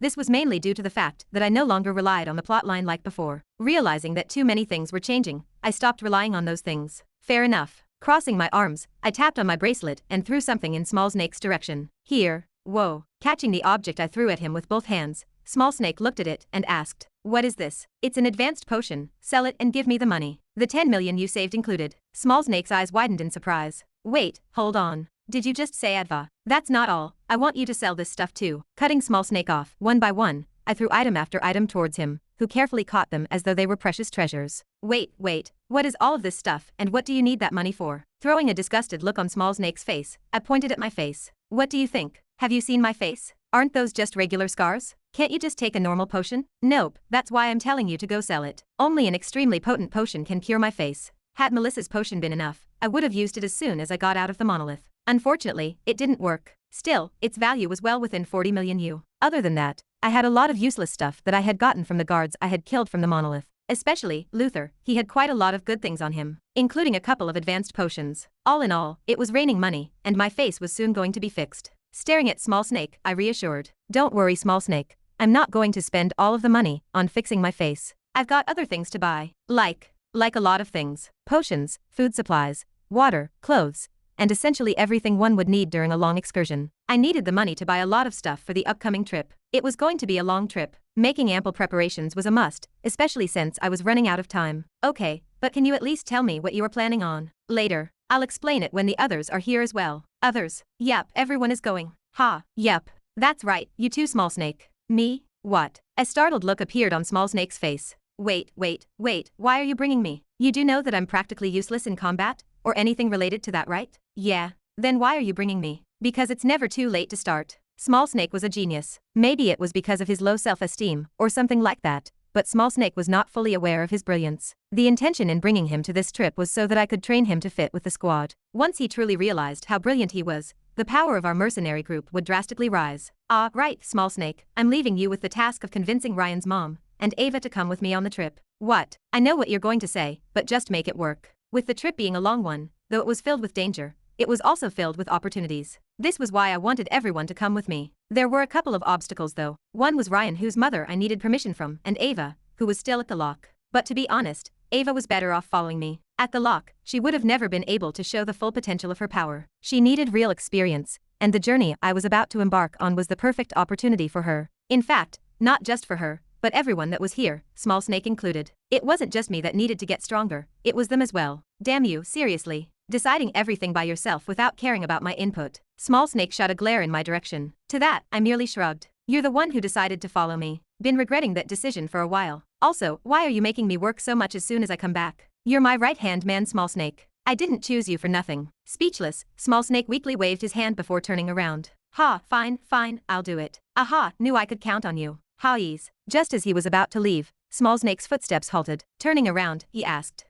By the way, Ren, meaning to ask, what are you planning on doing right after you fix your face? From the looks of it, you're planning on doing something. At Small Snake's question, the smile on my face disappeared. Then, leaning back on my chair and staring at the ceiling of the room for a couple of seconds, I softly muttered, what else am I gonna do? I'm going to meet my family. Chapter 286. You work pretty quickly. Opening the box that sat on the desk in front of me, I carefully picked up a small potion that was nestled in between a few wrappers. 98 million U. That was how much money I spent on the potion. Just thinking about the price made my face cringe, but I didn't regret my decision. Holding on to the potion as though it was the biggest treasure in the world, I made my way towards the bathroom and closed the door behind me. Phew, it's about time I got rid of this look. With both hands on the side of the sink, staring at myself in the mirror, and once again looking at my hideous face, I took a deep breath. Then, uncapping the potion, without wasting any second, I quickly downed it. Gulp. Within seconds of me downing the potion, a gentle and warm current flowed through the veins of my body. Opening my eyes, I could vividly see the burns on my face healing at an alarming rate. In 5 minutes, much to my surprise, all of the burns on my face started disappearing. Then, once all of my burns disappeared,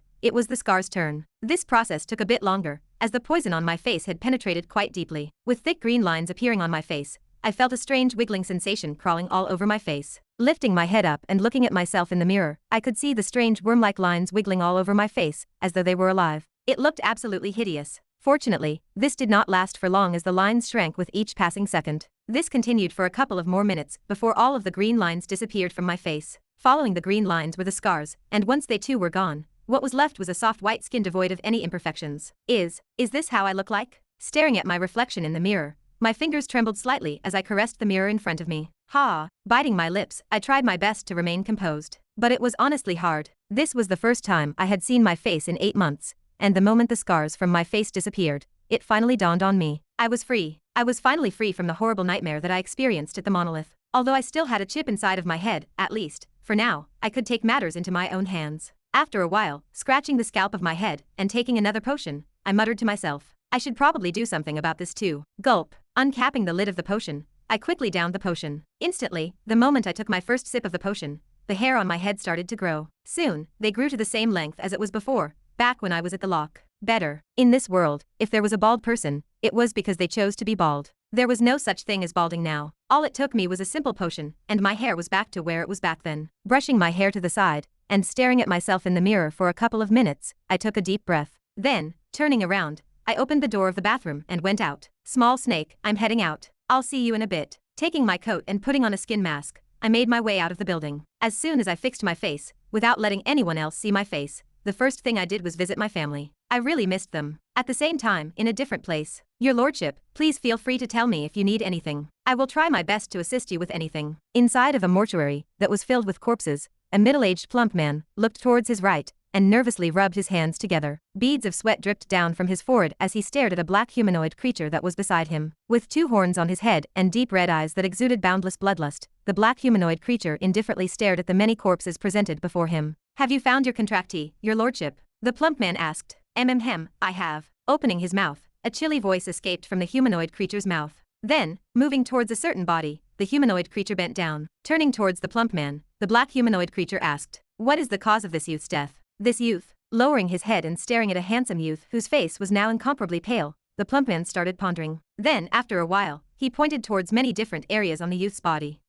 Just take a look at the bruises on the youth's body. Before death, we can tell that he has gone through a tough fight with someone. Perhaps they may have both been on equal footing, but, pausing, the plump man suddenly bent down and pointed towards the chest area of the youth. If you look closely, the real cause of death for the youth is a clean strike to the heart. Honestly, judging from how clean the strike was, it can be inferred that whoever did this in an extremely fast and precise manner. So fast that your lordship. Startling the plump man out of his thoughts was the black humanoid creature. Tracing his finger over the hole on the youth's chest, the black humanoid creature's body started trembling slightly. Then, the corner of his mouth sadistically twisted upwards. Your lordship. Noticing the demon's weird behavior, the middle-aged man called out. Then, out of nowhere, the middle-aged man felt chills run down his spine as a small chuckle echoed across the room. Kukiku. The chuckle soon turned to a raspy laugh that sounded from the deeps of hell. So you were still alive. Ha ha ha ha ha. In a highly decorated lobby, where people could be seen walking around everywhere, a middle-aged man walked up towards a certain desk that had the sign reception engraved by the side. Stopping in front of the reception,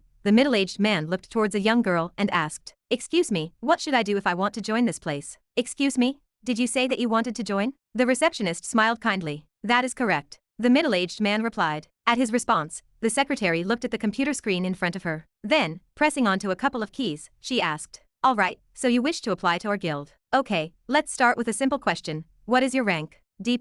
The middle-aged man replied without hesitation. "D+ rank, I see. Wait, what?" It took a while for the secretary to process the information, and when she did, dropping everything she was doing, she jumped out of her seat and stared at the man before her wide-eyed. You're telling me that your rank is D+. Nodding his head, the middle-aged man released a wisp of his aura. My God. Feeling the terrifying aura exuding from the middle-aged man, the secretary cried out in surprise. "It's true, you're really D+ rank." Staring at the man before her, the secretary was terrified. That was because the guild master of the guild she was working for was not as strong as the man before her. This man was a big shot. Recovering from her stupor, the secretary hastily grabbed the phone that was next to her and looked at the middle-aged man with pleading eyes. "Please wait a moment while I call the higher-ups." "Sure, take your time," the middle-aged man replied with a kind smile on his face. His kind and patient attitude made the secretary sigh in relief as she nervously waited for the phone to pick up. Soon, someone picked up, and the secretary started to speak to them. Yes, D+ rank, yes. Talking on the phone for a good minute, the secretary soon hung up the phone and gestured. "Please follow me, the guild master would like to meet you." "Understood." The middle-aged man obliged and followed the receptionist. As they were walking, halting her footsteps, the secretary turned around and asked, "By the way, have you already handed in your dimensional storage to the security?" "Yes, I have." "Good."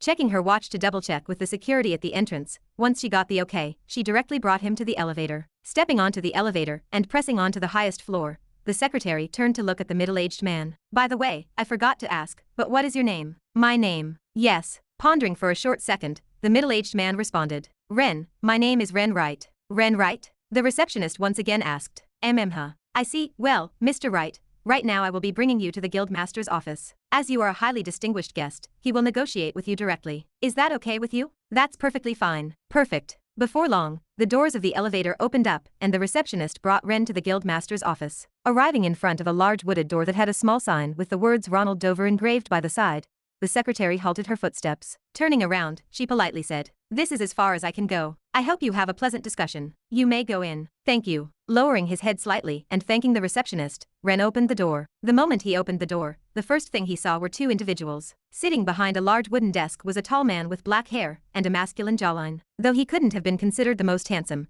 he was fairly handsome in his own right. Standing next to him was a stunning woman with golden hair and blue eyes. Both of them looked haggard as dark circles appeared beneath their eyes. Even then, staring at Ren who had just entered the room, they stood up and put on friendly smiles. "You must be the distinguished guest that wishes to join us. Please have a seat." "Thank you." Turning around and spotting a red sofa, Ren calmly walked towards it and sat down. Then, crossing his legs and extending his hand over the top of the couch, Ren suddenly waved his hand, startling the couple. "What are you doing?" Ronald Dover stood up and put his wife behind him, staring at the barrier that was forming around them. With his hand on his desk, he was prepared to call the security that was waiting outside. "Calm down, I'm not trying to hurt you. Tell me, what is your purpose?" Ronald Dover shouted. "Before you do anything, please listen to what I have to say." With a smile on his face, Ren nonchalantly put his hand on his face. Then, grabbing onto his face, the couple watched as Ren's face distorted. Before long, a familiar face appeared in their vision, causing the mind of both of them to blank out. "Don't tell me you guys can't even recognize your own son." At his words, for a good minute,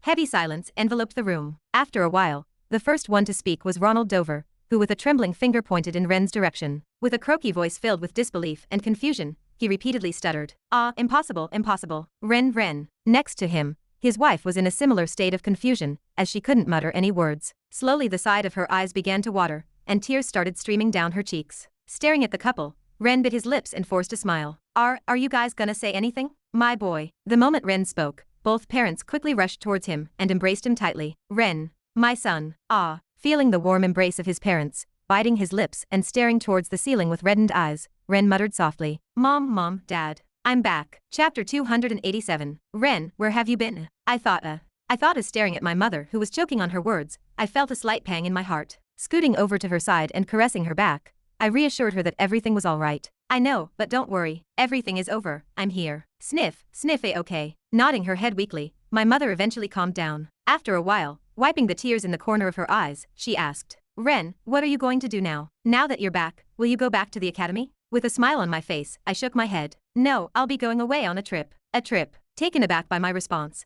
my mother lifted her head and asked, "How long will it take? Will you be back by the end of the weekend?" Closing my eyes, I once again shook my head. "No, I'll be going for a bit longer than that." "Longer? A week?" Pursing my lips and staring at my mother in the eyes, I responded, "A couple of years." "What?" My mother suddenly stood up in shock. With her eyes wide open, she shouted, "You just came back and you're already leaving? What do you think you're doing? Don't you care about how we feel?" "It's because I care about you that I have to go," I inwardly muttered to myself, but never actually said those words out loud. I didn't want to let my parents know about the chip and the bounty on my head. If they heard about it, I wouldn't even want to imagine how they'd react. Therefore, lowering my head and clenching my fists, I resolutely replied, "Mom, Dad, although I know I have been gone for the past 8 months, I really wish you let me go. I need to go on this trip. I needed to become stronger." This trip was the key to achieving that. Throughout my whole life in this new world, I realized how flawed this world I created was. Everything in this world revolved around backing and power, and without it, you were nothing. I understood this clearly. Even then, I couldn't stand that. Never again did I want to feel so helpless. Never again did I want to go through a similar situation as before. This was why this trip was necessary. I needed to change myself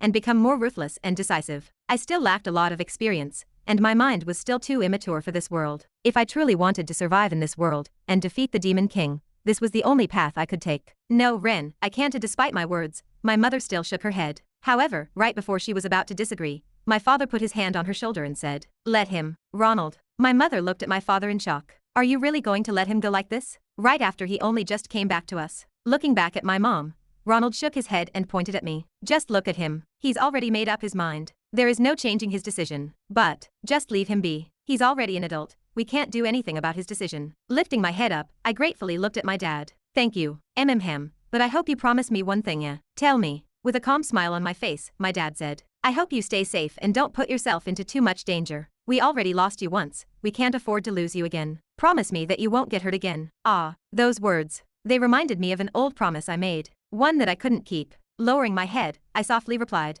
I will try." Staring at me for a couple of seconds, a calm smile appeared on my father's face as he said, "That's good enough." Once my father's words faded away, a gloomy atmosphere shrouded the room. Uncomfortable with this atmosphere, trying to lighten it up, I decided to switch topics. "By the way, where is Nola? Is she in preschool?" "Nola? She's in preschool. She should be out in about an hour." My mother replied. "An hour?" Checking his watch, my father suggested, If you have time, do you want to go pick her up?" "Can I?" My eyes lit up. I really missed Nola. Checking her schedule, my mother replied, "Yeah, Amanda is too busy today, so it was supposed to be my turn to pick her up. But since you're here, why don't you go pick her up?" "Yes, Abruptly stopping myself, I looked at my mother in shock. Wait, hold on, did you just say Amanda? Did I perhaps mishear? Or was it a different Amanda? Ah, that's right, you still don't know. My mother's eyes suddenly lit up. It was then that my mother started speaking about how she met Amanda, and how helpful she had been. From how she would always pick Nola up whenever they were busy, to how she would drop by at their house from time to play and eat dinner with them. Listening to my mom excitedly talk about Amanda, millions of questions emerged in my mind. In the end, I could voice none of them out, as a weird feeling rushed over me. It was a hard one to describe, but it wasn't an unpleasant one. Disrupting me out of my thoughts was once again my mother, as she suddenly asked, "Say Ren, why haven't you ever told me that you knew such a beautiful girl?" Mom. Looking at my mom staring at me with shine in her eyes, I scooted a bit further away from her. The pressure that she was exuding was a bit frightening at the moment. Leaning over, she asked, "Are you really only just classmates?" "Yeah," I awkwardly replied. Though I interacted with Amanda from time to time, I don't ever recall our relationship being anything more than that of friends. "Really?" My mother squinted her eyes and gave me a skeptical look. "Yeah, there's nothing going on between us. I think she just likes Nola." No one could withstand Nola's charm, especially Amanda, who liked cute things. This was probably why.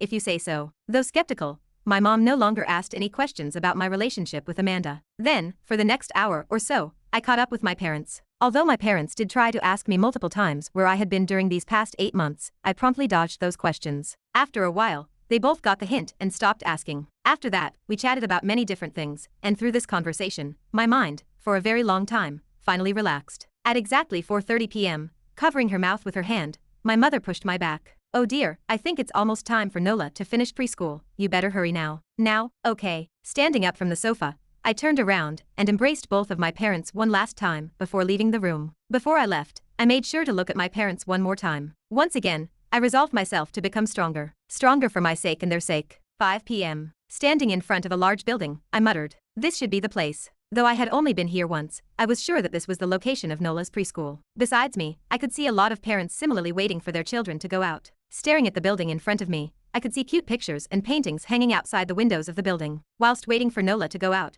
I carefully touched my face. Currently, I was wearing a skin mask. For obvious reasons, I couldn't just go meet Nola with my face. Although most people may have forgotten who I was, there was a chance that someone could have recognized me. After all, I did appear on national television. I couldn't let this happen, as that would put my family in a lot of danger. Thus, I could only do this in a roundabout way. Ring. Before long, I could hear the faint sound of a bell ringing in the distance signaling the end of the preschool. Following the bell, the doors of the preschool swung open, and children ran out to their parents.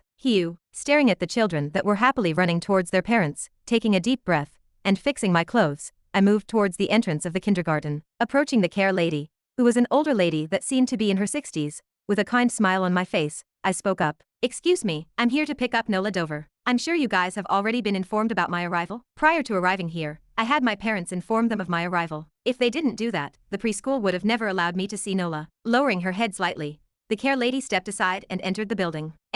"Ah yes, I've been informed about you. Please come in." "Thank you." Lowering my head as well, I followed the care lady into the building. Entering the building, we soon arrived before a small classroom, where multiple children could be seen playing amongst themselves. Scanning the room, I soon spotted Nola in the distance. The moment I spotted Nola, my heart started to hurt as only a small inaudible sound escaped from my mouth. Sitting in the corner of the room, I could see Nola playing with a toy car by herself. Her small little figure playing with the toy car by herself made the corner of my ears involuntarily redden, as I had to forcefully bite the corner of my lips in order to remain composed. "Nola, someone is here to pick you up," the care lady called out. At the care lady's words, Nola slowly turned her head. Once she turned her head and saw me, a trace of disappointment flashed across the little girl's eyes as she stood up and walked in my direction. Though Nola was disappointed that her parents were not here, she didn't show it on her face as she greeted me politely with a small bow. "Nice to meet you, uncle. My name is Nola." Squatting down towards Nola's eye level, I said, "Nola, what a beautiful name." "It's nice to meet you. My name is Kevin Voss, and I'm here to pick you up." "Uncle Kevin?" Nola muttered, resulting in the smile on my face deepening. "That's right, I will bring you to your parents now." Grabbing Nola by the hand, and thanking the care lady, I soon walked her towards a black car. Opening the door of the car, I helped Nola put on her seatbelt before closing the door and entering the front side of the car. Once I sat in the car, putting both of my hands on the wheel of the car, I checked the rearview mirror. "Uncle Kevin, how come Mom and Dad cannot come?" Nola suddenly asked. Smiling, I replied, "Because they are busy with work." Fortunately, I was not. "Are you strong?" "Strong? I'm very strong. Stupid too." "Uncle is stupid?" "Yes. Unfortunately, anyone with my name is stupid." "Oh." Nola nodded her head in understanding. Laughing on the inside, I decided to stop tarnishing Kevin's name. Removing the mask off of my face, with a smile on my face, I turned around and faced Nola. With my regular voice, I asked, "So tell me, Nola, would you rather go home or grab some candies with me?" Candies. Hearing my regular voice, Nola subconsciously responded. Then, looking up in confusion, her eyes met mine. Water, water, hem. Pit-a-pat, pit-a-pat. The sound of tears falling towards the bottom of the car suddenly echoed out loud as Nola's eyes became extremely watery. Then, taking off her seatbelt, Nola jumped towards my arms and cried, "Water, wah, wah." Embracing Nola in my arms, I could feel her tears dampen my clothes, but I didn't care. Caressing her by the head, holding back my tears, I muttered, "Nola, brother is back. So tell me if you want to go buy candies. Brother will buy it for you." Chapter 288. Inside of a fairly decorated household, cheerful laughter and the voices of people discussing something could be heard. On a large table sat a family of 8, composed of 2 males and 6 females. Lifting her fork and waving it in the air, the eldest-looking female sibling spoke up. "Hear this, today when I was diving inside of a dungeon with my squad, we managed to find an E-ranked core." "Really? That is fantastic," the father exclaimed in surprise. Taking a bit of the food on the fork, the eldest female sibling continued. "Yeah, according to the appraisal results, it seems like the core will sell for a lot of money. The commission will be around 1 million U. 1 million? My god, that's fantastic," her mother praised. "Dinner is on you then, sis. Hee hee.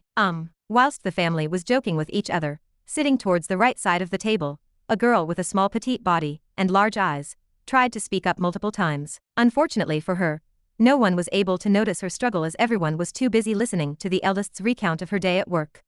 Ava." This continued for a couple of minutes until finally, her mother noticed her. "What is wrong, Ava? Is there something that you want to say?" I.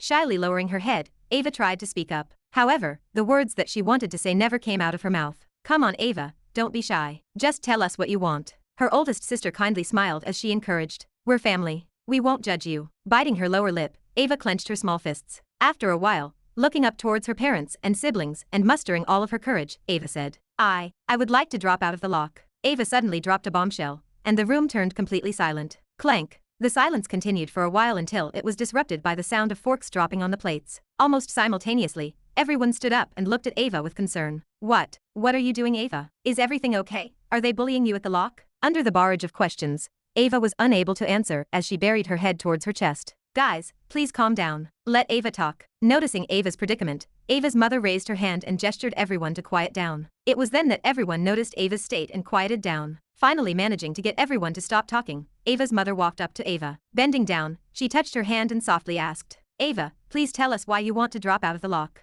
Is it perhaps because they are bullying you? Or is it something else?" The lock's competitive nature was quite well known. It wasn't a rare occurrence for students to drag other students down just so that they could stand on top of them. Although controversial, it was this type of competitive nature that granted the best results. Ava's mother was currently fearing that her daughter was being treated this way due to her shy nature and character. Throwing a grateful look at her mother, with her fingers fidgeting, Ava softly muttered, No, it's not that." "Then why do you want to drop out?" her mother asked. Secretly, she was breathing a sigh of relief. As long as Ava was not getting bullied, then nothing else mattered. Once again fidgeting, Ava responded, "You see, the point of joining the lock was for me to develop my abilities so that I can get a job, but for the past 2 years, I've not really learned anything that I already didn't know." Although the lock was the #1 academy in the human domain, the beast tamer profession was just that rare. Although there was a couple of S-ranked beast tamers, none of them chose to work for the lock for one simple reason: the exorbitant cost needed to maintain their beasts. In order to maintain their beasts and help them involve an absurd amount of money needed to be invested, and the lock did not provide enough money for that. As such, there was no one that could teach Ava. The only thing she could do was learn how to control her scenes better. Also, I've already found a job that pays well. "A job? How come I've only heard about this now?" Ava's mother stood up. "Ava, could they have scammed you?" Given Ava's personality, this was a very real possibility. No, I have signed a contract already." "What? You signed a contract without consulting us first?" Ava's father suddenly interrupted the conversation. Then extending his hand towards Ava, he seriously asked, "Show me the contract now." "Okay." Scared by her father's sudden outburst, Ava complied and took out her contract. Handing it to her father, she softly muttered, "I've already checked it, and I don't think that this is a scam. I'll be the judge of that." Taking out his glasses, Ava's father snatched the contract off of her hand and seriously looked at it. However, upon looking through the contract, he couldn't help but exclaim in surprise, "What the? Father, what is it? Did Ava get scammed? Honey, is everything okay?" "Shush, be quiet," he exclaimed as he read through the contract. The more he read the contract, the more his jaw opened. Eventually, it fully opened, forming a large O shape. Noticing his odd behavior, Ava's mother and siblings worriedly looked at him. They all knew about Ava's weak and shy nature. It wouldn't come as a surprise to them if Ava got scammed. However, contrary to their expectations, Ava's father shook his head.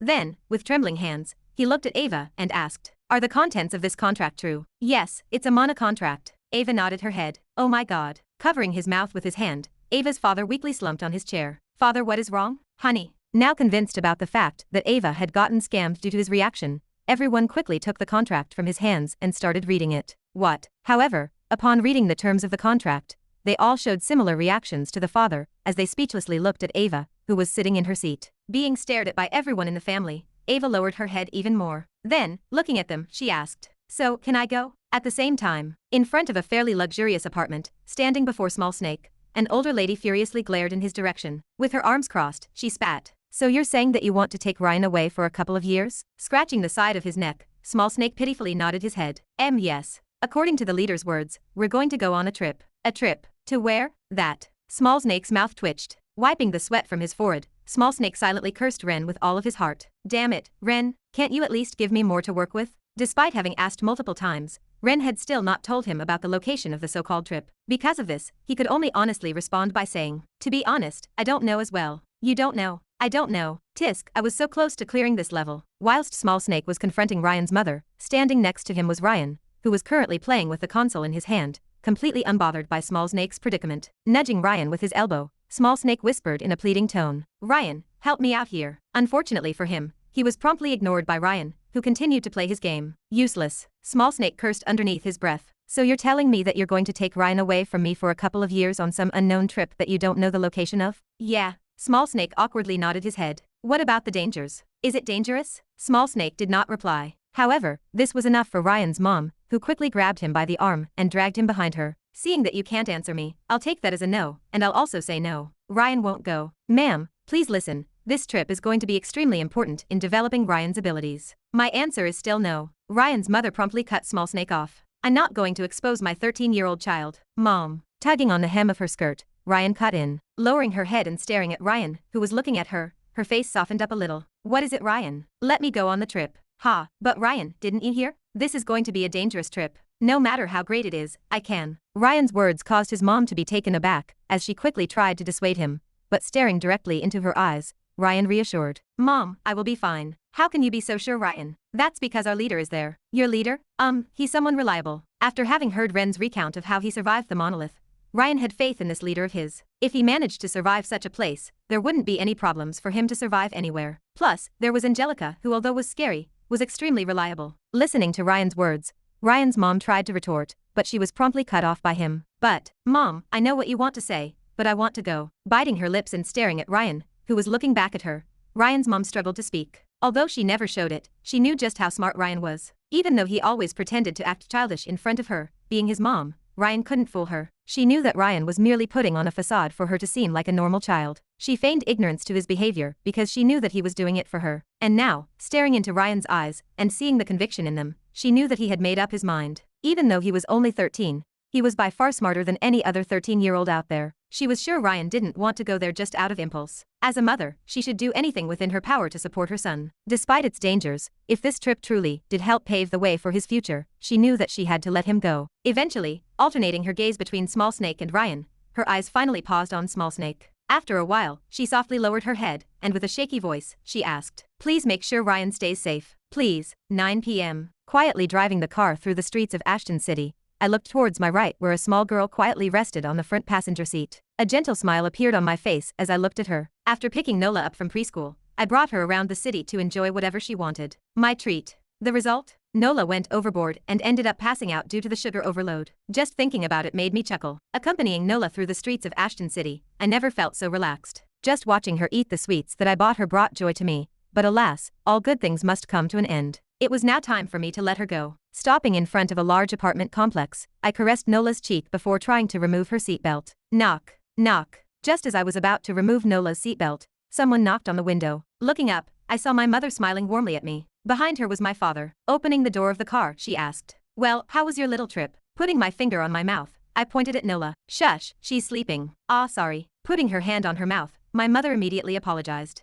Then, removing Nola's seatbelt, my mother gently took her in her arms. Hooking her small arms around my mother, Nola muttered in her sleep, what are?" Smiling at Nola, and brushing her hair to the side, my mother turned towards me and asked, "Ren, are you not going to stay for the night?" "I'm sorry, but I can't." I promptly shook my head. Although every fiber within my body wanted to agree to their proposal, I knew that it was time for me to go. With the chip threatening to expose my location at any time, I knew that the more I stayed with them, the higher the chance of them getting in danger was. Even though Ryan could tell me in advance, when the monolith was trying to connect with the chip inside of my head, I didn't want to take any risks. It was time for me to leave. "I'll be going now." Staring gently at Nola in my mother's arms, I kissed her forehead. Then, hugging both of my parents, I turned around and headed for my car. Though short, the time I spent today was unforgettable. Chapter 289. Ever since leaving my parents, 2 days have passed. Late into the night, with a full moon hanging in the sky, I pressed onto the gas pedal of a large black 8-passenger SUV. Having made all the necessary preparations, and pretty much spending every single penny I had,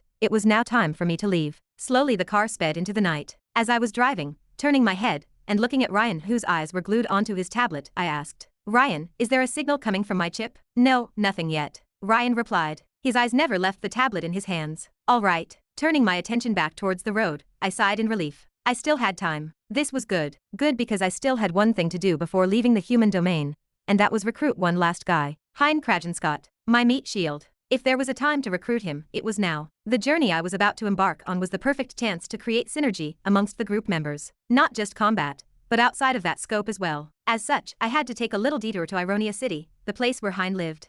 Since did I become a driver? Glancing behind me and seeing everyone busy either sleeping or messing with their phones, I sighed and drove the car towards Ironia City. With the full moon hanging in the sky, the drive was a rather pleasant one. After half a day of non-stop driving, I was beginning to become tired. Fortunately, when the color of the sky finally changed, and the sun fully emerged from the horizon, the outline of a large city filled with liveliness finally appeared at the edge of my vision. Under the scorching sunlight from the sun, the distant outline of the city slowly started to enlarge. Glancing behind me, I woke the others up. "Wake up, we're almost here." Before long, we arrived at the outskirts of the city. Although there was no outer wall around the city was heavily protected as guards could be seen patrolling everywhere. Ironia City was seated on the western region of the human domain. The spacious large roads that led to and from it caused it to become a place one must pass through in order to head to Dramita City, one of the 4 great cities. Also the place I needed to go in order to leave the human border. The position that it occupied was quite fortunate. If any incident occurred, with Dramita City next to them, reinforcements could come at any time. That aside,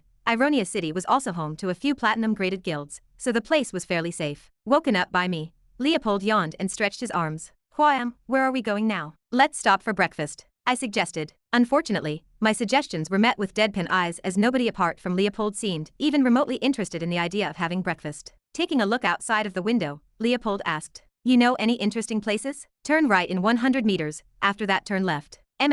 Got just the right place. With a calm smile on my face, I steered the wheel of the car slightly and followed the GPS device's instructions. Not long after, pressing onto the brakes of the car, I stopped in front of an old shop with a large sign that said Turquoise Hall. This should be it. Stepping out of the car and covering my face with my hand to block the sunlight, I glanced at the old shop in the distance. Turning around, I asked, "Do you guys want to come in with me to eat breakfast, or are you guys gonna tour the city by yourselves?" "Tour," Ryan excitedly shouted. "You're not hungry?" "No." Ryan shook his head. Raising my brow, I looked towards the others. "What about you guys?" No. No, I've suddenly lost my appetite." Ava and Leopold respectively shook their heads. "All right, suit yourselves." I shrugged my shoulders at their response. It seems like the aesthetics of the place caused the others to not want to have breakfast. Looking at Small Snake, I casually said, "You know what to do." "Ha ha." As expected, he became flustered at my words. With a small smirk on my face, I elaborated, "Be the babysitter that you are." Small Snake was instantly taken aback. Taking out a stack of papers from his dimensional space, he waved them at me. "Wait, don't you need me to?" Snatching the papers from his hand, I waved my hand and shooed him off. "Just give me the contract and go with them. I'll take care of everything. Have fun with them." Originally I was supposed to have Small Snake come with me for the negotiations of Hein's contract,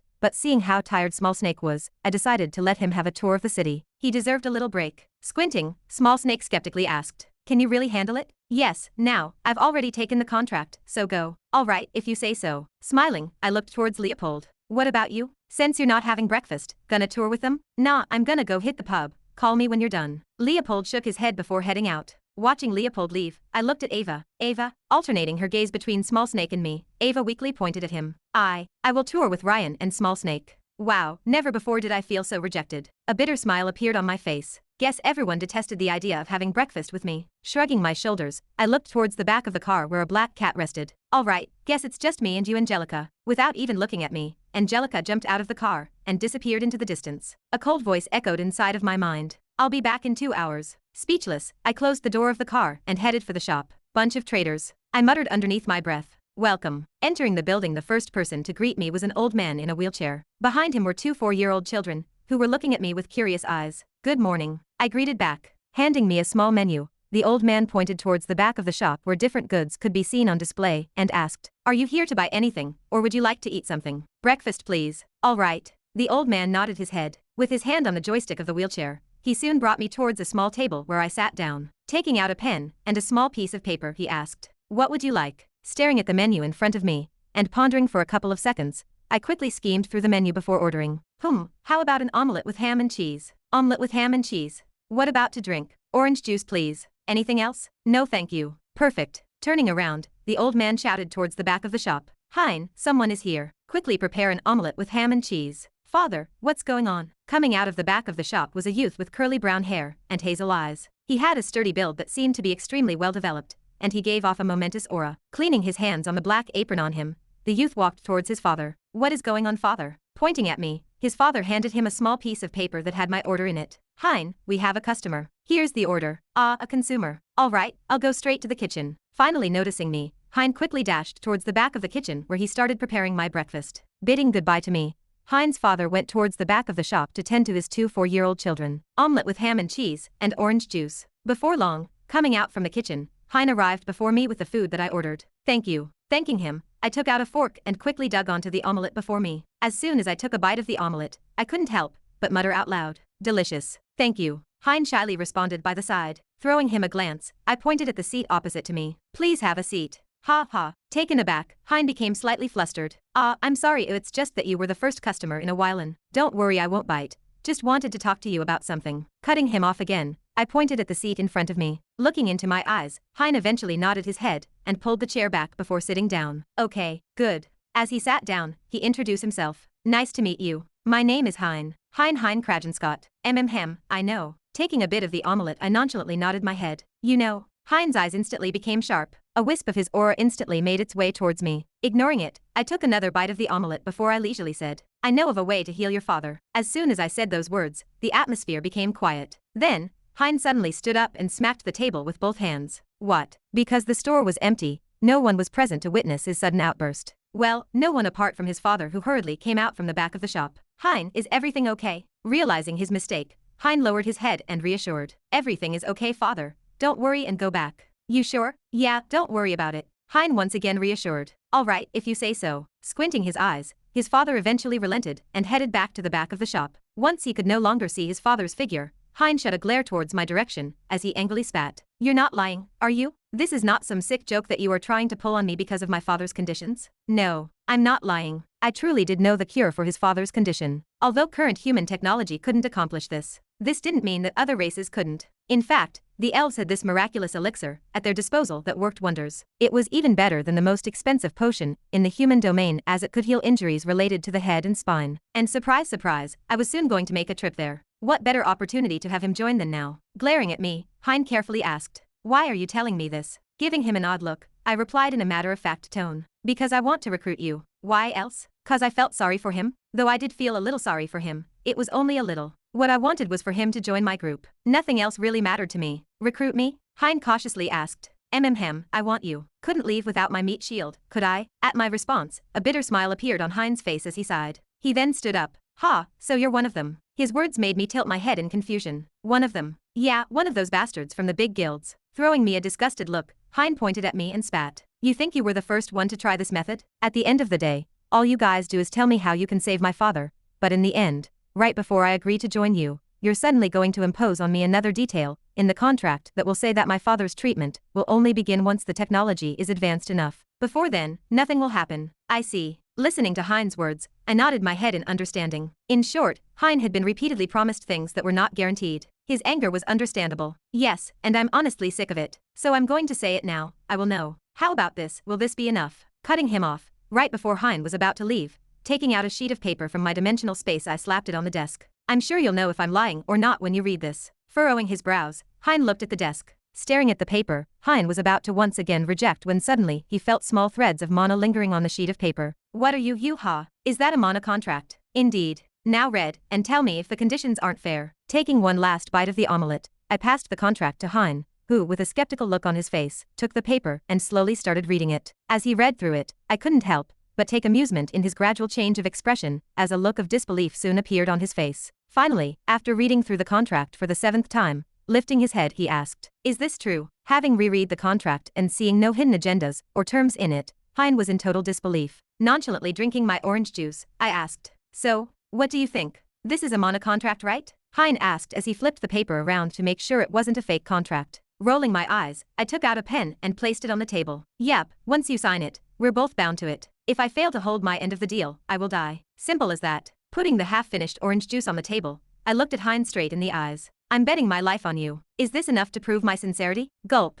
With an audible gulp, Hein once again looked through the contract. After an unknown period of time, taking a deep breath, he closed his eyes and asked, "You promised a couple of million in advanced payment as soon as I sign it. Will that be given to me directly, or do I have to wait?" Pointing at the contract, I replied, "As stated, you will receive the payment immediately. As a sign of goodwill, the contractee will get a down payment of 5 million that will be paid upon the completion of the contract." Ah. Biting the lower end of the lip, Hein stopped speaking and fell into deep contemplation. Staring at him from the opposite side, I calmly drank my orange juice and waited for his decision. Fortunately, I didn't have to wait long. Lifting his head and staring at me in the eyes, with hope in his eyes, he asked, "Do you really have a way to cure my dad?" Rolling my eyes, I rebutted, "You think I would put my life on the line if I didn't? If I wasn't confident, I would have never proposed it. Since I was confident, it meant that I could do it." Hugh. Taking a deep breath, Hein took the pen that was on the table. Staring at me in the eyes for a couple of seconds, he swiftly signed the paper. "All right, you've got a deal. Good choice." Plaque. Smacking the now empty glass of juice on the table, I smiled and shook Hein's hand.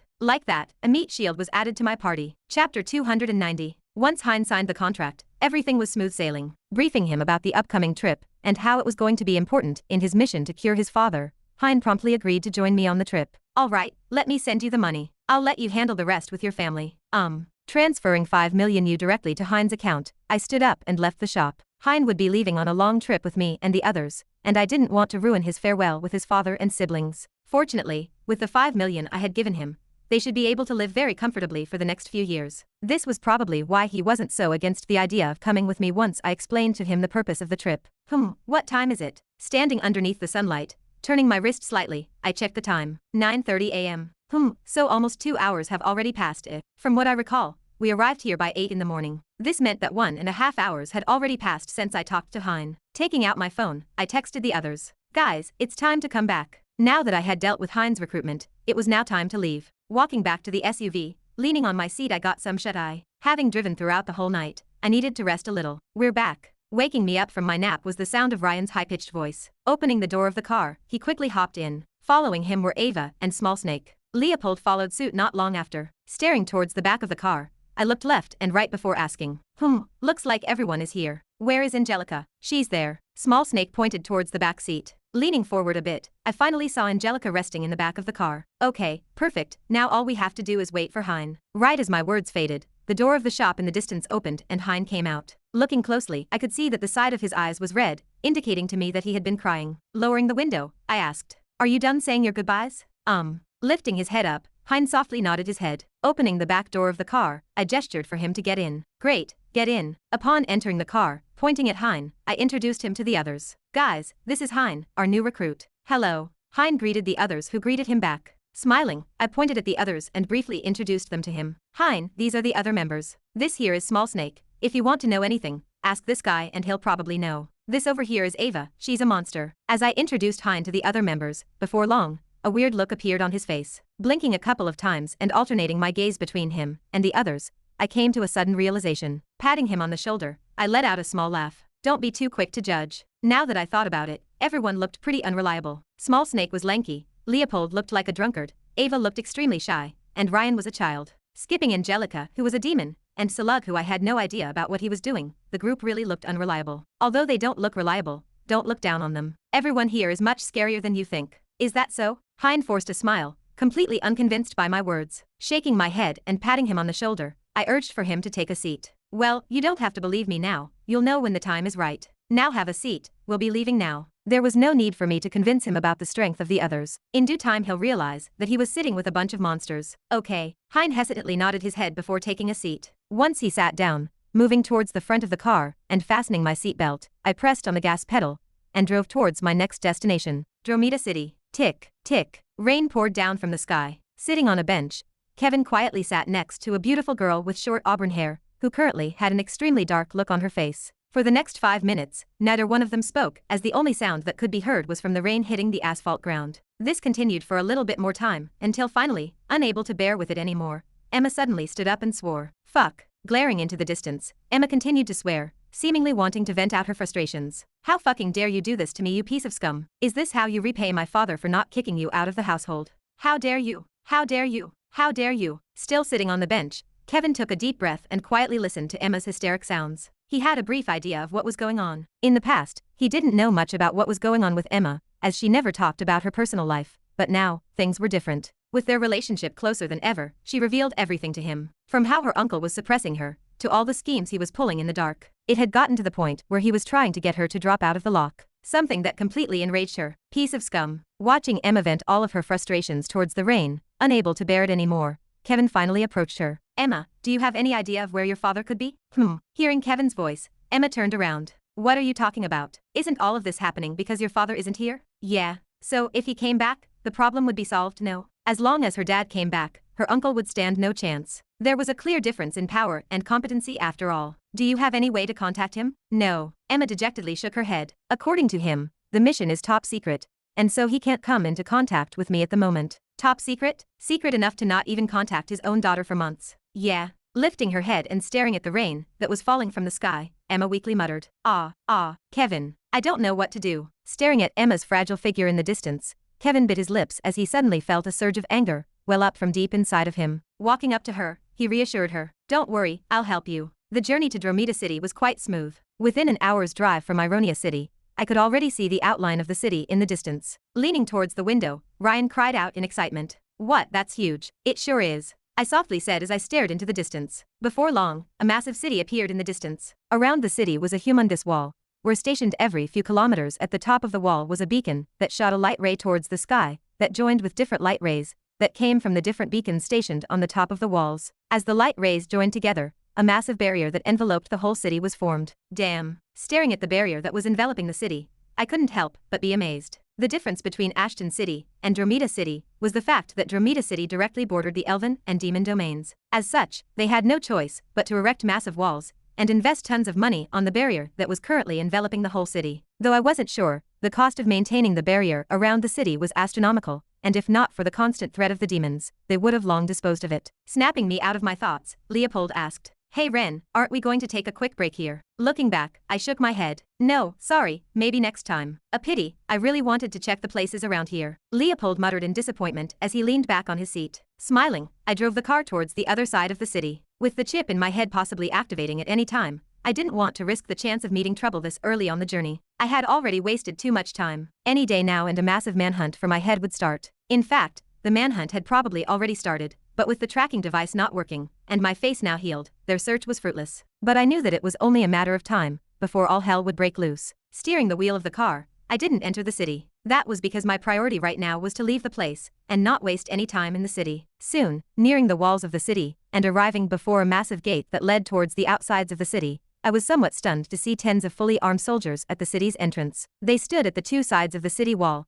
and their sharp gazes continued to sweep across the passers-by coming and going. Once again steering the wheel of the van, I patiently waited for my turn. Fortunately, I didn't have to wait for long, as within a couple of minutes, a soldier appeared by the side of the window. Lowering my window, the soldier sternly asked, Please state why you want to leave the city. Here, flashing a black card that signified that I was a part of the mercenary group, I explained. I'm here to bring my members to hunt beasts and look for cores. Cores, mostly training. Cores, not so sure, but hey, what if, right? It wasn't a rare occurrence for mercenaries to leave the human domain and hunt for beasts. Just like monsters, they had cores and could be sold for hefty prices. Not only that, but their bones and skin were also sought after. I see. How many people? Including me, 6. That is if you include a cat, and that would be 7. No, cats don't count. Alright, 6 people. That would be 60,000 U. Sure, no problem. Taking out my phone, I quickly transferred 60,000 U to the guard. Once the money was fully transferred and the guard saw it, stepping to the side, the guard motioned for me to go. Alright, everything checks out. You may leave. Have a safe trip.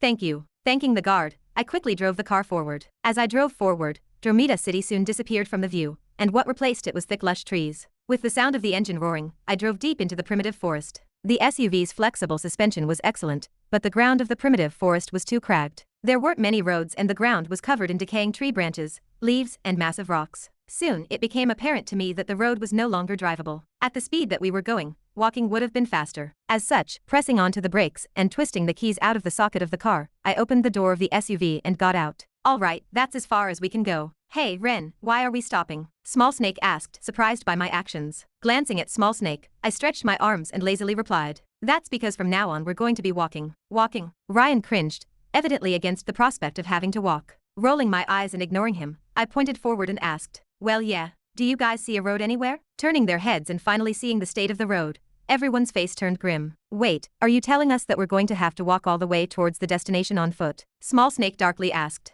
Well, not really. A part of it, yes. Our current destination was the Dwarven Domain, which was located a bit behind the Elven Domain. Fortunately, we didn't have to cross the Elven Domain to reach it, but the road that led to it was quite far, and the terrain was tough. Still, that didn't mean that the whole trip was going to be on foot. During flat grounds, using the SUV wouldn't be a problem, but when the road was as tough as it was now, the only option was for us to go on foot. Small Snake also seemed to have realized this as he let out a pained groan. Ugh, seriously, why did the road have to be like this? Patting Small Snake on the shoulder, I reassured. Don't worry, this is good for us. How is this good? Can't you tell? This is a great opportunity for us to train. Why else do you think I brought you here? To have fun. Excluding the previous reasons as to why I chose to go on foot, another major deciding factor was because this was the perfect place to train. With dangerous beasts lurking everywhere, this was the perfect chance to have the members train together and increase their strengths as well as group synergy. At the moment, apart from a few, everyone in the group had little to no experience in real combat, me included. Although I had just crawled my way up from hell, that experience made me realize that I lacked a lot. But this was the best chance to fix those problems. Rustle, rustle. Suddenly, a rustling sound came from the nearby bushes, startling everyone present. Following the rustling sound, a black silhouette suddenly jumped out of nowhere. Turning my head and staring at the silhouette that had just appeared, a smile appeared on my face. Well, on the topic of training, we've got the perfect training partner. Chapter 291. Appearing from out of the bushes was a huge red-furred creature that had a pair of bloody red eyes that carried a strange glint of green light, and a large mouth where two enormous fangs drooped down. A terrifying bloodthirsty aura spread out of the creature's body, enveloping the surroundings. Standing on its 4 feet, the creature's red eyes glared towards our direction with saliva dripping down from its mouth. It's a red-furred two-husked wolf. Looks like we've stepped on its territory. A red-furred two-husked wolf, an eranked mutated creature that was commonly found in these areas. Glancing at my watch and staring at the beast encyclopedia, I got a brief overview of the beast. To summarize what it said, the wolf in front of me mainly relied on its sharp claws rather than fangs to attack. Once I got a better understanding of the beast in front of me, glancing towards my left, I ordered, Ava, Hein, get ready. The others, get behind me. Wait, what? Me? Flustered looks appeared on the mentioned people's faces. With a calm face, I pushed Hein towards the wolf in the distance. Go, do your thing and act like a meat shield. Wait, clank. Before Hein could finish speaking, the wolf had already lunged in his direction. Fortunately, Hein was quick to react as a shield quickly materialized in front of him. Stomping onto the ground, he narrowly deflected the creature's sharp claws. Kaha. With a groan, he took 2 steps back. What was that about? He screamed, looking at me. Shrugging my shoulders, I pointed at the wolf. Stop looking at me. Your opponent is right in front of you. Clank. Right as my words faded, the giant wolf ruthlessly clawed Hein's shield. A dull metallic sound rang out as Hein let out another pained groan. Kahyuk. To Hein's misfortune, the wolf did not give him any time to breathe as it once again lunged in his direction. Clank. Clank. Under the barrage of attacks, Hein could somehow keep his footing. However, slowly but surely, he was starting to get pushed back. Although both Hein and the wolf were of the same rank, because Hein was still inexperienced in real combat, he was making many mistakes that he normally wouldn't have done. This became more apparent as time passed, as not before long, Hein's back touched the trunk of a tree. AHH. It was then that suddenly Hein screamed out loud. Staring at the scene from afar, my face cringed a little. That was because the wolf's attack had finally landed on Hein's body, and the result was a deep cut on his right arm. Like a fountain, blood spurted out from his arm, and Hein's face visibly paled. It must have cut an artery. The injury was quite serious from how blood was splurting from out of his arm. Even then, I didn't move. Instead, turning towards my left and staring at Ava, I raised my brow. Ava, aren't you going to help him? But how? Ava weakly responded. That's for you to figure out. If I told them the answer, how would they grow? So the whole purpose of this training session was for the growth of the others. I wasn't here to babysit them. This was especially true for Ava, who quickly needed to grow a backbone. Unfortunately, she was simply too shy. You better hurry, Hein's health is deteriorating. Clang. Quake. Right as my words faded, a loud metallic sound rang out, and Hein was forced to take a knee to the ground. Below him, a small blood pool was starting to form. Oh no. Seeing how dire the situation was, Ava quickly closed her eyes. Pressing her arms together in a praying manner, she started chanting some sort of weird spell as a yellow glow enveloped her body, causing her clothes to flutter slightly. Chirp, chirp. Before long a chirping sound rang out, and a small bird appeared in front of her. Once the bird appeared, pointing towards the wolf in the distance, Ava quickly ordered, "Quick, Newton, help him." Twit. Circling in the air, Newton chirped. Then, following her command, Newton, Ava's contracted beast, rose in the air. Then, staring at the vicious red beast attacking Hein, folding its wings together, it quickly dove down from the sky. Shooting down from the sky at extreme speeds, Newton directly aimed for the wolf's eyes. Since the wolf was busy trying to kill Hein, it could not notice the small bird heading down from the sky. This was probably the biggest mistake of its life as Newton soon appeared right in front of its left eye. Subsequently,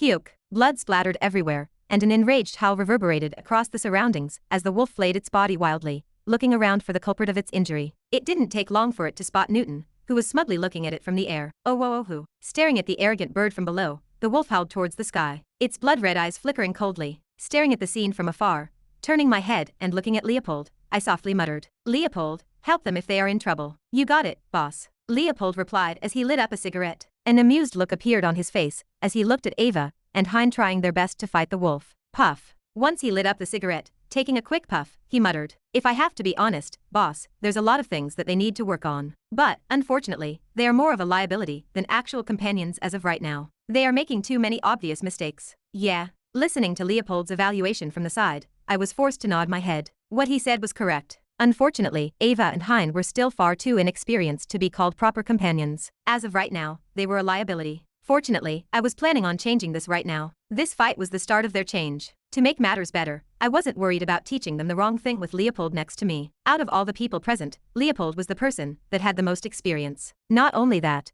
but he was also very good at coaching and instructing, as he had been a part of a mercenary guild for over a decade. Having worked there for such a long time, he had ample experience and a great eye for things. Oh whoa oh who. Disrupting me out of my thoughts was the wolf's desperate howl. Oh shit. Next to me, Leopold's face suddenly changed dramatically as he quickly flicked the cigarette away. "What's wrong?" I asked. Stomping onto the cigarette, Leopold urgently said. "The wolf just called for its pack. Soon we're going to be surrounded by a bunch of wolves. We should quickly get out of here." "How strong do you think they are?" Taking out a large broadsword from his dimensional space, Leopold tied his long hair back. Red two-husked wolf can only range between F-ranked to E-ranked, but that's not the problem. If 30 of them come at us at the same time, things would get troublesome. 30 F-ranked and E-ranked. Furrowing my brows, I looked into the distance and pondered for a couple of seconds. Then, shaking my head, I put my hand on top of his sword. "Put that away, we won't need it." Wait, but it's dangerous." Patting Leopold in the shoulder, I reassured him that everything would be fine. "Don't worry, I should still be able to handle that much." Not that I wanted to sound arrogant or anything,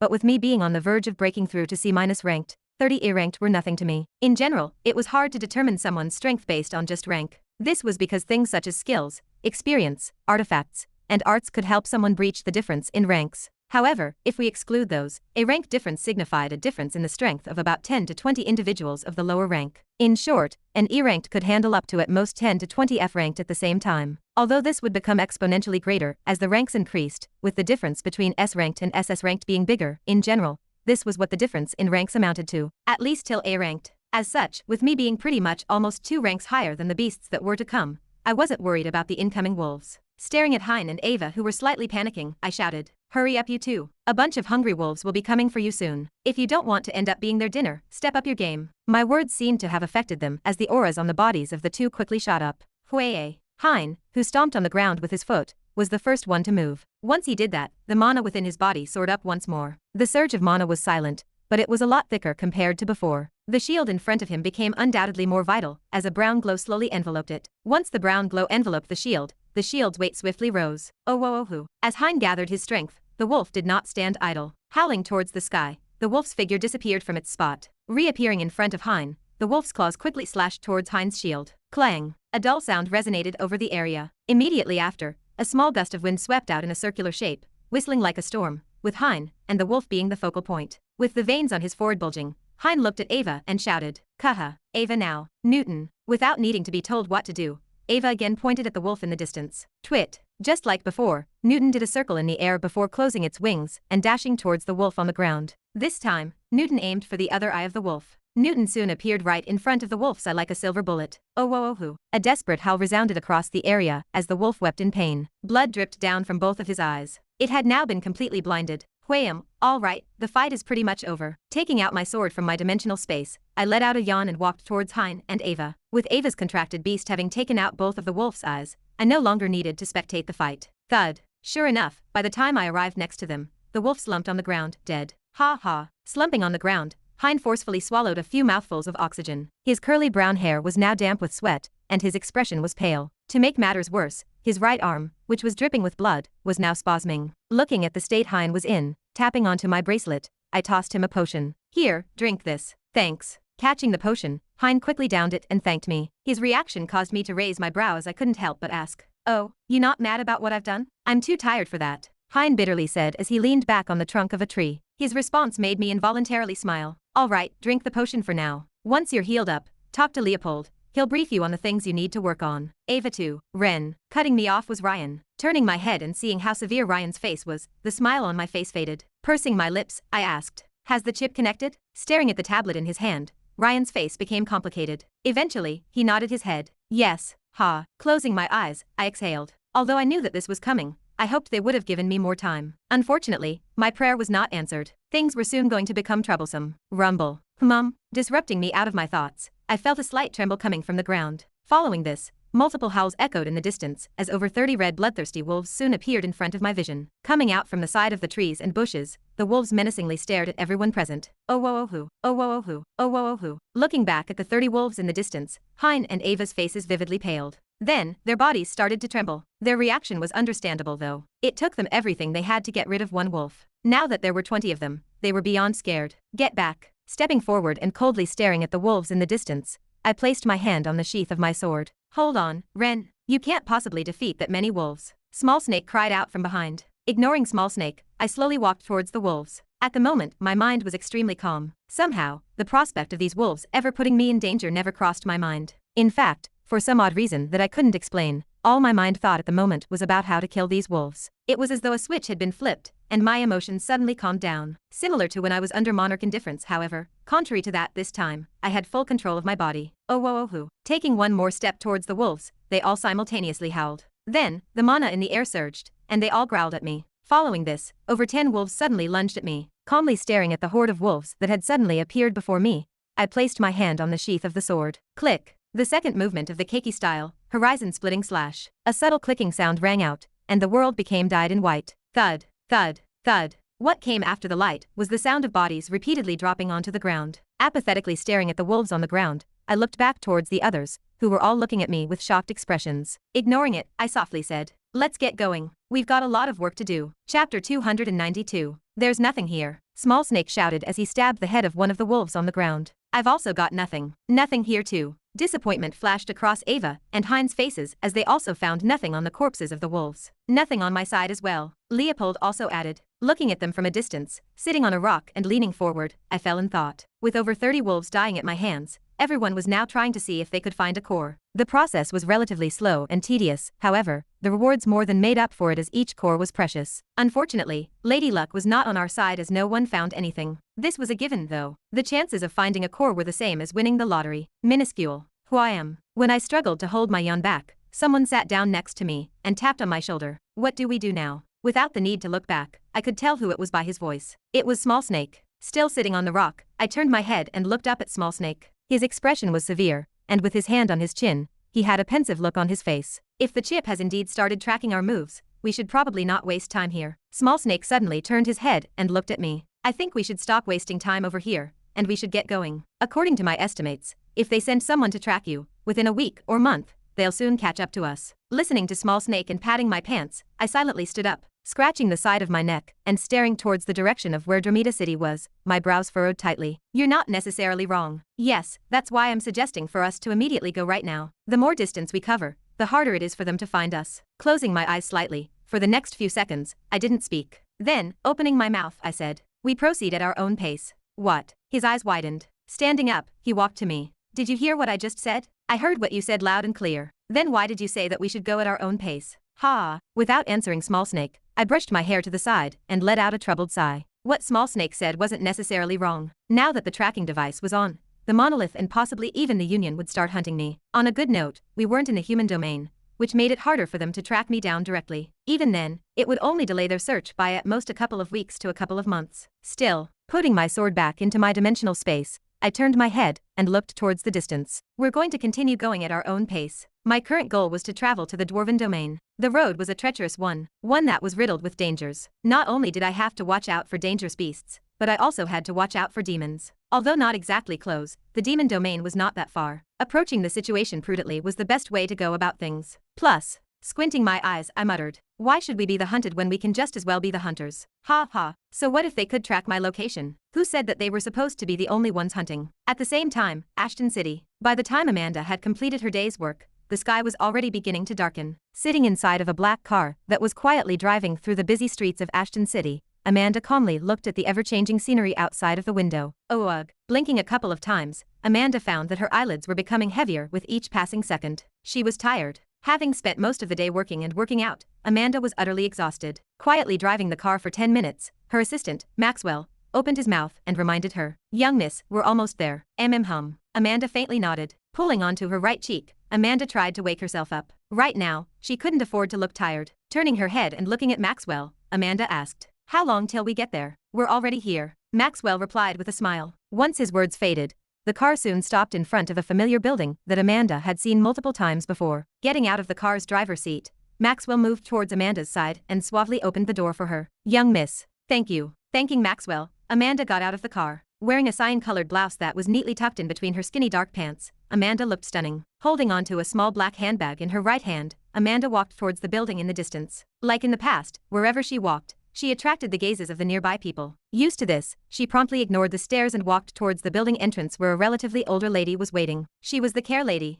Good evening, Amanda greeted. Spotting a familiar figure, the care lady gently laughed. Ah, Amanda, it's you today. Hum. Amanda smiled at the care lady. Being a frequent visitor, Amanda got along with her quite well. They were both comfortable making small talk with each other at this point. I'll bring you to Nola. The care lady soon walked into the building, exchanging subtle pleasantries with Amanda. I haven't seen you last week. Busy with work? Yes, I've only managed to fit a bit of free time today. How wonderful. Nola will be quite excited to see you. Whenever Amanda visited Nola, she would instantly brighten up and throw herself in her arms. Such a scene had become a common occurrence at the preschool, especially since the scene of the two ladies together looked as though they came straight out of a painting. Still, do try to look after yourself. Although I don't know your exact age, you don't look older than 20. Working so much at your age is not good. I hope so. A tired smile appeared on Amanda's face. If possible, she also wanted to work less. However, Amanda couldn't afford to take it easy with her responsibilities increasing each week. Rumors about her father's absence have slowly started circulating the world. Fortunately, she was able to keep those rumors in check,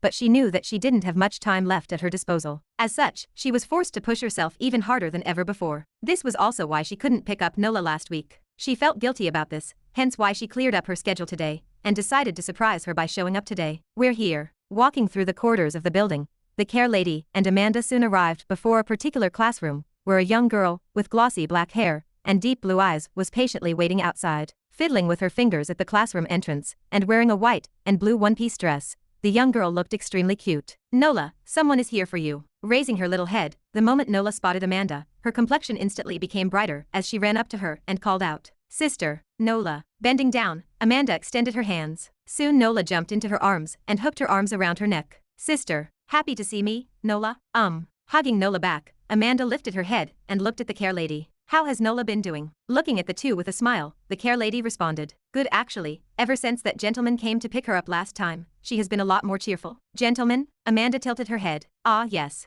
He came to pick Nola up not too long ago, on the day that you were busy. Originally Amanda was supposed to pick Nola up on that day, but she had to cancel a week prior due to an emergency board meeting. I have to say, ever since that gentleman came, Nola seemed to have become a lot more cheerful. Is that so? Yes, the care lady replied. Hesitating, Amanda asked, her voice filled with curiosity. Just who could have made Nola so much more cheerful? If I may ask, how did he look like? The gentleman. Yes, well, he looked to be in his 40s or something. He seemed to be someone who worked for Nola's parents. So I'm guessing he must be an employee? I'm not sure though. I see. Listening to the care lady's words, the edges of Amanda's lips curled upward. Although she had no idea who the individual was, as long as Nola was happy, she didn't care who he was. Turning her attention back to Nola, who was in her arms, Amanda patted her head. Come, it's time to go back.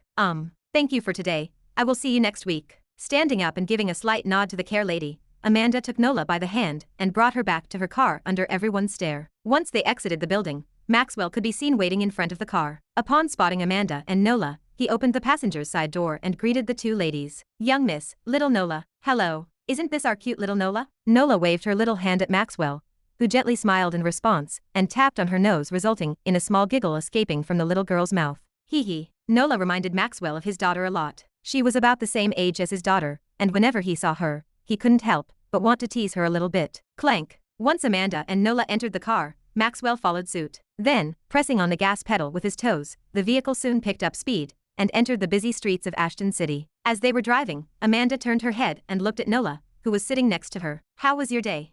Good." Nola cheerfully responded. "Did something good happen, Nola?"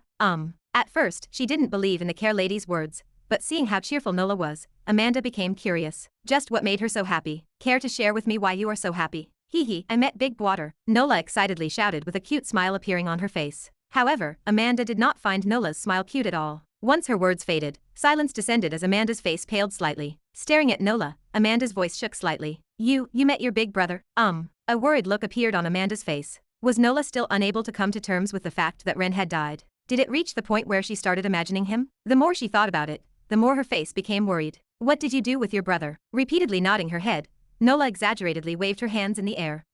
He bring me to eat candy and ice cream. Delicious. And then he also bring me to the park where play with." Listening to Nola's words, Amanda's limbs trembled from time to time. "Is that so? Was it fun?" Putting on a brave smile, Amanda continued to show interest in Nola's words. But, unfortunately, she could not muster the courage to tell her that Ren had died. Despite her attempts, the words that she wanted to say remained stuck inside her mouth. It was then that she realized. She, too, had still not come to terms with his death. This was why the more Nola spoke, the stronger the pain in her heart became. Super fun. When was this?" Amanda asked. Raising her small hand, a troubled frown appeared on Nola's face. 1, 2, 3, 4. Opening the palm of her hand, she slowly tapped on each finger and started to count. Finally, once she paused on her fourth finger, lifting her head she said, 4 days ago. 4 days ago?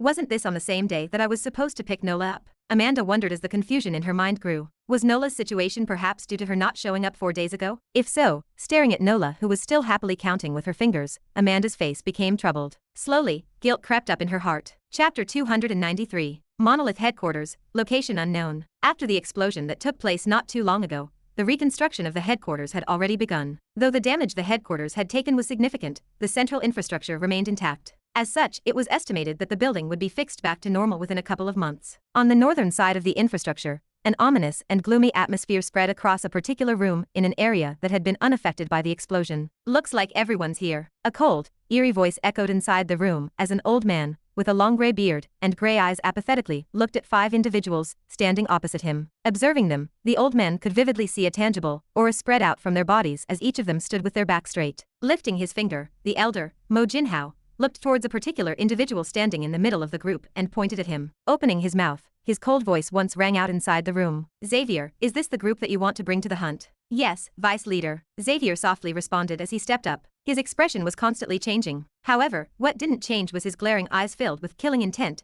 and the small smile that resembled that of a serpent. "Everyone here seems to be quite well trained. 1 B rank, 2 C rank, and 1 D rank." "That is correct, Vice Leader. They're my personal unit, and I've decided to bring them with me for the hunt. I want them to gain some experience." "Not bad," Mo Jinhao nodded in appreciation. This was the current force they were prepared to send to catch 876. After getting the tracking system functioning again, much to their surprise, they found out that 876 had long left the human domain. This was a bit of a problem since the direction where 876 was going directly bordered the elven domain. With them being extremely sensitive to the mana in the air, they could feel anyone with tainted mana from miles away. What followed suit was a tragedy as the elves would try their best to dispose of them. Because of this, Mo Jinhao was forced only to send a relatively weaker unit. But, even then, this was plenty to kill 876 many times over. The last time he checked, 876 was in the D rank range. So anyone from the tracking squad was enough to get rid of him, especially Xavier, who was A rank himself. If he couldn't do it, he deserved to die. Rubbing his beard, Mo Jinhao reminded.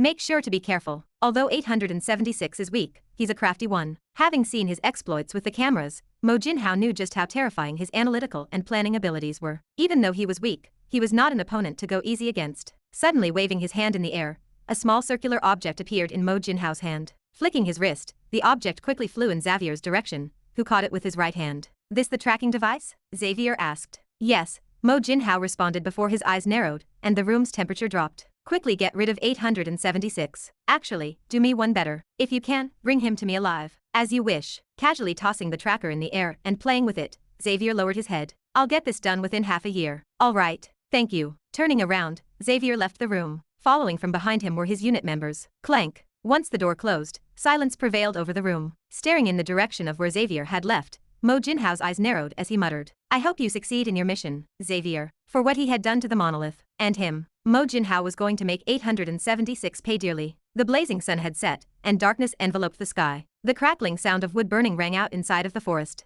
High amidst the fiercely burning fire, I sat and stared at the fire opposite to me. It had only been a day since I ventured out of the human domain, and everyone was tired. Apart from Small Snake and I, who were on night watch, everyone had fallen asleep in their tents. Ren, now that we've left, can you tell me what are your plans? Disrupting the silence, Small Snake asked. With my eyes still lingering on the raging fire in front of me, I took a branch from next to me and casually threw it in the fire. Kraw. The fire burned even more violently. If you're curious as to where we're going, then we're going to the Dwarven Domain. I responded after a while. Small Snake couldn't hide his curiosity and asked, the Dwarven Domain? Can I ask why we're going there? There are several reasons, but the main one is because I'm looking for someone to forge my sword. With the ore that I had gotten from the auction, I planned to create a new sword. As I've previously mentioned, only a few people could handle the ore that I had with me anywhere else, and the result would be a good artifact, but one with a lot of lost potential. Also, I think this is a great opportunity for you and Ryan. Goody opportunity? Small Snake tilted his head. He was clearly confused by my answer.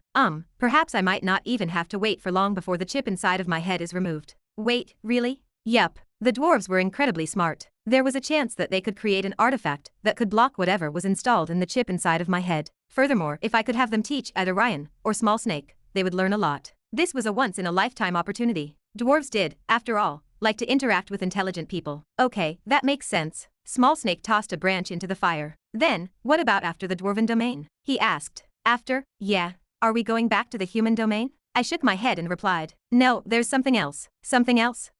But I won't say much with regards to that as I'm not sure about the situation myself. Initially, in the novel, a massive conference would be held in about 2 to 3 years in the Elven domain. What made this conference special was that, for the first time since invading Earth, the elves, dwarves, and orcs agreed on allowing humans to participate. This was a monumental announcement, as the whole human domain went into a frenzy as hope dyed their eyes. And of course, needless to say, Kevin and the others would participate. After going to the Dwarven domain, I planned to go to the Elven domain, but given how the future was no longer reliable, I had to make backup plans. Still, that was for another time. Standing up, I stretched my back. What are you doing? Small Snake asked. Lowering my head and looking at him, I shrugged. Nothing, just stretching. Is that so? Small Snake replied. Then, lifting his head, he asked. Right, Ren, been meaning to ask. What did you mean by what you've said before, regarding the people hunting us? Yeah. Nothing much. Just that we're going to be reversing the roles that we're playing. My goal was to quickly change the team's dynamic in a way that would soon get rid of our pursuers. But how aren't they stronger than us? For sure the monolith was going to have strong individuals come for his neck. Stronger? You could say that, but you forgot one thing. What? Smiling, I pointed at him. Me. A confused look appeared on Small Snake's face, evidently not having understood the joke. I've got you guys to help me. The mercenary group. A group filled with potential monsters. Us? Small Snake asked as he pointed at himself. Yes. How? Not just that. There's also a clear lack of information about me. All the monolith knew about me was my strength. Nothing else. This meant that they didn't know that I had multiple capable individuals working for me as well as a soon-to-be count-ranked demon. If I played my cards right, this tiny little pursuit would end up in a much more anticlimactic way than imagined. Turning my head and staring at the fire in front of me, I closed my eyes and softly muttered. Isn't it fun? What is? Small Snake asked. Opening my eyes, I responded. Hunting. Hee. I met Big Water. Tossing around the bed, the exact words repeated inside of Amanda's mind as she had trouble sleeping. What did you do with your brother? He bring me to eat candy and ice cream. Delicious. And then he also bring me to the park where play with a. When was this? 4 days ago. Bits and pieces of their conversation started to enter her mind, continuously haunting her in her sleep. Because of this, Amanda couldn't sleep despite being tired.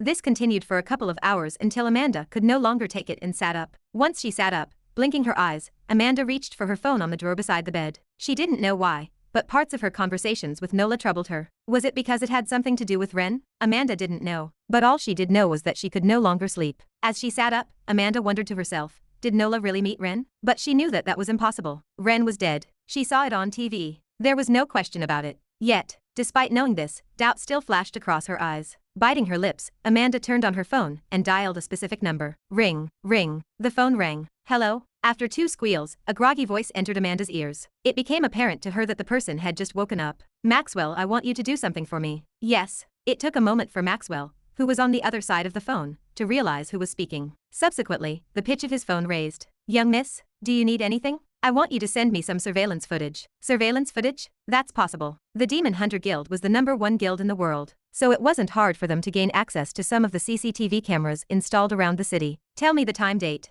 and who you want to have checked. Having contemplated for the whole night, Amanda already knew the answer to the questions as she promptly replied. 4 days ago, around 5 p.m., and I want you to check Nola. Nola? I want you to check what she did throughout the whole day. Though confused, Maxwell did not ask any questions and simply complied. Such a task, although troubling, was within his abilities. Understood anything else? No, thank you. All right, give me an hour. Lowering her phone, Amanda hung up and took a deep breath. Slumping back on the bed, Amanda put her arm around her eyes and waited for Maxwell to message her back. Was what Nola said true? Could Ren have somehow survived? But that was impossible. She saw him die with her own 2 eyes. And why did he not reveal that he was still alive? Many questions emerged in Amanda's mind as she blankly stared towards the dark ceiling of her room. Trying, a message arrived on her phone, ending her thoughts at that moment. As Maxwell promised, in just 1 hour, he had already done what she had asked him to do. Nervously staring at her phone, Amanda quickly unlocked it. Then, checking her mail, she soon saw multiple video files attachments. Tapping on the screen of her phone, she slowly started to watch the recording. Soon, the screen enlarged, and the video started playing. The first video started with Nola getting picked up by a middle-aged looking man. Nothing looked out of the ordinary from there. However, things quickly changed as she went through the following few videos. That was because instead of bringing Nola home, the middle-aged man brought Nola around the whole city. He did exactly what Nola had said she had done with her brother. Her heart started to beat wildly. Bringing the phone closer to her, biting her lips, she thought, did Nola perhaps mistake him for her brother? It was a possibility, but she quickly discarded such a thought. Nola, though young, would not mistake her brother for a middle-aged man that bore no resemblance to him. Skin masks did exist, after all. As her train of thoughts paused there, swallowing a mouthful of saliva, her heart started to beat wildly. Taking a deep breath to calm herself down forcefully, Amanda checked out the last video. With her eyes glued to the screen of her phone, as soon as she opened the last video, Amanda's body trembled, and her phone dropped out of her hands. Covering her mouth with both hands, she muttered, "Oh Gotti." The image of the middle-aged man hugging his parents and kissing Nola in the head in front of their apartment complex was reflected on the screen of the phone. Chapter 294. Clear and cold moonlight slowly spilt from the sky, enveloping the entire forest in a faint and mysterious net of silver. With his feet planted on top of a thick branch, a youth tightly held onto the tusk of the tree. His cold deep blue eyes surveilled the surroundings as a small bun appeared at the back of his head, tying his shoulder-length hair. An unusual silence prevailed over the forest. Roar. The silence did not last for long as a ferocious roar soon broke it. Then, appearing from behind a couple of trees was an enormous black bear, with sharp claws that extended to at least the size of a pen. Standing on the opposite side of the bear was a youth with hazel eyes and curly brown hair. Holding onto a large shield, the youth glared at the bear standing opposite him. After that, crying out, he dashed towards the bear with his right shoulder protected by the shield. Roar. Raising its enormous claws, Hein suddenly felt an intense force appear in front of him. Faced with such strength, Hein's face remained calm. Stomping the ground with his foot, he let out an angry cry as a brown color began to envelop his shield. Clank. A clear sound echoed throughout the forest. The sound, which lingered in the air for a couple of seconds, was piercing to the ear. Upon blocking the bear's attack, the force of the impact resulted in the creation of a half-a-meter wide hole in the ground around Hein's feet. Letting out a small groan, Hein suddenly shouted, "Kahe. Now, Ava. 2TLE2. Once his words faded, the melodious tune of a flute suddenly rang in the air. Rustle, rustle. Not long after the tune rang out, 3 pairs of red eyes appeared from nearby bushes. Multiple growling sounds soon rang out. Grew. Then, appearing from behind the vegetation were 3 red wolves. The wolves did not move. Glaring at the bear standing opposite them with red bloodthirsty eyes, the wolves continued to growl. Roar. Seeing the 3 wolves in the distance, the bear roared in anger. Then, standing on both 2 feet, the bear raised its paws in the air. As the bear stood up, its sharp claws reflected underneath the moonlight. A ferocious aura quickly spread from its body, and a faint red glow enveloped its paws. Not on my watch. Just when the bear was about to attack the wolves, stomping his foot on the ground, Hein took advantage of the bear's distraction, and once again dashed forward, smacking his shield at full force towards the bear's back, throwing it off balance. Now, Hein suddenly shouted, 2TLE2. Once again, the sound of a flute playing rang out. The sound wave sent out from the short flute began spreading out in all directions as the eyes of the wolves flashed. Following this, the wolves that had not moved since appearing finally made their moves. Howling in the sky, they quickly dashed towards the bear. Oh away. The wolves had already appeared before the bear in a brief 2 seconds. Baring their fangs, they ruthlessly aimed for the neck of the bear. Roar, blood spilled out, and the bear's agonizing roar rang out. Then, swinging its arm, the bear threw one of the wolves away, and raised its paw and clawed towards the wolf that was biting onto its neck. Clank! However, just when the claw was about to hit the wolf, the bear again lost its balance as a tremendous force hit it from the back. Stay down the fuck down, you bastard. Hein cursed as he violently pressed his shield onto the bear, rooting him on the ground. Roar. The bear was enraged by this. However, it could do nothing about it. Despite the bear's attempts to rise to its feet, Hein continued to press his shield onto the bear's stomach, rooting its large body onto the ground. Oh away. Taking advantage of the fact that the bear could no longer move, the wolves ruthlessly bit onto the bear's flesh. POV. Blood violently sprayed from the bear's body. Thud. Ganged up by 3 wolves and 1 human, the bear could not do anything. Eventually, lifelessly looking at its surroundings, the bear breathed its last breath of air before dying. Ha ha. Once the bear died, heavy silence descended on the forest. That was until it was broken by Hein, who collapsed on the ground, exhausted. Did we do it? Appearing from behind the tree was a small petite girl. Tightly holding onto a green translucent flute, the girl cautiously looked at the bear on the ground. It's dead, isn't it? Let me check. Hein walked up to the bear with his shield raised to ensure it was dead. Then, circling it a couple of times and seeing that the bear was no longer breathing, Hein smiled. We did it. Upon confirming the bear's death, joy could vividly be seen on Ava's face as she flashed a beautiful smile. Ava, we did it. We finally killed a D-ranked beast by ourselves. Hein cried out in excitement. This was the first time they beat a D-ranked creature. Ava and Hein celebrated their victory for the next couple of seconds. Then, recalling something, they both turned their heads towards a certain direction. How was it? Did we do well? Hein asked. Hints of anticipation could be felt in his voice. Wordlessly staring at them from above, a faint smile soon appeared on my face. Not bad. Jumping down from the tree I was on and lightly landing on the ground, I stared at the corpse of the bear. Walking towards it, I bent down and stabbed a dagger towards its skull. You guys sure have improved a lot. From being unable to take care of a single E-ranked beast to now being able to take care of a D-ranked one easily. These past 4 months outside of the human domain had not been wasted. Hein and Ava had now comfortably stepped into E-rank range, and their experience had drastically increased. They could now hold up against more vigorous opponents. A pity that there is no core, I muttered as I wiped my dagger with a white handkerchief. Once again, no core. Despite having hunted so many beasts throughout the 4 months that I had passed in here, I was still unable to find a core. Anyhow, core aside, the most pleasant surprise was now Ava, who could now control more than 3 beasts with the aid of the flute. Although her technique was still not perfect, she was stronger than before. The fight just now being a great example of this. No longer could she be considered dead weight. There's also her. If there was another individual whose strength improved, Angelica stepped onto the count rank from the viscount rank. I now had another powerful asset at my disposal. Them aside, I also didn't stand idle during those 4 months. Status. Swiping my hand forward, a small rectangular screen appeared in front of me. Status. Name. Rendover. Rank. C rank. Strength. C rank. Agility. C rank. Stamina. C rank. Intelligence. C rank. Mana capacity. C rank. Luck. C rank. Charm. D rank. Profession. Swordsmanship level 4. The degree of understanding of the sword has evolved to the next level. User will find it easier to understand previously harder concepts. Martial Manual. 5-star Keiki Style. Greater Realm of Mastery. Sword art created by Grandmaster Tashimato Keiki. A 5-star module focused primarily on reaching the apex of swordsmanship and speed. Upon mastery,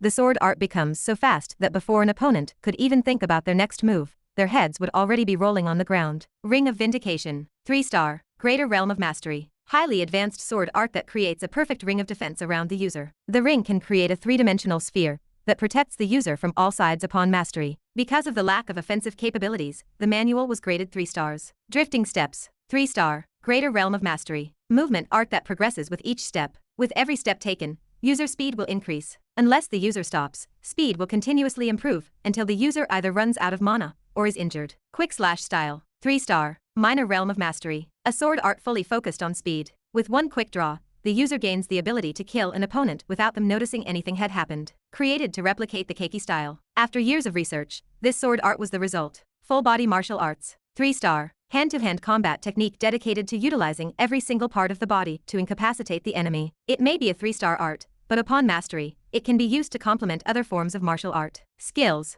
Monarch's Indifference. G rank. A skill that enables users to erase all emotions and act as a supreme monarch that only calculates the best option regardless of circumstance. The 1. D rank. A skill that enables the user to instill fear into the opponent's minds, resulting in them feeling like they were standing before a sovereign that overlooked everything. The skill may work on individuals who are 1 rank higher than them. However, if the difference between the 2 parties is greater than 2 ranks, the skill effect diminishes. A lot has changed during those 4 months, and most notable was the fact that I had now broken through to C rank. Not only that, but I was now close to reaching the next realm of mastery for the Keiki style. The essence realm of mastery. Once I learned that I would finally be able to use the fourth stance of the Keiki style, once again, my strength would shoot up to the next level. Everything was slowly coming into place. Treeing. My two-way radio suddenly beeped, disrupting me out of my thoughts. Taking out a small device from my pants, I quickly answered. Ryan. Ren, they're near. A slight sense of urgency could be felt in his voice as he spoke. My brows knit as a result. Already. How far? According to the devices I've installed and the drone, they should be a couple of kilometers away from here. Proceed as originally planned. Understood. Ryan quickly ended the transmission. Putting the two-way radio away, I looked at Hein and Ava. You guys proceed as planned. Yes. Thoughtfully nodding her head, Ava jumped onto one of the wolves and disappeared into the forest. Giving me a nod, Hein followed suit, leaving me all alone inside of the forest. Silence once again descended in the forest. Closing my eyes, I sat down on a rock and lit up a small fire. Then, taking an apple from my dimensional space, I took a small bite. Crunch. A subtle crunching sound rang out. Chewing on the apple, gazing into the distance, my eyes flashed coldly. It's about time I got rid of you lot. Chapter 295. Crunch. The juices from the apple trickled down the hand of a young man whose deep blue eyes reflected the burning fire opposite him. Crunch. The youth took another bite of the apple with a cold and apathetic look. Rustle. Rustle. Suddenly, a rustling sound arose, and four shadows silently materialized from all sides of the youth. Ren sat there. Despite being surrounded on all sides, the youth kept his head lowered and continued to eat his apple. He seemed unbothered by their presence. Before long, a male with fair skin and green eyes appeared from the other side of the youth. Outwardly he looked like a perfect gentleman, as he had a kind smile on his face. Enjoying your meal, he asked. He was met with dead silence. Shrugging his shoulders, Xavier sat on a rock opposite Ren. Looking at Ren from top to bottom, an amused look appeared on his face. Is that how you look without the scars, 876? Not bad, you look a lot better than before. Crunch. Once again Ren took a bite of the apple. He was completely disregarding Xavier's presence. Not minding Ren's attitude, Xavier continued. If you remember, we've previously met once before. Back in the monolith. One broken hand, a punch in the stomach, two broken shoulders. Cutting Xavier off, opening his mouth, Ren softly mumbled. Xavier's brows knit. Have you gone crazy during the time that you left the monolith? As he said that, wariness crept into Xavier's heart. Things were odd. After spending so many months trying to catch 876, once they were able to finally catch up to him, he seemed completely unbothered. It was almost as though he had been expecting their arrival. But that was impossible. He was only one person. How could it be possible for him to find out about their arrival? Furthermore, they had already checked the surroundings thoroughly. Apart from him, there should be no one else. Glancing towards the four black-clad people, Xavier nudged them with his head. Instantly they approached Ren. Standing up, Xavier's eyes flashed coldly. What a pity. Although I was ordered to bring you back alive, I would've. Opening his mouth, Ren once again disrupted Xavier mid-speech. Those were the injuries I sustained during our first meeting. Lifting his head up and staring at Xavier directly in the eyes, Ren casually threw the apple in his hand to the side. It's time for me to pay you back for what you've done to me. Frowning, terrifying pressure suddenly sprang out from Xavier's body. What are you talking about? Have you gone insane? With a dagger materializing in his hand, Xavier raised it. Thud. However, just as he was about to attack Ren,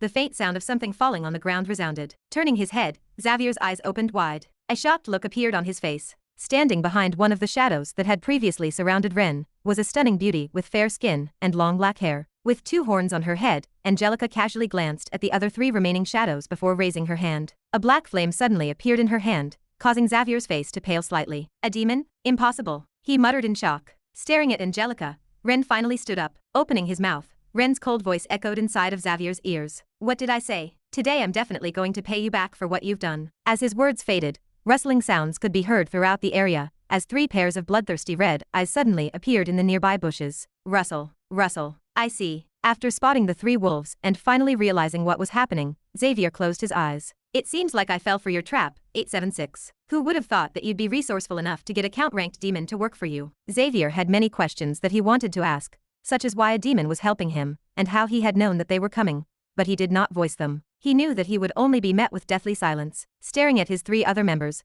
Xavier nudged them with his head. Instantly, they dashed towards Angelica's direction, completely disregarding Ren and the three wolves. With a dagger in his hand, Xavier's hand fiercely shot out, ruthlessly aiming for Angelica's head. His goal was clear: take out the strongest individual first before taking care of the rest. Nope. A voice suddenly rang out. Coming out from the nearby bushes was Hein, who quickly blocked the path of one of the black-clad individuals. He was one of the weakest of the black-clad individuals. Clang. The smashing of the two intense forces directly shaved a layer off the grass-surfaced forest. Some of the weaker tree trunks directly broke apart. Following this, the wolves finally made their moves as they quickly dashed forward and helped suppress one of the black silhouettes. Whilst this was going on, Ren did not stand idle. With his toes touching the ground, his body shot forward, and he soon appeared in front of the two other black silhouettes. Coating his fist with wind seons, Ren punched out. As he punched out, Ren's sleeves fluttered wildly due to the tremendous speed, creating a paper-like sound. Ren's fist then violently shot forward. Within the short distance, the intense force that the fist carried emitted a sharp whistle of wind splitting. The sharp noise of the wind breaking behind him caused the black silhouette's face to turn aghast. This seemingly simple punch contained such force that it made the black silhouette instinctively want to avoid it. Bang! Ugh! A clear sound echoed throughout the forest, which was soon followed by a groan. Taking a couple of steps back, the black silhouette was forced to divert his attention away from Angelica. The youth before him was not someone he could take lightly. Swoosh! Just as Ren's body stabilized, a sharp wind flashed toward him. With a calm expression on his face, Ren forcefully twisted his body and narrowly dodged the sharp tip of a blade. His body shot back a couple of steps as he expressionlessly stared at the blade. Placing his hand on the sheath of his sword, a white glow sprang out from his body as a subtle clicking sound soon rang out. Click! The first movement of the keiki style. Quick flash! A white light enveloped the area within a second that the glow appeared. Not long after, a body fell onto the ground. A huge gaping hole appeared by his head. Just like that, a C-ranked individual had died. This all happened in seconds. Impossible. Just when the other black-clad individual was about to support his partner, to his utter dismay, he was already dead. To make matters worse, he wasn't able to see how his partner had died. Stomping his foot on the ground and dashing backwards, he quickly took out a small communication device and tried to get in contact with the headquarters. Emergency, it's no use. Standing on the same spot as before, Ren calmly stared at the black-clad individual in front of him. Bending down and taking the dimensional space off of the black-clad individual he had just killed, he softly said, "All your devices will not function within this radius." Hein and Ava were not the only people that had improved during these past 4 months. Ryan had also been hard at work. Although he still couldn't quite figure out the chip, he learned a lot of new things. One such thing was that he could now hack through different communications devices and block any transmission from going out. Under the protection of Leopold, Ryan and Small Snake were currently not so far from here, trying their best to help through the aid of the drones in the sky and through blocking all forms of communication. This was extremely important since Ren did not want the monolith to find out the fact that he had companions working for him. The less information they knew, the bigger his advantage in the long run. Furthermore, although Leopold's fighting abilities were above Hein's and Ava's, someone needed to watch out for their safety. They were powerless after all. Shit. Listening to Ren's words, the black-clad individual's face turned aghast. Being in denial is not a good thing. Taking advantage of the black-clad individual's panic, Ren's toes gently pressed onto the ground. Soon, his body disappeared and reappeared in front of the black-clad individual, completely catching him off guard. Curling his fist into a ball, a green hue shrouded Ren's fist, directly smashing towards the abdomen area of the black-clad individual. Bam! Pu-chi. Helpless against the attack that came unexpectedly and extremely fast, the black-clad individual violently threw up a mouthful of fresh blood. Subsequently, he feebly fell onto the ground. Thud. Apathetically watching the black-clad individual fall to the ground, Ren simply wiped his hand indifferently. Then, turning his head, he looked towards Angelica's direction to see how she was faring. Boom. In the distance, an explosion rang out, and 2 figures shot back. On one side was Angelica, who was wholly unscathed, whilst on the other was Xavier, who was breathing heavily with torn clothes. Ha ha. Glaring at Angelica, who was standing opposite of him, Xavier shouted, "Why are you helping a human? You're a demon, we're on the same side." The monolith was an association that directly worked for the demons. Never did Xavier expect a demon to work with 876. Listening to Xavier's words, a disgusted look appeared on Angelica. "Don't lump me on the same side as you guys." The black-colored flames around her exquisite body intensified following Angelica's words. A savage black flame violently surged forth from her body in the blink of an eye. The black flame gradually spiraled upwards, finally forming an enormous pillar of black that shot towards the sky. The intense heat caused by the flames caused the nearby trees and vegetation to turn into ash. Waving her hand, the enormous pillar of flames shot towards Xavier, who was standing opposite to her. "Disappear from this world." Shit. Staring at the incoming flames, Xavier clenched his jaw tightly and cursed out loud. Despite of the fact that he and Angelica were of the same rank, their strengths were nowhere near similar. That was for one simple reason. Angelica was a pure demon whilst he was only someone who borrowed the power of a demon. Simply put, her count rank bloodline was enough to suppress the little demon bloodline Xavier had in his body due to the consumption of the devil fruits. This was also why demons never worried about the monolith or their contractees betraying them. Their bloodline suppression was enough to completely put them in their place. Unless another demon of a similar rank showed up, no one could stop her. Had Xavier been a regular human, he would have been able to go toe-to-toe with her, perhaps even overpower her. But he no longer was. Damn it. Crying out, Xavier suddenly raised his dagger. His mana surged out, and a blue hue suddenly enveloped his dagger. A blue pillar with faint black threads of demonic energy curling around it rose in the air. Xavier's clothes fluttered wildly. Staring at the incoming flames, Xavier knew that he had to go all out or he was done for. Ha! Once Xavier gathered enough mana, letting out a desperate cry, he slashed forward with all of his might as a faint thunder noise suddenly sounded. Soon, the two attacks collided, and deathly silence shrouded the forest. The silence continued for a few minutes as the two energies clashed in the sky, seemingly at a stalemate. However, the stalemate did not last for long as both energies soon seemed to have exhausted their strength as they slowly died down and converged together into a small black and blue ball in the air. With her brows knit, Angelica stared at the ball in the distance. Then, raising her fair hand, she suddenly clenched it into a fist. Break! Bang! As her words faded, an explosive blast echoed throughout the mountain range. Pu-chi! Bang! Spitting a mouthful of blood, Xavier helplessly fell back and collided back first against a tree. The explosion contained both his and Angelica's energies combined. The fact that he had still not died was a miracle in itself. Whook! Once Xavier's body smashed against the tree, he once again spat another mouthful of blood. Then, with one hand on the ground, trying to support his body, Xavier saw the shadow of 2 feet appear before him. Ka! With a ghastly pale face, he looked up. There, coldly looking at him from above, was Ren. Bending down, Ren grabbed Xavier by the head. I told you, didn't I? Leaning his head forward, he whispered. I told you that I would make you pay for what you did to me. Krika. Putting his hand on Xavier's shoulder, the sound of bones breaking rang out. That's the first shoulder. Chapter 296. Karaka, Karaka, Karaka. The repetitive sound of bones breaking resounded across the forests. Second shoulder, right arm, right ribs, repeatedly breaking each and every one of Xavier's bones. I did not realize that Xavier had long passed out from the pain. White foam streamed down from his mouth. His eyes had long, completely turned white. Karaka. This time it was his left leg. With rage clouding my mind, I completely lost myself in the torture. Of course, I wasn't aware of what was going on, but all I felt at the moment was the unprecedented urge to destroy Xavier. Ren, stop. Ha! I could only wake up from my hysteria after I felt a slight nudge on my shoulder. Turning around and seeing Hein and Ava looking at me with worried and fearful expressions on their faces, it was then that I finally realized what was going on. Closing my eyes and exhaling deeply, I apologized. Ha, sorry. I lost myself there for a second. Wiping the sweat that had accumulated on my forehead, I silently stood up. It happened again. Clenching my fists hard, I glared at the sky. For months had passed since I had escaped the monolith. Even then,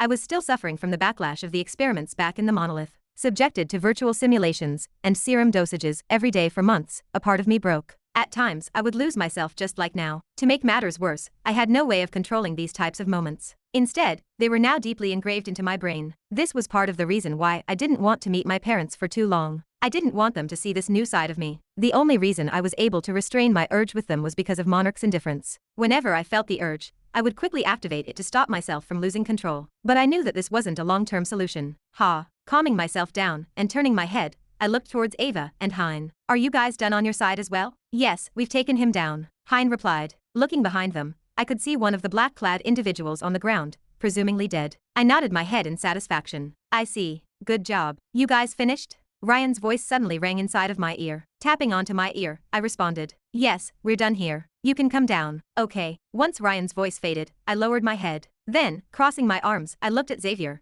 who was beneath my feet and on the verge of death. Although almost all of his bones had shattered, and he was almost dead, he still had one more role to fulfill. He couldn't die just yet. Just as I was about to bend down towards him, Angelica appeared by my side. Placing her hand on Xavier's chest, she slowly removed all of the demonic energy that was lingering in his body. This process took a while, but before long, any sign that she had fought with him disappeared. Human, you've improved a lot, she muttered as she was removing the demonic energy from Xavier's body. Without taking my eyes away from Xavier, I softly replied. You too. I guess Salug's situation helped you out a lot. About 14 months had passed since I had last seen Salug. Given that the time in Imura flowed much faster, about a decade had passed there. I had initially expected the war in Imura to end in about 3 years. However, my calculations were far off. The war in Imura had continued for over a decade, and it was only around 3 months ago that Salug had broken through to S rank. Even then, he still had not joined the war. He was still biding his time. According to Angelica, Salug told her that the Orc chief and Marquis Oziroth had still not clashed yet. He was only going to swoop in when both sides were injured. That was fine with me though. Although I wanted the war to end sooner so that Salug could build his forces faster, this still worked out since I was still unsure about Salug's stance. On the bright side, Salug's breakthrough had benefited Angelica a lot. Thanks to him, she was able to break through to count rank in only 6 months. It was an alarming rate of progress, one that even left me speechless. Ren, a familiar voice suddenly sounded out. Turning my head, I soon spotted a few familiar figures approaching me from a distance. The edges of my lips curled upwards. You guys are finally here. The individuals were Ryan, Small Snake, and Leopold. Thanks for the help. You guys helped out a lot. No problem. Small Snake nodded his head before casually throwing a small object in my direction. Here's the listening device that you've asked for. Oh, nice. Catching the device, I bent down towards Xavier. The device that Small Snake had given me was a simple listening device. Nothing special. What are you doing? Ryan curiously asked. Nothing much. Putting the small device into Xavier's mouth and making him swallow it. Tapping on my bracelet once, I proceeded to take out a syringe from my dimensional space. A nostalgic smile appeared on my face. A pity that you won't be able to know what hit you. Sticking the sharp needle of the syringe towards Xavier's neck, I injected him with a high dosage of the serum. Kahuk.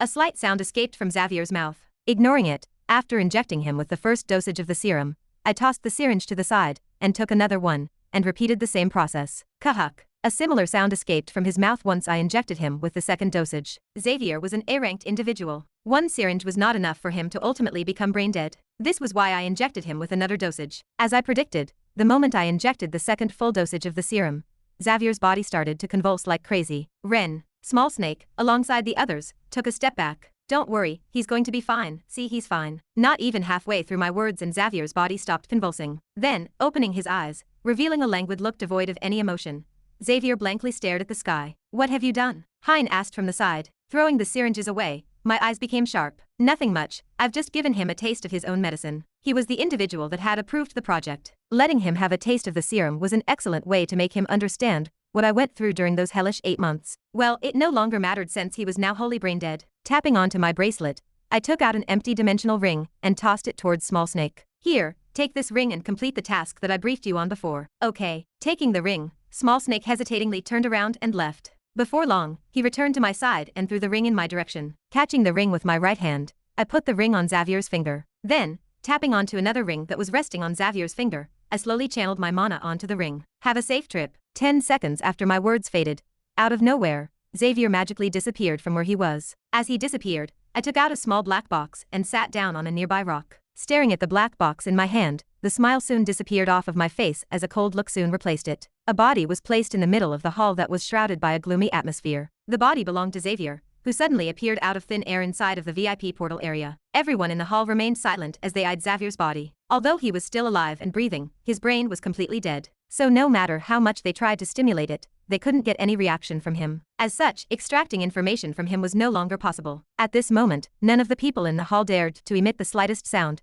because they could feel the chilly killing intent of the older men seated in an oversized chair. Is this his way of mocking us? Mo Jinhao stared at the corpse with bloodied eyes as he clenched his teeth audibly. Explosive anger that was suppressed deeply inside of him could be heard in his thick voice. To the people in the room, every second felt agonizing. The pressure exuding from Mo Jinhao's body was too oppressive. Bang! Breaking the silence, the doors of the hall smacked open. A rushed figure entered the hall. Bending down on one knee, he reported. Deputy Head, we've found out about the contents of the dimensional ring on Xavier's finger. Tell me. Yes. Swallowing a mouthful of saliva with his head still lowered, the servant tapped on a small tablet, and a holographic image suddenly popped up in front for everyone to see. Once the image appeared for everyone to see, heavy silence descended in the room. Is this a joke? Thick killing intent enveloped the room as Mo Jinhao stood up and glared at the servant. No, Deputy Head, this is what was found in the dimensional space. Under Mo Jinhao's heavy pressure, the servant started to perspire heavily. Finally, his complexion turned ashen white, and his body sunk to the floor. Ignoring the servant and staring at the holographic image, a ferocious killing intent rose inside of Mo Jinhao's heart. Depicted on the holograms was the image of 4 heads placed side by side.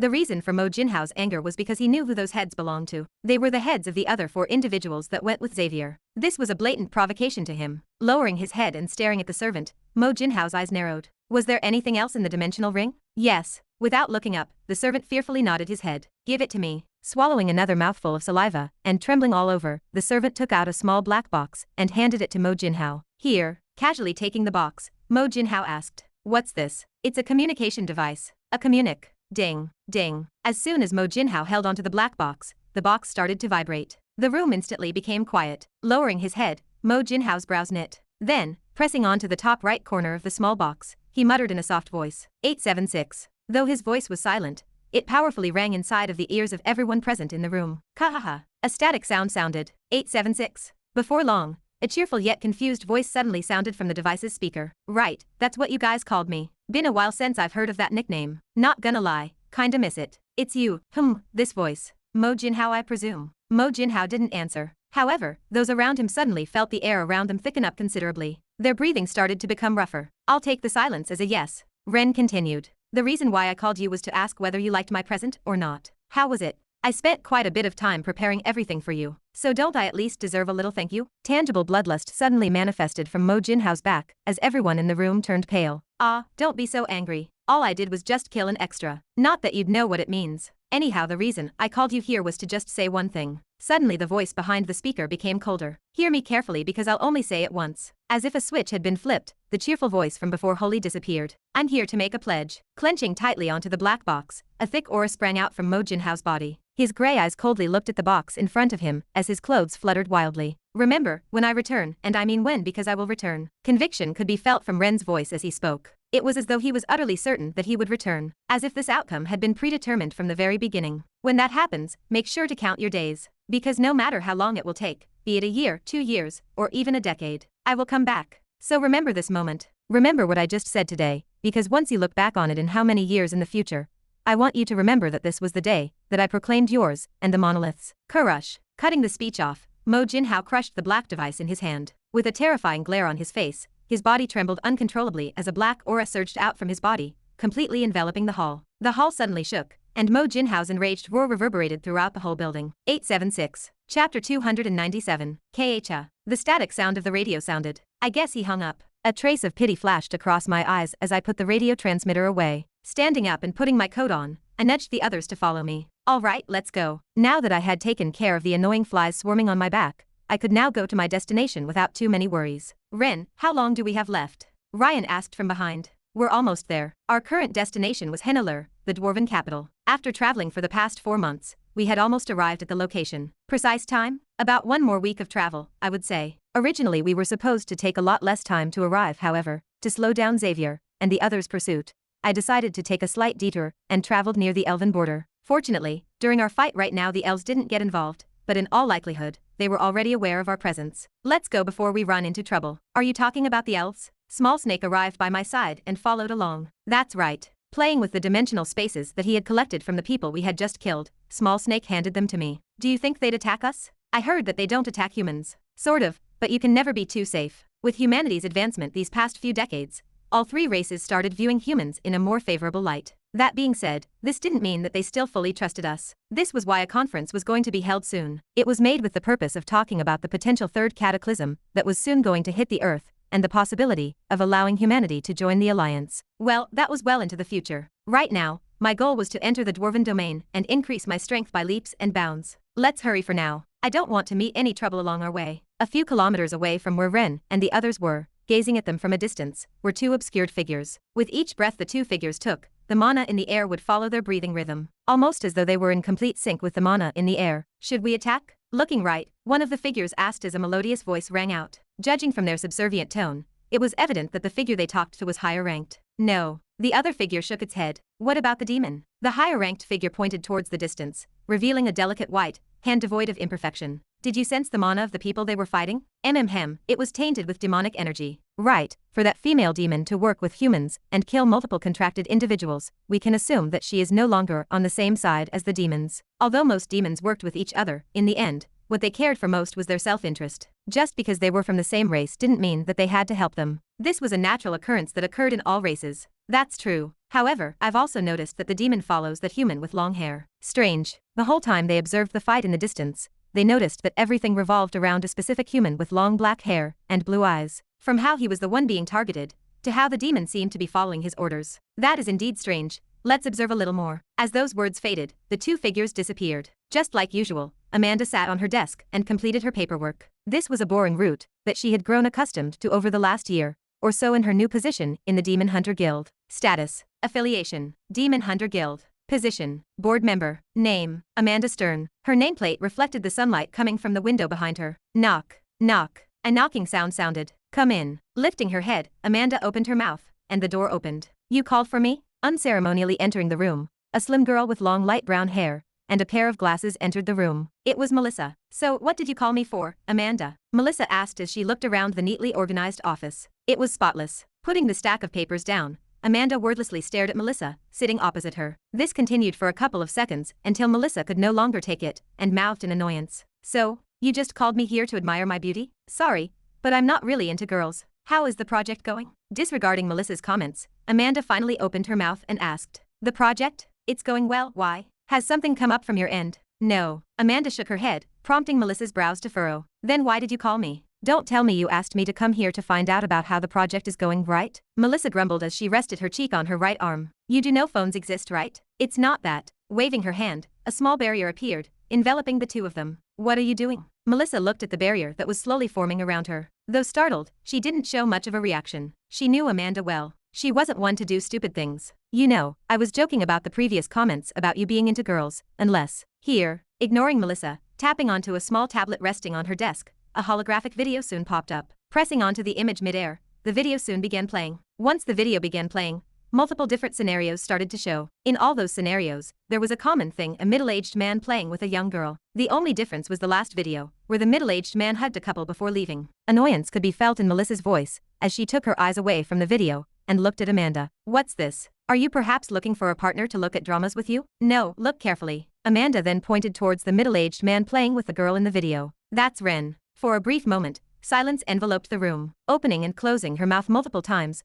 Melissa didn't know what to say. She was dumbstruck by Amanda's sudden statement. This was until her face suddenly twisted weirdly. Have you completely lost it? Has all the work you've been doing finally fried your brain into oblivion? It has not, Amanda calmly replied. Melissa snorted in response. Nuhu, it has. So you are telling me that Ren has now become some weird middle-aged man that plays with kids? I have proof. Proof. Melissa stopped and raised her brow. Nodding her head and taking out a small key, Amanda inserted the key inside her drawer. She then twisted it and slid the drawer back. After taking out a couple of files, she handed them to Melissa. Here, what's this? Taking the papers with a confused look on her face, Melissa slowly read through them. She asked after a while, alternating her gaze between the video and the files. Are these the profiles of the people in the video? They're Ren's parents. Scratching the side of her head, Melissa tapped on the names of the profiles. Right, I figured from their names and the fact that his father looks similar to him. But this isn't nearly enough to prove that he is Ren. Look at this as well. Amanda slid another paper in Melissa's direction. On that paper was a detailed profile of the middle-aged man who visited them in the video. According to our investigation, that man in the video has long disappeared 10 years ago. This was the first time in 10 years that he has appeared. Taking the paper, Melissa carefully looked through it without speaking. Sitting opposite to her, Amanda was unable to read her expression. Instead, she seemed to be lost in her own world. It was only after a couple of minutes had passed that Melissa finally opened her mouth.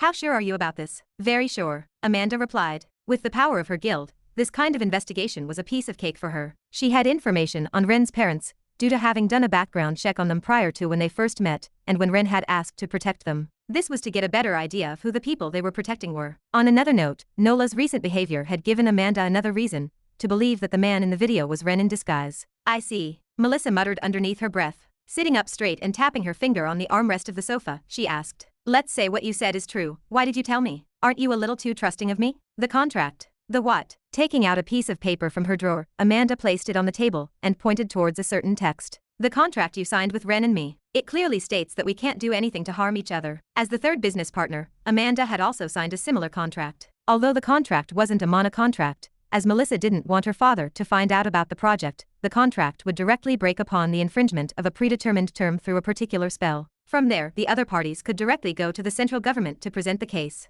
In short, if Melissa breached the contract, she would lose the rights to her project. Even if her father interfered, she could do nothing about it. Silently staring at the contract on Amanda's table, Melissa's brows knit. Okay, fine. But it still doesn't explain why you told me about the possibility of Ren still being alive. Putting the contract and profiles away, Amanda put the papers back into her drawer and locked them with the key. It's because I need you to send someone to protect Ren's parents. Ha, Melissa's face turned ugly. Did I hear correctly? So you want me to get someone to protect Ren's parents? Wasn't that your job? Amanda softly nodded her head. She was also helpless in this situation. Although it was her job to keep Ren's parents safe, news about her father's disappearance started to make waves. The other diamond-graded guilds were starting to become bolder and bolder, and Amanda knew that Ren's parents might end up suffering from the repercussions. Even though she was still trying her best to keep them safe, she could no longer guarantee their safety like before. She asked for Melissa's help because her background was even more significant than hers. If she helped, she didn't have to worry about their safety. Can you at least tell me why? Melissa asked. With a wry smile on her face, Amanda apologetically shook her head. Sorry. Covering her face, Melissa's mouth twitched. You know what? Fine. I don't care. Melissa then stood up, I'll do it. Either way, I still need about half a year. In half a year, I'll have the product ready. I'll use the money, his or your money, to pay for the fee of the people that will protect his parents. Amanda gratefully looked at Melissa. Thank you. Tisk. Melissa clicked her tongue in displeasure. Then, turning her wrist, she checked the time. All right, I have to go now. I'll contact you again once I'm done with the project. Nodding at Melissa, Amanda watched as she left her office. Once Melissa left the office, looking at the holographic video in front of her, Amanda tapped on the screen and pressed delete. Soon the holographic video shut down, and the last evidence of Ren's existence disappeared. She had already deleted all other video footage of him appearing. This was the best she could do for him. Leaving Amanda's office, Melissa's brows furrowed tightly. Halting her steps and staring at the empty hall before her, she softly muttered, "So he's still alive." Although she didn't show it outwardly back in Amanda's office, she was quite startled by the revelation. Even now, she still couldn't believe what Amanda had told her. It was only after she left Amanda's office that it genuinely hit Melissa. Ren was still alive. Her previous behavior was merely a small facade to try to hide her current shocked feelings. This fucker, just when I thought I finally got rid of you. Taking out her phone, Melissa soon looked through the contacts in her phone. Staring at a specific contact, her brows twitched before finally dialing the number. Before long, a joyful voice rang out from the speaker. "Why if it isn't my little angel of a niece Mel? Shut up, I've got a job for you." Chapter 298. Wow. Standing on top of a hill, my mouth opened in amazement. The scenery I've only seen in movies and paintings was currently presented before me. It was a lot more mesmerizing than I had ever imagined. I could barely take my eyes away from the sight. The mountain range revealed nature clearer than anywhere I had ever seen before. The slight chill in the air was enough to give me a gentle shiver, but not enough to find the need to cover up. Staring into the distance, the gentle breeze coming down from the mountains tickled the trees. The leaves shook and swayed as though they were laughing. "Is that where we're supposed to go?" Leopold asked as he pointed at the mountain range in the distance. "It is indeed the place." Giving a small nod, I replied, "That over there is Henneler, the dwarven capital, and our destination." Traversing 1,000 kilometers over these past few months, we were finally close to reaching our destination. Just like usual, we encountered a few beasts during our journey. In general, nothing out of the norm that would result in our trip being delayed occurred.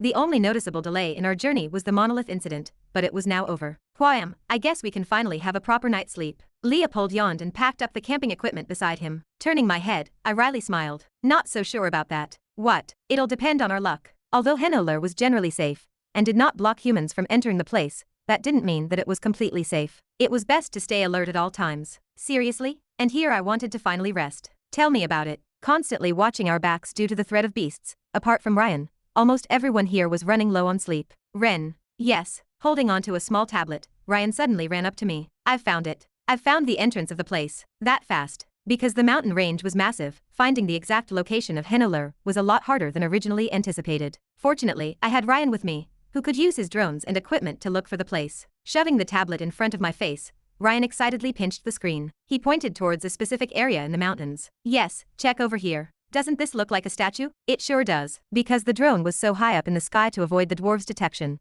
I wasn't able to see too much. However, from what I could make out, by the side of one of the mountain ranges in the distance, there seemed to be some sort of artificial monument. Sort of like a statue. Taking my eyes away from the tablet, I patted Ryan's head. "Good job." He. Ryan pridefully laughed at my compliment, prompting a smile to appear on my face. I guess he's a child at heart. Even though Ryan was a genius and acted mature at times, he was still a kid after all. Just a simple praise and he became so excited. "Guys, pack up, we're going." Finally, we had arrived at the dwarven domain. At the same time, standing not so far from where they were, sunlight seeped past the thick canopy of branches, revealing the figures of two elves. Both elves shared similar features, with fair skin, pointy ears, and stunning faces. However, there was a difference between the two. Their hair. Of the two, one of the elves' hair, instead of being pure gold, though faint, had a mix of silver in it. An almost regal aura spread from that elf's body. "What should we do? Should we follow?" Squinting, the golden-haired elf asked. "No, we can't go any deeper." "Is it because of the demons' movements?" "Correct. The demons were starting to make their move. The usual skirmishes that occurred between each border lengthened,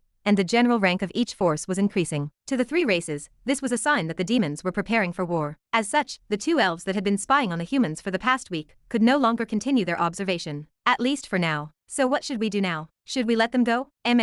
The silver-haired elf turned around and disappeared. "They're bound to leave sooner or later. We might meet them again in the future." As we neared Henneler, the massive stone gates of the city that were attached to the side of the Rocky Mountains soon appeared in my vision. Built beside the gate were at least several statues depicting dwarves holding onto massive axes and hammers. Their imposing presence made me, who was standing below them, feel insignificant. Contrary to when I was looking at the scenery from the drone, it was only now that I was close that I truly understood the sheer size of the monument. It was massive. Nearing the gates of Henneler, An earthy and sulfur-like scent invaded my nostrils, prompting my brows to momentarily furrow. Uek. It seems like I wasn't the only one who didn't like the smell, as Ryan grimaced and pinched his nose. You'll get used to it. Henolur was the capital of the Dwarven domain. In fact, it was also the only city that existed in the human domain. Unlike the other races that lived on the Earth's surface, dwarves lived underground. There were multiple reasons for this, but in the end, it all boiled down to the fact that the temperature was the hottest nearer to the Earth's core. Using the tremendous heat coming from the Earth's center, the dwarves were able to smelt the ores faster and more efficiently. The sulfur-like smell probably originated from the natural gases found in the earth below. Ren, are you sure going through the front is the best way to get in? Small Snake asked as he tapped on my right shoulder. Turning around, I reassured him. Yep, don't worry. As I've said before, the three races' prejudice against humanity had died down a lot. Going to their places wasn't out of the question. Plus, we weren't particularly strong anyways. Aside from Angelica, who was now back in her ring form, there was no real need for them to be too wary of us. I mean, I was pretty much the strongest of the group, and even then, I was only C rank. Plus, it's not like we're going empty-handed. A look of realization dawned on Small Snake as he smacked the palm of his hand. Ah, so that's why you spent so much money on those ores. That's right. In my dimensional space were multiple different ores that I had repurchased in the human domain. The reason I bought them was so that I could trade them with the dwarves. With the crazy amount of metal that they went through each day to craft an artifact, ores were definitely a valuable and scarce resource to them. As long as we came to trade with them, we wouldn't be kicked out. Nearing the enormous gate, I looked back and warned the others. Guys, follow closely behind me. Let me do the talking. Okay. Everyone nodded their heads in unison, prompting me to smile in satisfaction. Great. Before long, arriving right below the massive gate, I spotted a group of small burly creatures holding onto large metallic barrels standing beside the gate. Are those guns? I wondered as I stared at the barrels in the dwarves' hands. They sure looked like guns. Halt.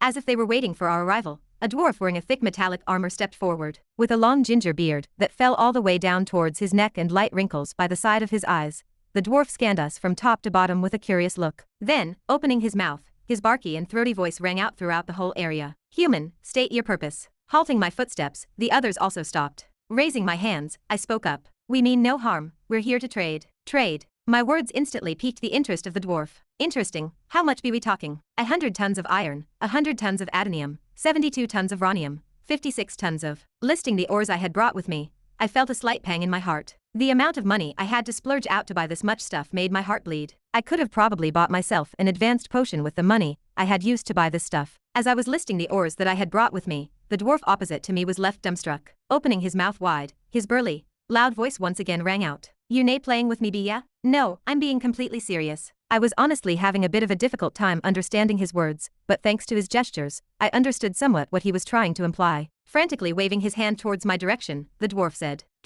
let me inspect THA goods. Sure. Casually walking towards the dwarf, I took out my dimensional space and tossed it to him, much to the confused reactions of the others behind me. It's alright guys. Just trust me. Dwarves were honest and straightforward people. They disliked scheming and cautious people the most. By directly giving him the ring that contained all of the ores inside, I was displaying to him that I was also straightforward. Acting the way I was trying my best to set a favorable impression, almost like in games with NPCs. Though it may backfire on me, it was a risk I was willing to take. Yeah, weren't lying. Fortunately, it didn't seem to have failed. Playing with the ring in his hand, the dwarf burst out laughing. I like your attitude, Amon. Tossing the ring back in my direction, the dwarf turned around and faced the gate. Then, twirling his small bulky hand in the air, he shouted, Open THA gates. Kuong. The moment the dwarf's words faded, the ground trembled, and the enormous doors slowly opened up. Staring at the enormous doors in the distance, I wondered, why are the gates so big? The gates were pretty much made for giants, yet, the dwarves which weren't even a quarter of my height were proudly using them. Perhaps it made them look more imposing? Honestly, I did not know, nor did I care too much about finding out as the doors soon fully opened,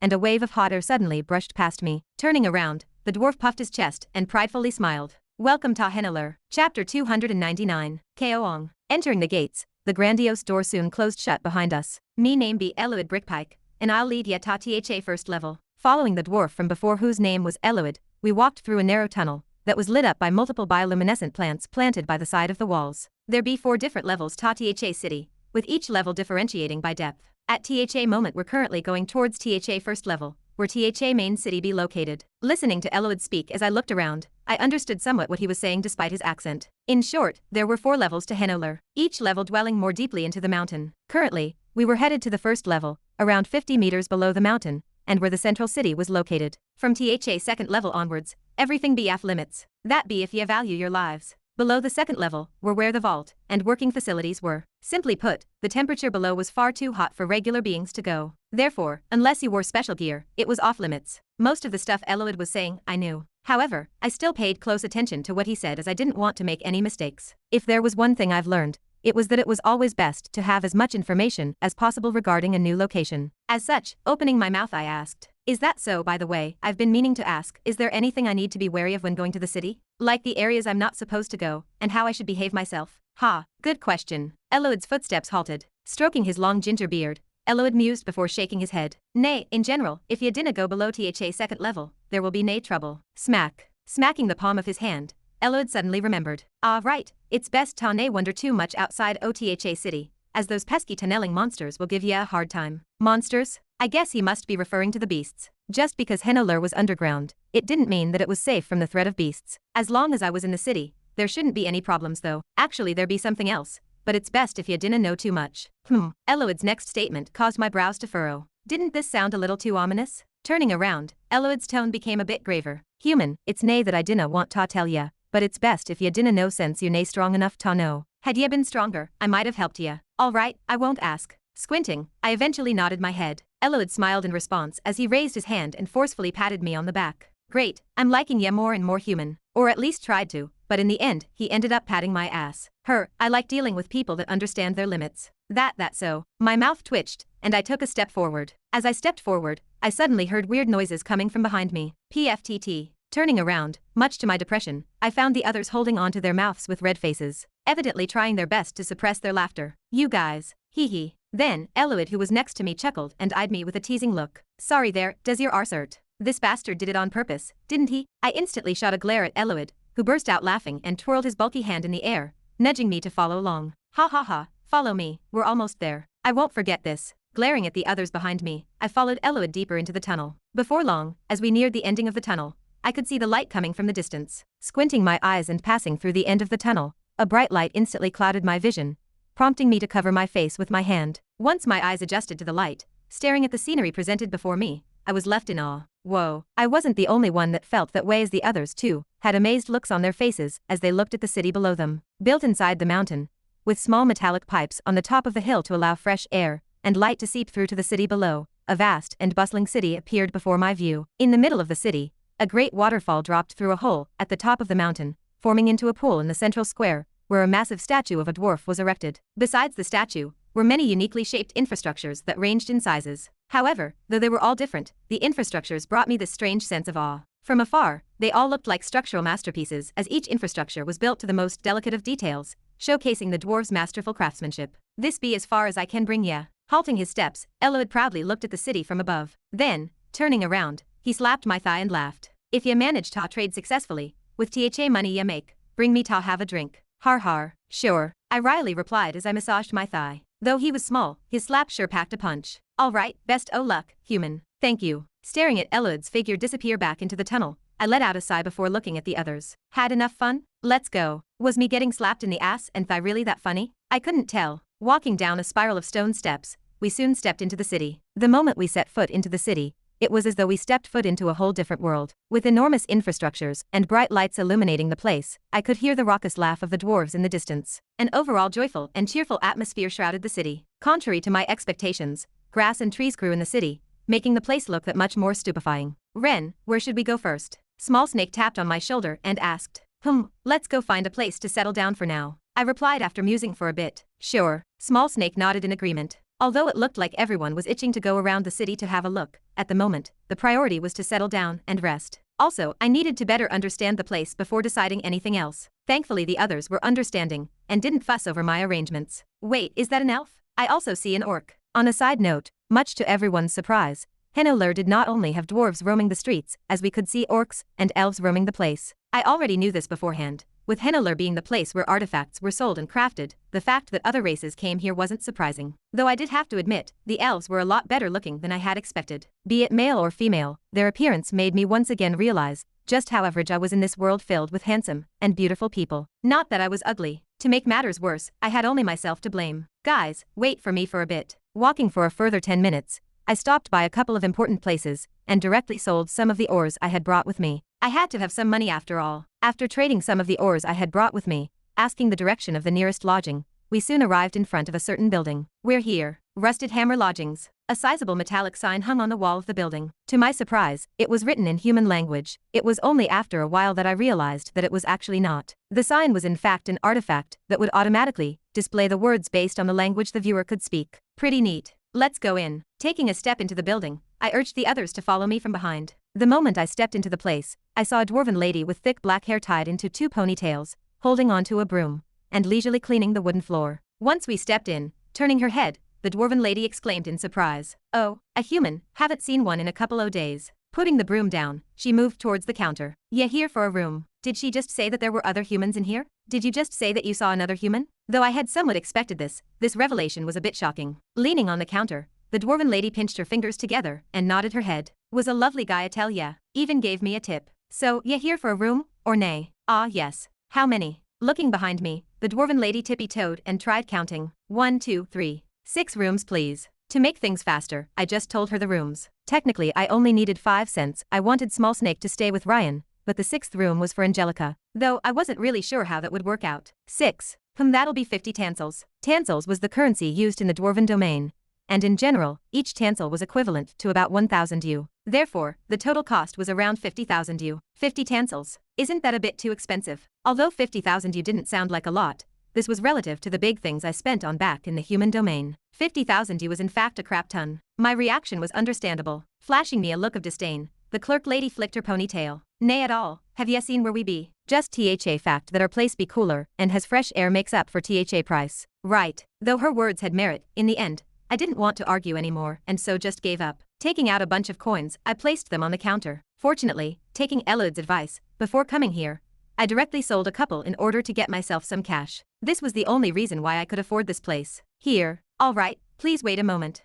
With a greedy look, scooting her small arm over the counter, the lady took all of the coins. Then, disappearing into the back, the lady soon came back with a smile on her face and tossed multiple keys in my direction. "Your rooms be on THA 2nd floor. I've put ye all together on THA same floor. Breakfast be tomorrow morn, 7 a.m. human time." "Thank you." Thanking the lady, I turned towards the others and gave them each a key. "You guys understood what the lady said? Breakfast at 7 and our rooms are on the 2nd floor. As expected of the babysitter." "Hey, you'll get used to it." I patted Small Snake on the shoulder. Looking towards the others, my face became serious. "Enough said, I'm going to go now. Still got things to do. I'll come back in a couple of hours. You guys have a rest in the meantime." As I've said before, information was key. Going around this place without knowing the ins and outs was a no-go. As the one who brought them here, I had the responsibility of taking care of them. Couldn't expose them to too much danger. "All right, I'm off. I'll see you guys in a bit." Waving goodbye to the others, I turned around and left the building. Chapter 300. Ha! Hein finally let out an exhausted breath, sitting on top of a large bed. These past few months sure have been tough. Going from a regular teen,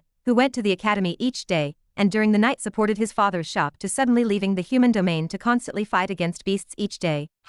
Taking out his shield, Hein slowly started cleaning it. Compared to before, his shield was now riddled with scars and cracks. It was an E-rank artifact that had accompanied him for many years. Yet, it was now reduced in such a sorry state that it could no longer be called a shield. Perhaps calling it a piece of scrap metal was more accurate at this point. Still, Hein wasn't disheartened. They were in the dwarven domain where artifacts lay everywhere. It was also about time he switched it for a better one. His shield was no longer as useful as it was back in the past. Opening his mouth, Hein softly muttered, "Status." Then, a translucent table appeared before his vision. Status. Name, Hein Krajenscott. Rank, D-.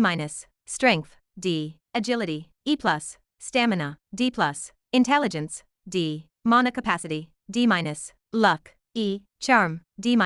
Profession, Tanker Level 3. Martial Manual, 3-star Iron Body. Greater Realm of Mastery, a martial manual that focuses on reinforcing the bones and muscles of the user. There is nothing exceptional about this art, except that it trains the body to the utmost limit. The user will have the hardest and most durable muscles upon mastering this technique. Skills, E-rank Painless. Upon activating, the user will not experience any pain for a set period of time. Checking his stats, Hein had to admit he was on a whole different level compared to before. Not only did his stats improve drastically, but so did his martial art proficiency. This level of progression was not something he had initially anticipated when joining the group. Instead, he had expected to only reach D rank in a couple of more months. Honestly, this rate of progression was shocking to him. Putting his shield down and taking out his phone, Hein scrolled through his photo album and clicked on the image of his father with his siblings. Dad, little ones, how are you doing? I hope you're doing well without me. Looking at a picture of his father and his siblings, a look of nostalgia appeared on Hein's face. Never had he been so far away from his family throughout his whole life. This was the first time in so long that he had been apart from them, and even after 4 months had passed, he still missed them dearly. Every day, he would look at the picture and remind himself why he was on this trip. He would also record a small message to share his thoughts if he did not make it. It was a way for him to cope with the sudden change in his life. Was it perhaps silly? Maybe, but Hein didn't care, as this time was sort of therapeutic to him. Opening his mouth, Hein once again spoke. In all honesty, I thought that I was going to pair up with a bunch of weirdos in the trip. A wry smile appeared on Hein's lips as he thought about his other group members. When I first met Small Snake and Ryan, I thought that they were going to be baggage, but it turns out that the two of them are way smarter than I could ever wish to be. I was too arrogant. Ryan was a child, and Small Snake was fairly skinny, with a low rank, and although he wasn't entirely wrong about needing to protect them, he only realized further into the journey how useful they were. Ryan was extremely competent at handling technology, whilst Small Snake was highly knowledgeable about most beasts and vegetation. Without them, the trip would have been a lot harder. There's also Leopold. Heh. That guy, I don't know what to say about him. I took him for a deadbeat drunkard when I first saw him, yet I couldn't be any more wrong about him. He's sort of becoming a master to me. It was all thanks to Leopold that he and the others could adapt to the new world riddled with dangers. Not only that, but he was also the guy who taught him how to hold the shield properly, and what to do and not do when fighting a beast. Without him, he would have probably have died many times over. There's also Ava. Man, what should I say about her? Recalling the first time he met Ava, Hein couldn't say that his first impression of her was that great. The first time I tried to speak to her, she could barely formulate any words. I had a hard time talking to her. However, man, did she change during these couple of months. Lowering the phone slightly, an envious and bitter look appeared on Hein's face. Not only can she now speak properly, but man, she's strong. Her ability to tame multiple beasts at the same time is genuinely overpowered. Genuine bitterness could be felt in Hein's voice as he spoke. Ava's ability to tame multiple beasts simultaneously was truly overpowered, and he had witnessed it firsthand when he worked together with her. Well, on a good note, she at least works together well with me. It was also thanks to that ability that they found out that they worked well together. With her beast taming ability and his tanking ability, the two of them could now solo D-rank beasts without breaking too much of a sweat. In fact, they could also probably deal with a C-rank beast for a short period of time. Ha, Ava aside. You won't believe who the next member is. Her name is Angelica, and she's a demon. Shaking his head, Hein still couldn't believe it. A silly smile appeared on his face. You won't believe what face I made when I first discovered we were working with a demon. Honestly scared the crap out of me. Ava wasn't any better as she turned white as paper. If not for Ren, we probably would have passed out. Holding onto his forehead as though he had a headache, Hein let out a bitter laugh. Man, I swear, I'd say it took me more than a month to get used to her. She's one scary woman. But still, I have to admit, she's really strong. Like crazy strong. Even now, the image of her defeating an A-rank individual, as though he was nothing, was deeply engraved into his mind. After that day, Hein found a whole new level of respect for her. Lastly, there's Ren, our leader. Hein scratched the side of his face. How should I start? He's really an enigma to me. Ren was truly someone who was shrouded with mystery to Hein. Even after spending 4 months with him, he couldn't understand him. Like, I always wondered, just how did he manage to recruit and bring together so many talented people? Wasn't he the same age as him? How in the world was he that resourceful? At times he's like this really nice guy that you can get along with just fine, but in other times he can truly be scary. Hein had witnessed Ren's dark side multiple times these past few months, and whenever he saw it, he couldn't help but want to run away. Chills would run down his spine. Yeah, and I still can't believe that he's the same age as me. Just how did he get so strong? Although he rarely moved, Hein was always left speechless by his strength whenever Ren acted. He was simply way too strong. His attacks were also scary, and in all honesty, he had no confidence in stopping his attacks. They were just too fast. Will I one day be like that as well? Hein wondered out loud to himself. Though he didn't outright admit it, a tiny part of him wanted to be strong like Ren. But he knew that this wasn't something that could have been achieved in just a few months. It probably took Ren a lot of time and dedication to get to where he was. Ren was a role model for him, someone who he should follow closely and learn from. Who I am. As he sat back, Hein suddenly yawned. Tapping on the screen recording, he once again yawned before muttering, I think this is enough for today. I'm too tired. Guess I should get myself some sleep. I'll see you guys tomorrow. Closing the recording and tutting the phone away, Hein's eyelids started to become heavier. Oh. Leaning back on the comfortable bed, Hein slowly closed his eyes. For the first time in 4 months, he finally slept peacefully. 1 pint of ale, please. Sitting on a stool, inside of a busy and lively tavern, I looked at the clerk and ordered myself a drink. This being one of the most generic novels, dwarves acted as generic dwarves did. In short, they loved alcohol. Holding onto a white towel and cleaning a large wooden cup, the clerk eyed me. Then, smacking the cup below a large wooden barrel, he turned the valve and a brown liquid slowly poured into the cup. Once the cap was filled, He smacked it on the table. "Ere you go. Thanks." Taking the huge pint of ale, I took a small sip. Ugh. Taking a sip of the ale, my face grimaced. It was a lot more bitter than I had expected. According to what the clerk lady back at lodging said, the current tavern I was in was the most popular tavern in Henoler. Almost everyone in Henoler knew this place. Furthermore, it was also peak hour at the moment, meaning that it was the busiest time of the day. This was the perfect place to get as much information as possible. After all, you speak the most when you were drunk. Ugh, I really can't. Putting the ale down, I forced myself to not make a face. The ale was way too bitter for me. How was your day at work? Ugh, tell me about it. All I've been doing today be hit tha hammer until me hands turned numb. Silently listening to the conversations happening in the tavern, I tried my best to filter out the useless ones. This was a much harder task than I thought. The dwarves were just way too loud. Good thing we showed those bastards their place. Suddenly, a certain conversation caught my attention. Boisterously laughing out loud, and putting his little bulky leg on the table, a drunken dwarf raised his half-finished pint in the air. Har, har, har, them bloody demons. We sure showed them a good time a week ago. I bet they be still pissing their pants at what we did to them. Besides him, another dwarf tugged his clothes and forced him down from the table. Shush, you're nae supposed ta talk aboot it here. What be their nae ta talk aboot? Everyone here knows that tha demons be planning on attacking us. Let them know that we've already won tha first exchange. The dwarf disdainfully replied. We shall nae shy away from our achievements. Demons? My brows furrowed tightly. Did he just say demons? What was going on? Elviel. We're nae supposed ta talk aboot it.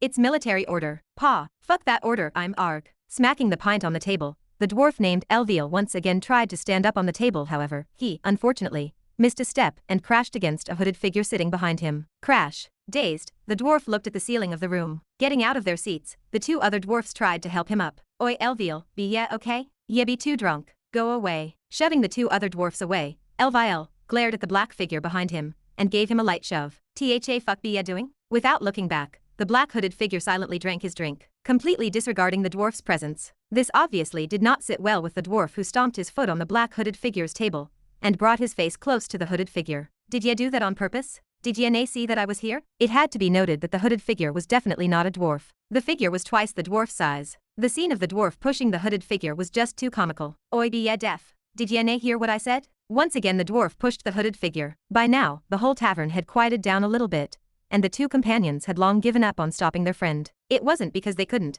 but it was because they no longer wanted to be involved with him. They were currently off duty, therefore they had nothing to defend themselves with. Yes, still nae listening? Elviel once again pushed the hooded figure. Plack. This time, the hooded figure did not stand still. Smacking his drink down, he turned around and lowered his hood. I'm sorry, but can you leave me alone? His cold voice caused everyone to feel a chill run down their spines. I would like to drink in peace. For a brief moment, a terrifying pressure bore down on the tavern, making it hard for people to breathe. However, contrary to the others' reactions, mine was the complete opposite. Opening my eyes wide open, my mouth opened widely. Wait, isn't that? To be continued. Hope you liked today's video. Join the community by subscribing and dropping a like. I'll be back with another update as soon as possible. See you then.